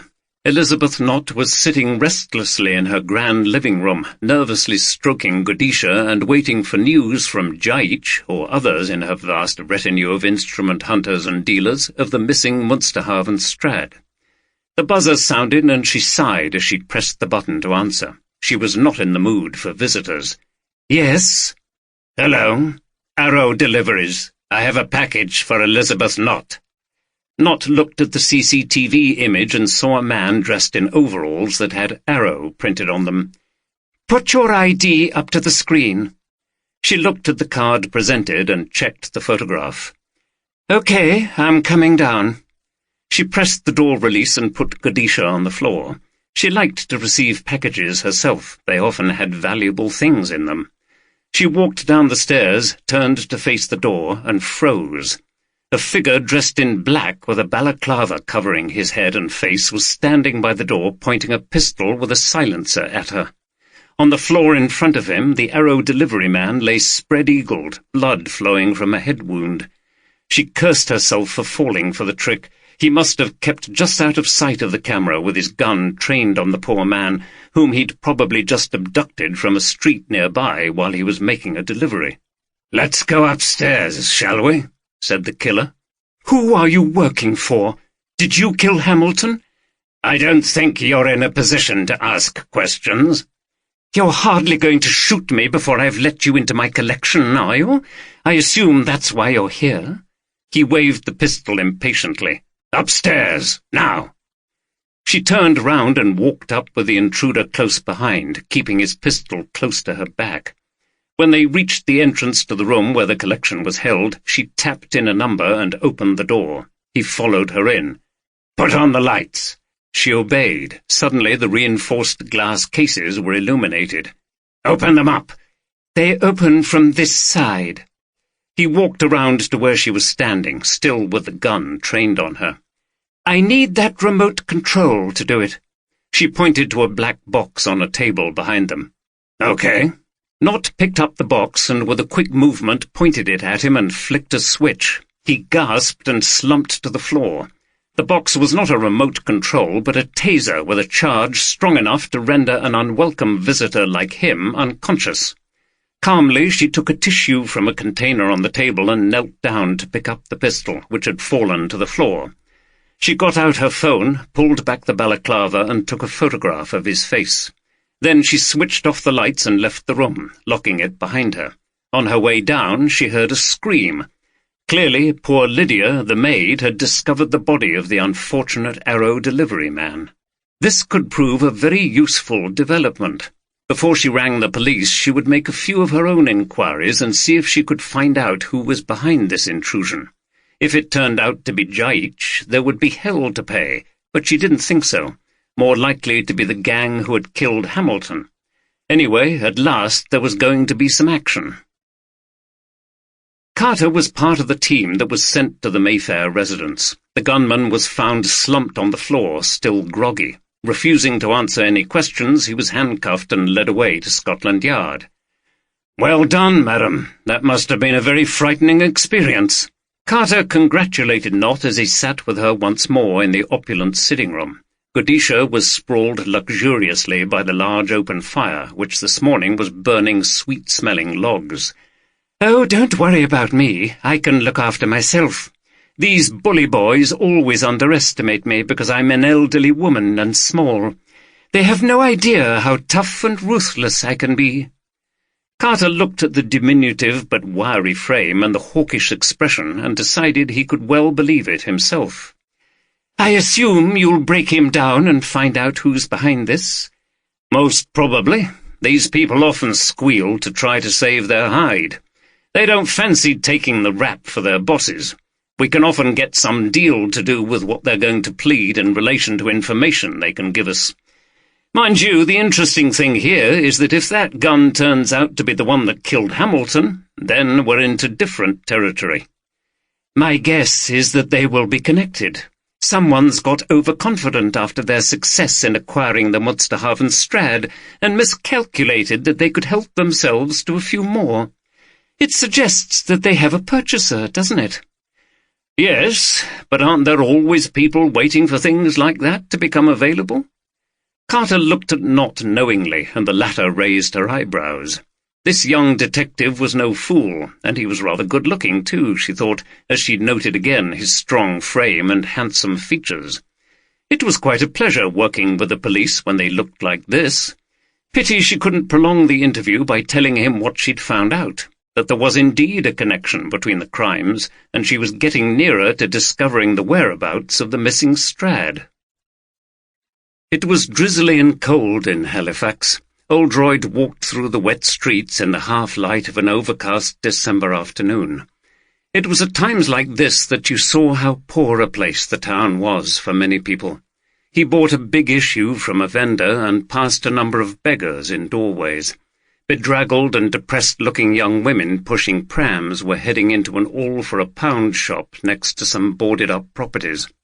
Regeneration after the collapse of the textile era still had a long way to go. At this time of year it seemed positively Victorian to see poverty on the streets while so much stuff was being sold. He veered off the street through a large entrance gate to escape the rain and find somewhere more congenial. Halifax Borough Market was always a cheery, brightly painted, bustling place. Oldroyd loved old markets like this, the cornucopia of different things all bundled together, noisy and colourful. He loved the traditional foods you could still buy, tripe, pork pie, brawn, Cornish pasties, sold to you by red-faced, portly butchers. How could a butcher not be portly and red-faced? They had to look as if they enjoyed feasting on their own meat pies. The only problem today was that while enjoying the Dickensian Christmassy colour and liveliness in here, he could not forget the Dickensian poverty close by outside. He'd come into the market to do a bit of shopping to take back with him to Harrogate. The hall was additionally adorned with Christmas decorations, especially around the ornamental clock, which stood in the centre under a cupola in the roof. Oldroyd wandered around, soaking up the atmosphere and buying bits and pieces. Apples, onions, a few more Christmas baubles for his tree, and some black pudding, which he rarely ate but found irresistible in its black sausage-like coils in the butcher's display.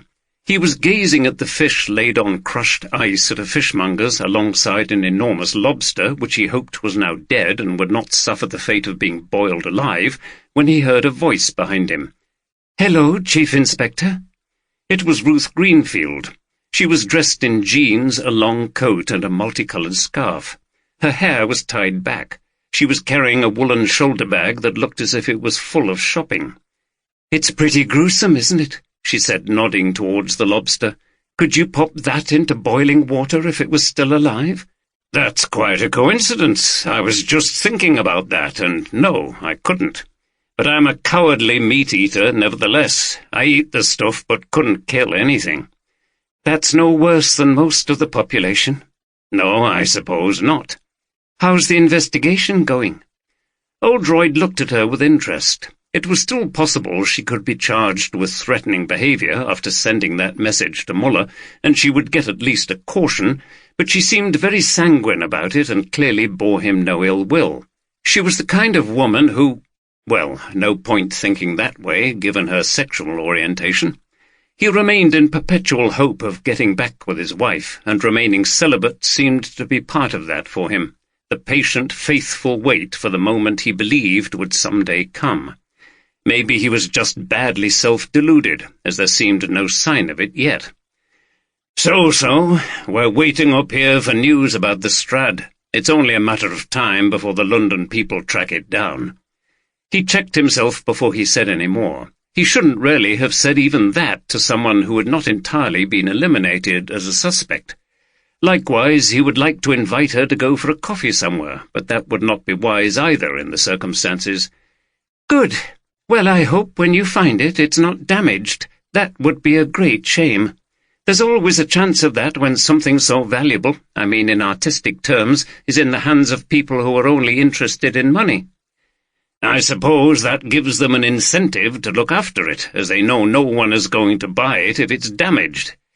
"I just hate to think of something wonderful like that being the plaything of the rich." "Even though many of the families you campaigned for were wealthy?" "Yes, but they bought their instruments to be played and their artwork to be displayed and shared. They appreciated them. They never put them in collections and kept them secret. None of them? Not that I'm aware of. It would go against all Jewish artistic traditions. He looked at her with even more admiration. What about Muller's murder? The investigation continues, he said judiciously, and for the first time became very slightly suspicious. Was she trying to find out things for a purpose? I'd better be off. I hope you do find who did it. If I can be of help, well... It was a little embarrassing, given her behaviour the night of Muller's murder, but Oldroyd thanked her nevertheless and watched with curiosity as she disappeared into the crowded market. Carter hunkered down in the passenger seat of the unmarked police car. He and D.C. Jenkins were parked in a side street near King's Cross Station. Other police cars were placed strategically around the area. They sat silently waiting for the signal to move in. Armed plainclothes officers were already in the massive station concourse patrolling unobtrusively. The potential breakthrough had finally come with a call from RNATN. Carter had taken the call. It was from Adam Rabin. "We've had information from one of our agents that there's going to be a handover of the violin. King's Cross Station, Friday, 2 p.m. Someone must be paying good money." Carter was skeptical. "That sounds very precise. How do you know that?" "We're not just a band of worthy campaigners fighting for a good cause, Sergeant. We get down and dirty with the people who trade in the stuff we're interested in. We've infiltrated some of these gangs so we can monitor what's happening.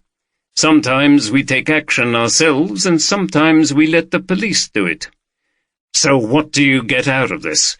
The violin's not going to be handed over to you if it's recovered. It'll go to the Bloomsbury School. That's where it legally belongs now." "Well, which laws are we talking about, Sergeant? That violin was stolen from a Jewish family, so we'll be continuing to campaign for it to be returned to its rightful owner, if one can be traced. But of course it's much better if the violin is kept safe in the meantime and we know where it is." "Okay, but I'm warning you, there are stiff penalties for wasting police time." "I'm sure there are, Sergeant, but it's not in our interests to get into trouble with you on a matter like that. It's reliable, I assure you." Carter had immediately taken this information to DCI David Newton, and the decision had been taken to mount an operation aimed at intercepting this handover. But it was a dangerous and difficult thing to do, thought Carter as he waited in the car. Not only would the criminals most likely be armed, but they had to take possession of the fragile instrument without damaging it. He'd spoken to Steph the previous night, but had decided not to mention what he was going to be involved in today. No point worrying her. People thought the police didn't worry about such things because they were professional and trained. Of course they bloody did. Who wouldn't worry if their partner might be involved in a shootout? Suddenly Newton was on the phone to him. "I think we're on to it. We've identified someone in the station concourse, Terry Nash. He's a thug with form as long as my arm. Done time for armed robbery. We wondered what he was up to, so it seems he might have got in with some gang specializing in this kind of stuff. Anyway, he's sitting at a table outside a cafe, and he's got a hold-all with him that would be ideal for carrying the violin. So we're watching to see who turns up for the transfer?" "Exactly. I'll let you know when that happens. So far it looks as if that lot at RNATN are right." Carter put down his phone and passed the information to D.C. Jenkins. Who on earth would appear to collect the violin? It would probably not be long before they found out. Oldroyd arrived back at Police HQ with his shopping to find Armitage in a familiar pose, slumped in his desk chair looking at the screen of his PC. Outside, the light had just about faded away. "Did you get your shopping, then?" "Yep, went into the market. They've got some nice food stalls in there, all fresh local stuff. My wife gets all our food at the supermarket. Can't be bothered with it, to be honest. Leave it all to her. It's time you started taking an interest. Eat better, get a bit fitter. We're not getting any younger, you know." Armitage stretched and his belly pushed up against the desk. "I know. Never been much for healthy eating. Maybe it's the boring salads we used to have on a Sunday afternoon when I was a kid. Do you remember those? I do. Lettuce, tomato, celery, with tinned salmon or luncheon meat, all plonked on your plate separately with nothing on it except salad cream. We used to have vinegar on our lettuce. Good God, uncivilized. They both laughed. And then it would be bananas and custard or tinned fruit with carnation milk poured over. Ugh, don't remind me. Anyway, thinking of food, it'll be bloody Christmas soon, said Armitage with an obvious lack of enthusiasm. Not a good time for your dieting. I'd hoped we'd have got through this business before then. You doing anything interesting over Christmas? Oldroyd winced at this latest reminder that these family occasions were not the same for him anymore, and that he was not really looking forward to the season of goodwill. Not much. It's not really like it used to be, you know. Oh, yes. Sorry, I forgot. It must be, difficult for you. Yes. Mind you, the old family Christmas isn't exactly all it's cracked up to be. We'll be having Janet's mother to stay, and mine, and they're both as deaf as posts. So the conversation will consist of me bawling at them and them misunderstanding what I've said. The kids, not kids anymore, will be off out with their partners as soon as is decently possible, leaving me in the geriatric ward. I'll have to console myself with the whiskey as usual. His face brightened at the prospect of that. Oldroyd was anxious to move the conversation on. Anyway, anything to report? Not much. I sent some DCs round to look at Watson's firearms collection, and you were right. He does have a Dragunov. But the problem is, so what? As I said before, it's a very common rifle, and he bought it legitimately. He had the proper certificates for it and for a shotgun. There's no evidence that he possessed the one we found at the murder scene, and although he knew how to use one, he obviously wasn't the murderer, as he was sitting just in front of you. Oldroyd didn't reply. It was clear that his shot in the dark, so to speak, had landed nowhere of any significance. And by the way, we tracked down Atkinson's mystery man who bought a ticket for another concert that night. All bona fide, just a random member of the public who came in. Nothing to link him with anything. There was silence for a while. Armitage picked a wine gum from a paper bag and popped it into his mouth. He offered the bag to Oldroyd, who declined. "Do you think Sean Taylor can be eliminated now?" asked Oldroyd eventually. Armitage sighed. "Again, there's no real evidence against them. Now that we know what they were really up to, and that the musical instrument thing was just a front, we've even lost a motive for them being involved, never mind the old means and opportunity. Did anything emerge about Anna Robson's husband? Christopher Downton. Well, I've liaised with David Newton. They've established that he was definitely in New York when the murder took place. So with him, it's the reverse problem. He has a motive because he hated Muller and he's a bit of a hothead, but he has no means or opportunity, unless we think he hired a hitman or something, but it seems unlikely. And why have it done at a concert in Halifax? No, I don't think he had anything to do with it. It has to be someone closer to home, someone who knew the Red Chapel well. By the way, I saw Ruth Greenfield in the market. Right, did you speak to her? She's still a suspect. I know, don't worry, I was circumspect. She intrigues me, though. Why? Or should I not ask? Oldroyd ignored the tease. She came straight up and asked me how the investigation was going, even though we took her in not long ago. She's not fazed by anything. I got the impression that she was trying to find out what she could. People in those campaigning groups are tough and determined. She's already had some brushes with the law, so I don't think she's intimidated by us. True, and her organization seems to be batting for us. They gave the tip-off for this operation in London, according to Carter. Hopefully that's the breakthrough we've been waiting for. Yes. So what's bugging you, then? "Nothing, really, but she's intelligent and she's deep. She seems to inspire admiration and loyalty in people. You remember how Watson and Dunchek came straight away to defend her?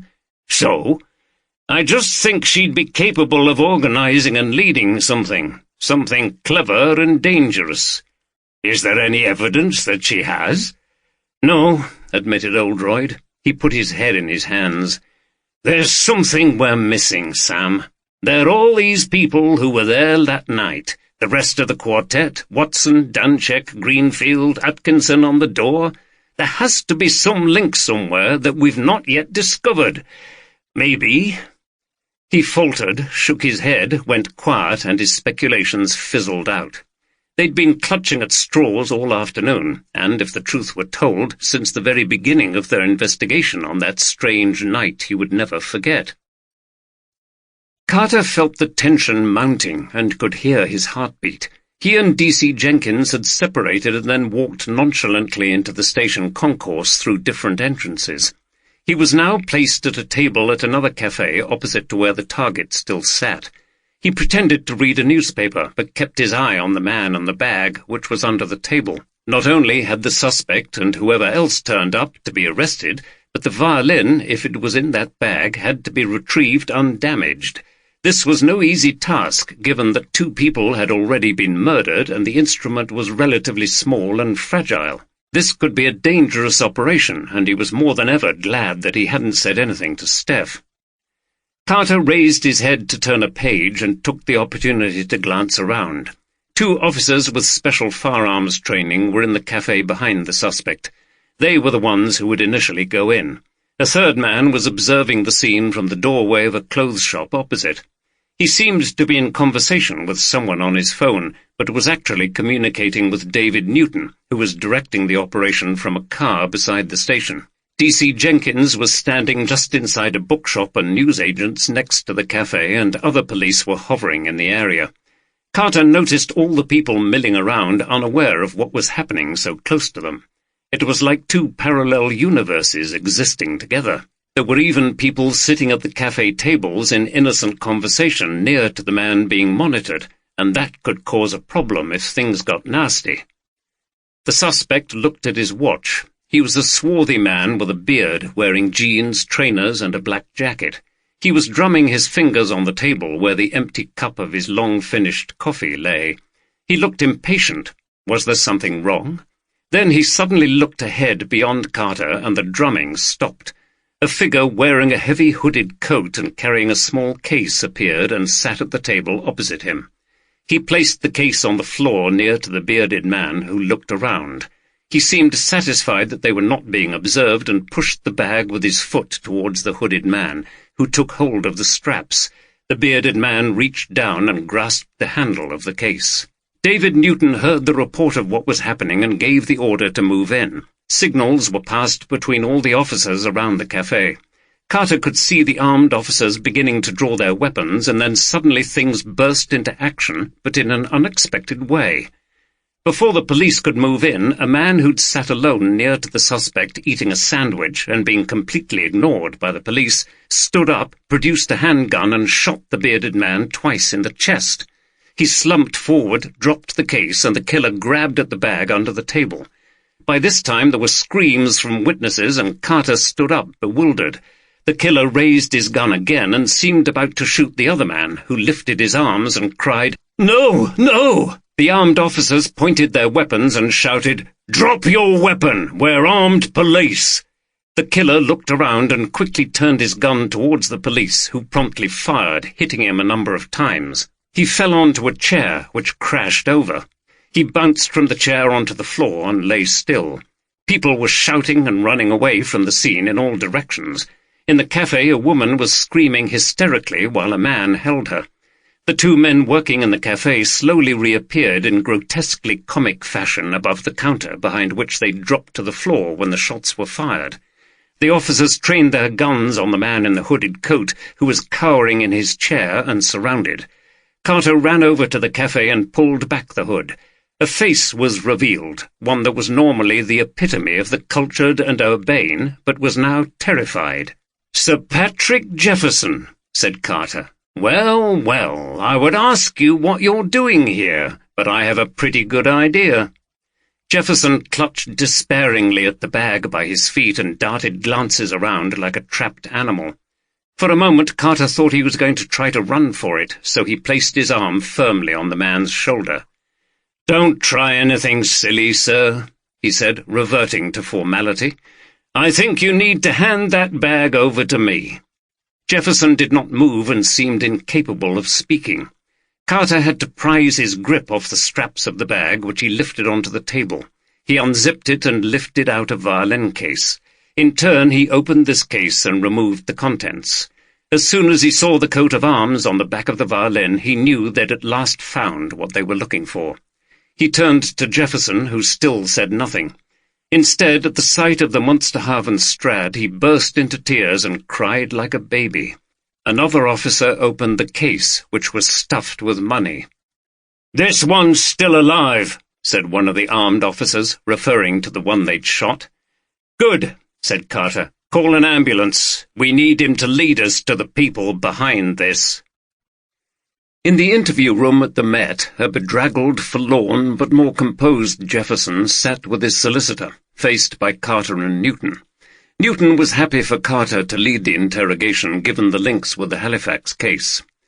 "What I can't understand," began Carter, "is why you got involved in this, seeing that you stood to inherit the violin anyway as soon as we found it, or were you after it for yourself?" It took a while for Jefferson to reply.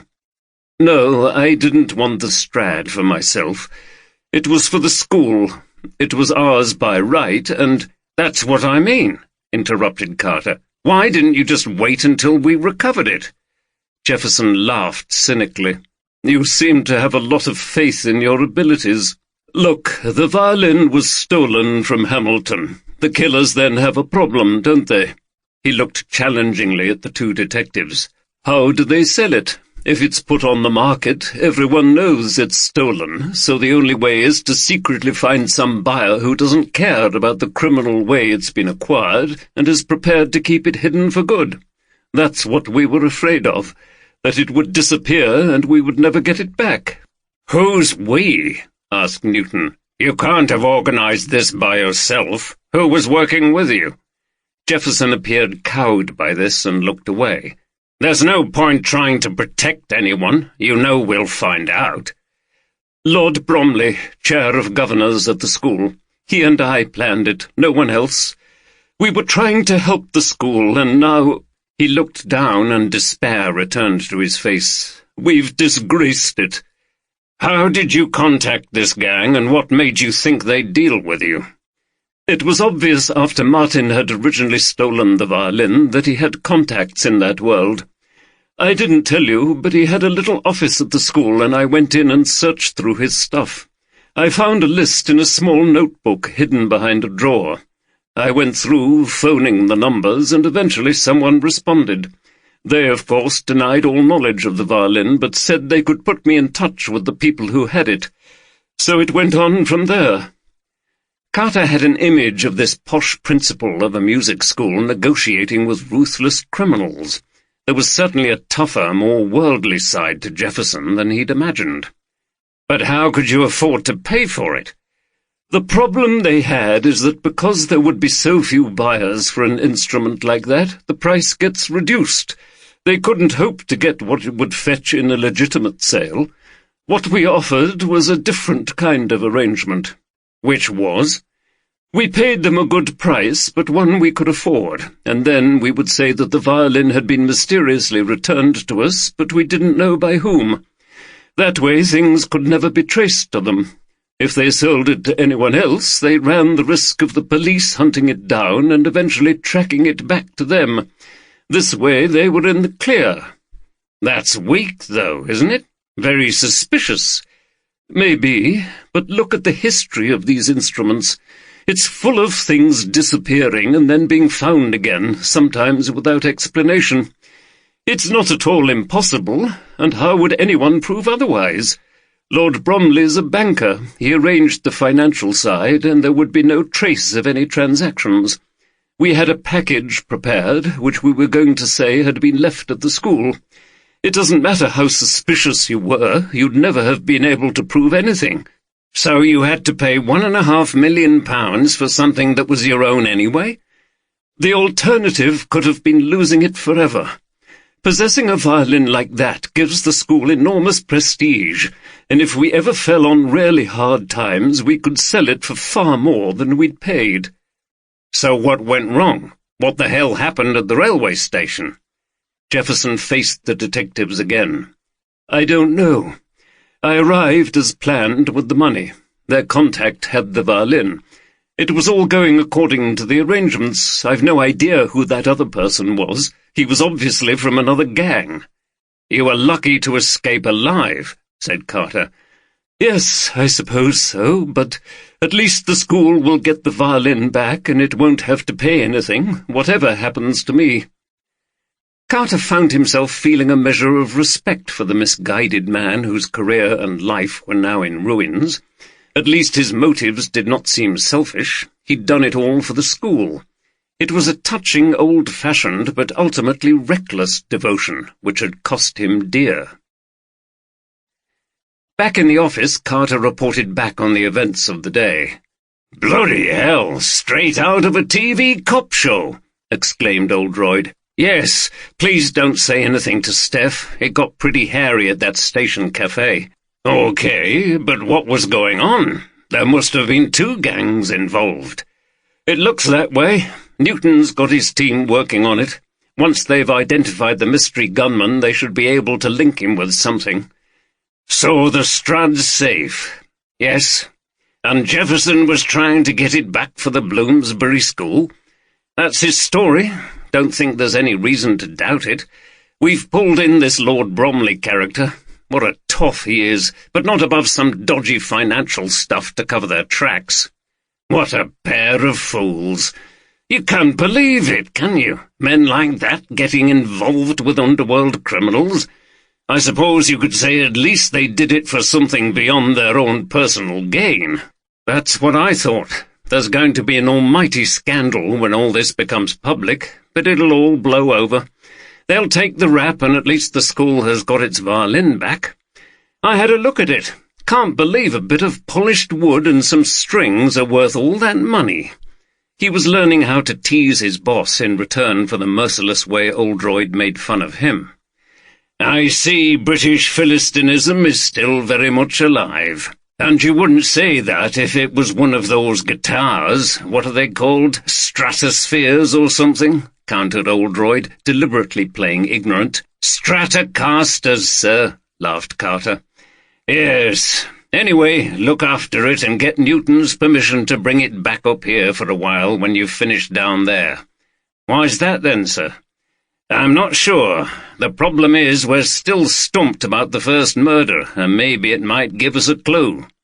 Carter couldn't see how, but never questioned his boss's intuition. "Okay, hopefully we should get some information on that when we've tracked down all the members of these gangs." "I hope you're right, but I'm not sure. I assume Jefferson denies any involvement with Muller's murder." "Yes, and with Hamilton. By the way, it looks as if Elizabeth Nott was right about Hamilton. He had got out of his depths. He could have been playing one group off against another, trying to get the highest price, and someone got tired of it. Or maybe the news got out that he had the Strad, and then he was vulnerable to the attentions of some really dangerous people." "Something like that. It's sad. The greed seems to have got him too, doesn't it? He stole his own colleague's violin. But just a minute. You mentioned Elizabeth Nott. I wonder if she's behind this after all." "We've thought about that, sir. We're going back to question her again. She must know something about these gangs." "Good, and when you do, go with a search warrant and go through the place really thoroughly, including possible hiding places. I've an idea you might find something interesting." Oldroyd and Armitage gave up at 5:30 and went to the nearest pub. They sat at the bar, Armitage with a pint of bitter and a packet of pork scratchings, and Oldroyd with a tonic water as he had to drive back to Harrogate. They sat in silence for a while, Armitage munching on his ultra-fatty snack. There was an occasional crunch and snap as his teeth bit through the crozzled bits of pigskin. The case was still so prominent in their minds that it was difficult to talk about anything else. "The next problem," said Armitage at last, "is we're going to have the supers on our backs. Tomlinson's been very patient so far, for him, but now it looks as if all the business in London's just about cleared up. He'll be getting edgy, wondering why we still haven't solved the first murder. I've not heard anything from Walker. Things must be quiet over there, or he'd be wanting me back. Lucky for you. I know what's going through Tomlinson's mind. He doesn't want to lose face. The Mets solve their part of the crime, but we can't solve ours. West Riding police look stupid compared to the Londoners, and he has some justification for that. The press are bound to take against us at some point. It's all very well, but down there it was all straightforward gangland stuff. They don't have this ridiculous mystery to solve, and it's just as bloody intransigent as ever." Oldroyd took an angry swig of his tonic water and felt like slamming the glass onto the bar. "Ah, Chief Inspectors!" Armitage and Oldroyd turned round to see Frank Danczek, again dressed in his distinctive hat, coat and scarf. He was smiling amiably. "I'm very glad to see you here. I was about to get in touch. Can I join you?" He pulled up a bar stool and sat between them after ordering a whisky. "I see you have your beer. The beer in Yorkshire is very good, but I prefer the whisky from Scotland. We drank spirits when I was young, you know, vodka, schnapps, and things like that." "So, what do you have to tell us?" asked Armitage. The whisky arrived and Danczek took a sip. Oldroyd could hear carol singers outside in the cold street. "Oh, it's not new information, I'm afraid. I wish I could help you more. I take it you have still not found who did that in the chapel?" "No." Danczek frowned and shook his head. "I was going to ask if it is all right for me to leave Halifax for a while. I know you said that we should stay here while the investigation is going on, but you see it is nearly Christmas, and I am planning to see people I know in London. I was hoping to get the train soon, maybe tomorrow, and stay down there for Christmas." Armitage and Oldroyd exchanged glances. "I assume you'll be back in the new year?" asked Armitage. "Oh, indeed, just a Christmas visit, you know." "That's fine, then." "Good." Danczek held up his glass. "Well, cheers, and a happy Christmas to you both." "Cheers," the two detectives responded. Outside, the choir was singing Good King Wenceslas. Oldroyd looked at Danczek. "Good King Wenceslas. He was a Czech martyr, wasn't he, in the 10th century or something?" Danczek looked bemused. "Was he, Chief Inspector? I'm sure you're right. I've never been very good at history." Oldroyd didn't reply. The carol singing went on. Danczek finished his whisky. "Well, I must be off. Again, I wish you both a happy Christmas." He performed a formal little bow to each of the detectives and left the pub. "Fancy a beer?" said Armitage. "Oh, sorry, you're driving, aren't you?" "Yes, and I'd better get off. There's snow forecast for later. The roads might get bad." He left Armitage at the bar and walked through the streets back towards the Red Chapel and the Peace Hall to where he'd parked his car. A band was playing carols in the Peace Hall, and the Christmas market stalls were busy.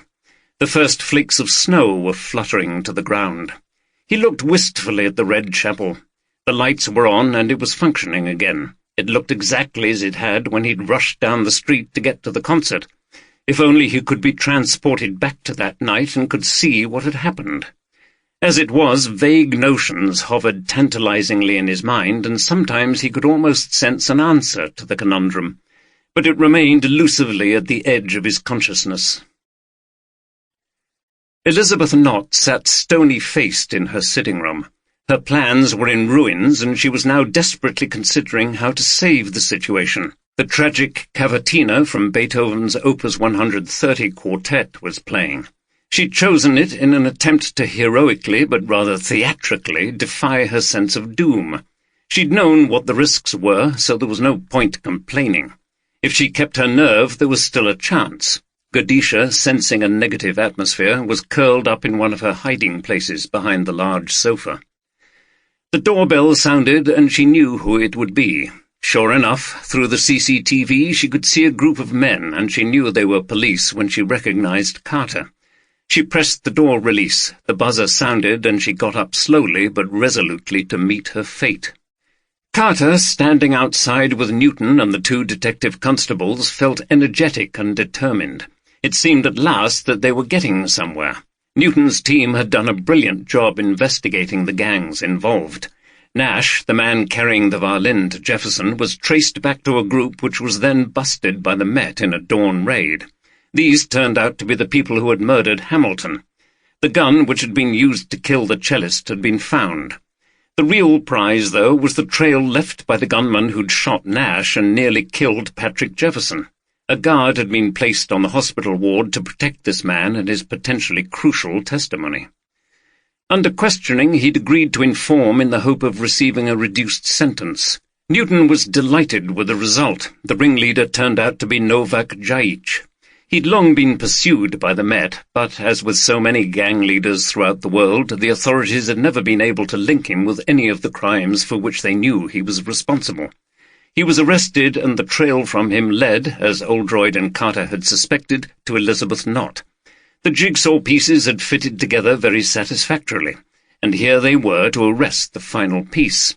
But although this piece was a small, relatively frail figure, and not a gangland heavy, Carter believed that she was as tough as any of them and just as ruthless. The door opened, and Elizabeth Knott greeted them with a smile. "Well, gentlemen, it's my lucky day. 4 good-looking, hunky men all visiting me at once. What have I done to deserve this?" Newton was having none of this banter and cut straight in without any niceties.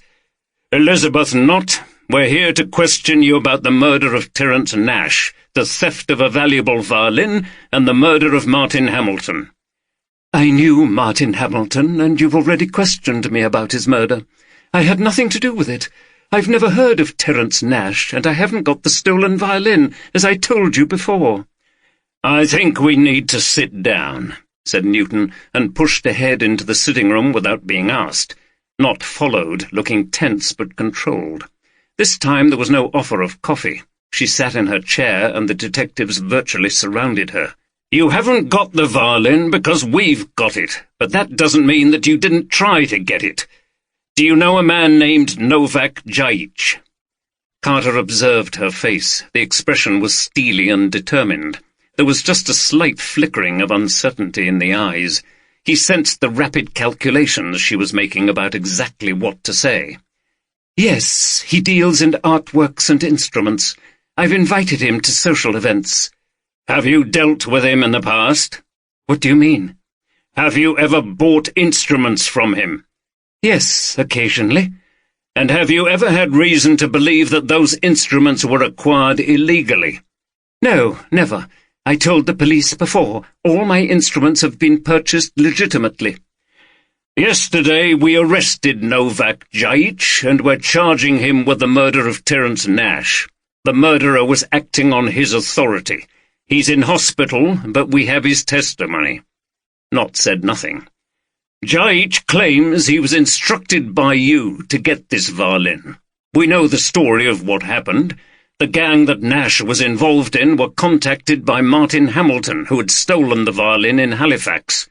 He was trying to get a higher price for it than they were prepared to pay, so they decided on a different approach. One of their hitmen shot Hamilton and took the instrument. This gang then arranged to sell it to Patrick Jefferson of the Bloomsbury School, but Djajic must have had informers in the Nash gang who told him about the deal. He positioned his gunmen to kill Nash and Jefferson and take the violin, and it would have worked had we not also got a tip-off. The violin would then have come to you, I assume for a pretty large sum. So there we are. It's a nasty story of violence and greed, isn't it?" Carter continued to observe Knott as she listened to Newton's narrative. Her face became tighter and grimmer as the net encircled her. "I had no involvement in any kind of criminal activity." "Of course you didn't directly. People like you always have their dirty work done by other people. But I think in this case we'll be able to prove at the very least that you were prepared to receive goods that you knew were stolen. Jaich is a criminal and a liar. Why should anyone believe anything he says? Is he? Just now you admitted he was someone you'd done business with. So did you know he was a criminal then? I have no more to say. Are you arresting me for something? If so, I need to call my solicitor. We'll come back to that later. Newton produced a sheet of paper. I have a warrant to search these premises, as we believe there may be stolen property here. Knott laughed derisively. That's ridiculous.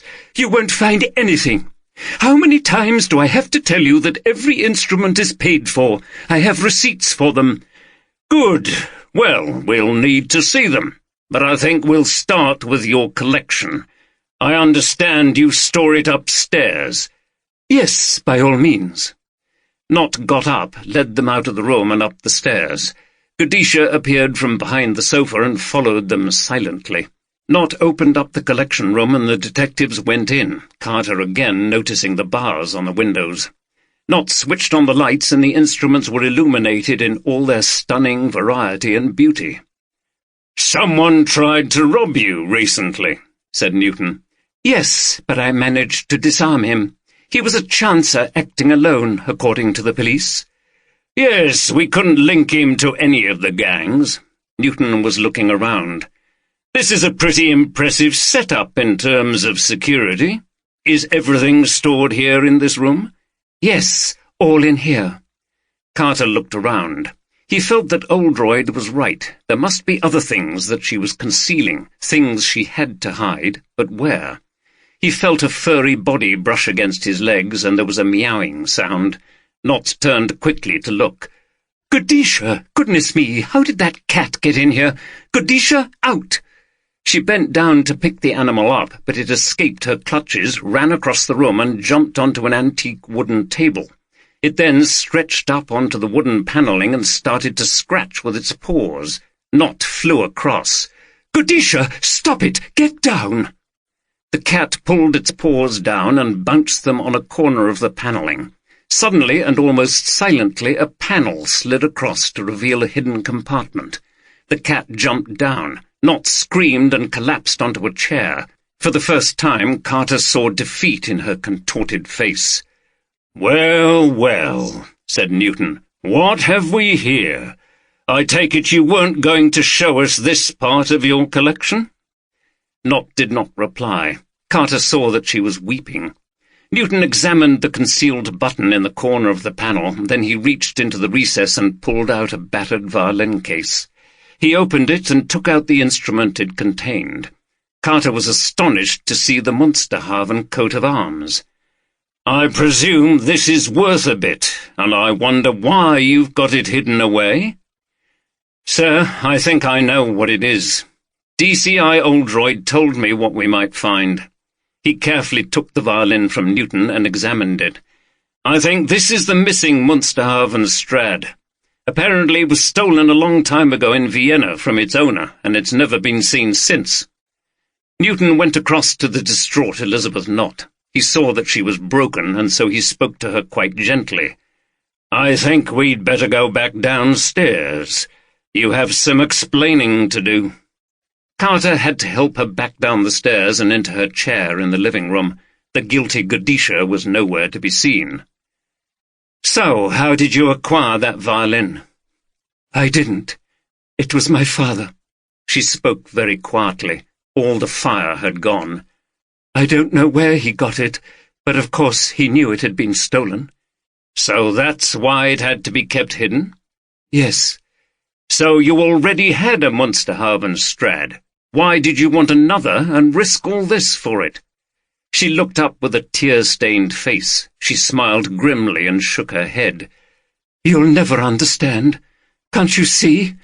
I would have been the only person in the world to possess 2 Munsterhaven instruments, the first person since the Count himself to own more than one." "But you could never have displayed them." "That doesn't matter. I would have known they were there, in that recess. I could have taken them out and looked at them whenever I wanted. And now Her face twisted in agony. "I've lost them both. What would Daddy have said?" "So she was trying to add another Munster haven to her collection?" asked Oldroyd as Carter reported back to him. "Yes, sir, even though she'd have had to keep them permanently hidden. Good God! She would have spent all that money on something stuck in a hole in the wall?" "So it appears, sir. Weird, isn't it?" "Yes, human nature never ceases to amaze me with its strangeness. So what will happen to her? Has Newton got evidence to link her to the murder?" "I'm not sure about that, but she'll probably go down at least for receiving stolen goods. DCI Newton's got a lot of work on now. He's got to liaise with the Austrian police. They've presumably got an unsolved case from the 1960s, and he's also got to get the violin properly authenticated. But that's just a formality. Even I can see it's one of those Munsterhaven things.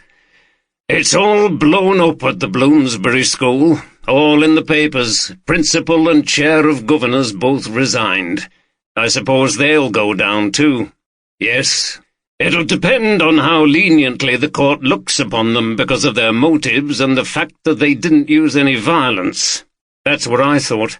I felt quite sorry for that Jefferson bloke. He nearly got himself killed messing about with those thugs." "Ah, nice to hear the lad's got a heart."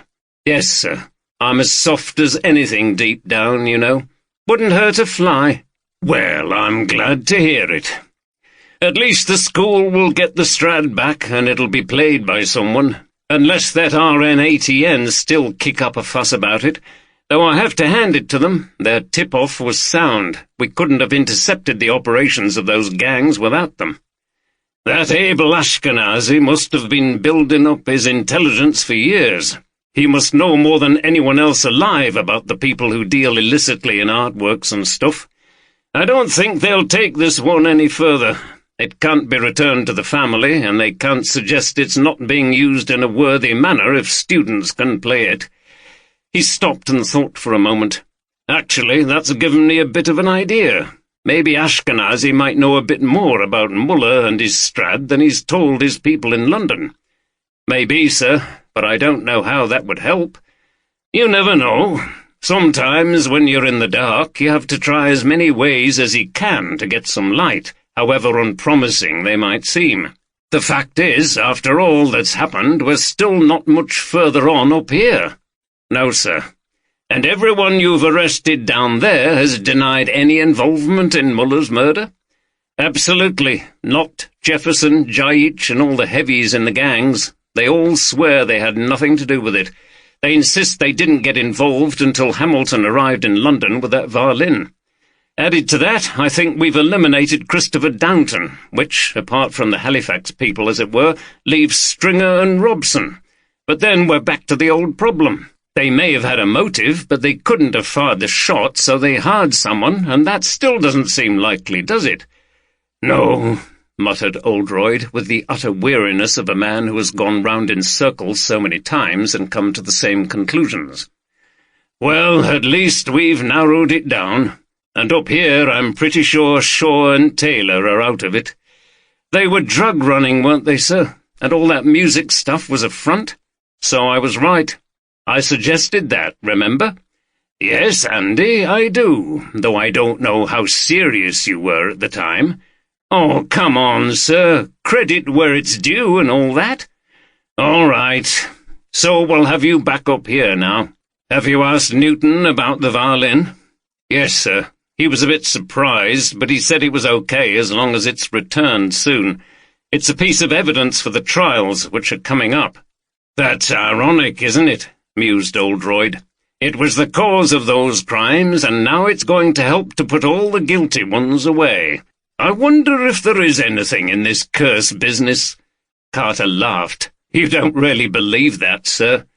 "No, I suppose not. Anyway, get yourself back up here as soon as you can. We've still got a crime to solve." "Okay, sir." The call ended, and Oldroyd felt a deep tiredness.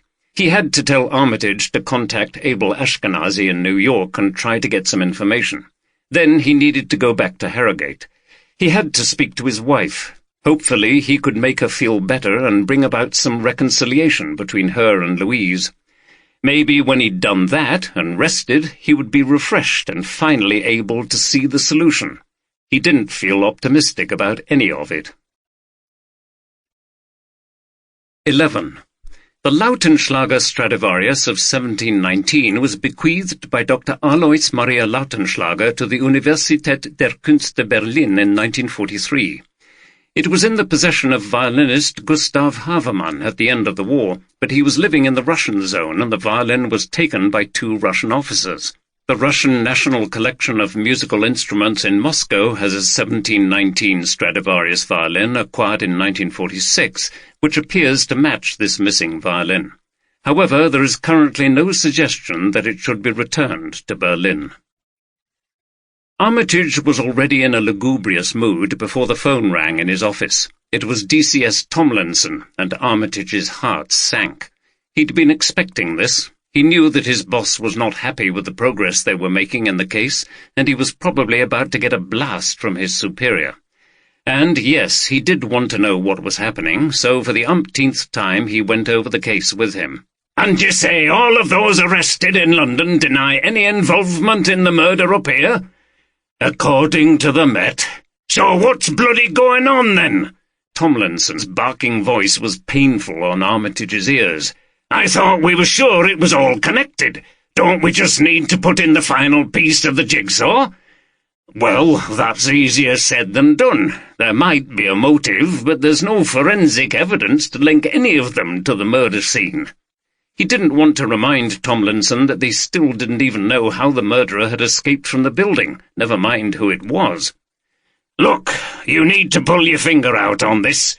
I've got DCS Walker on my back, wanting to know how long I'm going to need their man Oldroyd, not to mention the press, which is having a field day with mystery murders still foxes police and all that rubbish.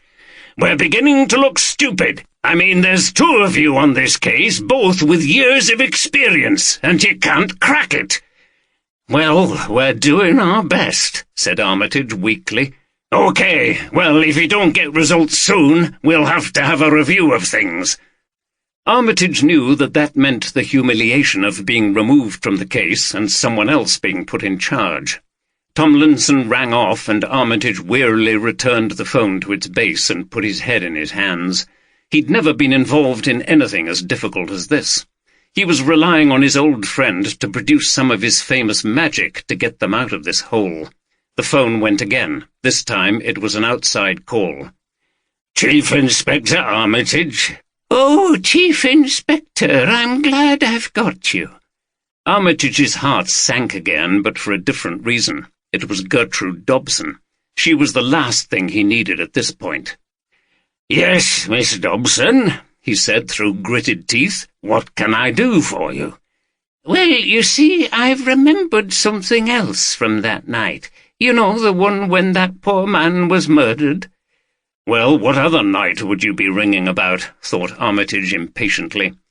"Now, I don't want you to feel you have to come out here again to talk to me, though it would be very nice if you came, and that other nice Chief Inspector and his young sergeant. I'm always pleased to see people, because you see it can get a bit lonely here, and—" "Well, Miss Dobson," said Armitage, cutting in rather abruptly, "I'm very sorry to interrupt you, but I'm rather busy today, so if you could just tell me what it is you rang me for." "Oh, yes, I'm terribly sorry. I do go on a bit, I know. Well, you see, he didn't lead the quartet in, and he always does that." "Who didn't, and what do you mean, Miss Dobson?" "Mr. Danchek. He's on the committee, and he always likes to lead the quartet from the stairs to where they play, but that night he didn't. I think it was Mr. Howarth who led them on." Armitage tried to remain patient. "I know it doesn't sound very important, but you said if we remembered anything that was unusual, I was to let you know. So I thought I'd ring, and, well, that's all, really." "Thank you very much, Miss Dobson. I do appreciate your help. Now all the best, and I'll say goodbye." He put the phone down before she could get him involved in anything further. As Armitage was besieged by the serious and trivial, Oldroyd was making the journey yet again from Harrogate to Halifax. He was giving Carter a lift. Today it again looked very different to the evening when he'd driven anxiously through the darkness and rain to get to the concert in time. Now it was sunny and clear, with a covering of snow on the fields. The gritstone walls showed black against the white. Sheep were eating from yellowish clumps of hay put out by the farmers.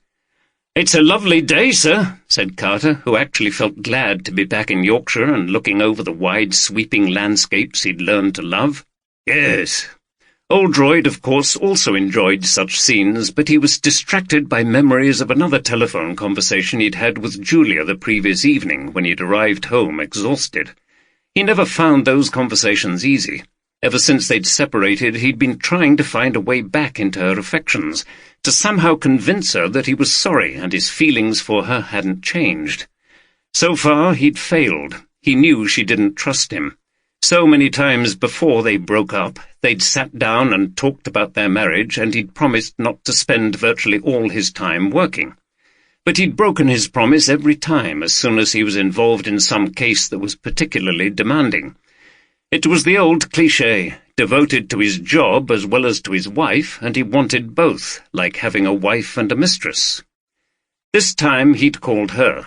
He never knew what response he'd get, so he felt it was much easier if there was a reason to ring. He could ask her how she was after she was upset the previous time, and, this was the difficult bit, he had to discuss Louise again and where she was going to spend Christmas. He was nervous as the phone was ringing.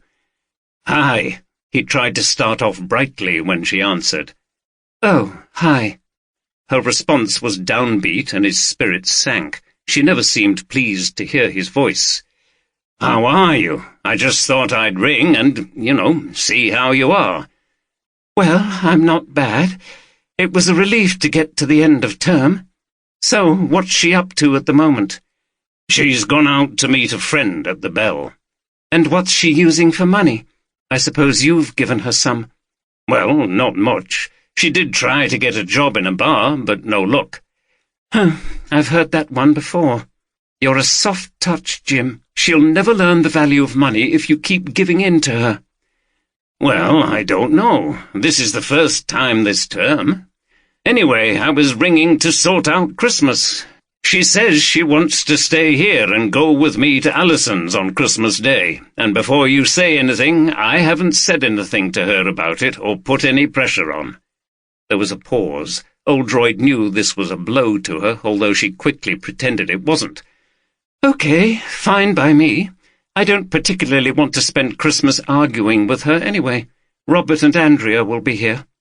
"Are you sure you're all right about it?" "Yes." "Look, she'll come round, you know she will. We'll get it sorted before she goes back to Oxford." "Maybe. She'll have to come back here at some point. All her bags are here. Is she planning to do any work before she goes back?" "I've no idea. Look, it's no good discussing all this on the phone. Why don't we meet up? I'll come over to Chapel Allerton, if you like." "I haven't got time before Christmas, Jim. I've too much shopping and stuff to do. Maybe afterwards, in the new year." He was disappointed. "Okay, well, Merry Christmas, then, if I don't speak to you again." "And to you." "Bye." "Bye." Oldroyd frowned at the memory as they drove past Shibden, and he tried to put it out of his mind and focus on work. "Well done, by the way. You've done a great job down there. I'm sure Newton was very impressed. If you ever fancy going back to the Met, I'm sure he'd welcome you." "Thanks, sir. Can't see that happening, though. I think we're settled up here, you know, me and Steph. She sends her regards, by the way." "That's nice." They arrived in Halifax and spent the morning with Armitage, completing yet another trawl through the same evidence without success. They went for a long lunch with Armitage to a pub and ate pie and peas. On the way back to Police HQ, Oldroyd noticed that Carter was carrying a bag. "What's in there, Andy?" "It's the violin in its case, sir. You told me to bring it back from London. I daren't put it down and leave it anywhere." Oldroyd had forgotten about the Strad. "We should put that in security when we get back," said Armitage. "Not just yet," replied Oldroyd. You go back, Sam. Andy and I are going down to the Red Chapel to have another look." Armitage looked at Oldroyd as if he was sorry for him. "Okay, if you think it'll do any good. We've been through that place so many times." "I know. Anyway, we'll see you back there." Oldroyd and Carter walked on in silence until they got to the Red Chapel. The bar was closed, but they sat at one of the tables. Oldroyd sat back in the chair, thinking. Suddenly he heard a wonderful sound in the distance. The last concert of the year was taking place that evening, and the string quartet was practicing upstairs. He would have probably gone to that concert if he wasn't so bound up in this wretched, ridiculous business. "Andy, get the violin out. Let me have a look at it." Carter got the case out of his bag and carefully removed the instrument. Oldroyd held it again and examined it intently. Could this masterpiece somehow give him the answer? He stared at it, but nothing came to him, and after a while he handed it back to Carter, who looked at it himself with curiosity. Although he'd no interest in that kind of music, it was impossible not to admire the craftsmanship. "You know, sir, it's amazing to think that there are other violins in the world that look exactly like this, and you wouldn't be able to tell the difference between them." Oldroyd sat up in his chair. "What did you say?" His manner had completely changed, and Carter was a little startled, even though he was used to Oldroyd's mercurial changes of mood. "Well, that there'll be others like it, because Stradivarius, didn't he make a few all the same?" Oldroyd slumped back into his chair and stared ahead as if in shock. "What's wrong, sir?" "My God, Andy! My God!" Oldroyd was almost whispering. "Here we go for a dose of the dramatics," thought Carter. "What, sir?" "It's one of the oldest tricks in the book, and I've missed it." "What is, sir?" Oldroyd slapped himself on the forehead. "I've been a complete idiot. Of course. There was only one way it could have been done, and they did it under my nose. I was here, and Stuart Atkinson unwittingly gave me another clue that I completely failed to see. Remember what he said about the way Danczek spoke?" He banged his fist on his knee and then sprang to his feet. "Come on. If I'm right, we've been looking in the wrong place all along, as I thought. Why didn't I trust my instincts? We've been searching in the world of big money and ruthless international criminals, but the answer's much closer to home, and we've overlooked it. We'll have to be quick." To Carter's surprise, Oldroyd ran out of the chapel and through the streets back to West Yorkshire Police HQ. Carter followed him, finding it hard to keep up. They burst into Armitage's office and interrupted him eating a piece of his wife's chocolate cake brought from home. He looked up, startled. "Sam, get immigration on the phone, quick!" Armitage spluttered cake out of his mouth. "All right, what's this all about, then? I'll tell you in a minute." Armitage looked up the number and dialed it. He handed the phone to Oldroyd. "Hello, Chief Inspector Oldroyd, West Riding Police. A colleague of mine, Chief Inspector Armitage, made an inquiry recently about a Frank Danczek, came to Britain in the 1970s. You remember? Good. Now, this is very important. I want you to put that name, Danczek, through your system again and see if anything else comes up." There was a pause as Carter and Armitage looked on quizzically, and Oldroyd tapped his foot impatiently on the floor. "It has? Right, give me the details." Oldroyd smiled as he scribbled something down. "Thank you, that's been very helpful." He put the phone down. "Come on, let's go." "Where, Jim?" asked Armitage. "Danczek's flat. Quickly, they might still be there." "They? Who's they?" "I'll explain later. Come on." They drove at speed through the streets to King Cross. Oldroyd leapt out of the car, leaving the door wide open, and rapped at the door of Danczek's flat. There was no answer. "We'll have to break in, Andy." Carter put his shoulder to the door and soon splintered the frame.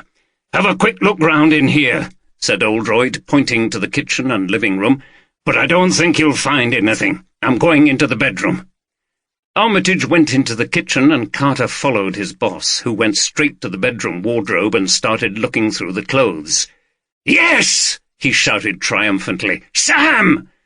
Armitage hurried up, panting, and Oldroyd pulled some hangers out of the wardrobe. He stood holding up 2 identical jackets, shirts, and trousers. "This is how Danczek was dressed the night of the concert, and here's another set of clothes exactly the same." Carter was starting to see what Oldroyd was driving at, but it still didn't make sense to him. "But, sir, we've been through all this. Didn't you say it was impossible for anyone to dress up like Danczek and impersonate him?" Oldroyd laughed.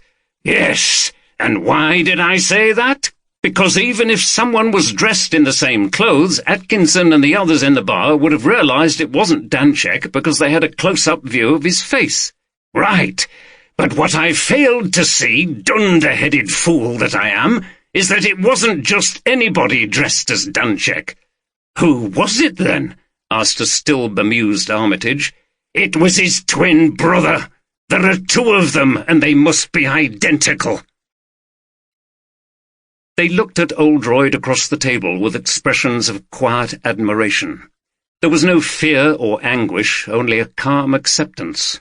The officers who'd arrested them on the train to London had encountered no opposition. Armitage, Carter, and 2 DCs were also in the interview room. Oldroyd stared back. Even though they were in their 60s, it was impossible to tell the difference between them. But they didn't seem like ruthless criminals. He composed his face into a rueful smile. For some reason he found it impossible to be harsh with them. "Well," he began, "I have an idea this is about something that happened a long time ago. Am I right?" The twins exchanged glances, and then a few words in German. Frank began to speak in English. "Yes, Chief Inspector, you're right.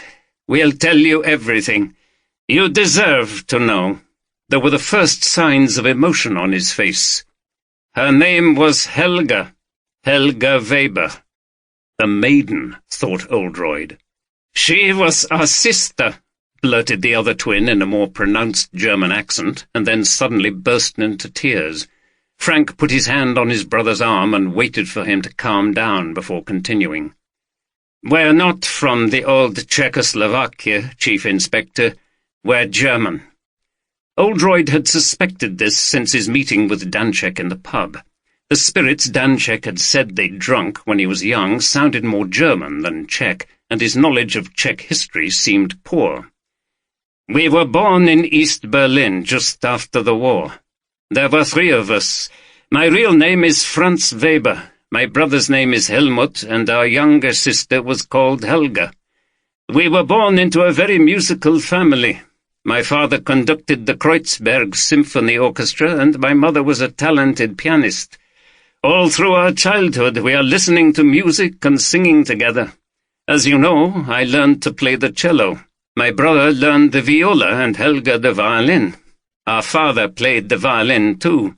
We used to play quartets together, just simple pieces, you know, but it was a wonderful thing to create that sound." He looked at Oldroyd. "I know you appreciate how special is the string quartet, Inspector." "Indeed. Please continue." Oldroyd shifted in his chair. He felt strangely moved and excited. It was obviously going to be a long and fascinating story. "Helga was by far the most talented of us, and when she was 18 she won a place at the Hans Eisler Music School. This was 1968. She was 2 years younger than us, brilliant, beautiful, and also dangerously political.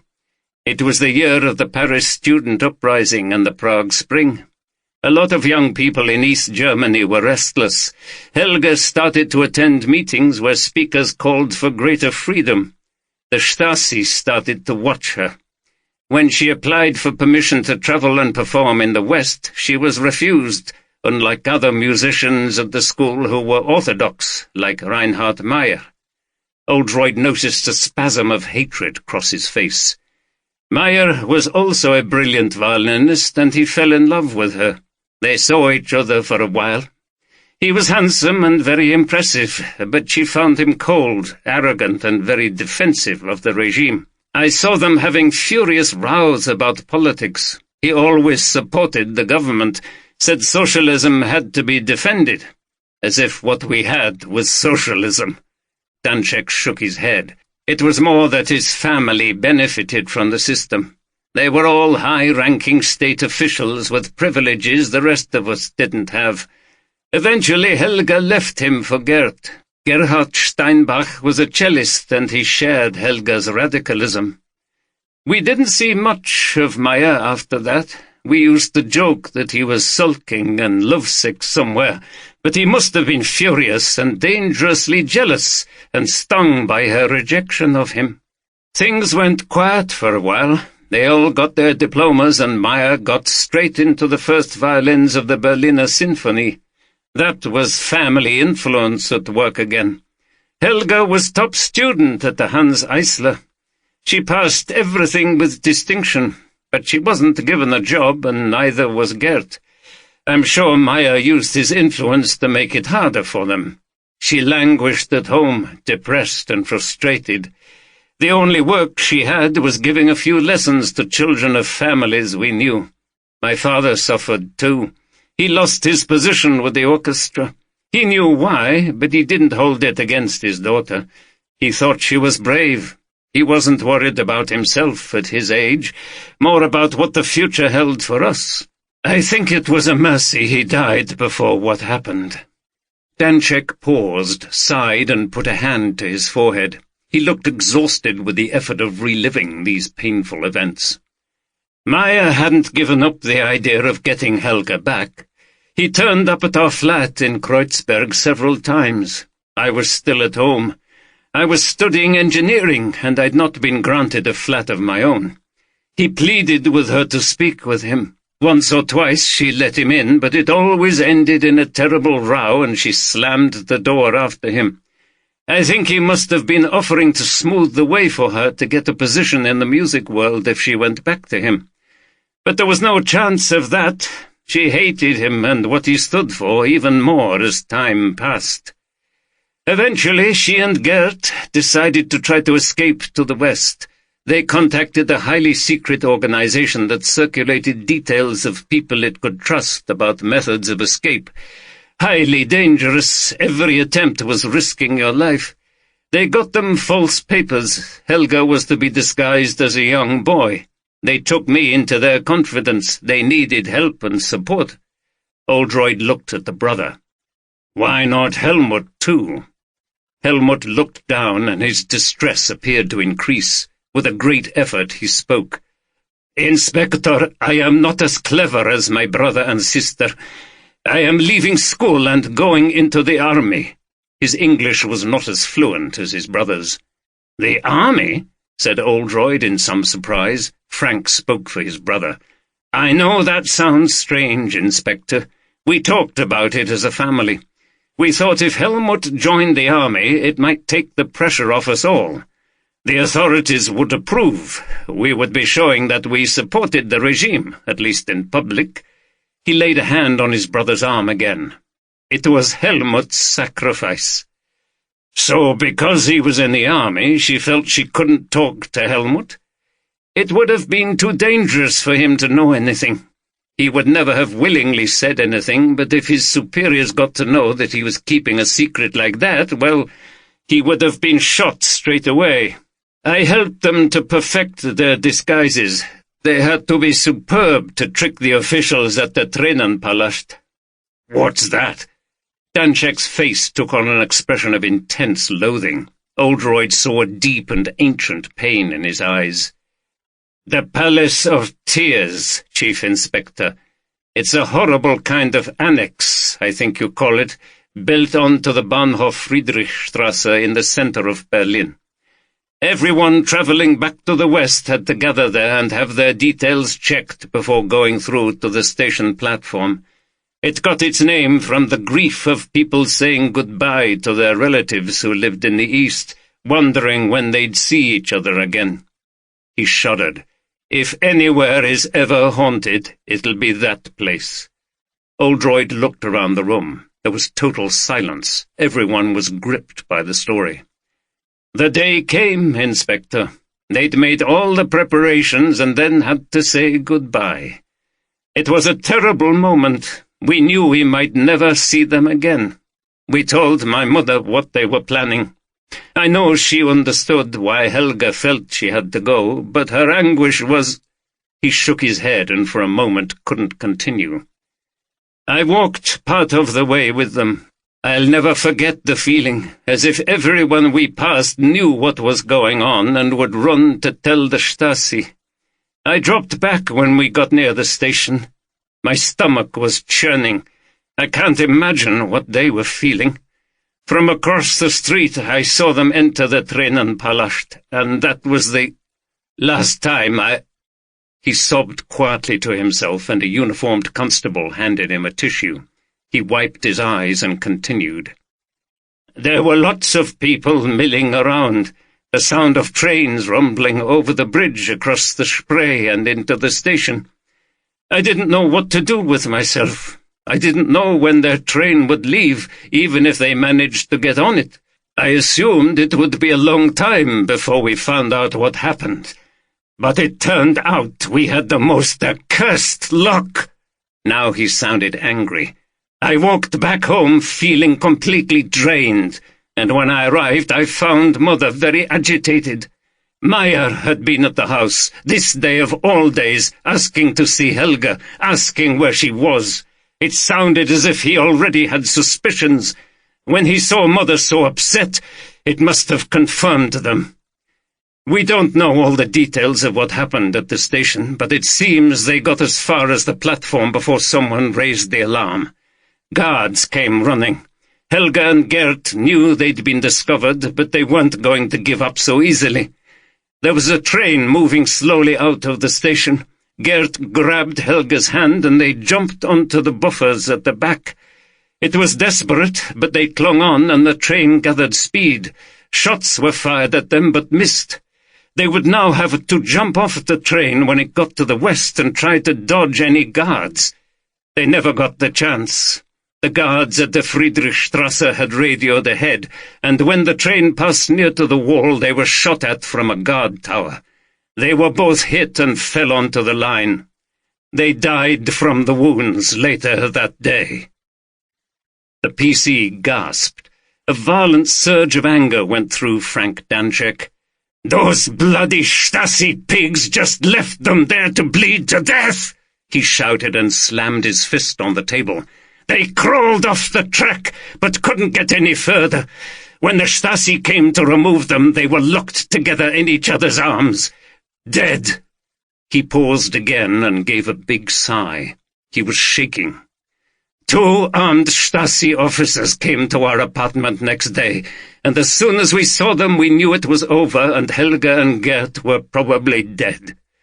One of them just announced their deaths in an arrogant, contemptuous manner, telling us our daughter and sister had died with her traitor lover trying to escape to the degenerate West. The same old miserable clichés.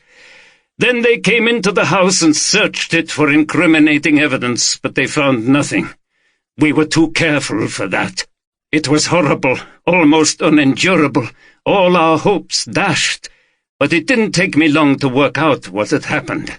I knew straight away it was Meyer. I think he must have spied on Helga, stalked her, as we say now, without her knowing. Maybe he was trying to find something to blackmail her with. He must have somehow seen enough to make him think that something was being planned.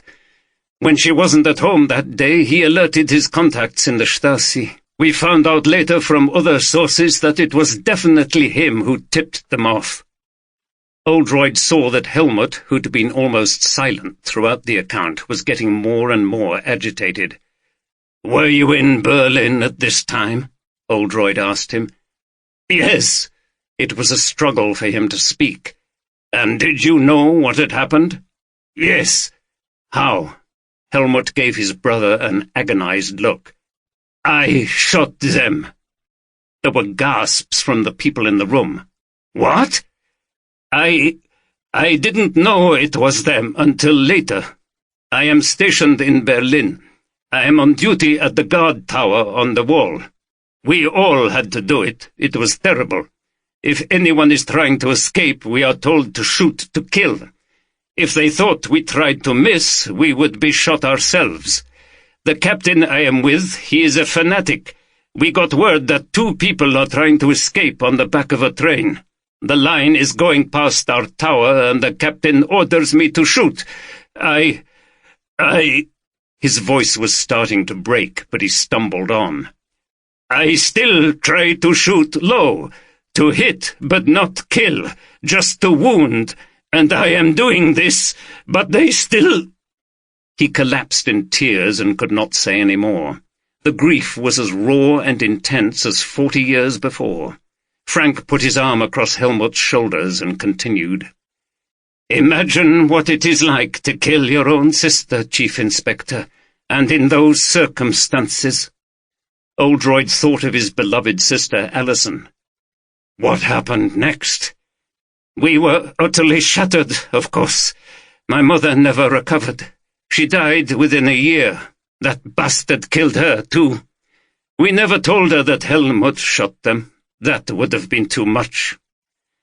Helmut was expected to carry on, but he got sick. In the end, they let him out of the army.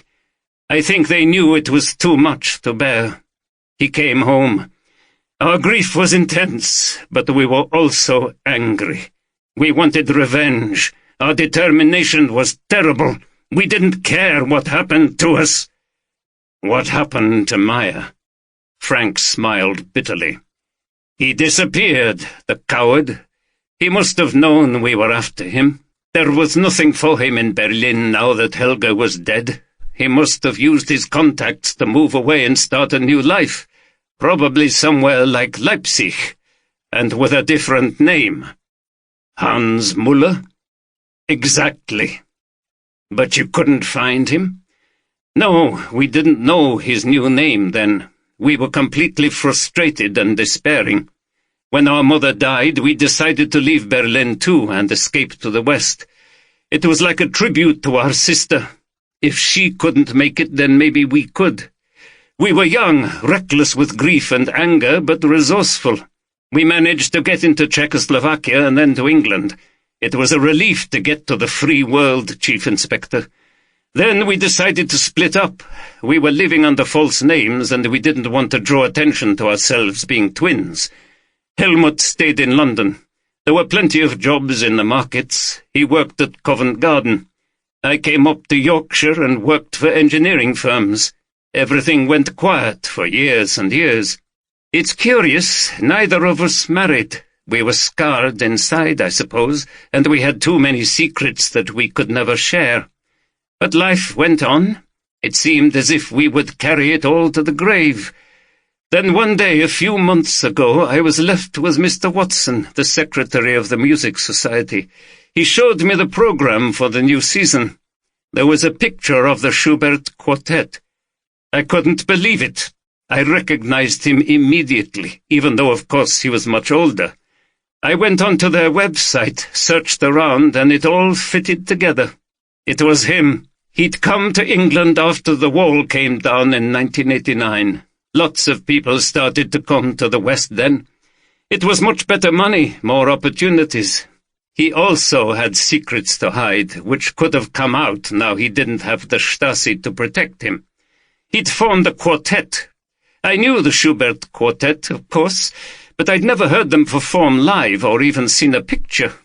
It's ironic. I had lots of their recordings, but none of the sleeves and cases had a photograph of them. I'd been listening to him play for years without knowing it was him, and he had this wonderful, rare violin. I started to wonder, how did he get that? And I realized it was probably given to him as a reward for what he did, for his loyalty. I tried to find out more about it. I called an expert at the V&A, and he confirmed that there had been a violin belonging to a Jewish family in Berlin. I knew it was the same one, and that made everything worse. He was playing on an instrument stolen from a family who were murdered. I spoke to Helmut. We planned what we were going to do. It was also ironic that they were playing Death and the Maiden. It seemed a good omen to us, you know. We were getting revenge for our dead maiden, our beautiful— He had to pause again as his voice faltered. And also for the poor Jewish people who were sent to the death camp. No one around here knew I had a twin brother. He got the gun in London. A Dragunov is not difficult to get. Europe's been flooded with them since the Eastern Bloc is breaking up. We dressed identically, and I smuggled him into the Red Chapel earlier in the day, when there was no one around. He was in position up in the gantry when you all took your seats in the hall. I didn't lead out the quartet as I usually do. Didn't want to risk Maya recognizing me." Here Armitage shook his head. Miss Dobson's information had not been so useless after all. It had been significant that the man they believed to be Danczek hadn't performed his usual function. "I also kept out of the artist's room. Helmut waited until the end of the slow movement. That seemed the right time to take justice." His sister Alison was right as usual, thought Oldroyd. There had been a reason why he was shot at that moment.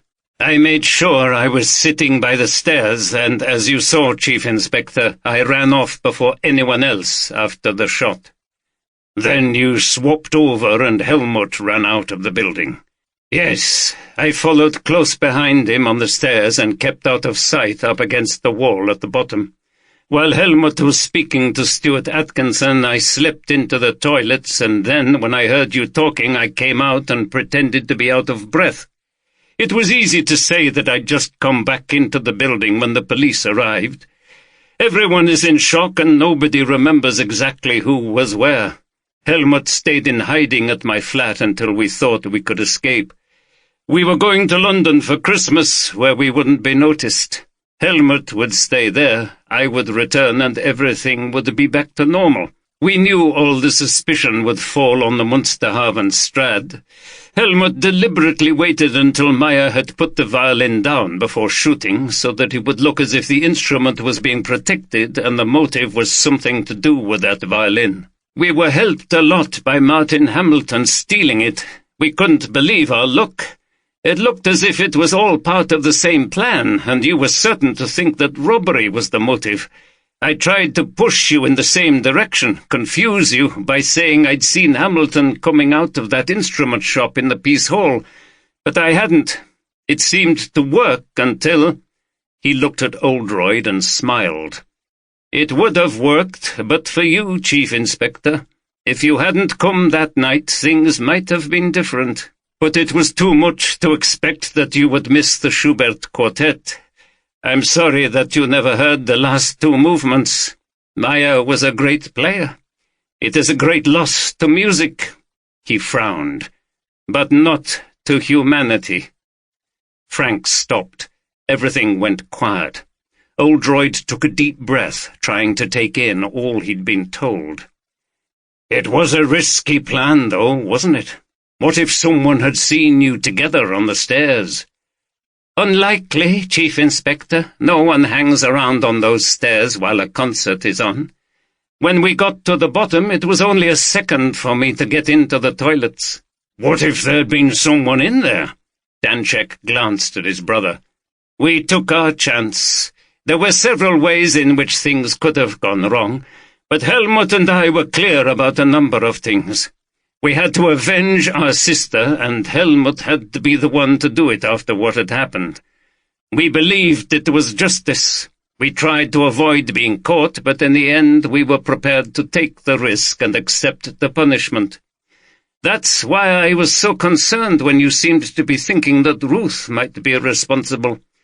If you had continued with that, we would have had to confess.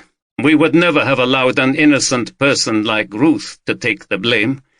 We will plead guilty and see what the court makes of our story. At least it will be a court in a free country and not like the ones in East Germany." He fell silent. His story was finished. Oldroyd looked at them both and shook his head slowly.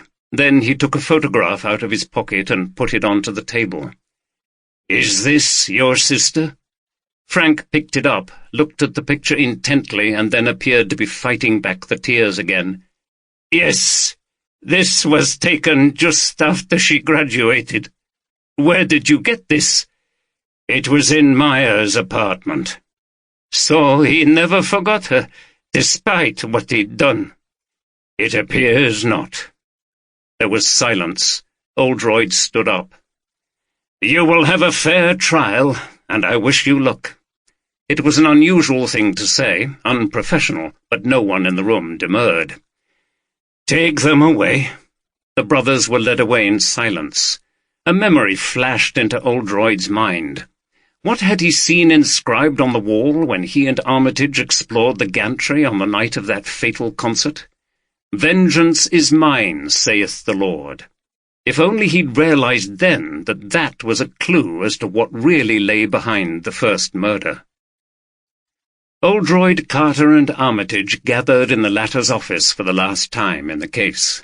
They were breaking the rules by drinking a whiskey each in celebration of finally solving the case. Armitage had produced the bottle from the bottom drawer of his desk. "What put you onto them, then, sir?" asked Carter. "When you referred to there being some other violins just the same as this, and you wouldn't be able to tell the difference, I suddenly realized we were thinking about the night of the murder in the wrong way. We thought either the murderer had got out of the building, or he must be somewhere still inside, hidden. Only Frank Danczek had left the building, and there was nobody found inside, so this sent us on a fruitless search for hiding places, trapdoors, secret passages, ways out, and so on. But the truth was, in a curious way, the murderer both did leave the building, and yet at the same time he didn't. There were two of them, and they looked like one person, so he both left and stayed. I had thought for some time that maybe the answer was something to do with Danczek. His behaviour was so different from everyone else that night that something was suspicious. But Atkinson on the door was so insistent that it was Danczek who went out, and everyone else down there agreed, so I couldn't pin anything on him. He couldn't have been the murderer because he was sitting in full view of everyone when the shot was fired. Then I thought that maybe the person who appeared running down the stairs was someone who looked and sounded so like Danczek that you couldn't tell the difference. The problem was that, although that might work at a distance, nobody acting or dressed up could talk close up to someone who knew Danczek well, like Atkinson, and get away with it. So I was stuck again. Now, of course, I can see there was something that Atkinson said, if you remember, that was a clue. That when Danczek ran down the stairs and spoke to them, his accent was more pronounced than normal. But of course that was easily explained at the time by the stress of what was happening. Now we've seen that Helmut's accent is stronger than his brother's. The other thing that was suspicious was Danczek's past. Like Muller, we knew very little about him, where he came from, his family, and it finally clicked when the identical nature of the violins was mentioned. I began to see what was possible. In the end, the only way it could have been done. He could have a twin brother that no one had ever met who had shot Muller and was the one who left the building. It was a daring plan, and I had no idea about the motive, but when I checked with immigration they told me that there was another Danczek, same age as the other, who came to England at the same time, and then I knew that had to be the answer. Armitage and Carter nodded. The relief and satisfaction they all felt was almost tangible. "Fantastic work, Jim. I'd never have got there without you," said Armitage. "Well, it should get Tomlinson off your back," replied Oldroyd. "Yes.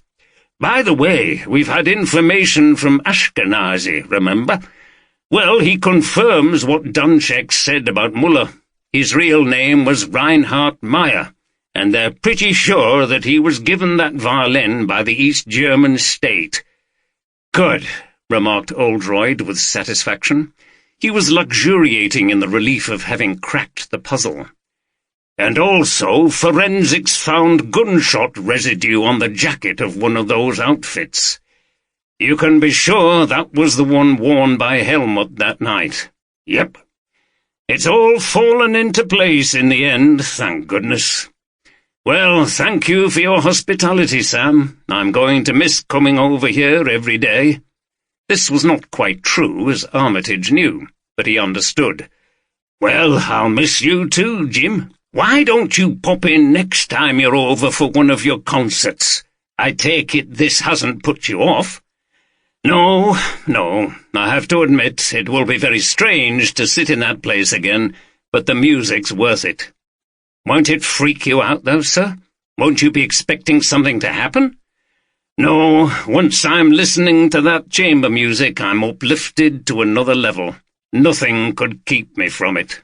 Although this was true, Oldroyd never expected to be able to listen to Schubert's masterpiece Death and the Maiden in quite the same way again.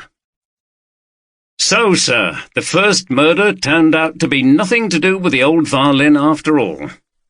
Oldroyd and Carter had gone to have a last look at the famous instrument. It would be evidence at a number of trials before finally returning to its new home at the Bloomsbury School of Music. It was currently being stored in a high-security room at Halifax HQ. Another dramatic episode had been added to the extraordinary history of the instruments made so long ago by Stradivarius. Oldroyd had invited Armitage, but he'd declined.